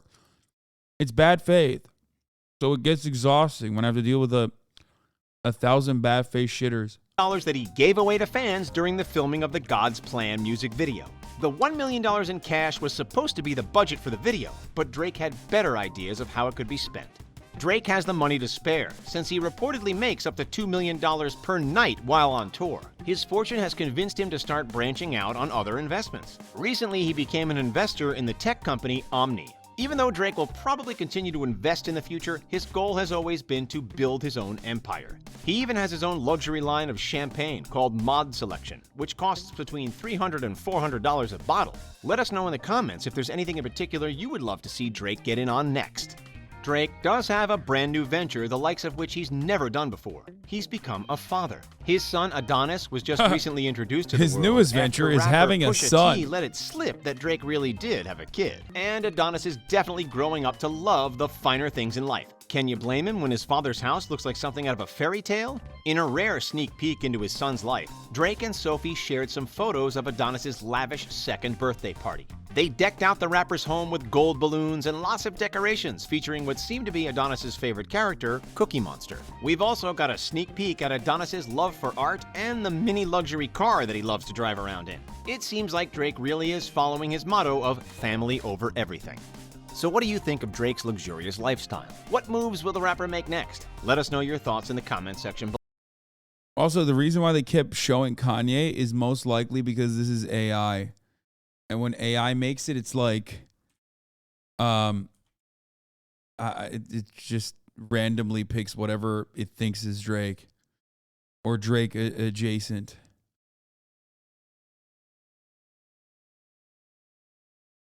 Everyone explaining these points to are liberals. Even the most communist person in this chat is still liberal or uses liberal filters. That's the coolest. I have not heard that before. No, I'm gonna do Okay Buddy because I promised I would do Okay Buddy and I haven't done it in a while. Do you think he killed XXXTentacion? No, dude. Why the fuck? What? No, I don't think Drake killed XXXTentacion. Do you know what the incel is? Involuntary celibate. It's like a community of people on the internet who can't get laid, and some of them go out and like kill people, like Elliot Rodger. I'm not saying. I'm cringing right now. I'll explain it later. The virgin is the incel, involuntarily celibate, who never gets laid. He's like unable to get laid. He's very nerdy. He has terrible posture, and that would be someone that would be considered a fag.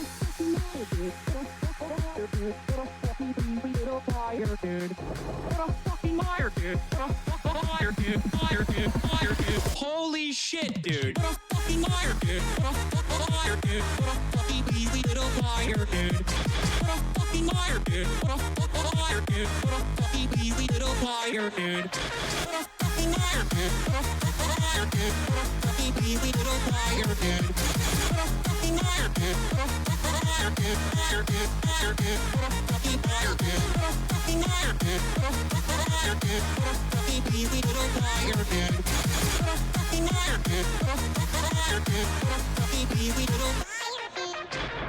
That's right, ladies and gentlemen. It's time for Okay Buddy Hasan. Let's go. These memes are relevant 3 months ago. Okay, we're skipping that. New York Times writing incredibly troubling articles.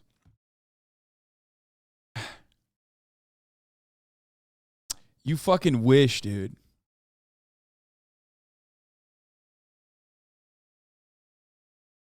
On.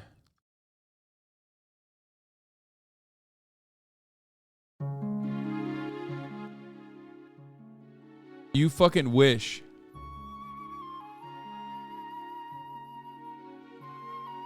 In defense of 9/11, I mean, they would never do that.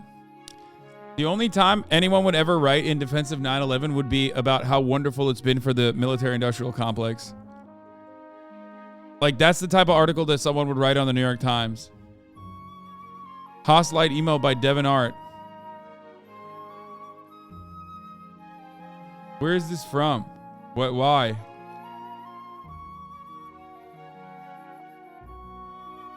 I don't understand.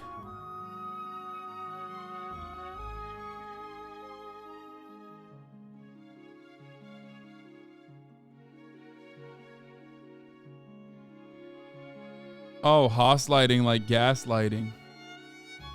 Oh, okay. We can use that. Bullet train fit check. He fits.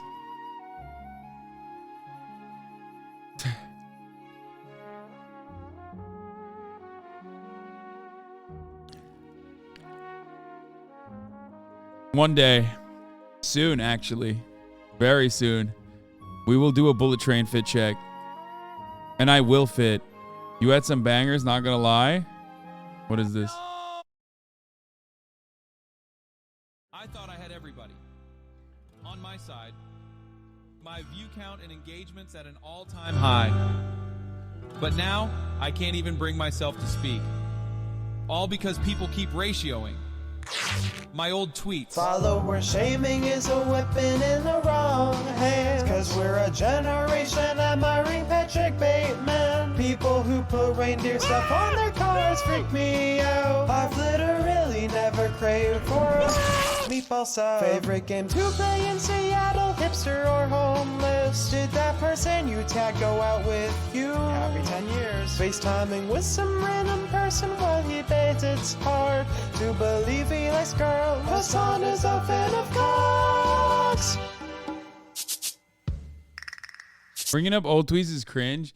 Yeah, but like it's just like forever until I delete all of them. It's just like everyone's always gonna do it. They do it all the time. Miss Magazine cover quote tweet with swag and how you can. Which is funny because like you're gonna inevitably fucking cause me to delete all of them eventually. Which is funny because like you were all fucking fetuses at the time when I was tweeting this shit. And not only that, but also you fucking say cringe shit too. You have said cringe shit as well. It's so fucking annoying. Can't tell the difference between endure and non-gag. Just be true to yourself. I think your tweets are alright. And maybe one day you'll post a tweet that gets more than 0 likes. And no shit. Like I was fucking 2014. My God. Great. I get salty because like on the internet, it's like people cancel you for shit. Oh, God, you guys don't understand. I will never be able to describe this to you. Because like most of you have the freedom of anonymity. So you don't fucking understand. Like, it's just, I won't be able to. I won't be able to explain it to you ever, okay? It literally does not matter. It doesn't matter. It's just like,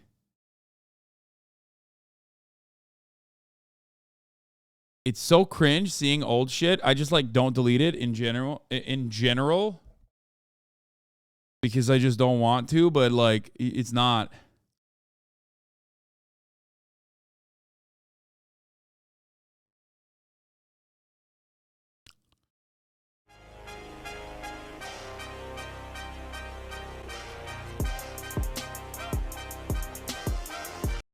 Please stop putting old Hasan tweets on my timeline. It feels like a bunch of time-traveling nerds are bullying him. It feels like I wasn't meant to see this after we both grew into our looks. What the fuck? Why am I being assaulted with logs of a college dude I'm going to argue about anime with? These were only meant for an equally vulnerable version of me who didn't know how to put on eyeliner yet, but was really changed by her sociology class. Well, I mean, it is like that, though. It is. It's annoying because you're, like, literally looking at it and being like, I'm super cool because I'm in 2023. It's like, yeah, I know. Like, yes, I too look back and cringe at my old tweets. I understand. You were not alive back then, or most likely were a baby, or were saying equally cringy shit. You just are anonymous, so no one can fucking pull it up, and you deleted it.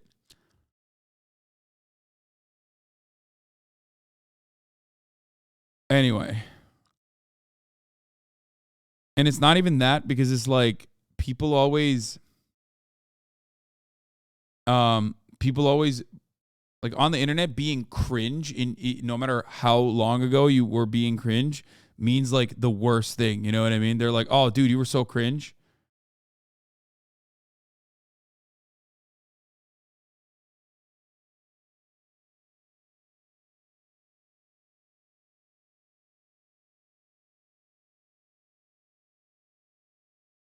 Anyway. All right, let's watch this.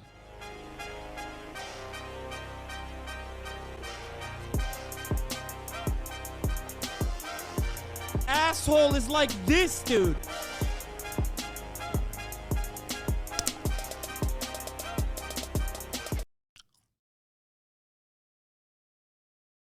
Except the hashtag ones? Yeah, no shit, hashtag ones are... Hashtag was how... What the fuck? That is an insane... That's a violation. The lore of OKBUDDY is on full linked in the comments.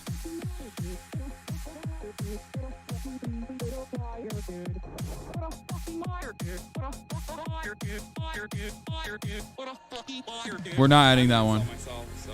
Do you know what the incel is? Involuntary celibate. It's like a community of people on the internet who can't get laid, and some of them go out and like kill people, like Elliot Roger. I'm not saying. I'm cringing right now. I'll explain it later.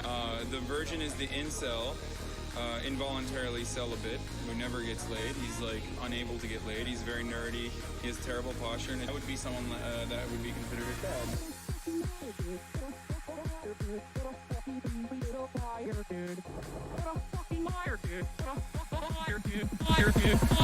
Holy shit, dude.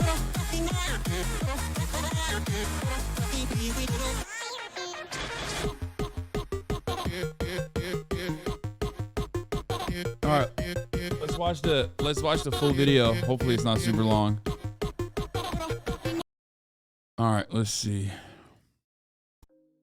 Okay, it's 13 minutes long. Holy shit. All right, let's see.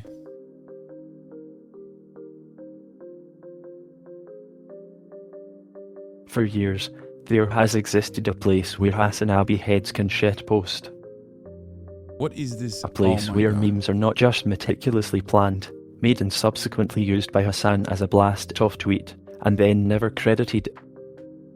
A place where chatters reveled in the glory of chat seeing their meme, of streamer laughing at their meme, of being a part of the fabric of the community they love, documented on the best subreddit. Ladies and gentlemen, welcome to OKBUDDY Hasan. Welcome to OKBUDDY Hasan, the greatest subreddit of all time that I never ever visit because I hate my community and don't actually. Ladies and gentlemen, welcome to the greatest subreddit of all time, OKBUDDY Hasan.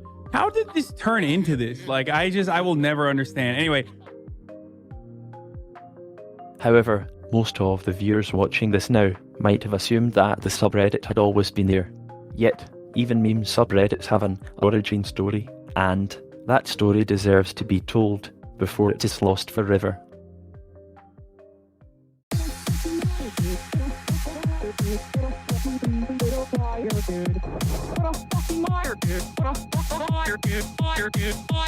Lil Chris, just one chance, please. Thank you for the 20 gifted subs, allowing 20 people to no longer see the top of the hour ad break right now as we are browsing through the subreddit OKBUDDY Hasan. Lil Chris, another permanent staple of this community. I'm an incel myself, so. Do you know what the incel is? Involuntary celibate. It's like a community of people on the internet who can't get laid, and some of them go out and like kill people, like Elliot Roger. I'm not saying. I'm cringing right now. I'll explain it later. The version is. Okay, we already watched this. An anonymous gifter, thank you for the 10 gifted subs. You don't love the spirit of justice. So there is You a love your shitposting devil. subreddit created 3 years for me ago with only 32 members on it so far. Called OKBUDDY Hasan. You know, 3 years ago was when OKBUDDY got created in June. Muskrats made a subreddit for me where they just shitpost. Now, do not be mistaken. Hasan did not look at memes beforehand. Each day before r/OKBUDDY Hasan's inception, he would take a gander through r/Hasan Piker. Oh God. They ask you how you are, you just have to say that you're fine. You're not really fine. You just can't get into it because they would never understand. My subreddit is a mess, dude. My subreddit is on fire. I don't know what's going on with my subreddit, okay? My subreddit is just, like, out of control, dude. I mean, I follow it every day. I look at it every day, but, like, there's, like, crazy stuff on there. Look at this. Average Trump supporter, average Assad supporter. Like, what is happening? I feel like, is this like Chapo Trap House 2? Wow, Democrats really picked Biden, huh? We're still Bernie or bust, right? Maybe we should even vote for Trump to teach them a lesson. I don't know if this is like, look at most upvoted this week. I just don't know. Breaking news, Howie Hawkins' presidential Twitter account has been suspended. Like, what is this? I just don't know what this, like, what's going on here. Like, I don't know what the details are of this. It's crazy. To be fair, I think like the OKBUDDY Hasan subreddit, Hasan _ Piker was like kind of saved. It's not like funny or anything, but it's a normal subreddit now and not as like fucking annoying as it's not as fucking annoying as it used to be. You know what I mean? It was really bad back then, and I also had no control over it. I don't even remember how I got control over it, but it was like the subreddit was crazy. They were like promoting fucking random. They were like promoting random politicians and shit. Click on one link.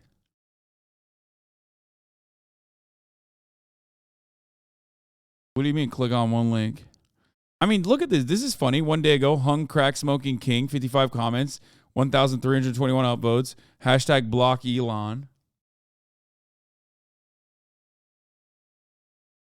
It's just like people, I visit it every now and then.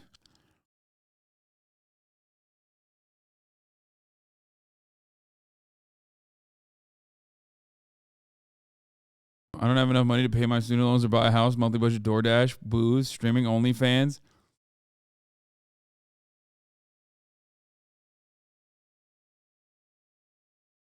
Found in the wild. Anyway, okay, buddy is funnier. See how Hasan won't play Final Fantasy VII? And look at these fucking flares. I don't even know what this is. I need someone to describe to me what this is. Like, is this on purpose? Is this not on purpose? Hasan's biggest poop sock. Hasan, hot skinny. I want have sex with it. Holy shit. Like, is this what Zoomers are doing? I don't even know what the fuck this is.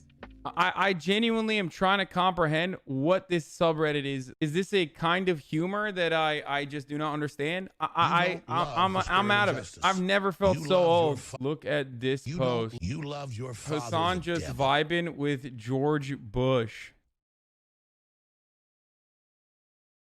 He do be vibing though. Someone said that's Trump. Wait, really? That's not George Bush? Yo, drip from today. Give me sex? Bro, Hasan, chill, bro. 100, 100. Wow, big bulge. He's such a big man. Hasan, I will give you butt sec. I don't know. Was this a good idea to okay this this degenerate subreddit? You don't love the spirit of justice. You love your father. Oh god, it already has 121 members now. Please enjoy the Bezos bucks. There's so much leftover food, and Jank was clearing the table and like packing some of the food up. And I turned to him and I said, "Oh, look how the tables have turned, Uncle Jank. Look who's eating my leftovers now." Lol, still fired. Lol, still fired. Some really good fan art. I spent weeks working on this art, analyzing key features such as his head, hair, huge biceps, and his stature in 14-hour streams. I started before he cut his hair, though. That's how long I've been working on this. I'm amateur, so don't hate too much. It was meta commentary. Oh my god, so god, fence ficon. Dude, is this like the meme? Are people just like... You don't love dude, the spirit I fucking of joined it, dude. I joined the father, subreddit. Are you happy? Do people write like this as a meme or like, I don't know what's going on? It's not. Why are you wearing no clothes in the store? That's bad. Oh my god, I'm sorry. I am Chad. I can wear no clothes in the store. What is this black spot on my underwear? Hasan, your underwear is backwards and there is Italian there. It's poo poo. I'm poo poo peeker and I have poo stain. Okay, this is too much. Too much. It's already gone. It's already grown to 400 members. When we first started, this is a fucking 2 out of 10 meme. I coomed OMG Sam. It went to 400 members.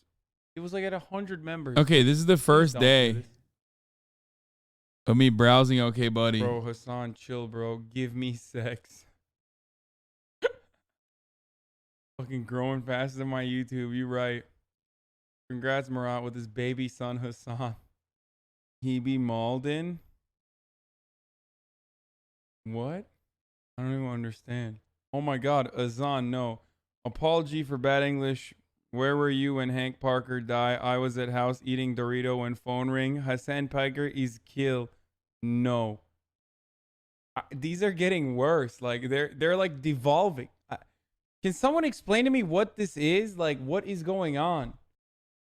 Daddy Hasan? Please fuck me, ooh woo. Look at this dump truck. Hasan got bonk head. Pickle Hasan. Pickle Hasan. Oh That's so stupid. LMAO, Hasan is a poo-poo idiot. I fucked your mom. LMFAO, this guy's spitting facts. What is this? Is this like, I just don't know what this is. Like, I don't know what's happening. Is this Portugal fucking coming back at me? Like, is that what it is? Is this the might of Portugal? When mom found the poop sock. Good one, Anna Faze. You fucking boomer. Fucking Poop socking is for boomers. Still. The new shit is like this, apparently. Bebela.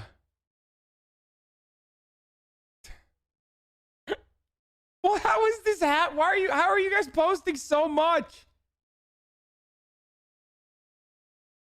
Wait, how the fuck did you find this? Okay, that's scary as fuck. When did I even post this, dude? That's scary. Where did I even post this? I was looking for this fucking photo. My wiki feed is my second fucking... Thanks, dude. Thanks. Twitch.tv/HasanAbi, men.wikifeed.com/Hasan Piker, and whoever's YouTube channel. What is it? Is this a poop stock? Let me see. Yeah, I knew it. Here. I knew it. I knew that it was a. This is how the subreddit started. For those of you who are fucking watching. Post my YouTube. Monka W Omega Hypers Honey Detect.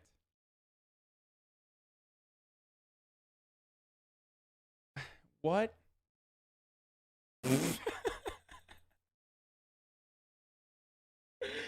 Oh, this is so dumb. I fucking hate libertarians by Garfield. Imagine Twin Towers. He do be looking good. Me as Cooksalbaba. How do I describe this to like someone over the age of 30? There is one thing that many people overlook about OKBUDDY. It's not the moderators. It's not just the posters ranging from extremely high to low effort with no significant change in upvotes. It goes a level deeper. The subreddit is a vague but fascinating community diary of what happened day to day on the HasanAbi broadcast. Because if it happens, you can be sure that a terminally online leftist will make a meme about it. Okay, bye. That's it. You know how it started. That's the lore. There is definitely nothing else I have to say on this subject, so just ignore the runtime. Oh, this is like old school OKBUDDY fashion. Dinosaur and Shucks Grill. All the old school OKBUDDY memes would have like a fucking 20-second joke and then a 40-second outro.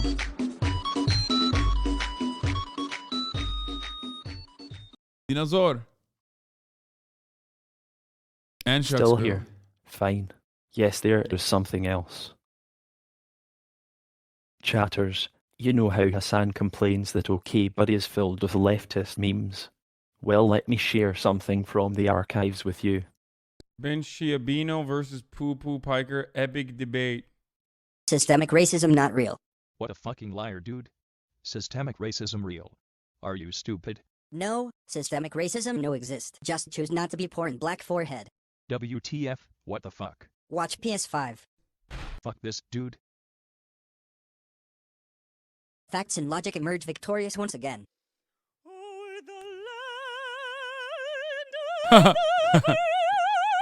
Oh man, Abigail Shabibo. That's real. That's not even a joke. That's real. She really did that shit. CPAC 2019, baby. Y'all are so dumb, dude. Oh no. As a young man, he wondered if he would measure up to his distinguished lineage. All right, everybody. We gotta go, guys. Stop. Was a great man. He was a great warrior. You have attacked me and lied. Great American. I admired him for all of these things, but I love him because he was a great father. All right, bye, Flynn. Oh my God, degenerate VR phase. Bye. All that I am, all that I hope, all that I dream is grounded in what you taught me. You guys are America deserved 9/11, dude. Fuck it. I'm saying it. But I love you. I always have.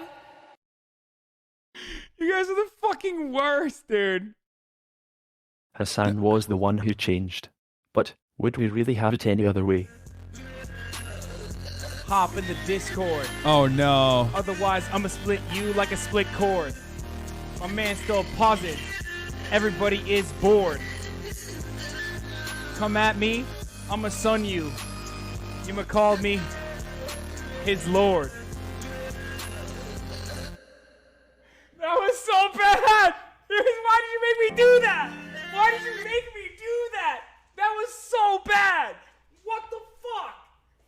I'm never gonna do. Why would you make me post cringe? I lost subscriber, dude. That rap is a hate crime? Yeah. You see that and then you just think about how Twitch didn't let me say cracker. Like, that's wild. Hasan invented Tetris? True, I did. Find the Hasans.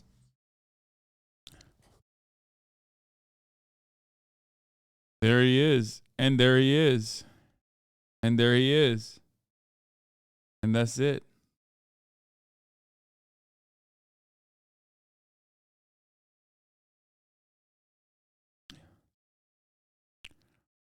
Lost but not forgotten. You know what else they have in heaven? They've got a special room for every balloon that ever got away. The balloon is down. It appears that a missile fire from one of the F-22s is what was used to shoot down the Chinese high-altitude surveillance balloon. I thought you weren't doing serious news today. Brother, this is not serious news. This is sad news, but I wouldn't say that it's like super serious. Next time you see a balloon drifting off by itself, relax, soon it will be with its friend. And that makes me happy. You know why? Because I'm a balloon guy. I am. I don't mind admitting it right in public. I'm a balloon guy. Sean, it's going at it right now. I love a balloon. You know what I say? I say, give me a balloon. Sometimes I say it loud. Give me a balloon! Oh, shit. It's hit. It's going down. I'm a balloon guy.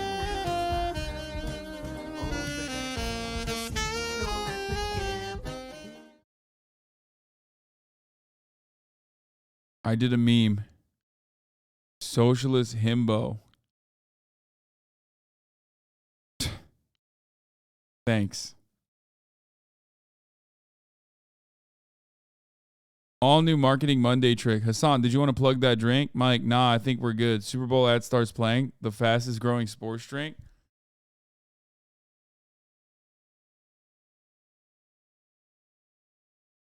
I don't even know what that means. He uses Aikido vision. Oh, dude, that's fucked up. Yeah, I remember when I was sent back home. U.S. Constitution.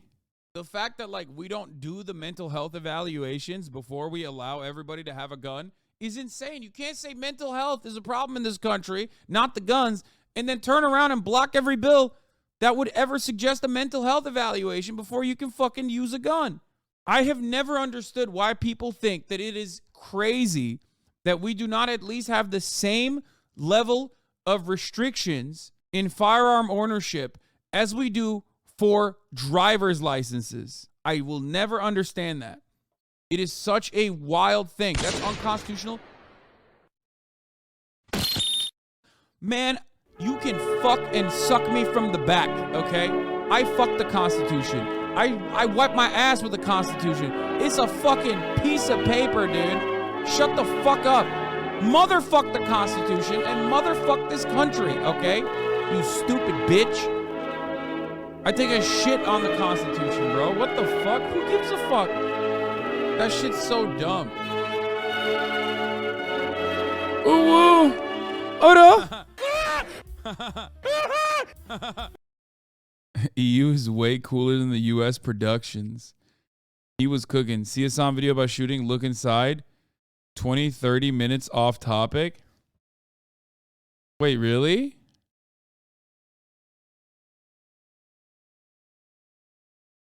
Is it? Is that what my editors are doing? They're just debating you guys now?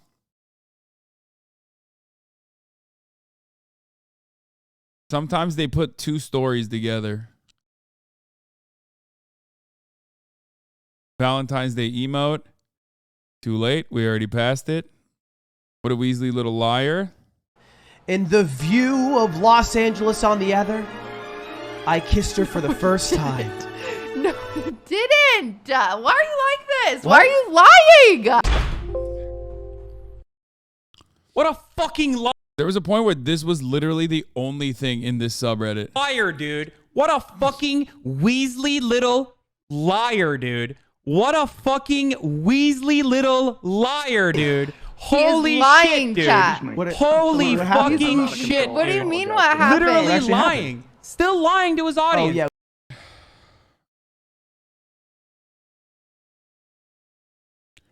Taking him with me? The fuck?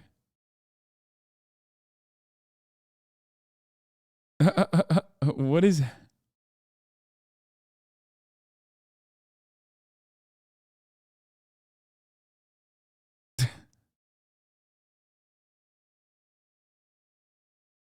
That's K-pop culture? Nice. Happy Valentine's, my fellow degenerates. Will you be my comrade when the communism hits, baby? Happy Valentine's Day. I get that it's for a good cause, but did he have to raise that much money for this?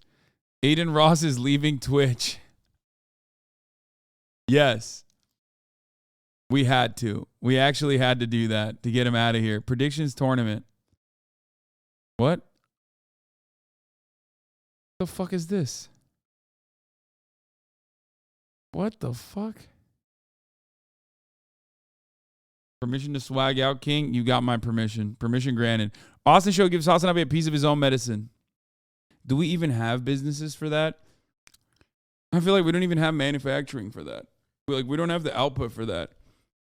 I mean, nor the willingness to pay. I mean, I've seen this so many times at this point. The education system these days is there is a fundamental lack of preparation for the top of the hour ad break that is occurring right at this moment. And oh my God, bro, you need you debated me. You piece of, how dare you? What you could do is you can subscribe, and so you can avoid the ads that appear for a 3-minute duration at the top of every hour.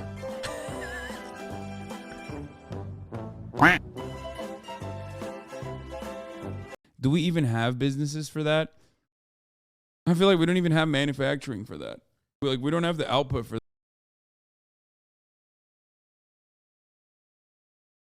It's fucked up. I will never recover from that. That was messed up. I made some Valentine's Day cards with the community. We saw these. Don't be a Weasley little liar, dude. Be my Weasley little Valentine's Day. I watched top of the hour ad break with you. I may have a tiny head, but a huge heart when you watch my Valentine's Day stream. Do you want to get banned in chat together? Oh, yeah, he did get the best rating. It looks like a Sanrio character here. What's Sanrio? Abnormal haters in the chat. Normal chatters.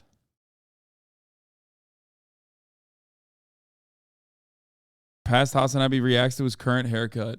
I also am very happy that I finally cut my hair. You know, I was worried a little bit that there was going to be a little bit of sadness that sets in when I end up cutting the hair. Like, oh man, should I have had long hair? No, I am very happy.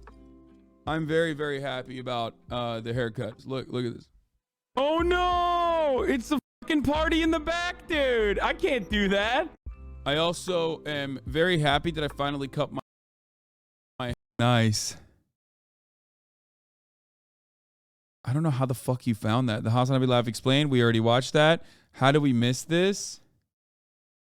Yeah, I was in the background, but I think the reason why a lot of people missed it is because, you know, it's like one of those memes where people ask like, oh, tell me what the color of the watch is or whatever. And or when people say like, I can't tell you what color anything is right now.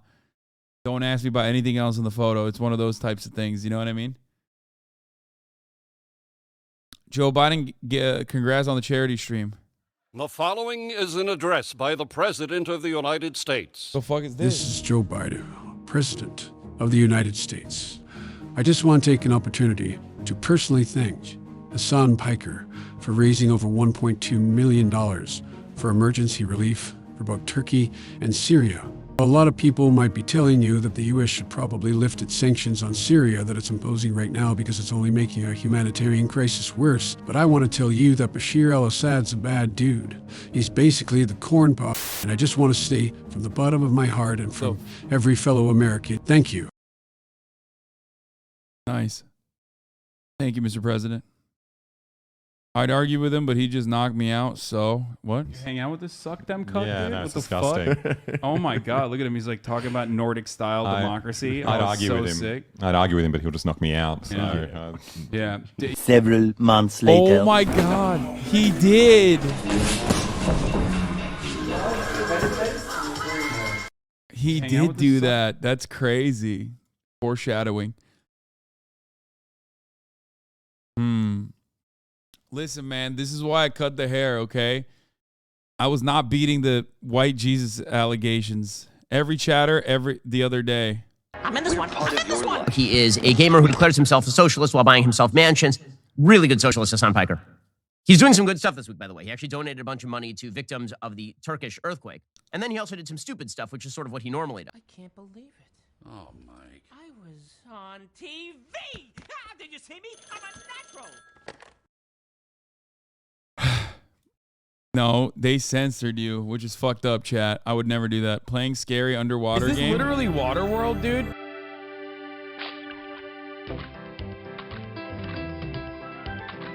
Okay, we're fine. We're gonna look at I got flippers. Uh-oh. Fredo fish? I can't turn off the okay, dude. There's like little bugs around. Okay. Oh god, I'll put on the heart rate monitor. Hold on. Oh god. Okay, it looks good. It looks fine. Hi, Luther. What's good, what homie? What are you doing? What does this do? We found a purple sea urchin. Oh! Bro, I might not be able to play this game. I'm not even kidding. Dude, I don't like this, dude. I don't want to look down. Oh god. Oh god. Oh fuck. Oh fuck. Oh fuck. It's like being afraid of heights, but also it's like underwater and it's so fucking... Oh shit. What is that? Is that a stingray? This is so scary. This is way too fucking scary, dude. Freddy, Luther, I'm stuck under this rock. Please help me. Okay, what's that up there? I'm gonna try to go to that thing, okay? We're slowly but surely. Dude, my feet are gonna cramp from how much I'm clenching right now. We tried, Mrs. Halibut, but the rock on his fin is too heavy. No, it's only... Look, I play scary games all the time. This is only scarier than normal scary games because it's like... It literally adds on an additional layer of fear that I already have with like a real life thing, which is like being in the vast fucking deep ocean. It's literally a baby game. Look, Luther. The volcano's I don't know. I don't know what's out there, dude. Dude, it was so terrifying. No one gets past Eddie the eel. But we're looking for Grandma Grouper's kelp treasure. If we don't find it soon, all the fish are gonna die. It's just the game. Okay, dude, you get into it when you're playing it. Oh my god, it's literally dark. It's so dark. It's so quick. It got dark so quick. Thing in here. This is where Grandma Grouper's kelp treasure should be. You guys don't Don't go to the understand. boat? You will never understand it. We found This Grandma is such a good Grouper's edit. treasure Holy shit. Wait, I got an idea. We can share the kelp seeds. Great idea, boss. Yay! What is this, like, fucking vegan propaganda, dude? You will never understand it. Okay.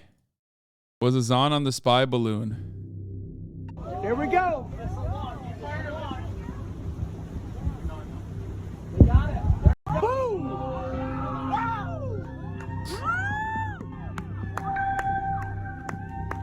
That's my Air Force right there, buddy.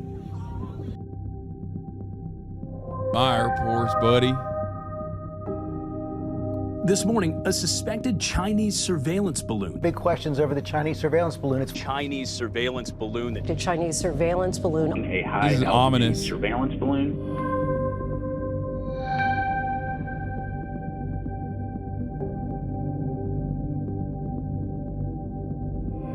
V1. Rotate. Here we go. Relax. Don't relax. Hey, just chill. I have control. Okay. No, I know. I'm not doing anything. All right, gear up. Okay, I've got control of the plane, Hasan. All right, don't worry. Don't you worry about a thing, okay? HasanAbi El Hombre Turco is always making some weird ass fucking edits. He has like a style guide.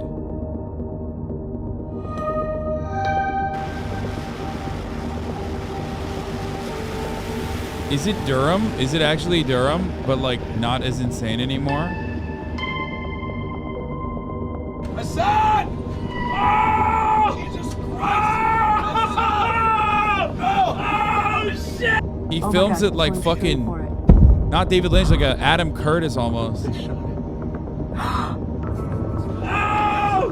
What the fuck? Put it back up!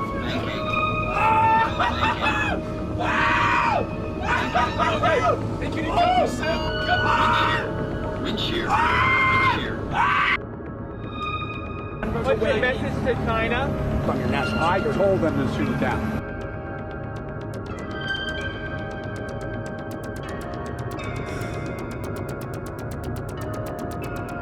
Very good. It is very good. It's creepy, but I like it. HasanAbi is a Swiftie featuring Cutie Cinderella. I get a text from Hasan. He says, "Cutie, remember that you're a monster on a hill. You're not a sexy baby." Sometimes I feel like a sexy baby, dude. That's right. And you're a monster on the hill. I said, "Hasan, I want to be a sexy baby. I don't want to be the monster on the hill." And he's like, "No, I'm saying that you are a monster on a hill." I was like, "Hasan, you've got it wrong. Everyone wants to be a sexy baby." It's me. I'm the problem. It's me.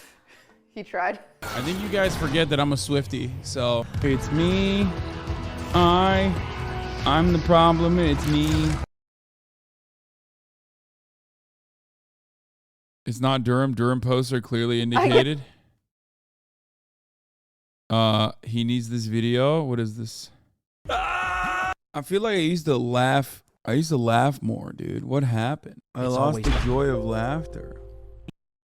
What a I did. fucking liar, dude. I what did. A fucking This clip is from Christmas Weasley Eve little 2022. HasanAbi's watching an dude. old laugh Still compilation. lying to his audience. Here's a new one. I'm drunk with power.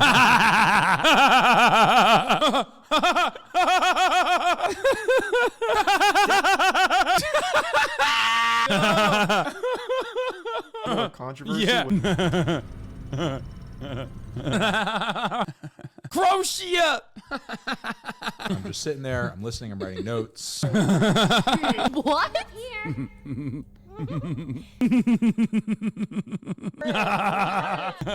Stop. Disco mommy. You guys are being ableist. It is. It is. You guys are ruining it. iPhone. No, I was on stream. Don't. What? Okay, stop. Why not? What have we learned from this so far? I laugh with guests now, okay? When I'm alone with chat, is no laughing matter. But when I'm with guests, it's always we bring up the fun. It's usually yeah.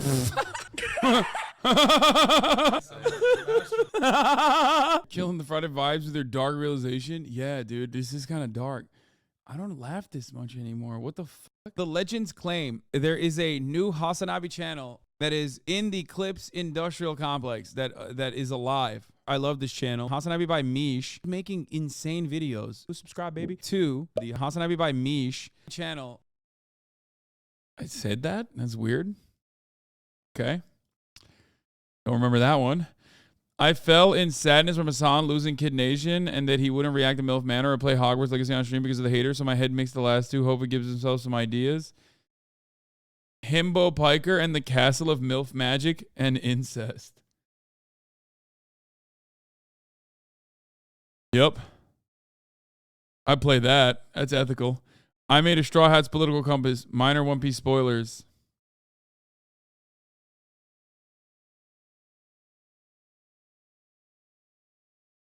Okay, fair.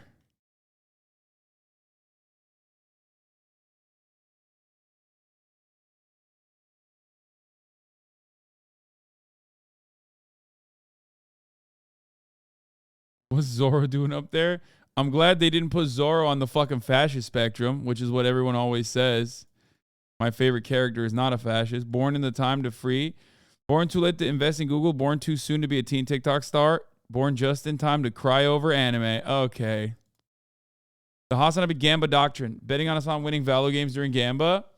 Betting on him losing so that if he loses, you get points. And if he wins, you're still happy for him. Oh, that's why you fucking doubt. Got it. I will never live this masterpiece down. I don't care. I'm an artist. I'm going to project this onto my gravestone. So stupid.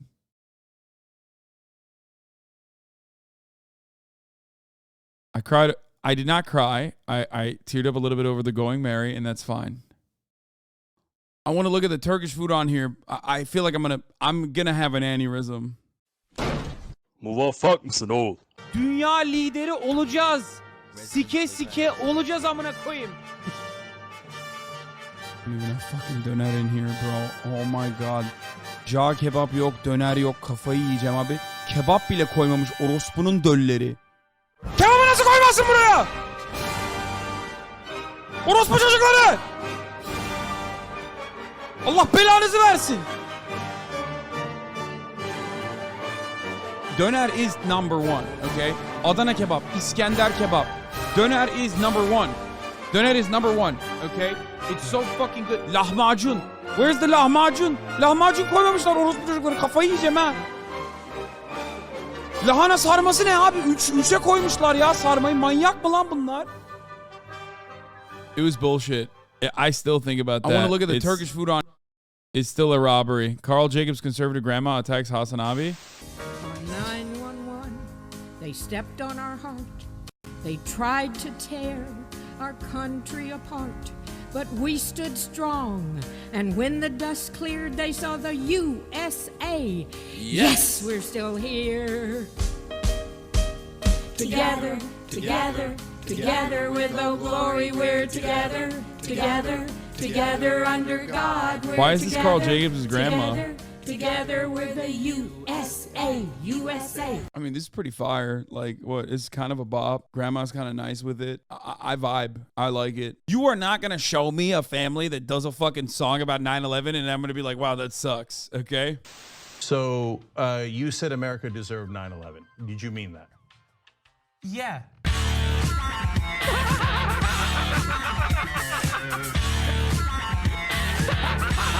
It's such a stupid video, dude. It's a good video. Hippo friend for Azan. Aw, that's cute. Reality TV React tier list. Trading Spouses, Moment of Truth, Playing Straight, MasterChef, 90 Day Fiance, Lawman, Joe Schmo, S tier. Black White is S tier. Joe Schmo is B tier. I think Lawman is A tier. MasterChef is probably S to A tier. 90 Day Fiance is A tier. Playing It Straight is... Fuck, I don't know. Trading Spouses? Did I ever watch that? What the fuck? Oh, I did. I don't even remember that. Damn, C tier. I Want to Marry Harry, C tier. Moment of Truth, B tier.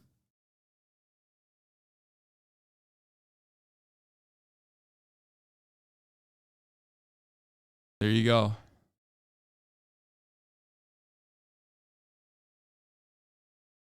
I might say 90 Days A tier, S tier too, to be honest.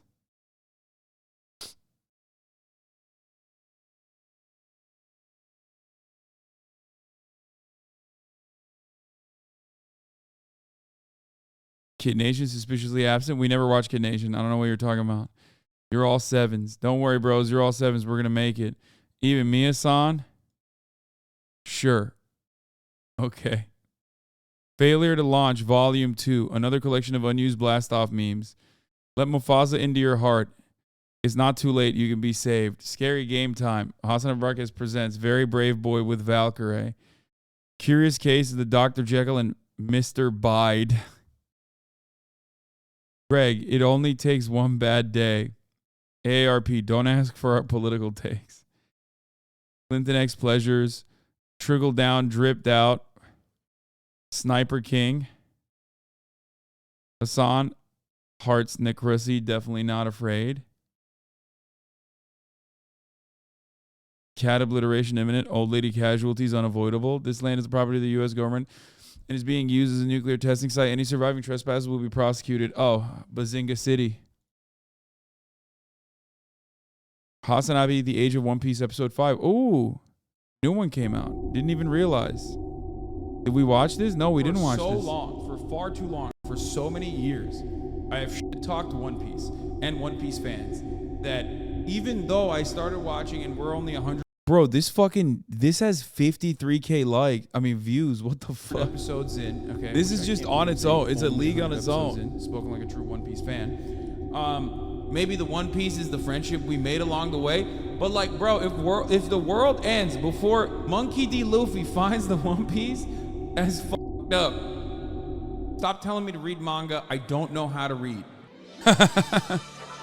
Okay, I gotta run, and I'm gonna grab a snack. I'll be back in a second. Almost cried a little bit while we were doing the restaurant arc. Alongo! Ha ha! Ha ha ha! Ja ja ja!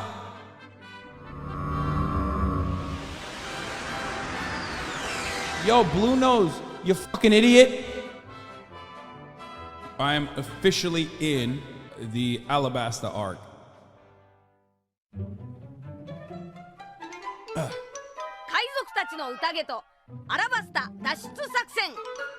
This motherfucker is like not able to catch up to my pace of watching, by the way, because he's doing too much. Lit my night was, my Friday night was. I went to this event. I left the event 30 minutes in, came back home, and fell asleep while watching One Piece in bed with my glasses on.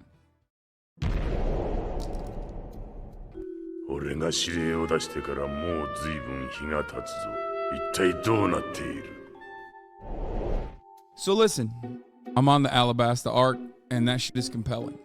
I woke up and I watched more of it this morning. I'm deep in that arc right now. It's pretty fucking sick. Do we have cloud? Do we have rain clouds? What will be the reason why those rain clouds are problematic? Why would the world government ban them? These were questions that were on my mind, and I needed to understand. Nani? こりゃ参ったぜ。アンラッキーズがあの島から戻らねえのはそういうわけか。Ace is the coolest character in the saga. I think he's like about to beat out Zoro, in my opinion. I literally like Ace more than I like Luffy. Like I wish One Piece revolved around him instead of Luffy.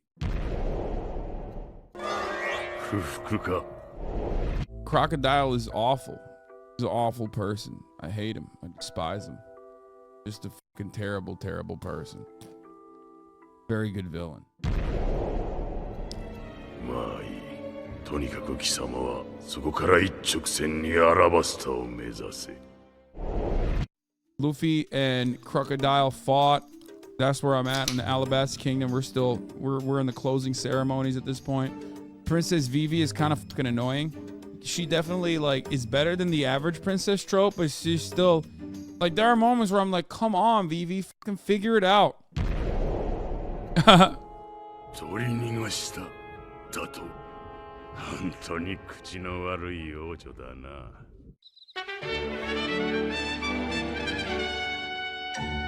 Monkey D. Luffy.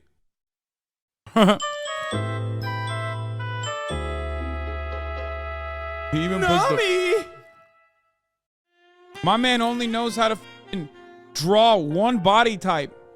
And I'm not even hating on it because, god damn, it's a good body type. I mean, Miss All Sundae. Woo! Woo! Nico. Woo! God damn. Oh, I mean, yeah. holy shit, dude. I know it's 2D, but fuck me. That is a beautiful character. 泣かせるじゃねえか。国を思う気持ちが国を滅ぼすんだ。Still have not finished the Alabasta arc, but close to finishing it now. One of the things I love in One Piece so far is like, I mean, it's not even like good storytelling. It's actually technically bad storytelling. But they'll just drop like an entire fucking new group of people with the expectation that you're supposed to know who they are. Like, they'll be like, oh, it's the Omega Duck Squad. And you're like, what? Where did these motherfuckers come from? Like, everybody knows the Omega Duck Squad. No one knows. We know one of them. We didn't know there was a whole Duck Squad. They'll be like, this is the Kick Brigade. And then they come in, they show up, and like, you know, spoiler alert, but like they die immediately. You know what I mean? And you're like, what the fuck? どうだ気に入ったがね。これが我々バロックワークスの最終作戦だ。いよいよアラバスタ王国には消えてもらう時が来た。運を祈る。We are finally at the end of Alabasta. Okay? I've done it. Me and the crew. Okay? Me, Zoro, Luffy. We did it. Fucking Princess Vivi sucks. Every woman is drawn the exact same way. Like, they all literally look the same with like very minor tweaks to their hair. But they're not there to be, you know, a damsel in need of being saved. Okay. The other part of it is like either they're all drawn the same way, super slim with like massive bazongas, or they're like the most notoriously disfigured, hideous looking woman you've ever seen. Like, they're grotesque, where you're like, it's hard to look at, and the other characters are having a hard time looking at them, and nothing in between. There's just like not a single normal woman.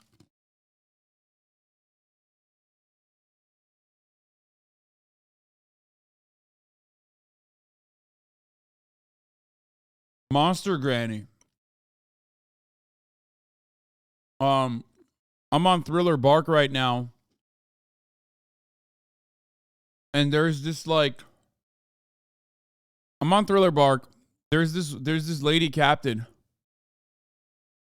who is like the, what is it? Like, she's the kissy captain or something. She's the one who proposes to everyone. And it's like, what the fuck are you doing? Anyway, their breasts grow in size throughout the series too. Oh, dude, Nami's titties literally grew like 8 sizes through the first multiple arcs. Like, it's crazy. Crocodile was a great villain. I bless the rains down in Alabasta. Okay, Nico Robin is so sick, so hot. Oh my god, literally stop playing with me. Stop playing with my heart. Stop tugging at my heartstrings.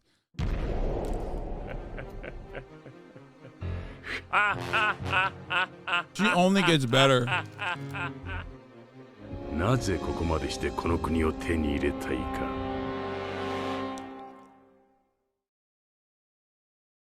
アラバスタを守るんだ。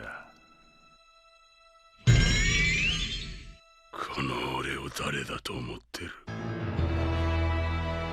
海賊の格が違うんだ、豚野郎。No, you're not. You got fucking owned, bitch.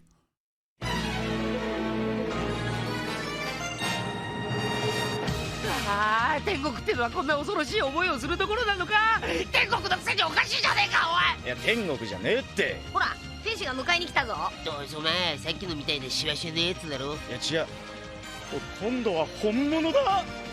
次回、ワンピース、神の国スカイピア、雲の渚の天使たち、海賊王に俺はなる。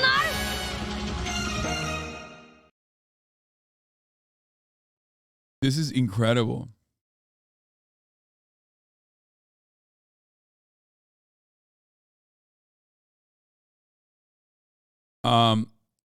When's episode 6 out, man?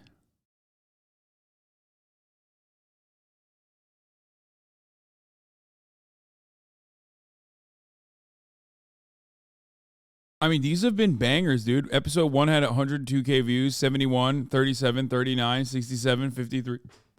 Like, these are popping.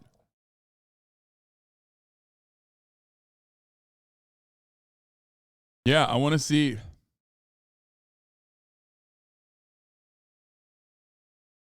I make Hasan his own. Like W is his favorite emote. Also adding Gek B Day since what Betel's birthday recently.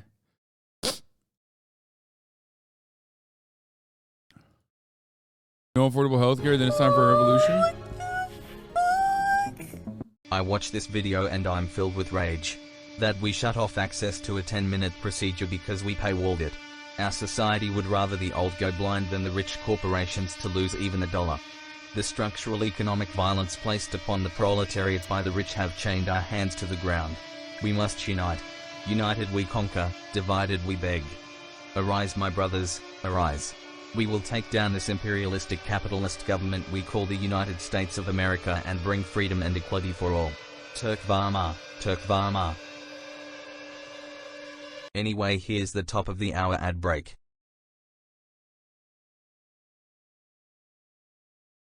God damn, right at the top of the fucking hour, too. That's right. There's a 3-minute ad break here. And if you no longer want to see those ads, all you need to do is subscribe, which you can do for $5 or for free with Twitch Prime by connecting your Amazon Prime account to your Twitch account. You get one free Prime subscription a month. Use it on your favorite broadcaster. Hopefully that's me. Here's the 3-minute ad break now. Knowing only hippo art can make up for it. We're live and alive and beautiful. Finally, a day off to say, do some art and watch HasanAbi. No, chatter. Are you? Shut the chatter. Stop. Chatter.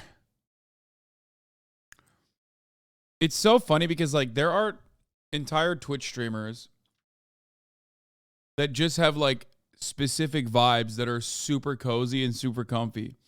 I remember one time I was watching, no, I'm not eating spicy chips. My nose is runny and stuffed because I'm sick. Like, Tina Kitten is just, like, so cozy. You know what I mean? And it's just like, if you're looking for cozy, it's so hard for me to be cozy. I was on after playing 1 hour of Valorant on stream.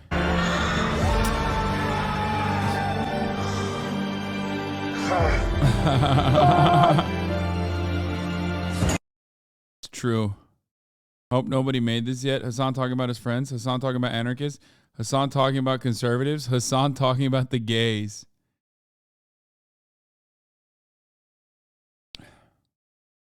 Valo Arc return. Okay, I'll tell you this much. Valo Arc could have made a return, except it never did because today I thought that I could maybe play with some friends, and instead they have a 5-stack without me.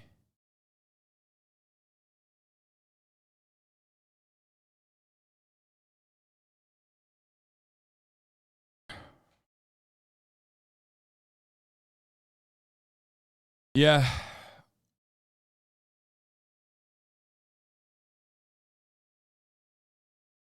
They haven't personally gotten workplaces to unionize. Remember that? Yeah. Decided to expose the meaning of azan in Turkish. He was hiding it all along, but it's time.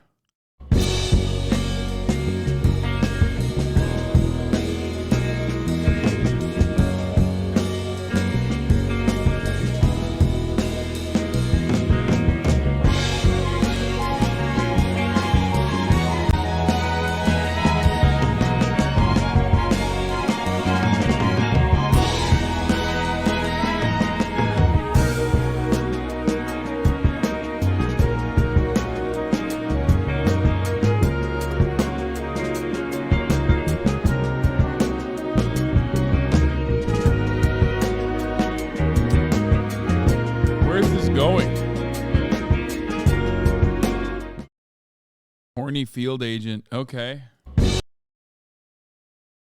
I'll duo with you? No, you won't. Don't fucking lie to me like that right now. You won't. I've been heartbroken already, dude. I can't be heartbroken again. You know what I mean? That's soda on Ludwig's account? Probably. I'm being fucking for real. Call me right now. Call me right now, dude. Okay, I'm calling you actually. Hello? Hello? How can I hear you? Speakers are on the right one. Seems you're here, but you're not saying anything. You're deafened. Okay. Can you hear me? Because I can't hear you. I'm gonna get out of the call and call again. Hello? Hello? Hello. Oh, what the fuck? Wait, it's super low on your end. Oh, Here, is it? I'm increasing it. Hey, sorry about that. I was just What? I just woke up. Wait, really? No, you didn't. You were fucking doing Wagyu shit. You were apparently toasting a Wagyu on a toaster. People were freaking out. They were like, dude, literally stop what you're doing and look at Ludwig right now. So you're watching? That's crazy. No, I didn't. I actually banned one of the chatters because he was spamming it so much. I was like, dude, shut the fuck up. That's chill too. You want to play some Valo? Yeah, I'm actually down. For real? I haven't Let's played in do so some long. duos. Why are you talking like this? What's this thirst trap voice you got going on? What are you talking about? Does it sound hot? Bro, you literally sound like you're trying to rizz me up right now. What the fuck is this? Nah, I wouldn't need this voice to do that. So what are you, fucking perked up off a gummy, dude? So you need a carry, I heard. I mean, dude, I haven't played in so long. I don't even give a shit anymore about Valorant at this point.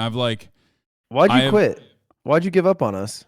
What do you mean? Because it's like, it makes me more mentally ill than I actually am normally. Yeah, but if you had 30K viewers while being mentally ill, you'd run it.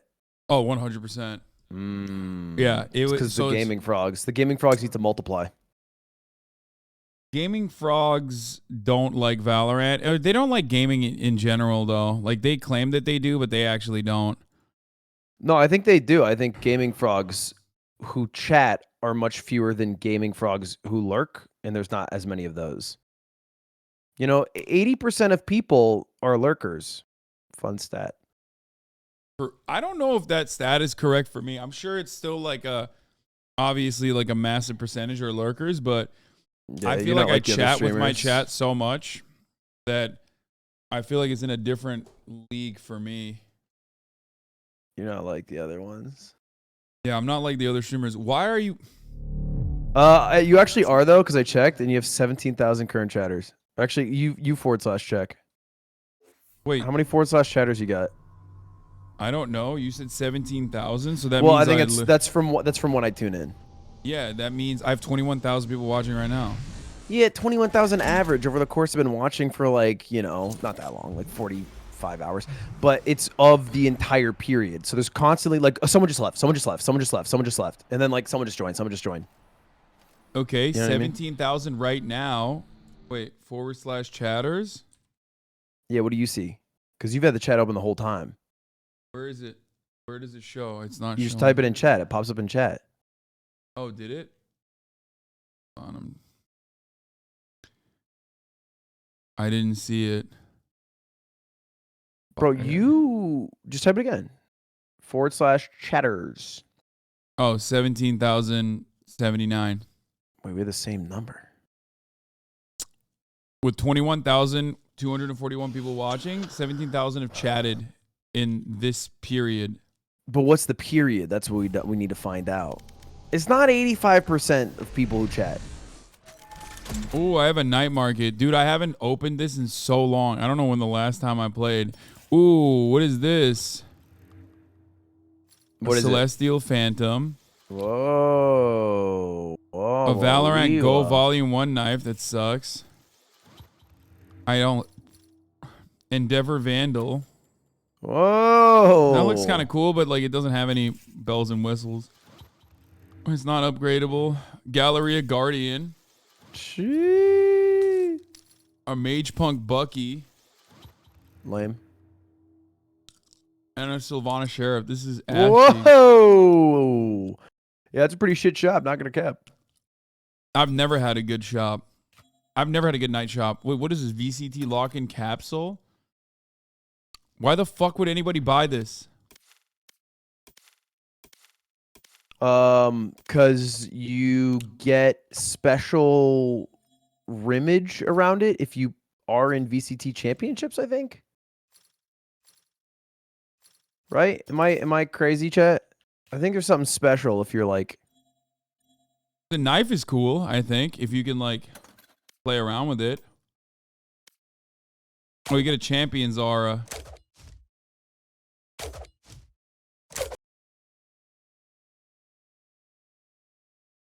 Okay, well, I am going in raw. Like I haven't. Do a DM. Do a DM for the boys right now.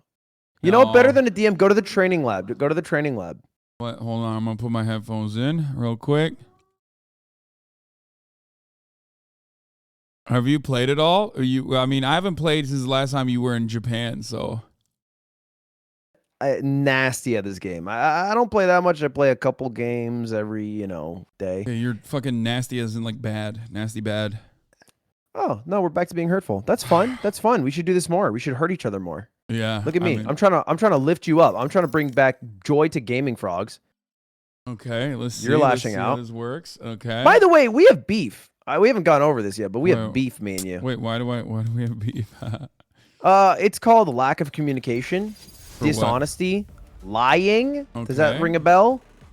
I mean, I don't know what you're referencing, but you, Mr. Gaslight Gatekeep Girl Boss. You want to come on the podcast and talk about it this weekend? No, I don't want to come on the podcast. Come on. I need a written apology first. About what? You told me that we would go to Japan together. Okay, that didn't happen. I know. We didn't go to Japan together. But not only did we not go to Japan together, you know how I found out that we weren't going to Japan together? How? Marsh told me at a party that you were also at. Don't laugh. Don't giggle at that. That's funny though. Like I didn't even. You didn't even tell me. That's fucked You didn't even up. think, I should tell Ludwig. I should tell Ludwig that I'm not going to Japan anymore, the trip we have planned. Well, to be fair, you were going with all your boyfriends, and you don't treat me like I'm special, so I didn't feel the need to, I just didn't feel loved enough. You're a Thursday night at best for me, because I got guys lined up every other day. That's what I'm saying. You saying. have to reconcile with that. That's I'm what a I'm saying. hot commodity. That's what I'm saying. Me That's being what I mean. in a hot girl era should not change how you treat me. No, that's Just literally 'cause- you just No, I'm in a described it hot because girl era. I'm not a Thursday night. I'm not a Thursday night Tiffany. You know what I mean? Who do you think you are, by the way? You're not a weekend. Don't give yourself weekend. I'm literally Friday and Saturday. Oh, you are not Friday. See, Friday and Saturday for who, bro? You think Fridays and Saturdays get to stream 10 hours each day, not even responding to messages? That's not weekend material. It's just not even close.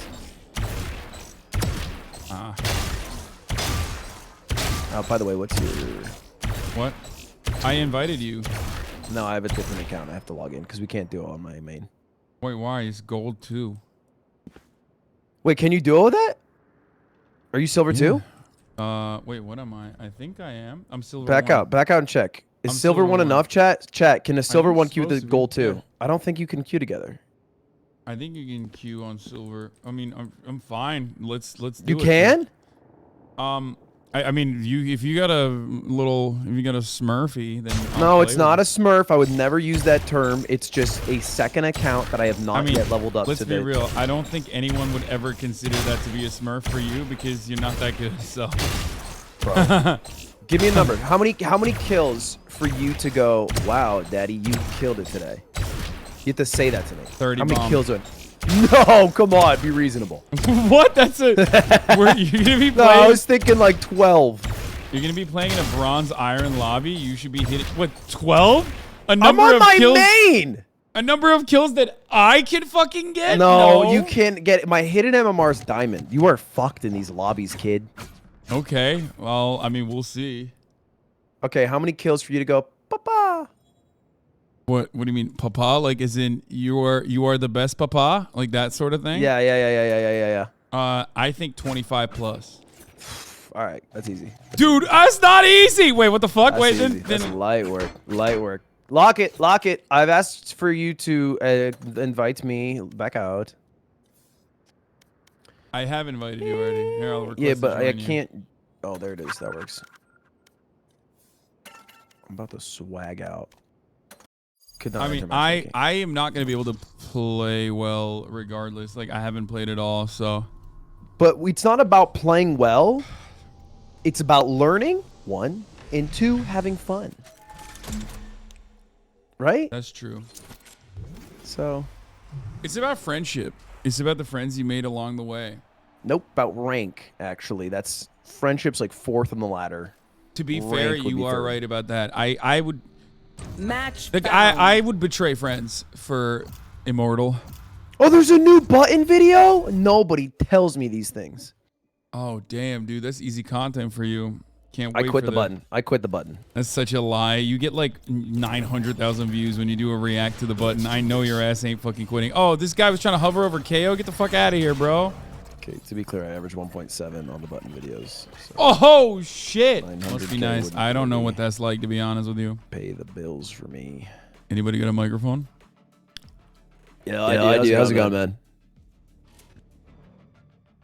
Fucking cringe. Insta-lock jet. Yo, Omen, I'm seeing the KDA is 1.7. That's pretty tight. Wait, how can you see that? Blitz GG. How can you? What is the Killjoy and the person hovering over Raze right now? I need you to check the KOs, bro, because he took my KO. Is he good? Yeah, I'm looking here. KO's got 1 point, I think 5. Yeah, 1.5. What do I have? Check me on KO. I need to find out. 0.9, bro. You have 0.9. Well, my Raze is You're worse. the only person under 1 right now. You also have a 20% win ratio. Hold up, I'll fix it, chat. I'll fix the mic bleed.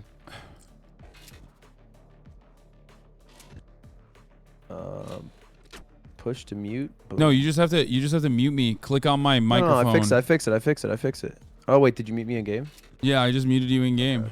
Okay. Wait, are you streaming? You're not streaming. No, I'm not streaming, bro. Oh, you were talking to my chat. Yeah, I it's already on your muted chat. you. Don't worry. I'm gonna get water. Okay, what do we got here? We got 12.3 million on wins. 14 million on no's. Oh my god, the doubters are higher than the fucking yeppers? Yo, Killjoy. Think you could enhance my knives at some That's point? crazy Maybe to me. some lasers, homing tech. I'm just spitballing here.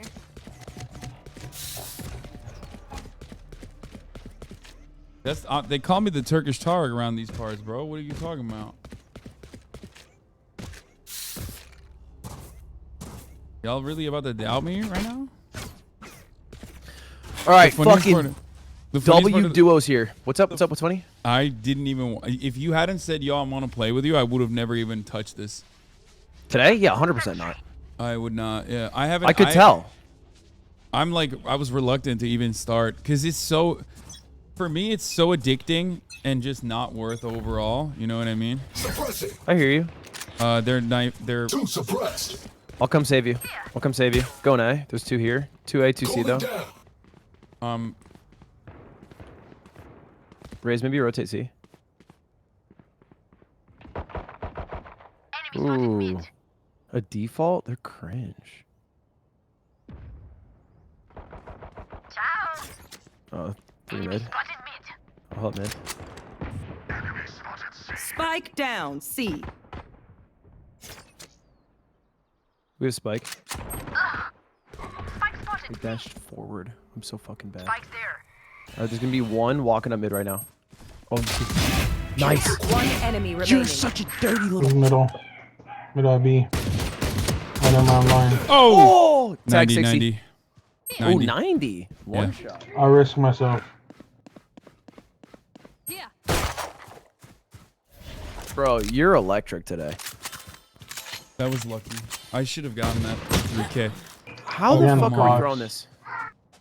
30 don't throw seconds this. Don't throw left. this. So what is a typical e-dating duo? Yeah, we need cringe names though. Elson. Lasan. That's mean. It's like dating name. His relentless 10 KO. seconds left. Oh, those names. Yeah, or like. His nice Shankusi, her first class seat. Dude, oh my God, I can't wait to go to Japan. What should Let I me do? tell you, it was tight. What you do in Japan? Yeah. I would say eat as much food as possible. It's all good. I would try to hit every major food they're known for. Sushi, I'm gonna say it, maybe a hot take, overrated. I don't eat any seafood anyway, so it doesn't matter. You're not missing out on much. I actually think the sushi's not that good. That's crazy. Compared to LA sushi, it's like it's marginally better. People are gonna get very mad at you. I think the like the You're on dollar C and B or BC. the Rotating dollar B. store sushi's fire. Okay.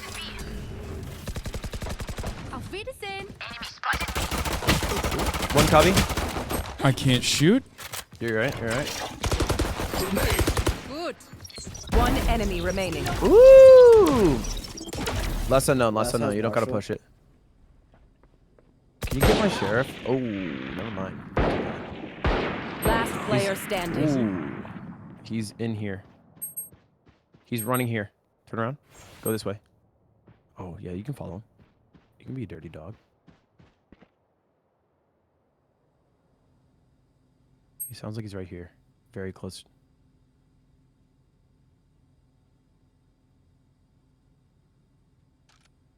Oh, yeah. Yeah, he's right there. Run on him. Yeah! Yeah, baby! Dude, what'd I tell you about this KO, man? Yeah. I can't wait for you to run. How the fuck am I top fragging? What the fuck's going on right now? Is everybody alright? Is everyone's fucking cameras on? Is everyone's fucking monitors on? What's happening? Bro, first of all, let's not get cocky, okay? I mean, I'm not good. I'm not good. I'm very bad, so... I'm gonna be honest. I'm setting up a lot of these kills for you. What? How was that? Okay. Hey, if you don't want to hear the facts, that's fine. But I'm setting up a lot of these kills for you. Deployed. One suppressed.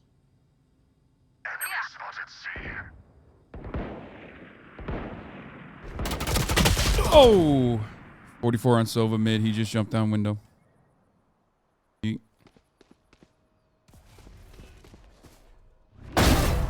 There's one right next to you two, Race. Yeah. One more. Reyna's on window. Reloading. They're rotating to A. They're rotating A. Only Jets playing garage.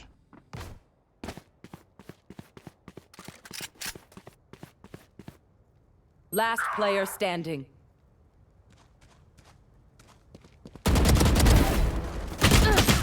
Oh, son of a bitch. Good job. Okay. All right. Whatever. Got my guy. You know what I mean? Think about it. It's true. You did. You sure did. Oh, we forced though. That is cringe of us. I bonused. So should I buy? You now? should buy. You should buy. You should buy. You should buy. Let's buy. Let's buy. I have knives. We have 3 buys, and they can have Stinger and Judge or something. Let me go main. Let me go main. I think we should buy. Maybe KJ just run a Bulldog or a Judge and hold a sight. And don't push too hard because they play really split. You already give better comms than my immortal teammates? Yeah, well... It's because I play 5 stacks all the time. Okay, how are we dying getting peeked every That was a window. Try to throw a grenade.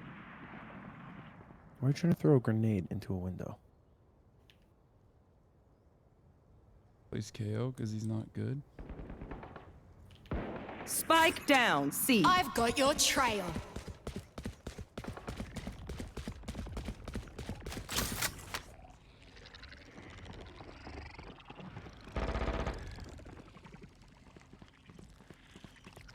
I think I hear him coming from A. Yeah, we had Maybe. 1A.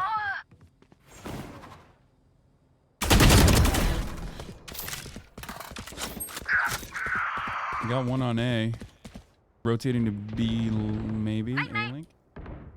Last player standing. Where are they? Spike planted. They ran past you, B-Link. Oh, fuck me. Okay, all right. That was tough. That Everyone's was tech tough. still working? So Double cool check to it, see please. left wing and right wing commentators get together. Yeah, you know, Valorant unites us like that. Bro, I am the left wing commentator, to be clear. Okay, I saw you how you fucking glazed up the new CEO, Mister. Please come on my stream. I saw how you disrespected predominantly black hashtags. What? For what? For a little pay? Wait, what do you mean? What are you talking about?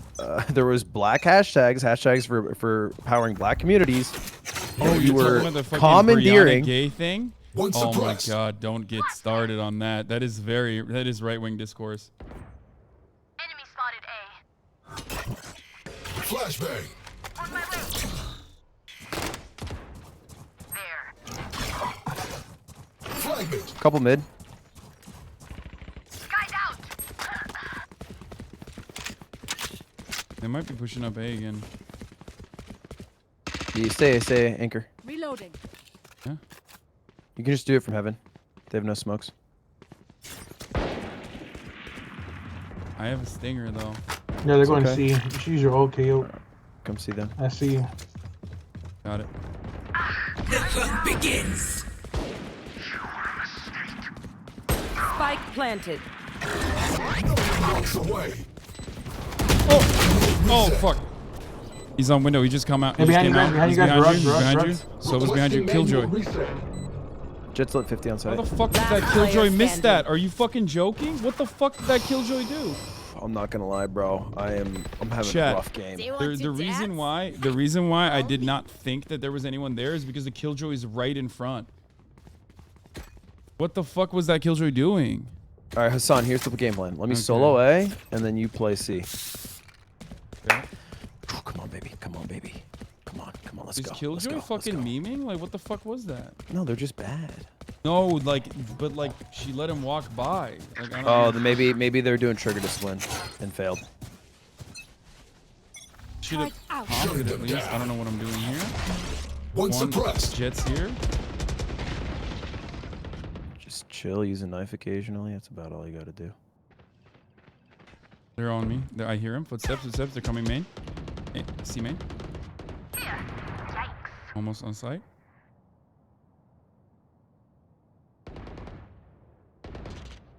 They're still split.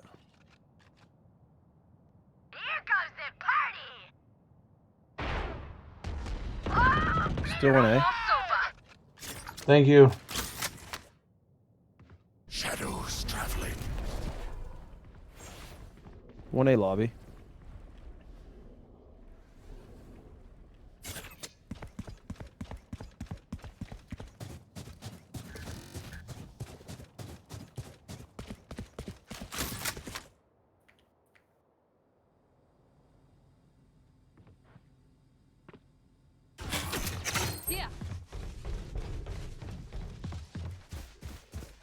Net deployed. I think they're 30 rotating seconds left. to A. I'm holding it. I think. I'm an A. One enemy remaining. Flawless. They're nice. split. These people split. You're right. Nice. Yeah, they split. If we just don't rotate and hold sight and don't get killed on Just a let peek, them we win. try to catch me. No, Dude, I heard him I'm at not, E, I was Because someone like, saw I me think C one site. could- Because someone saw me C site. I'm not raging. I am definitely chilling, chat. I'll go. You're chilling, bro. Bro, you were our top frag carry, and we'll never forget that. I'll go B. I'll throw an A-sided knife. Crazy like that. It'd be like that sometimes, you know? Shutting them down. Cover going out. 5 suppressed. Wow, that was everyone. Where was that? That was an A-sided knife, so they could be in the window or they could be going to A, but I think probably window. Bomb buddy out. Turrets destroyed. I think it's an A rush. Oh, 124 on Sova on window. Fuck. Enemy spotted. A. That's crazy that killed me. That is the unfortunate. That is the unfortunate consequence of having a Phantom over a Vandal, chat. That's a Phantom moment. Oh, I don't want to talk about it. I believe in you, Jay. Use your ult. Spike planted. Last two are lit. Get my Phantom. Oh, you have the off. Stay alive for me. I'm coming fast.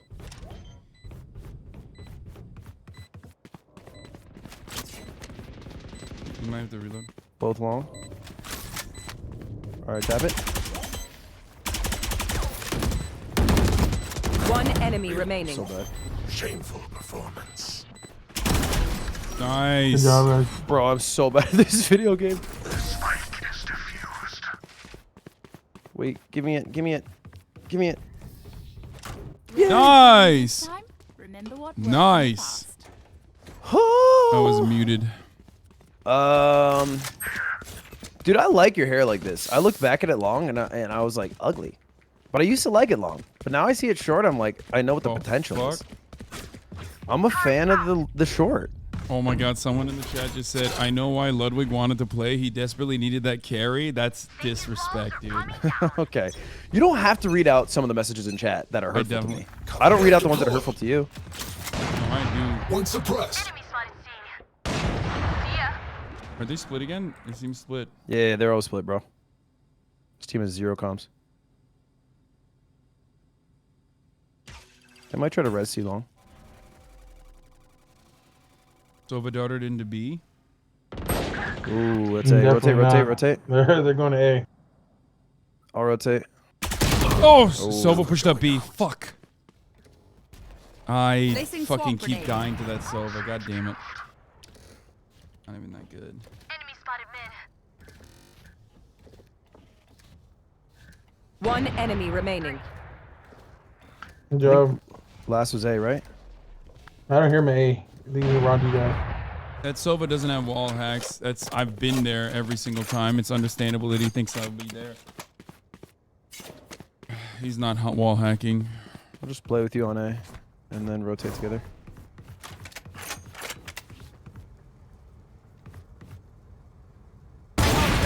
Good job. Outrun. Chatter saying Ludwig doubled his kills with the op.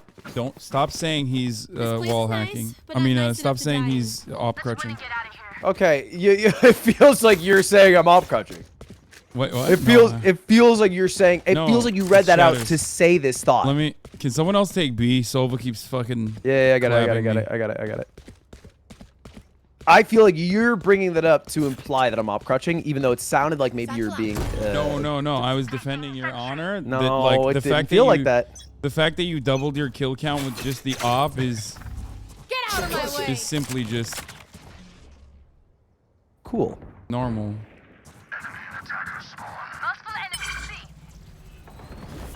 C? Yeah, out C. Oh, good shit. Spike down, C. Oh shit! Oh my god! Can you flash? Stage 40. I don't got a flash. Fair. I was knifed, chat. There's Yo, nothing I can Sage do. might come either from garage or from C long.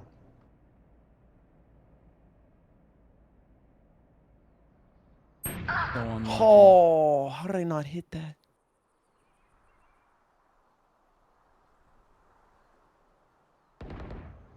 Got 2 on C. One enemy remaining. They're gonna try to res here.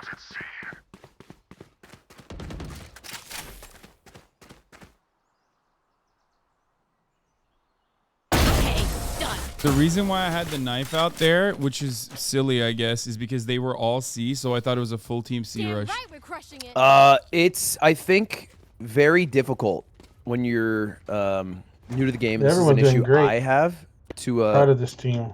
to one, not overreact to what info you see on the map, especially when no one's coming, and then 2, not have util out instantly. So I think you made 0 mistakes, and I think you're doing great. No, I mean, I was running with my knife out. Yeah, and Yeah, it happens. I think the like reason why I your was doing gut that is they is do a your split util's push. better. They do a split push. I've got your trail. We're fucking cooked now, aren't we? 2B. Sewer, watch out for sewer KO.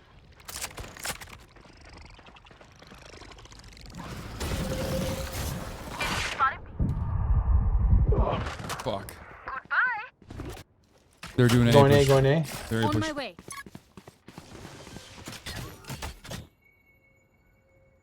Spike planted. Okay, Killjoy's gonna ult. Last player standing. I'm dead, bro. What's he talking about? Killjoy ult. Chill. Our Killjoy could have ulted.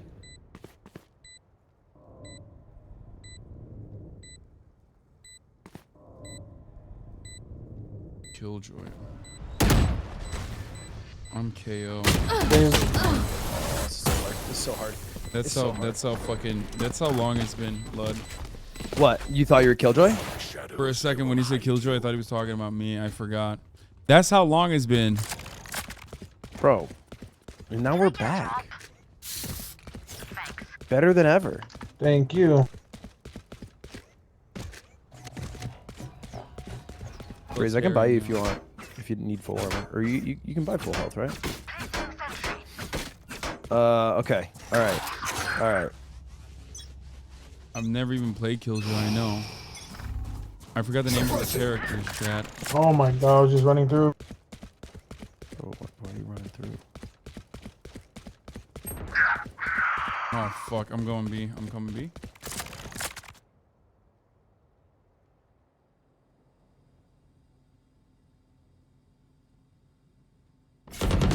One down.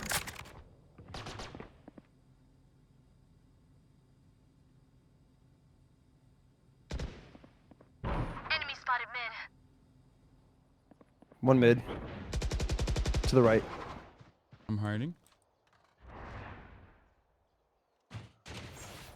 Bomb drop mid.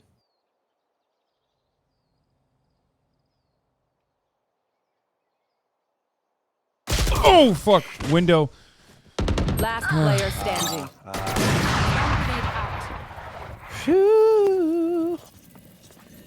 They baited me with that bomb drop. It was alright. Honestly, it's a good time to play aggro when you're down a man. There's never a better time. If we're up a man, that's a bad play. If we're down a man, it's like, you know. Plus, I got money for days. I can buy. Spend everything. Oh, thanks. Thanks, man. Thank you. All right, easy. What do we do to win? I can buy one actually. Lahine, I'm going to ban you if you keep saying they're all wall hacking. You should. Omen, I can report buy. all of them. Can you buy me? What do you, me? I have, I have money. I got it. Flag deployed. Shoot suppressed.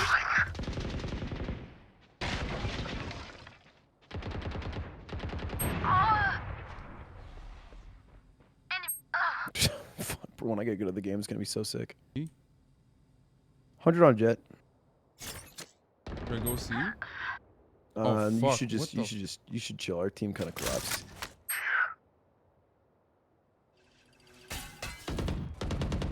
Last player standing. All right, 1,000 gifted.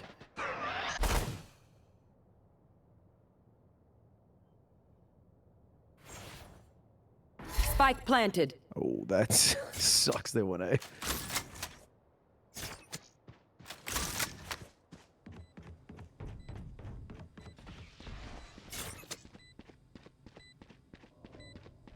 Watch that trigger discipline. I love that trigger discipline. It's actually fucking nasty. You're actually so fucking hot.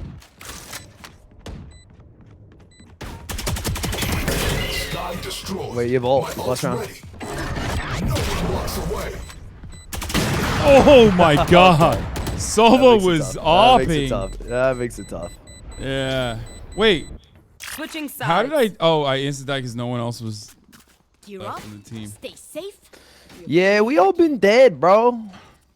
That's the thing about us. You're too worried about this, like, living shit.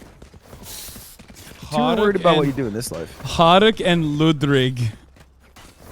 What is that? We're both different versions of Tarek. Hasan and Ludwig. We're goated. Yeah, they call me the Turkish Tarek. Yeah, and I'm the White Shroud. Yeah, that's right.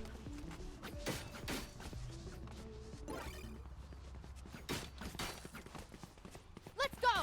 I have one knife lineup for this. Want to make an A play here? I'm gonna use my one knife lineup that I have. So yes. One here. Enemy spotted A. What the fuck? This guy got clapped off the fucking window. Suppressed. How was that even possible?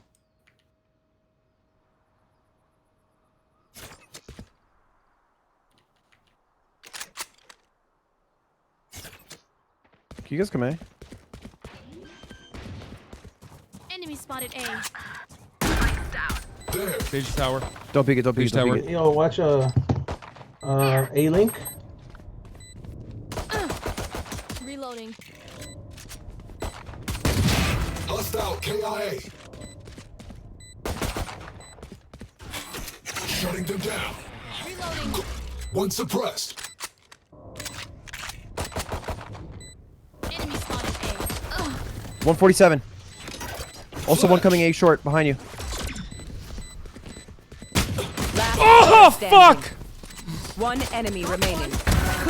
Oh yes, thank God. Incredible clutch kill, Joy. Oh, my 147. Like man. All right. I take back what I said about those bots. You heard me, right? Yeah, I It was did. like a No. stress thing. I heard you. I was just eyes on the prize because I had deployed my util, so I was like, it's a waste if I fucking. I figured your eyes on the prize. It was just weird how you said "oh fuck," knowing that is gonna happen. No, I thought I could get because I said, "Oh fuck!" Like as in, I'm disappointed that I couldn't kill that person. You were hunting. You were a little hound dog hunting down that Reyna, and then you were sad that Jet killed you before I you hated could. the fucking Reyna. Yeah. Knife deployed. Watch this Omen get beat in the same spot again. One suppressed. One on C. Cover going out. I think backside maybe. Better. Oh, they ran away. Hey, we need to see. Bomb. You have bomb. KO. Shit. Oh, Sage is on me. Jet's close too. Just close One too. enemy remaining. Reloading. Probably coming from main or long Planted. or garage. Anywhere else you could come from? Well, it's not backside unless she doubles into garage and then goes up. She was mid when I was. All right, mid, main, or garage.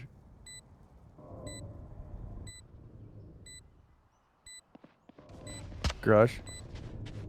Locking sight. Nice. Wait, you didn't even see her. Good shit. Spamming and smoke is actually all pros do if you watch them. It's Attack when they're gross. suppressed. I cut their options. They make mistakes. I don't watch pros, dude. Yo, my bad, guys. I'm playing bad right now. You do every time you die and spectate me. Yeah, that's why Yes, I'm trash. sir. Because you're the pro I watch. You're who I'm learning from, dog. We're fucking donezo. Right. Do you want to Kill all your opponents. make an A play here? I think they're A soft. Suppress it. Okay. All right, maybe back off this. It's all of us. Back off. Come. See. Back out. Because we got to pick, and we're going fast. Oh, I hit Sage 101. Tight. Close and lit. Tight left. Spike down. C. Fight it. Yeah, It's 2v1. Oh, holding us. They're behind you. Careful on, KO. Last player standing. Yo, why did we rotate, bro? I think the rotate was good because I think they had max 1. We just lost 3v1 to Killjoy. At least one of us. It's a guy with a Marshall, and we were a bit scared, and we lost the fight. But if we just trade that and keep going, I think we have sight free. Okay, I can't even buy a fucking shield right now. I'm broke. I'm a brokey. I'm super saving. Let's save round. Let's chill. Wait, what the fuck? You guys are both buying. I can buy both rounds. Okay. Suppress it. Close. One suppressed.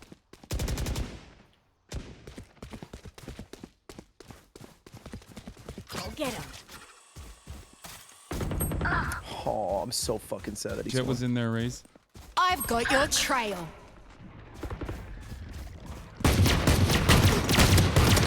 Ah! 52 on window. There's like 2 in garage right now. Get close. Here we go.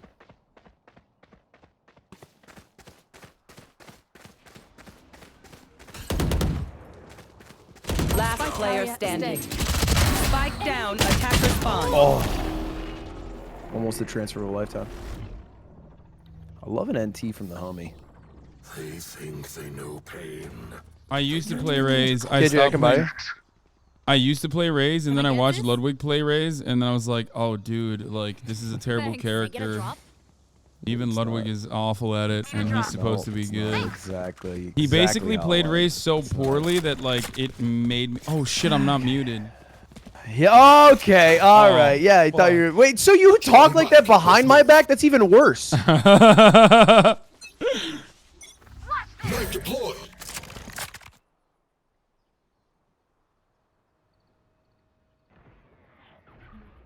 Enemy spotted C.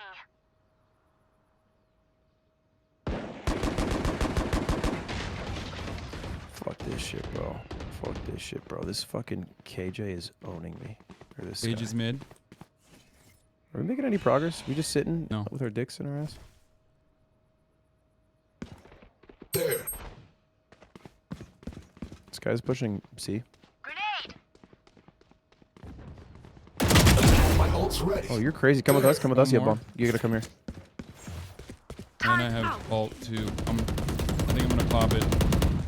Yeah, do it. Pop an ult. No one walks away. Give me those back. Emergency reset required.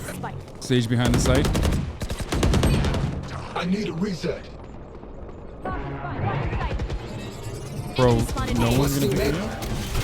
Back online. We have 1 flank, 1 CT. Last 2. One enemy remaining. Last one's flank. Is ready. Shadows traveling. Oh, not long. Reloading. Yeah. There. Oh, come on! 80. Fucking Tagged. Christ. Nice. Come on, baby. Everyone's motor functions okay? I know humans get tired. That was a nasty round. Early pick from Hasan. Need a drop. Gets the ult with the rotate. Can we run down this Sky C? I think this guy's kind of bad, and it's solo C. You think this Killjoy Omen buys me a gun? Can someone buy me? Yeah, just say, can you buy me? And they'll do it. For sure. Thanks. They are not buying me. I'm bottom fragging. Omen, can you buy? Thank you. There we Thanks. go. Bro, it's funny that he thought about it. Like Yeah. maybe now. Homie, why don't you smoke right there? One Right here. suppressed. Keep on. Going out. Shadows traveling. Satchel out. Placing sensor. Here. Plant the spike. Spike planted. My ult's ready. Reloading. KJ, maybe play along with ult. Oh, you don't have ult Placing yet. I swarm can't. grenade. Placing swarm grenade.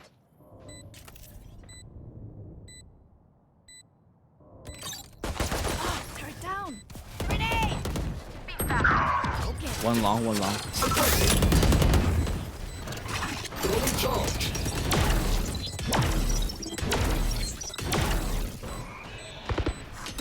One enemy remaining. Oh, CT lost.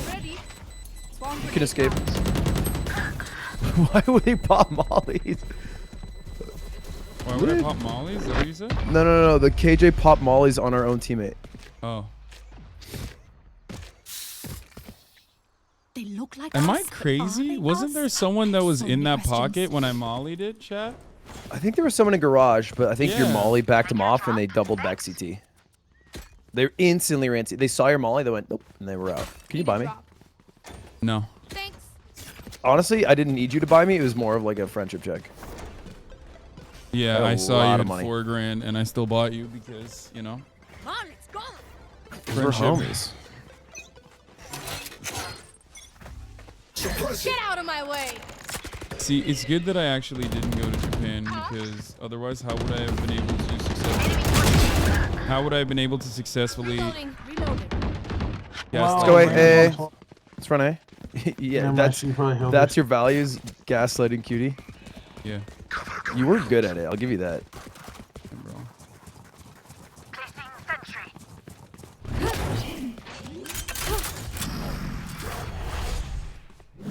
Planted. Alarm bot out.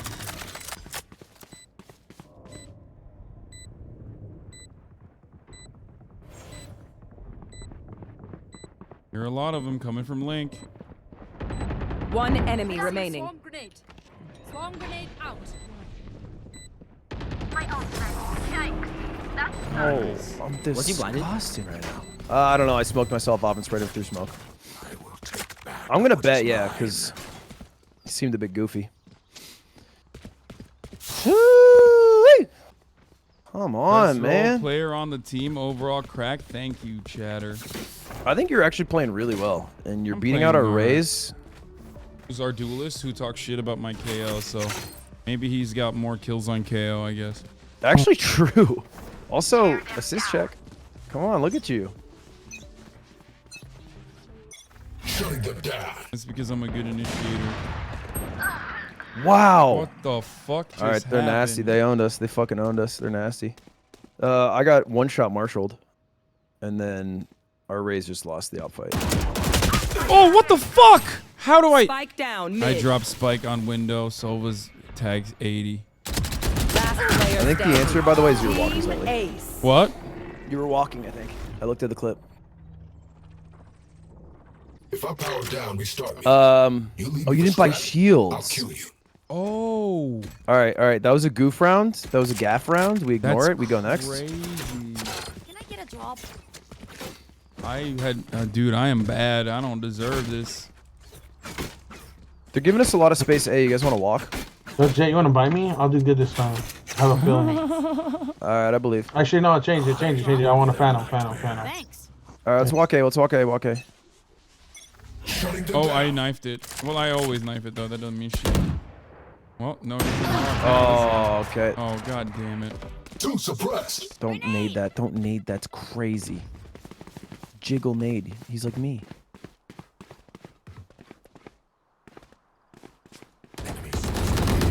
Reloading. We get anyone? No, I'm speaking. Oh! Sky There you coming go. from C long. Clap me. Looking A. Okay, never Spike mind. down. Mid. I'm gonna just stay alive for a bit. We have a big flank.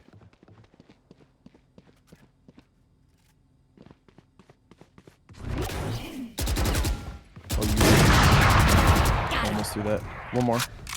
Hey, Link. Hey, Link. Oh, they're short now. You will not kill my ally. That's short. That's short. You can get bomb. I think. Yo. Let's go A, and we'll use your ult to get a Yeah, spike. I got you. I think they're A Last short, by player the way. standing. Oh. Why would you go A? It doesn't make as much. I get the idea, but 30 seconds left. He's so cooked. he is fucking cooked. He's gonna get collapsed on. Let's check the money. Might be worth saving. Ooh. Bro's aim is tough. Okay, that was tough. That was tough. I'll buy you, Killjoy. All right, what can we do? We have a lot of money. I mean, Raze, can you ult in? I'll Can you buy ult in a B? I'm all right. I've knives. Can you ult in a B though? All right. I think they're always playing usually left side B, and so just nade backside and then ult and then clear with your ult. Sova have a op. And let's just have somebody watch flank here. KO, come with us so you have bomb. Wait, for B, right? Can be. Placing sentry. I'm planning on this side. Reyna's on the other side. Yeah, 120 drain it.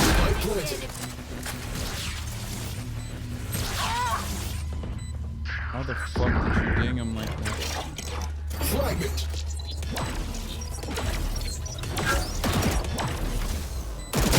Oh, come on! 120 Sova. He's on this bomb side.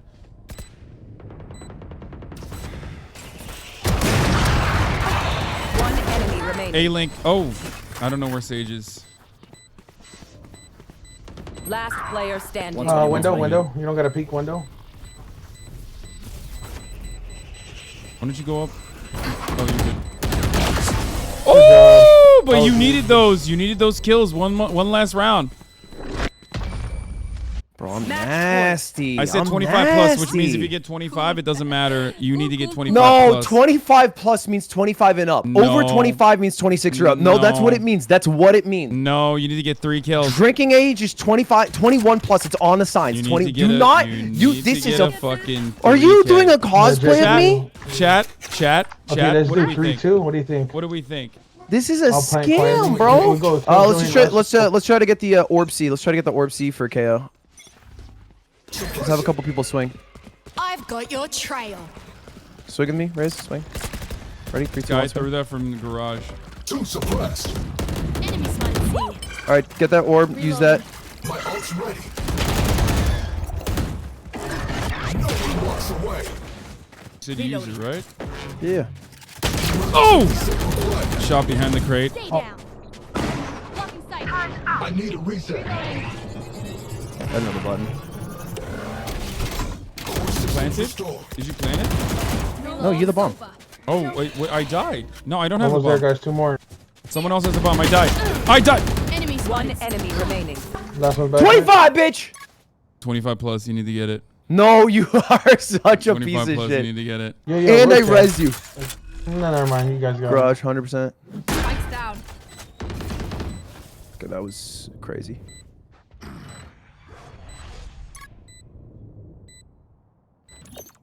Alarm bot out.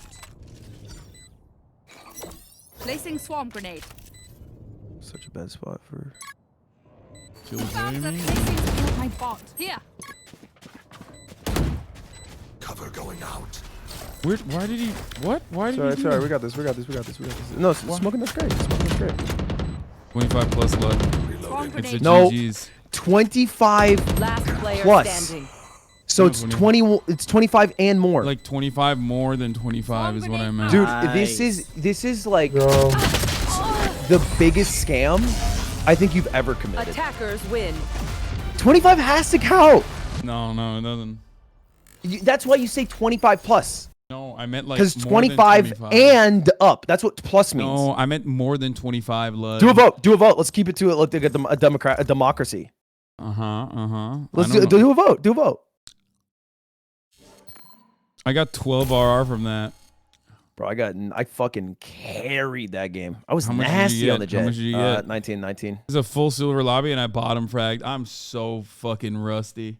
You were fine. I think you played fine. I think you actually got a lot of early picks. You're not a KO. I don't know. What does that mean? Like a KO, I think, is like a specialized role that learns nerdy lineups for flashes so their teammates can swing. And I think you like have a few good knife lineups, but I think generally like you are just an entry. Like you're a Chad who wants to fight very quickly and take a gunfight. I'm not good at. I can't out aim people, which is precisely why I don't like. But you still go for it.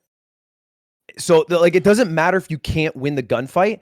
There's a bravery in going for the gunfight that's valuable because a lot of people insta-lock a jet and then they lurk the whole fucking time. And if you're insta-locking jet and going in, then someone trades off you like a fade or a sky or a KO and they get the kill and then they're better post-plant.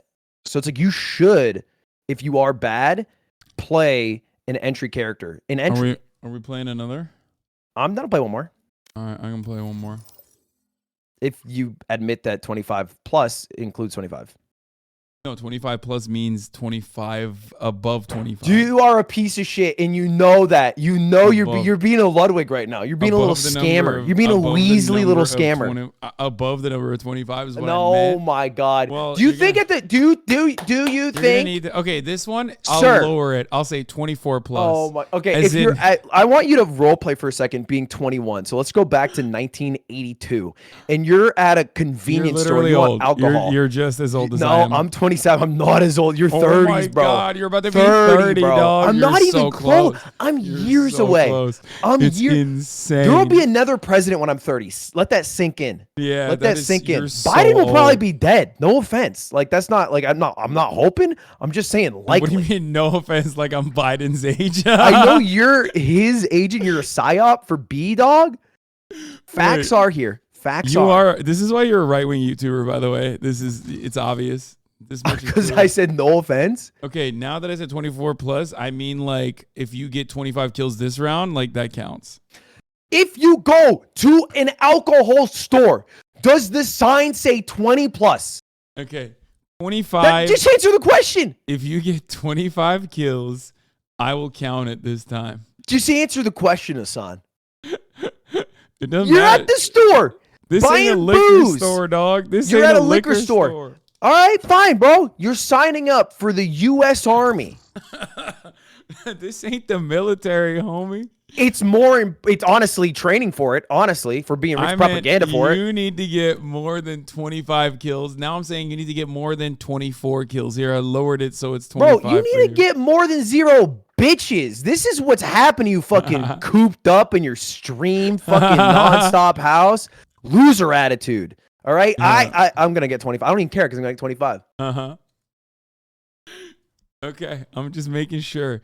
24 plus, as in more than 24, as in 25 kills counts this time. Okay, I lowered it for you. Piece of shit, bro. What was it? What do you want me to say? Piece of shit, fuck it. When I get fucking 25 kills this round, I want you to say, Ludwig, thanks for the carry today. It was really PogChamp playing with you. And you have to say that if I get 25 kills. If you get 25 kills Yes, or more, yes. now I've Or officially- more. So 24 plus. Oh, no. That's not how you would phrase. You just wouldn't phrase it like that. Over 24 kills? 24 plus. Sure. 24 plus. Gamba's open, chat. Our team is really bad. We maybe want to back out of this. Wait, what do you mean? Why? I'm looking at the blitz and I'm just not feeling the vibes. Oh, are you? Oh no, are they ranked poorly? They're not ranked poorly. They're just all clearly role players, and we don't have any entries or killers. We have no fraggers on the team. We You're have right. All right. If you wanna fucking. No. If you wanna Q dodge. I'll be a fucking killer. It's my Rottweiler noise. I gotta pee. Oh fuck, me too. And also, oh shit, this round is starting. We're so cooked.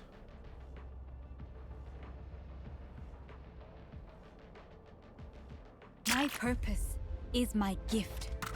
Be not afraid to accept it.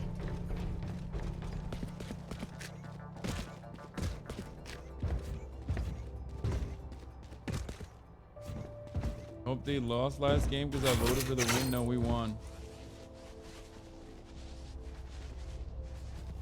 BS and Carnage, thank you for the 10 gifted subs, allowing 10 people to no longer see the ads at the top of the hour. If you too want to continue watching on an uninterrupted broadcast experience, you can subscribe. Here's your 3-minute ad break now.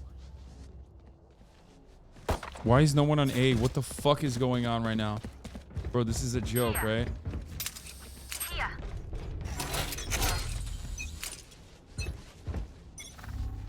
Suppressing.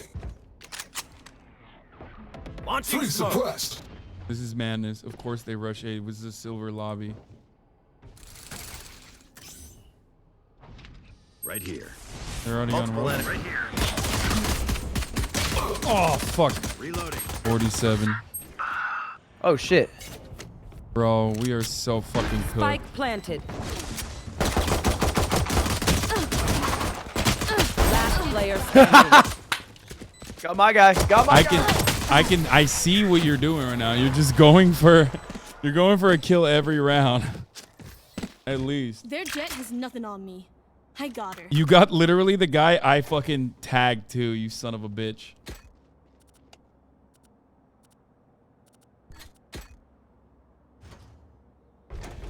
What are they saying?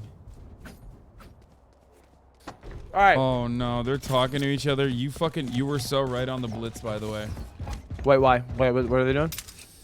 They're just fucking all over the place. Like they're being insane. We're gonna have to whip this.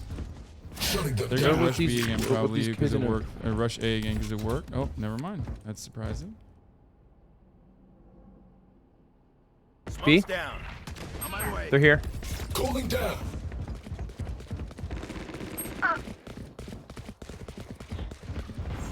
Launching smoke. Spike Got my guy. down B. Got him. Me too. Reloading. Spike planted. Gun here.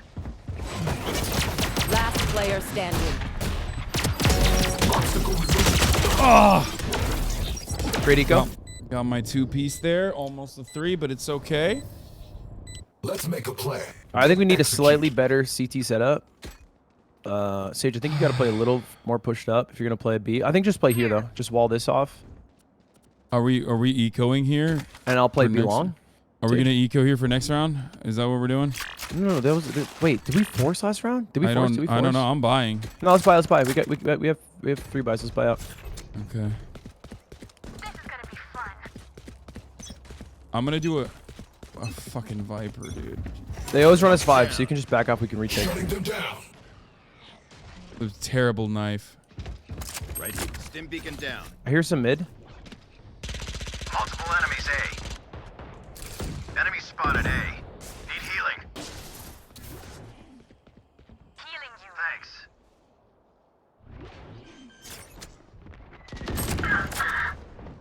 Spike planted. They're on? Yeah. Oh, what the fuck? How? Jet tag for 80. Looking at backside. Looking at rafters. I'm so Oh bad my at the fucking God, video game, what bro. the Your fuck? gun has bad juju on it. This brim is. See ya. Last player standing.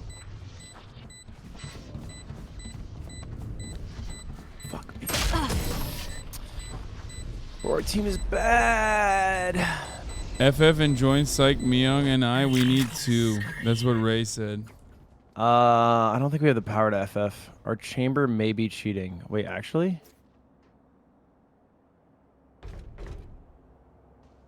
Be cringe. I don't think we have the can't see ability. All mute. I can't see mute all. I'm muted. What are they saying?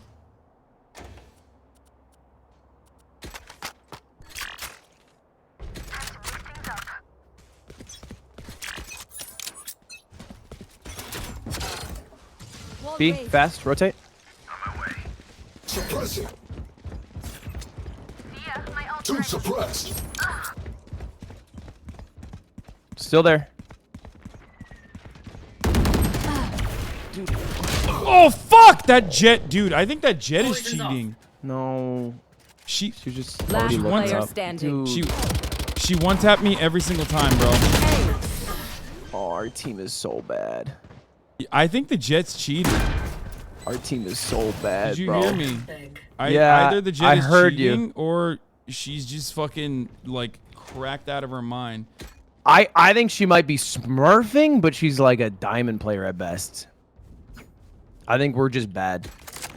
That's what my bones are This is telling the me. second time she's just fucking pre-fired the shit at, and like not pre-fired, but like So she perfectly killed the landed. sage right before she killed no, you. I know, but I'm saying. So she was looking there.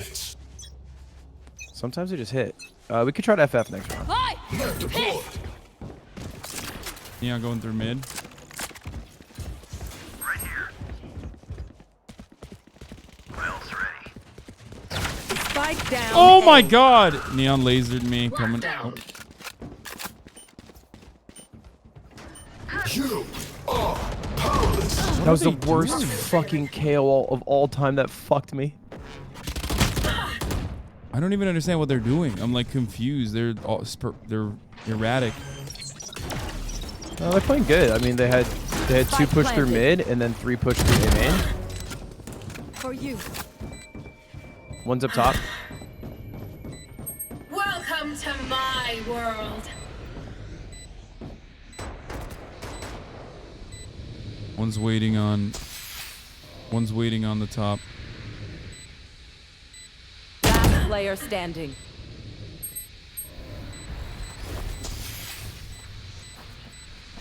Okay. fuck. One enemy remaining. Bomb behind you. Watch main, watch main. He's looking at tunnel. Yeah, right there. I will not die here. Oh, what the fuck? He moved.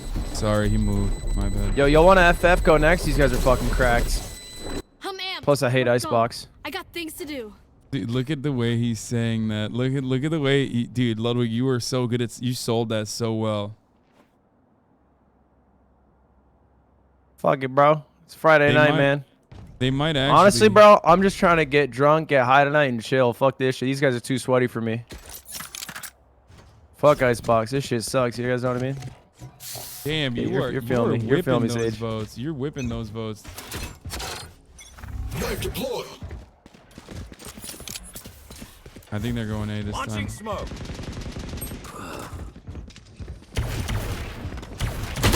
Oh!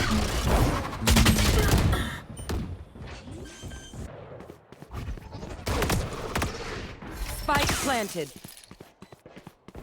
Oh, YouTube gonna get you. Last player standing. Ludwig, they're playing a different game already. Is what someone said in the chat. They're in? Those rats? Eliminated. Well, I already said we'd FF. Enemy Now down. this is cowardice if I don't FF. No, I mean, we can still have it. One enemy I don't Wait, know wait, if wait. there's more. Hold up, Cook. Rez. Ah, nice try, nice try.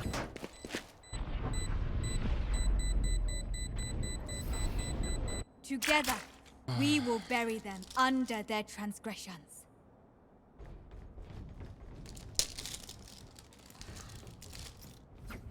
Alright, let's see if the FF works. Shit, chat. What do I do? How do I beat this fucking team?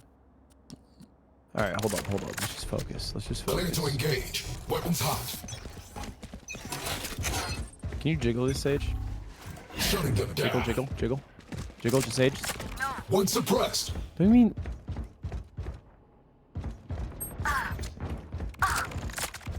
Multiple enemies B. Ah! 120 chamber. Enemy down. Gun here. Yellow, back yellow one. Gotcha. One enemy remaining. Nice. Spike down B. KO was here. I see him. Slow down. Last player Oh! standing. 40 on KO, on bomb, on yellow. Oh, this sucks. Spike planted. Oh, yeah! Nice. Back on board!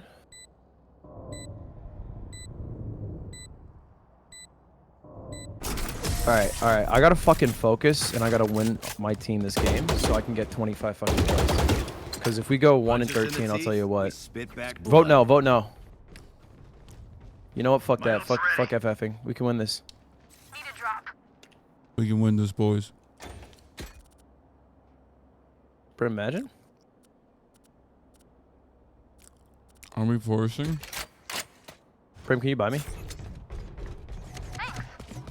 Yeah, buy up. Okay, alright. Chill. Suppressing. 4 suppressed. Fuck.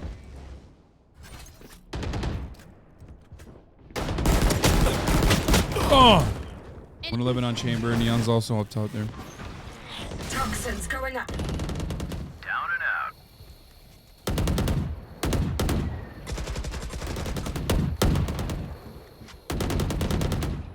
Enemy spotted A. Enemy spotted A. Toxin screen down. Enemy spotted A. One enemy remaining. Oh, get me back in the game. Yes, queen. Reloading. Chamber's lit.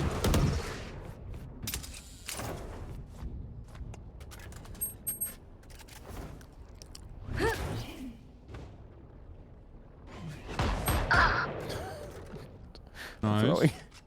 I'm actually throwing. You said don't peek, and then that's what you did.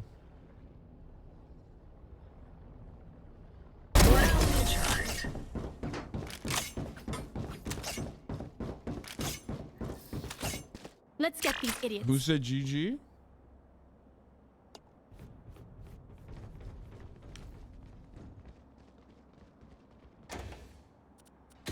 All right, tighten up, baby. Tighten up, baby.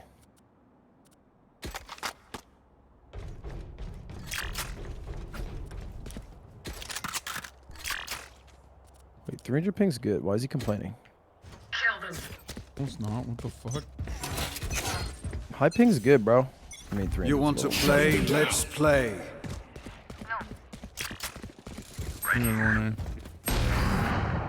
Yep.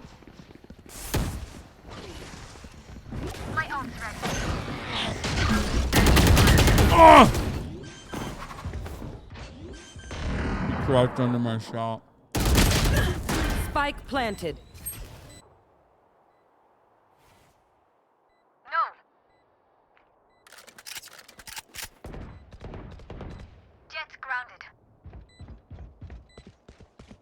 One thing I will say is that after not playing, I just don't give a shit if I lose a game, you know what I mean?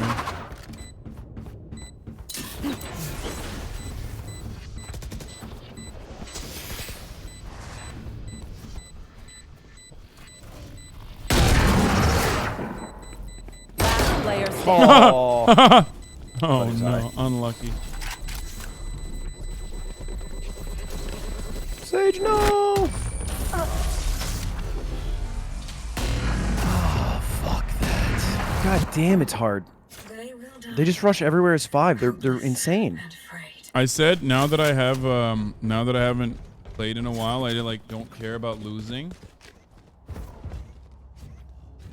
And someone in the chat immediately said, "No, that's bad actually." Wait, not caring? Mm-hmm. Better for your mental. Yeah, I was about to say good for my mental health. Yeah, that's all you need. It's a fucking silver gold lobby. Who cares? I mean, I'm silver and gold. Oh, mid. Oh, bro, I gotta fucking focus! Oh! Zap me, fucking Neon behind you, Viper. Viper, Neon's right behind you. Viper flank.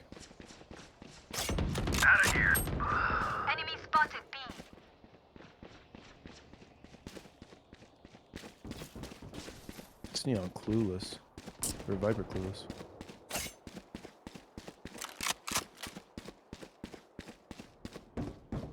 Last player standing. Yeah, that Sage was surrounded.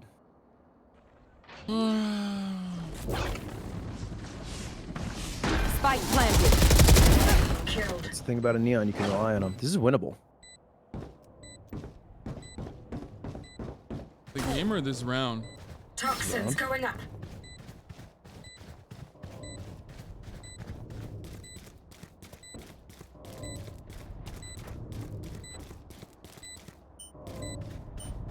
You got ult. That was crazy. All right, man, I'm 6 kills. I got your backs. I gotta Just, do something. You know, from the front.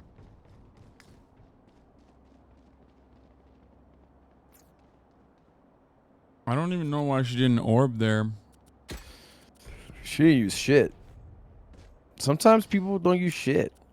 That's what it is.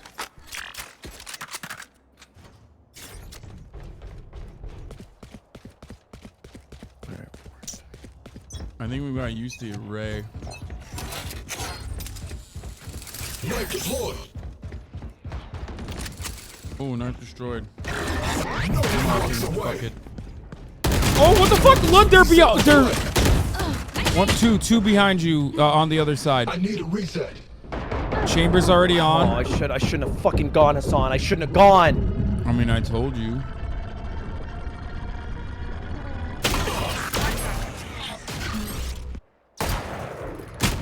Last player standing.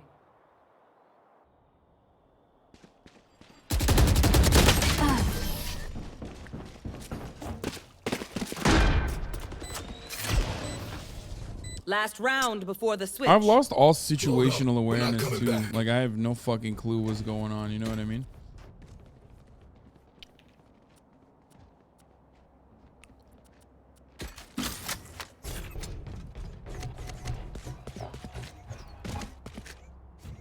We gotta make it 9-3 here, Lud.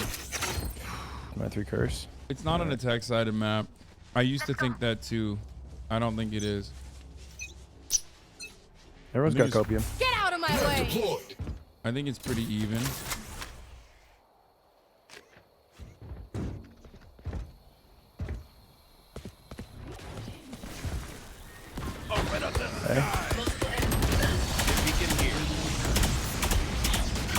Blocking sight.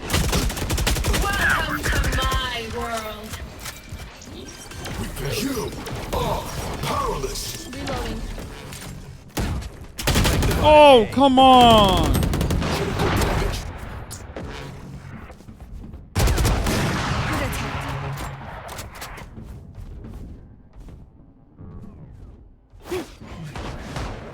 One enemy remaining. Yes, bitch. 9-3 curse. Come on, baby. Switching sides. I just need one good pistol round. I just need one good. How does it not count as a kill in the KO? That's cringe. You didn't finish. Yeah, but I feel like shouldn't matter. I guess. I don't know. Guys, want to go mid's kitchen? On my way. Do a Viper wall mid. I ain't trying to cook in the kitchen, no cap. I'm not gonna lie, I'm just trying to have fun since I know we lost it. They way too sweaty, bro. Bro, it's 9-3. We can. Like, we can I'm win be honest with you, this is my ult, and we're still losing. Like, that's how bad it is, bro. I think they deserve plat at this point. Just give it to them. Yeah, but let's still try, you know, because that'd be funner than. Yeah, I know. You know, I'll never bend over. The thing about me, bro, is I never bend over anyone. Like, I respect that. Yeah. One suppressed. I think we're on the same page. Come, follow. Chamber and Care are both A. Follow me. Okay. Like, I'm still gonna cook, but like, they kind of crazy. Holy shit! Both thank you. Oh my god! What the fuck? Fuck me! Why were they so ready? Two coming upstairs. Yeah, I'm just gonna run through A. There's two in this spawn. Oh, cross! You can cross under easy. Hey, yo, one mid. They're going back A, Hasan. Alright, one close. They are? Yeah. Oh shit. Oh! Just going. Go. Yeah, they're all B.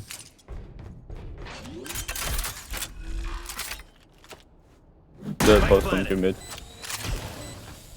One coming through spawn. Gets the spawn kill easy. There you go. Launching smoke. Both CT. Oh, don't gotta jiggle that. Oh, I love that play. What a fucking. Last player standing. Damn, no molly's really cringe.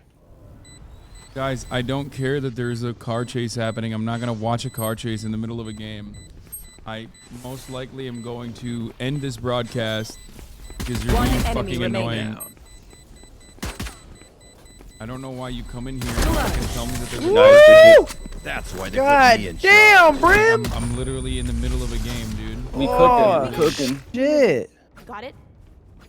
He's kind of right about us cooking. Being cringe.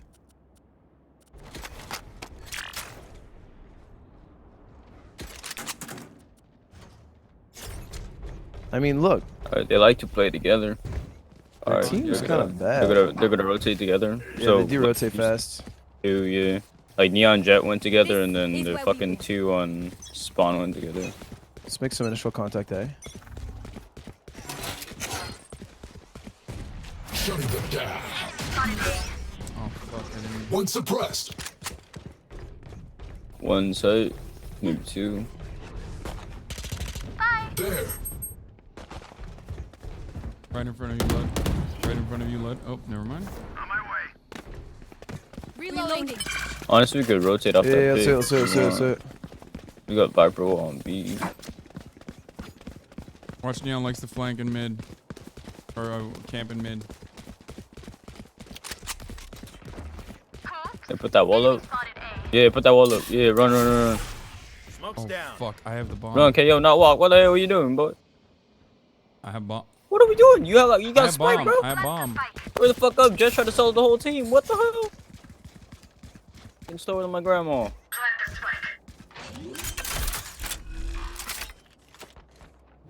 Funny wasn't so hard, was it? Enemy spotted B. One side, chamber. One enemy remaining. Nice. Flawless. Good shit, Jet. Goddamn.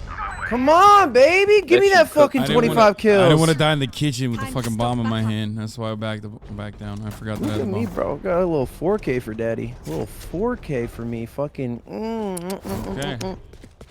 They kind of forced up. If you change this and actually fucking end up winning this game, if we end up winning this game with you getting 24 plus kills, as in 25 or more. Yeah, as understood. in Yep. 25 or more. Gaslight Gary back at it again. What? What are you gonna do? I'm gonna say what you want me to say. Oh, that's Fuck. On top of Jen. On top of Jen. Oh. Smoke's down. I put a couple in the jet. She's peeking out. Bro, KO, man. What are you fucking doing there? What the? Rotate back. Rotate back, A. Or B. Or B. Come B. Oh. Hands mid going tube. Someone's in defender spawn. Got him. Your wallet. Stim beacon down.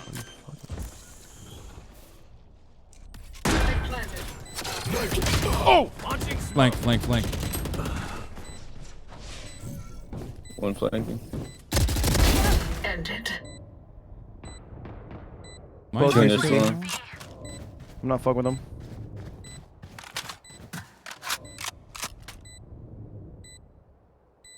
Toxins going up. Viper saw that Viper, I hope. Both snowman. Viper, Snowman. We both be Snowman. Oh. One enemy remaining. Yeah. Good shit. Nice, bud. Bro. Toxin Fucking. down. Oh, I'm coming alive right now. Why am I getting flashbacks to middle school, chat? Woo! Because I'm Come getting on, bullied baby. by nerds. Is that what you're saying? Come on. Because you're not wrong.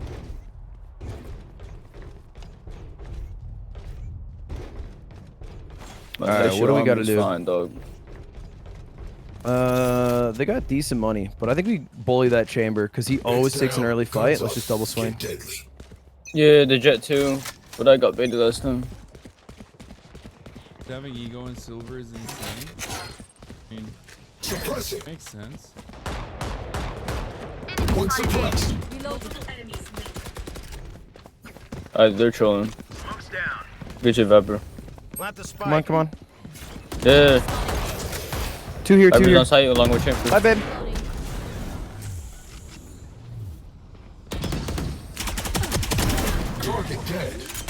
One enemy remaining. I didn't leave you enough space. Oh, my bad. I'm playing Valo with this on. If you get first pick. Who are you talking to? Cutie. Just Hi, came home from Cutie. LCS. Cutie, we have a Tell Cutie we have a podcast this weekend. She should know. Surely you have better communication than this. You have a podcast this weekend? Hmm? She didn't know? What is this No, communication we have a podcast every skill? week. You should know that. Oh my god. What day? Sunday. And you're our guest, so I'm the guest? yes. You're already out? Yeah, we need to trick you out. Well, because you went to Japan and stuff, like it'd be good. I say go B. I'll walk up. Yeah, I'll walk up as well. Brim's making noise on A. Brim usually waste smokes on A, so they think it's A, maybe. Come B. Oh, nice. There's one more A. Yeah, just drop on, run it. Run, KO.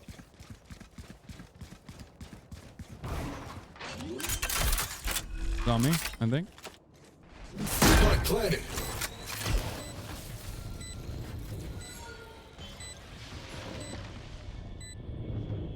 One's kitchen. One enemy remaining. He's gonna be so mad. He's gonna ult chat me. That was some rat shit. Last one down. Nice, good shit. Nice. Oh. I'm nasty today. Dude, maybe it's a side diff. Maybe it is a side diff, dude. I do actually think that it's a pretty Ain't decent. no way. What the hell? We're rich, bro. We're rich. Let them cook. Let's take that fight. Take that fight on top of A. That chamber's broke as shit. And if we hit him with the knife, he's got nothing. So I think we rush A.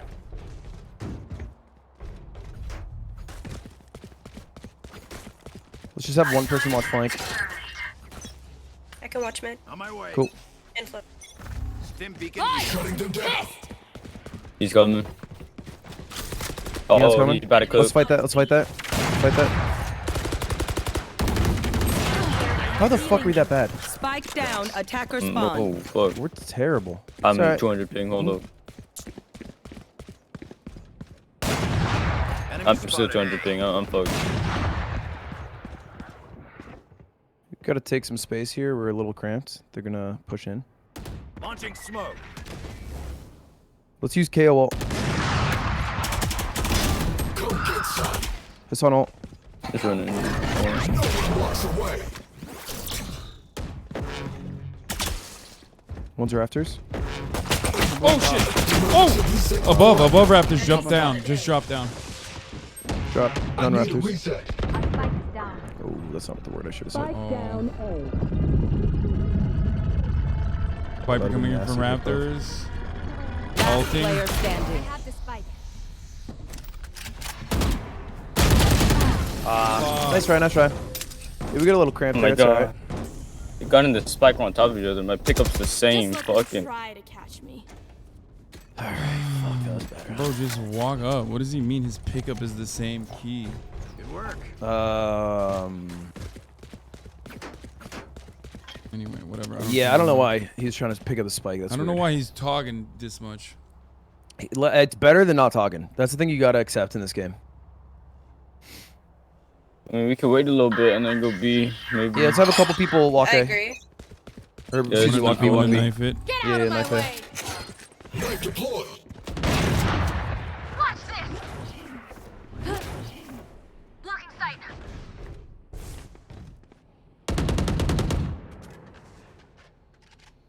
Start walking B a bit. Alright, Okay, bring you down gotta that back up. Okay, you're gonna trap yourself. Need your ult. Hasan, you're gonna trap yourself. Neon There. and Viper are here. Oh, Neon. Oh, Opt me. fuck. You pushed too far because then you're trapped. Yeah, you're right. Oh, it's all going to Spike shit down for B. us. Where? He should have ran up. He should have. Viper should have gone up that road. Last player standing. Holy, what the bro, this is crazy. Oh, that's it. Fuck. Okay, shit, to do or die win round. I just gotta come alive. My bad. That's it. I just gotta come alive. I didn't see him because the fucking. Whoa.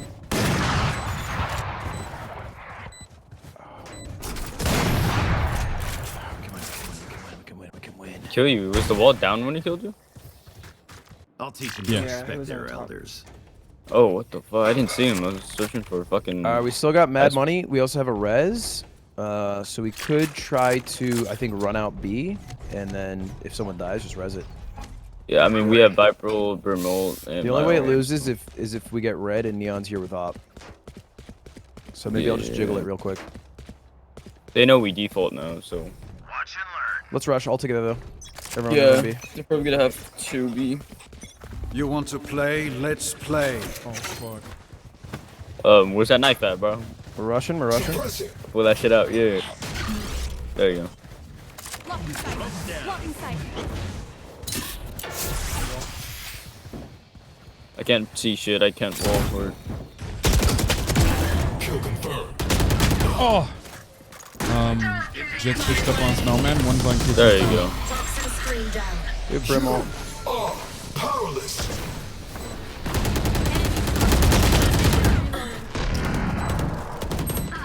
Dude, headshot chamber. Grounded. Nice. Chamber's low, Careful. Last player Play for bomb. Give ult if you want to run away. Open up the sky. You have to. One enemy remaining. Nice. Slow. Oh. Fuck, why is he there? Damn Oh, close. nice try. He got it. Yeah, he did get it. Fuck. Oh. Man, I should have killed a KO. That was a bad gunfight to lose. Match It point. happens. Stay in range of my stim beacon.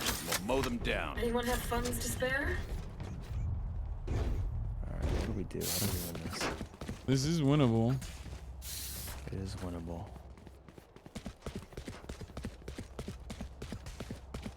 Honestly, they never show B, so let's just make pressure A. Don't get picked off, and I think I can lurk through B. I bet. Not Maybe winnable, take bro. the take the fight, because also we have res. All right. I mean, it doesn't matter. Oh yeah. One suppressed. Stim beacon down. Enemy spotted mid.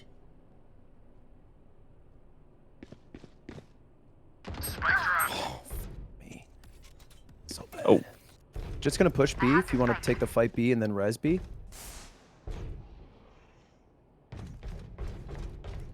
Probably gonna be camping. Oh. Oh, what? How did he miss that chamber?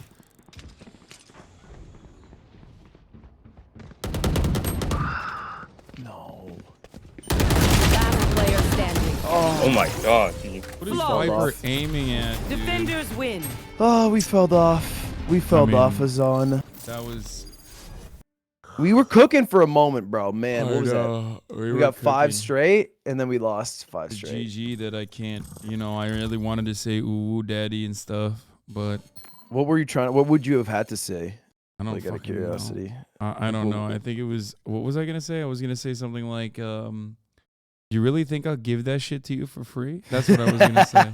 Okay. That's All crazy right. that you Match thought that. MVP, team MVP. Can't fucking ask for more from me. Can't get shit from Lil bro thought I would say that. like Little that. bro actually scammed FR, and the streets will remember Yeah. your scams. Takes one to know one, dude. This is like.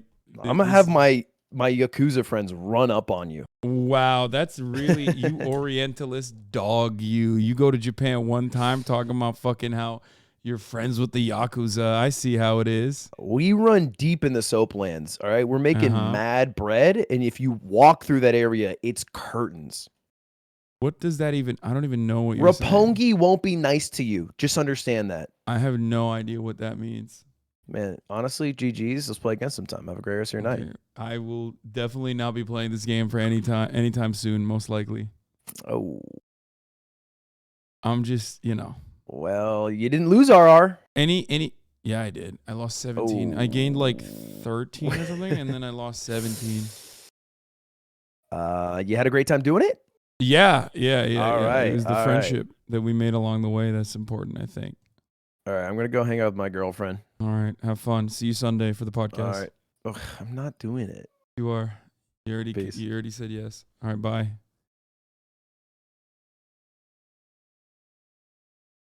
All right, everybody. That'll be it for me. I'm really tired. I'm sick. I'm tired of being sick and tired. I'll see you tomorrow. And that's it. That's all I got. Hopefully you guys enjoyed that.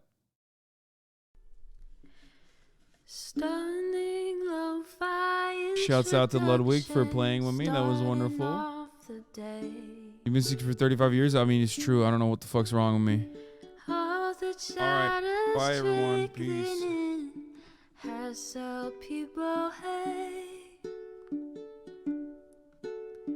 Sunny Los Angeles, California, says Hasan. The starlight to the starlight to the topic just begun. There he is again, Hasan is streaming. Hasan is streaming. There he is again. Hasan is streaming. Hasan is streaming.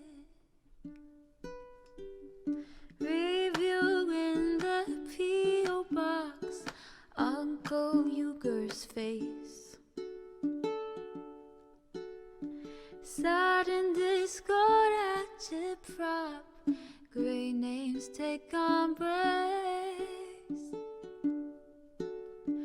Tiny Bernie Sanders, LGBTQ Air Force. The whole left at your fingertips, Ane at your door.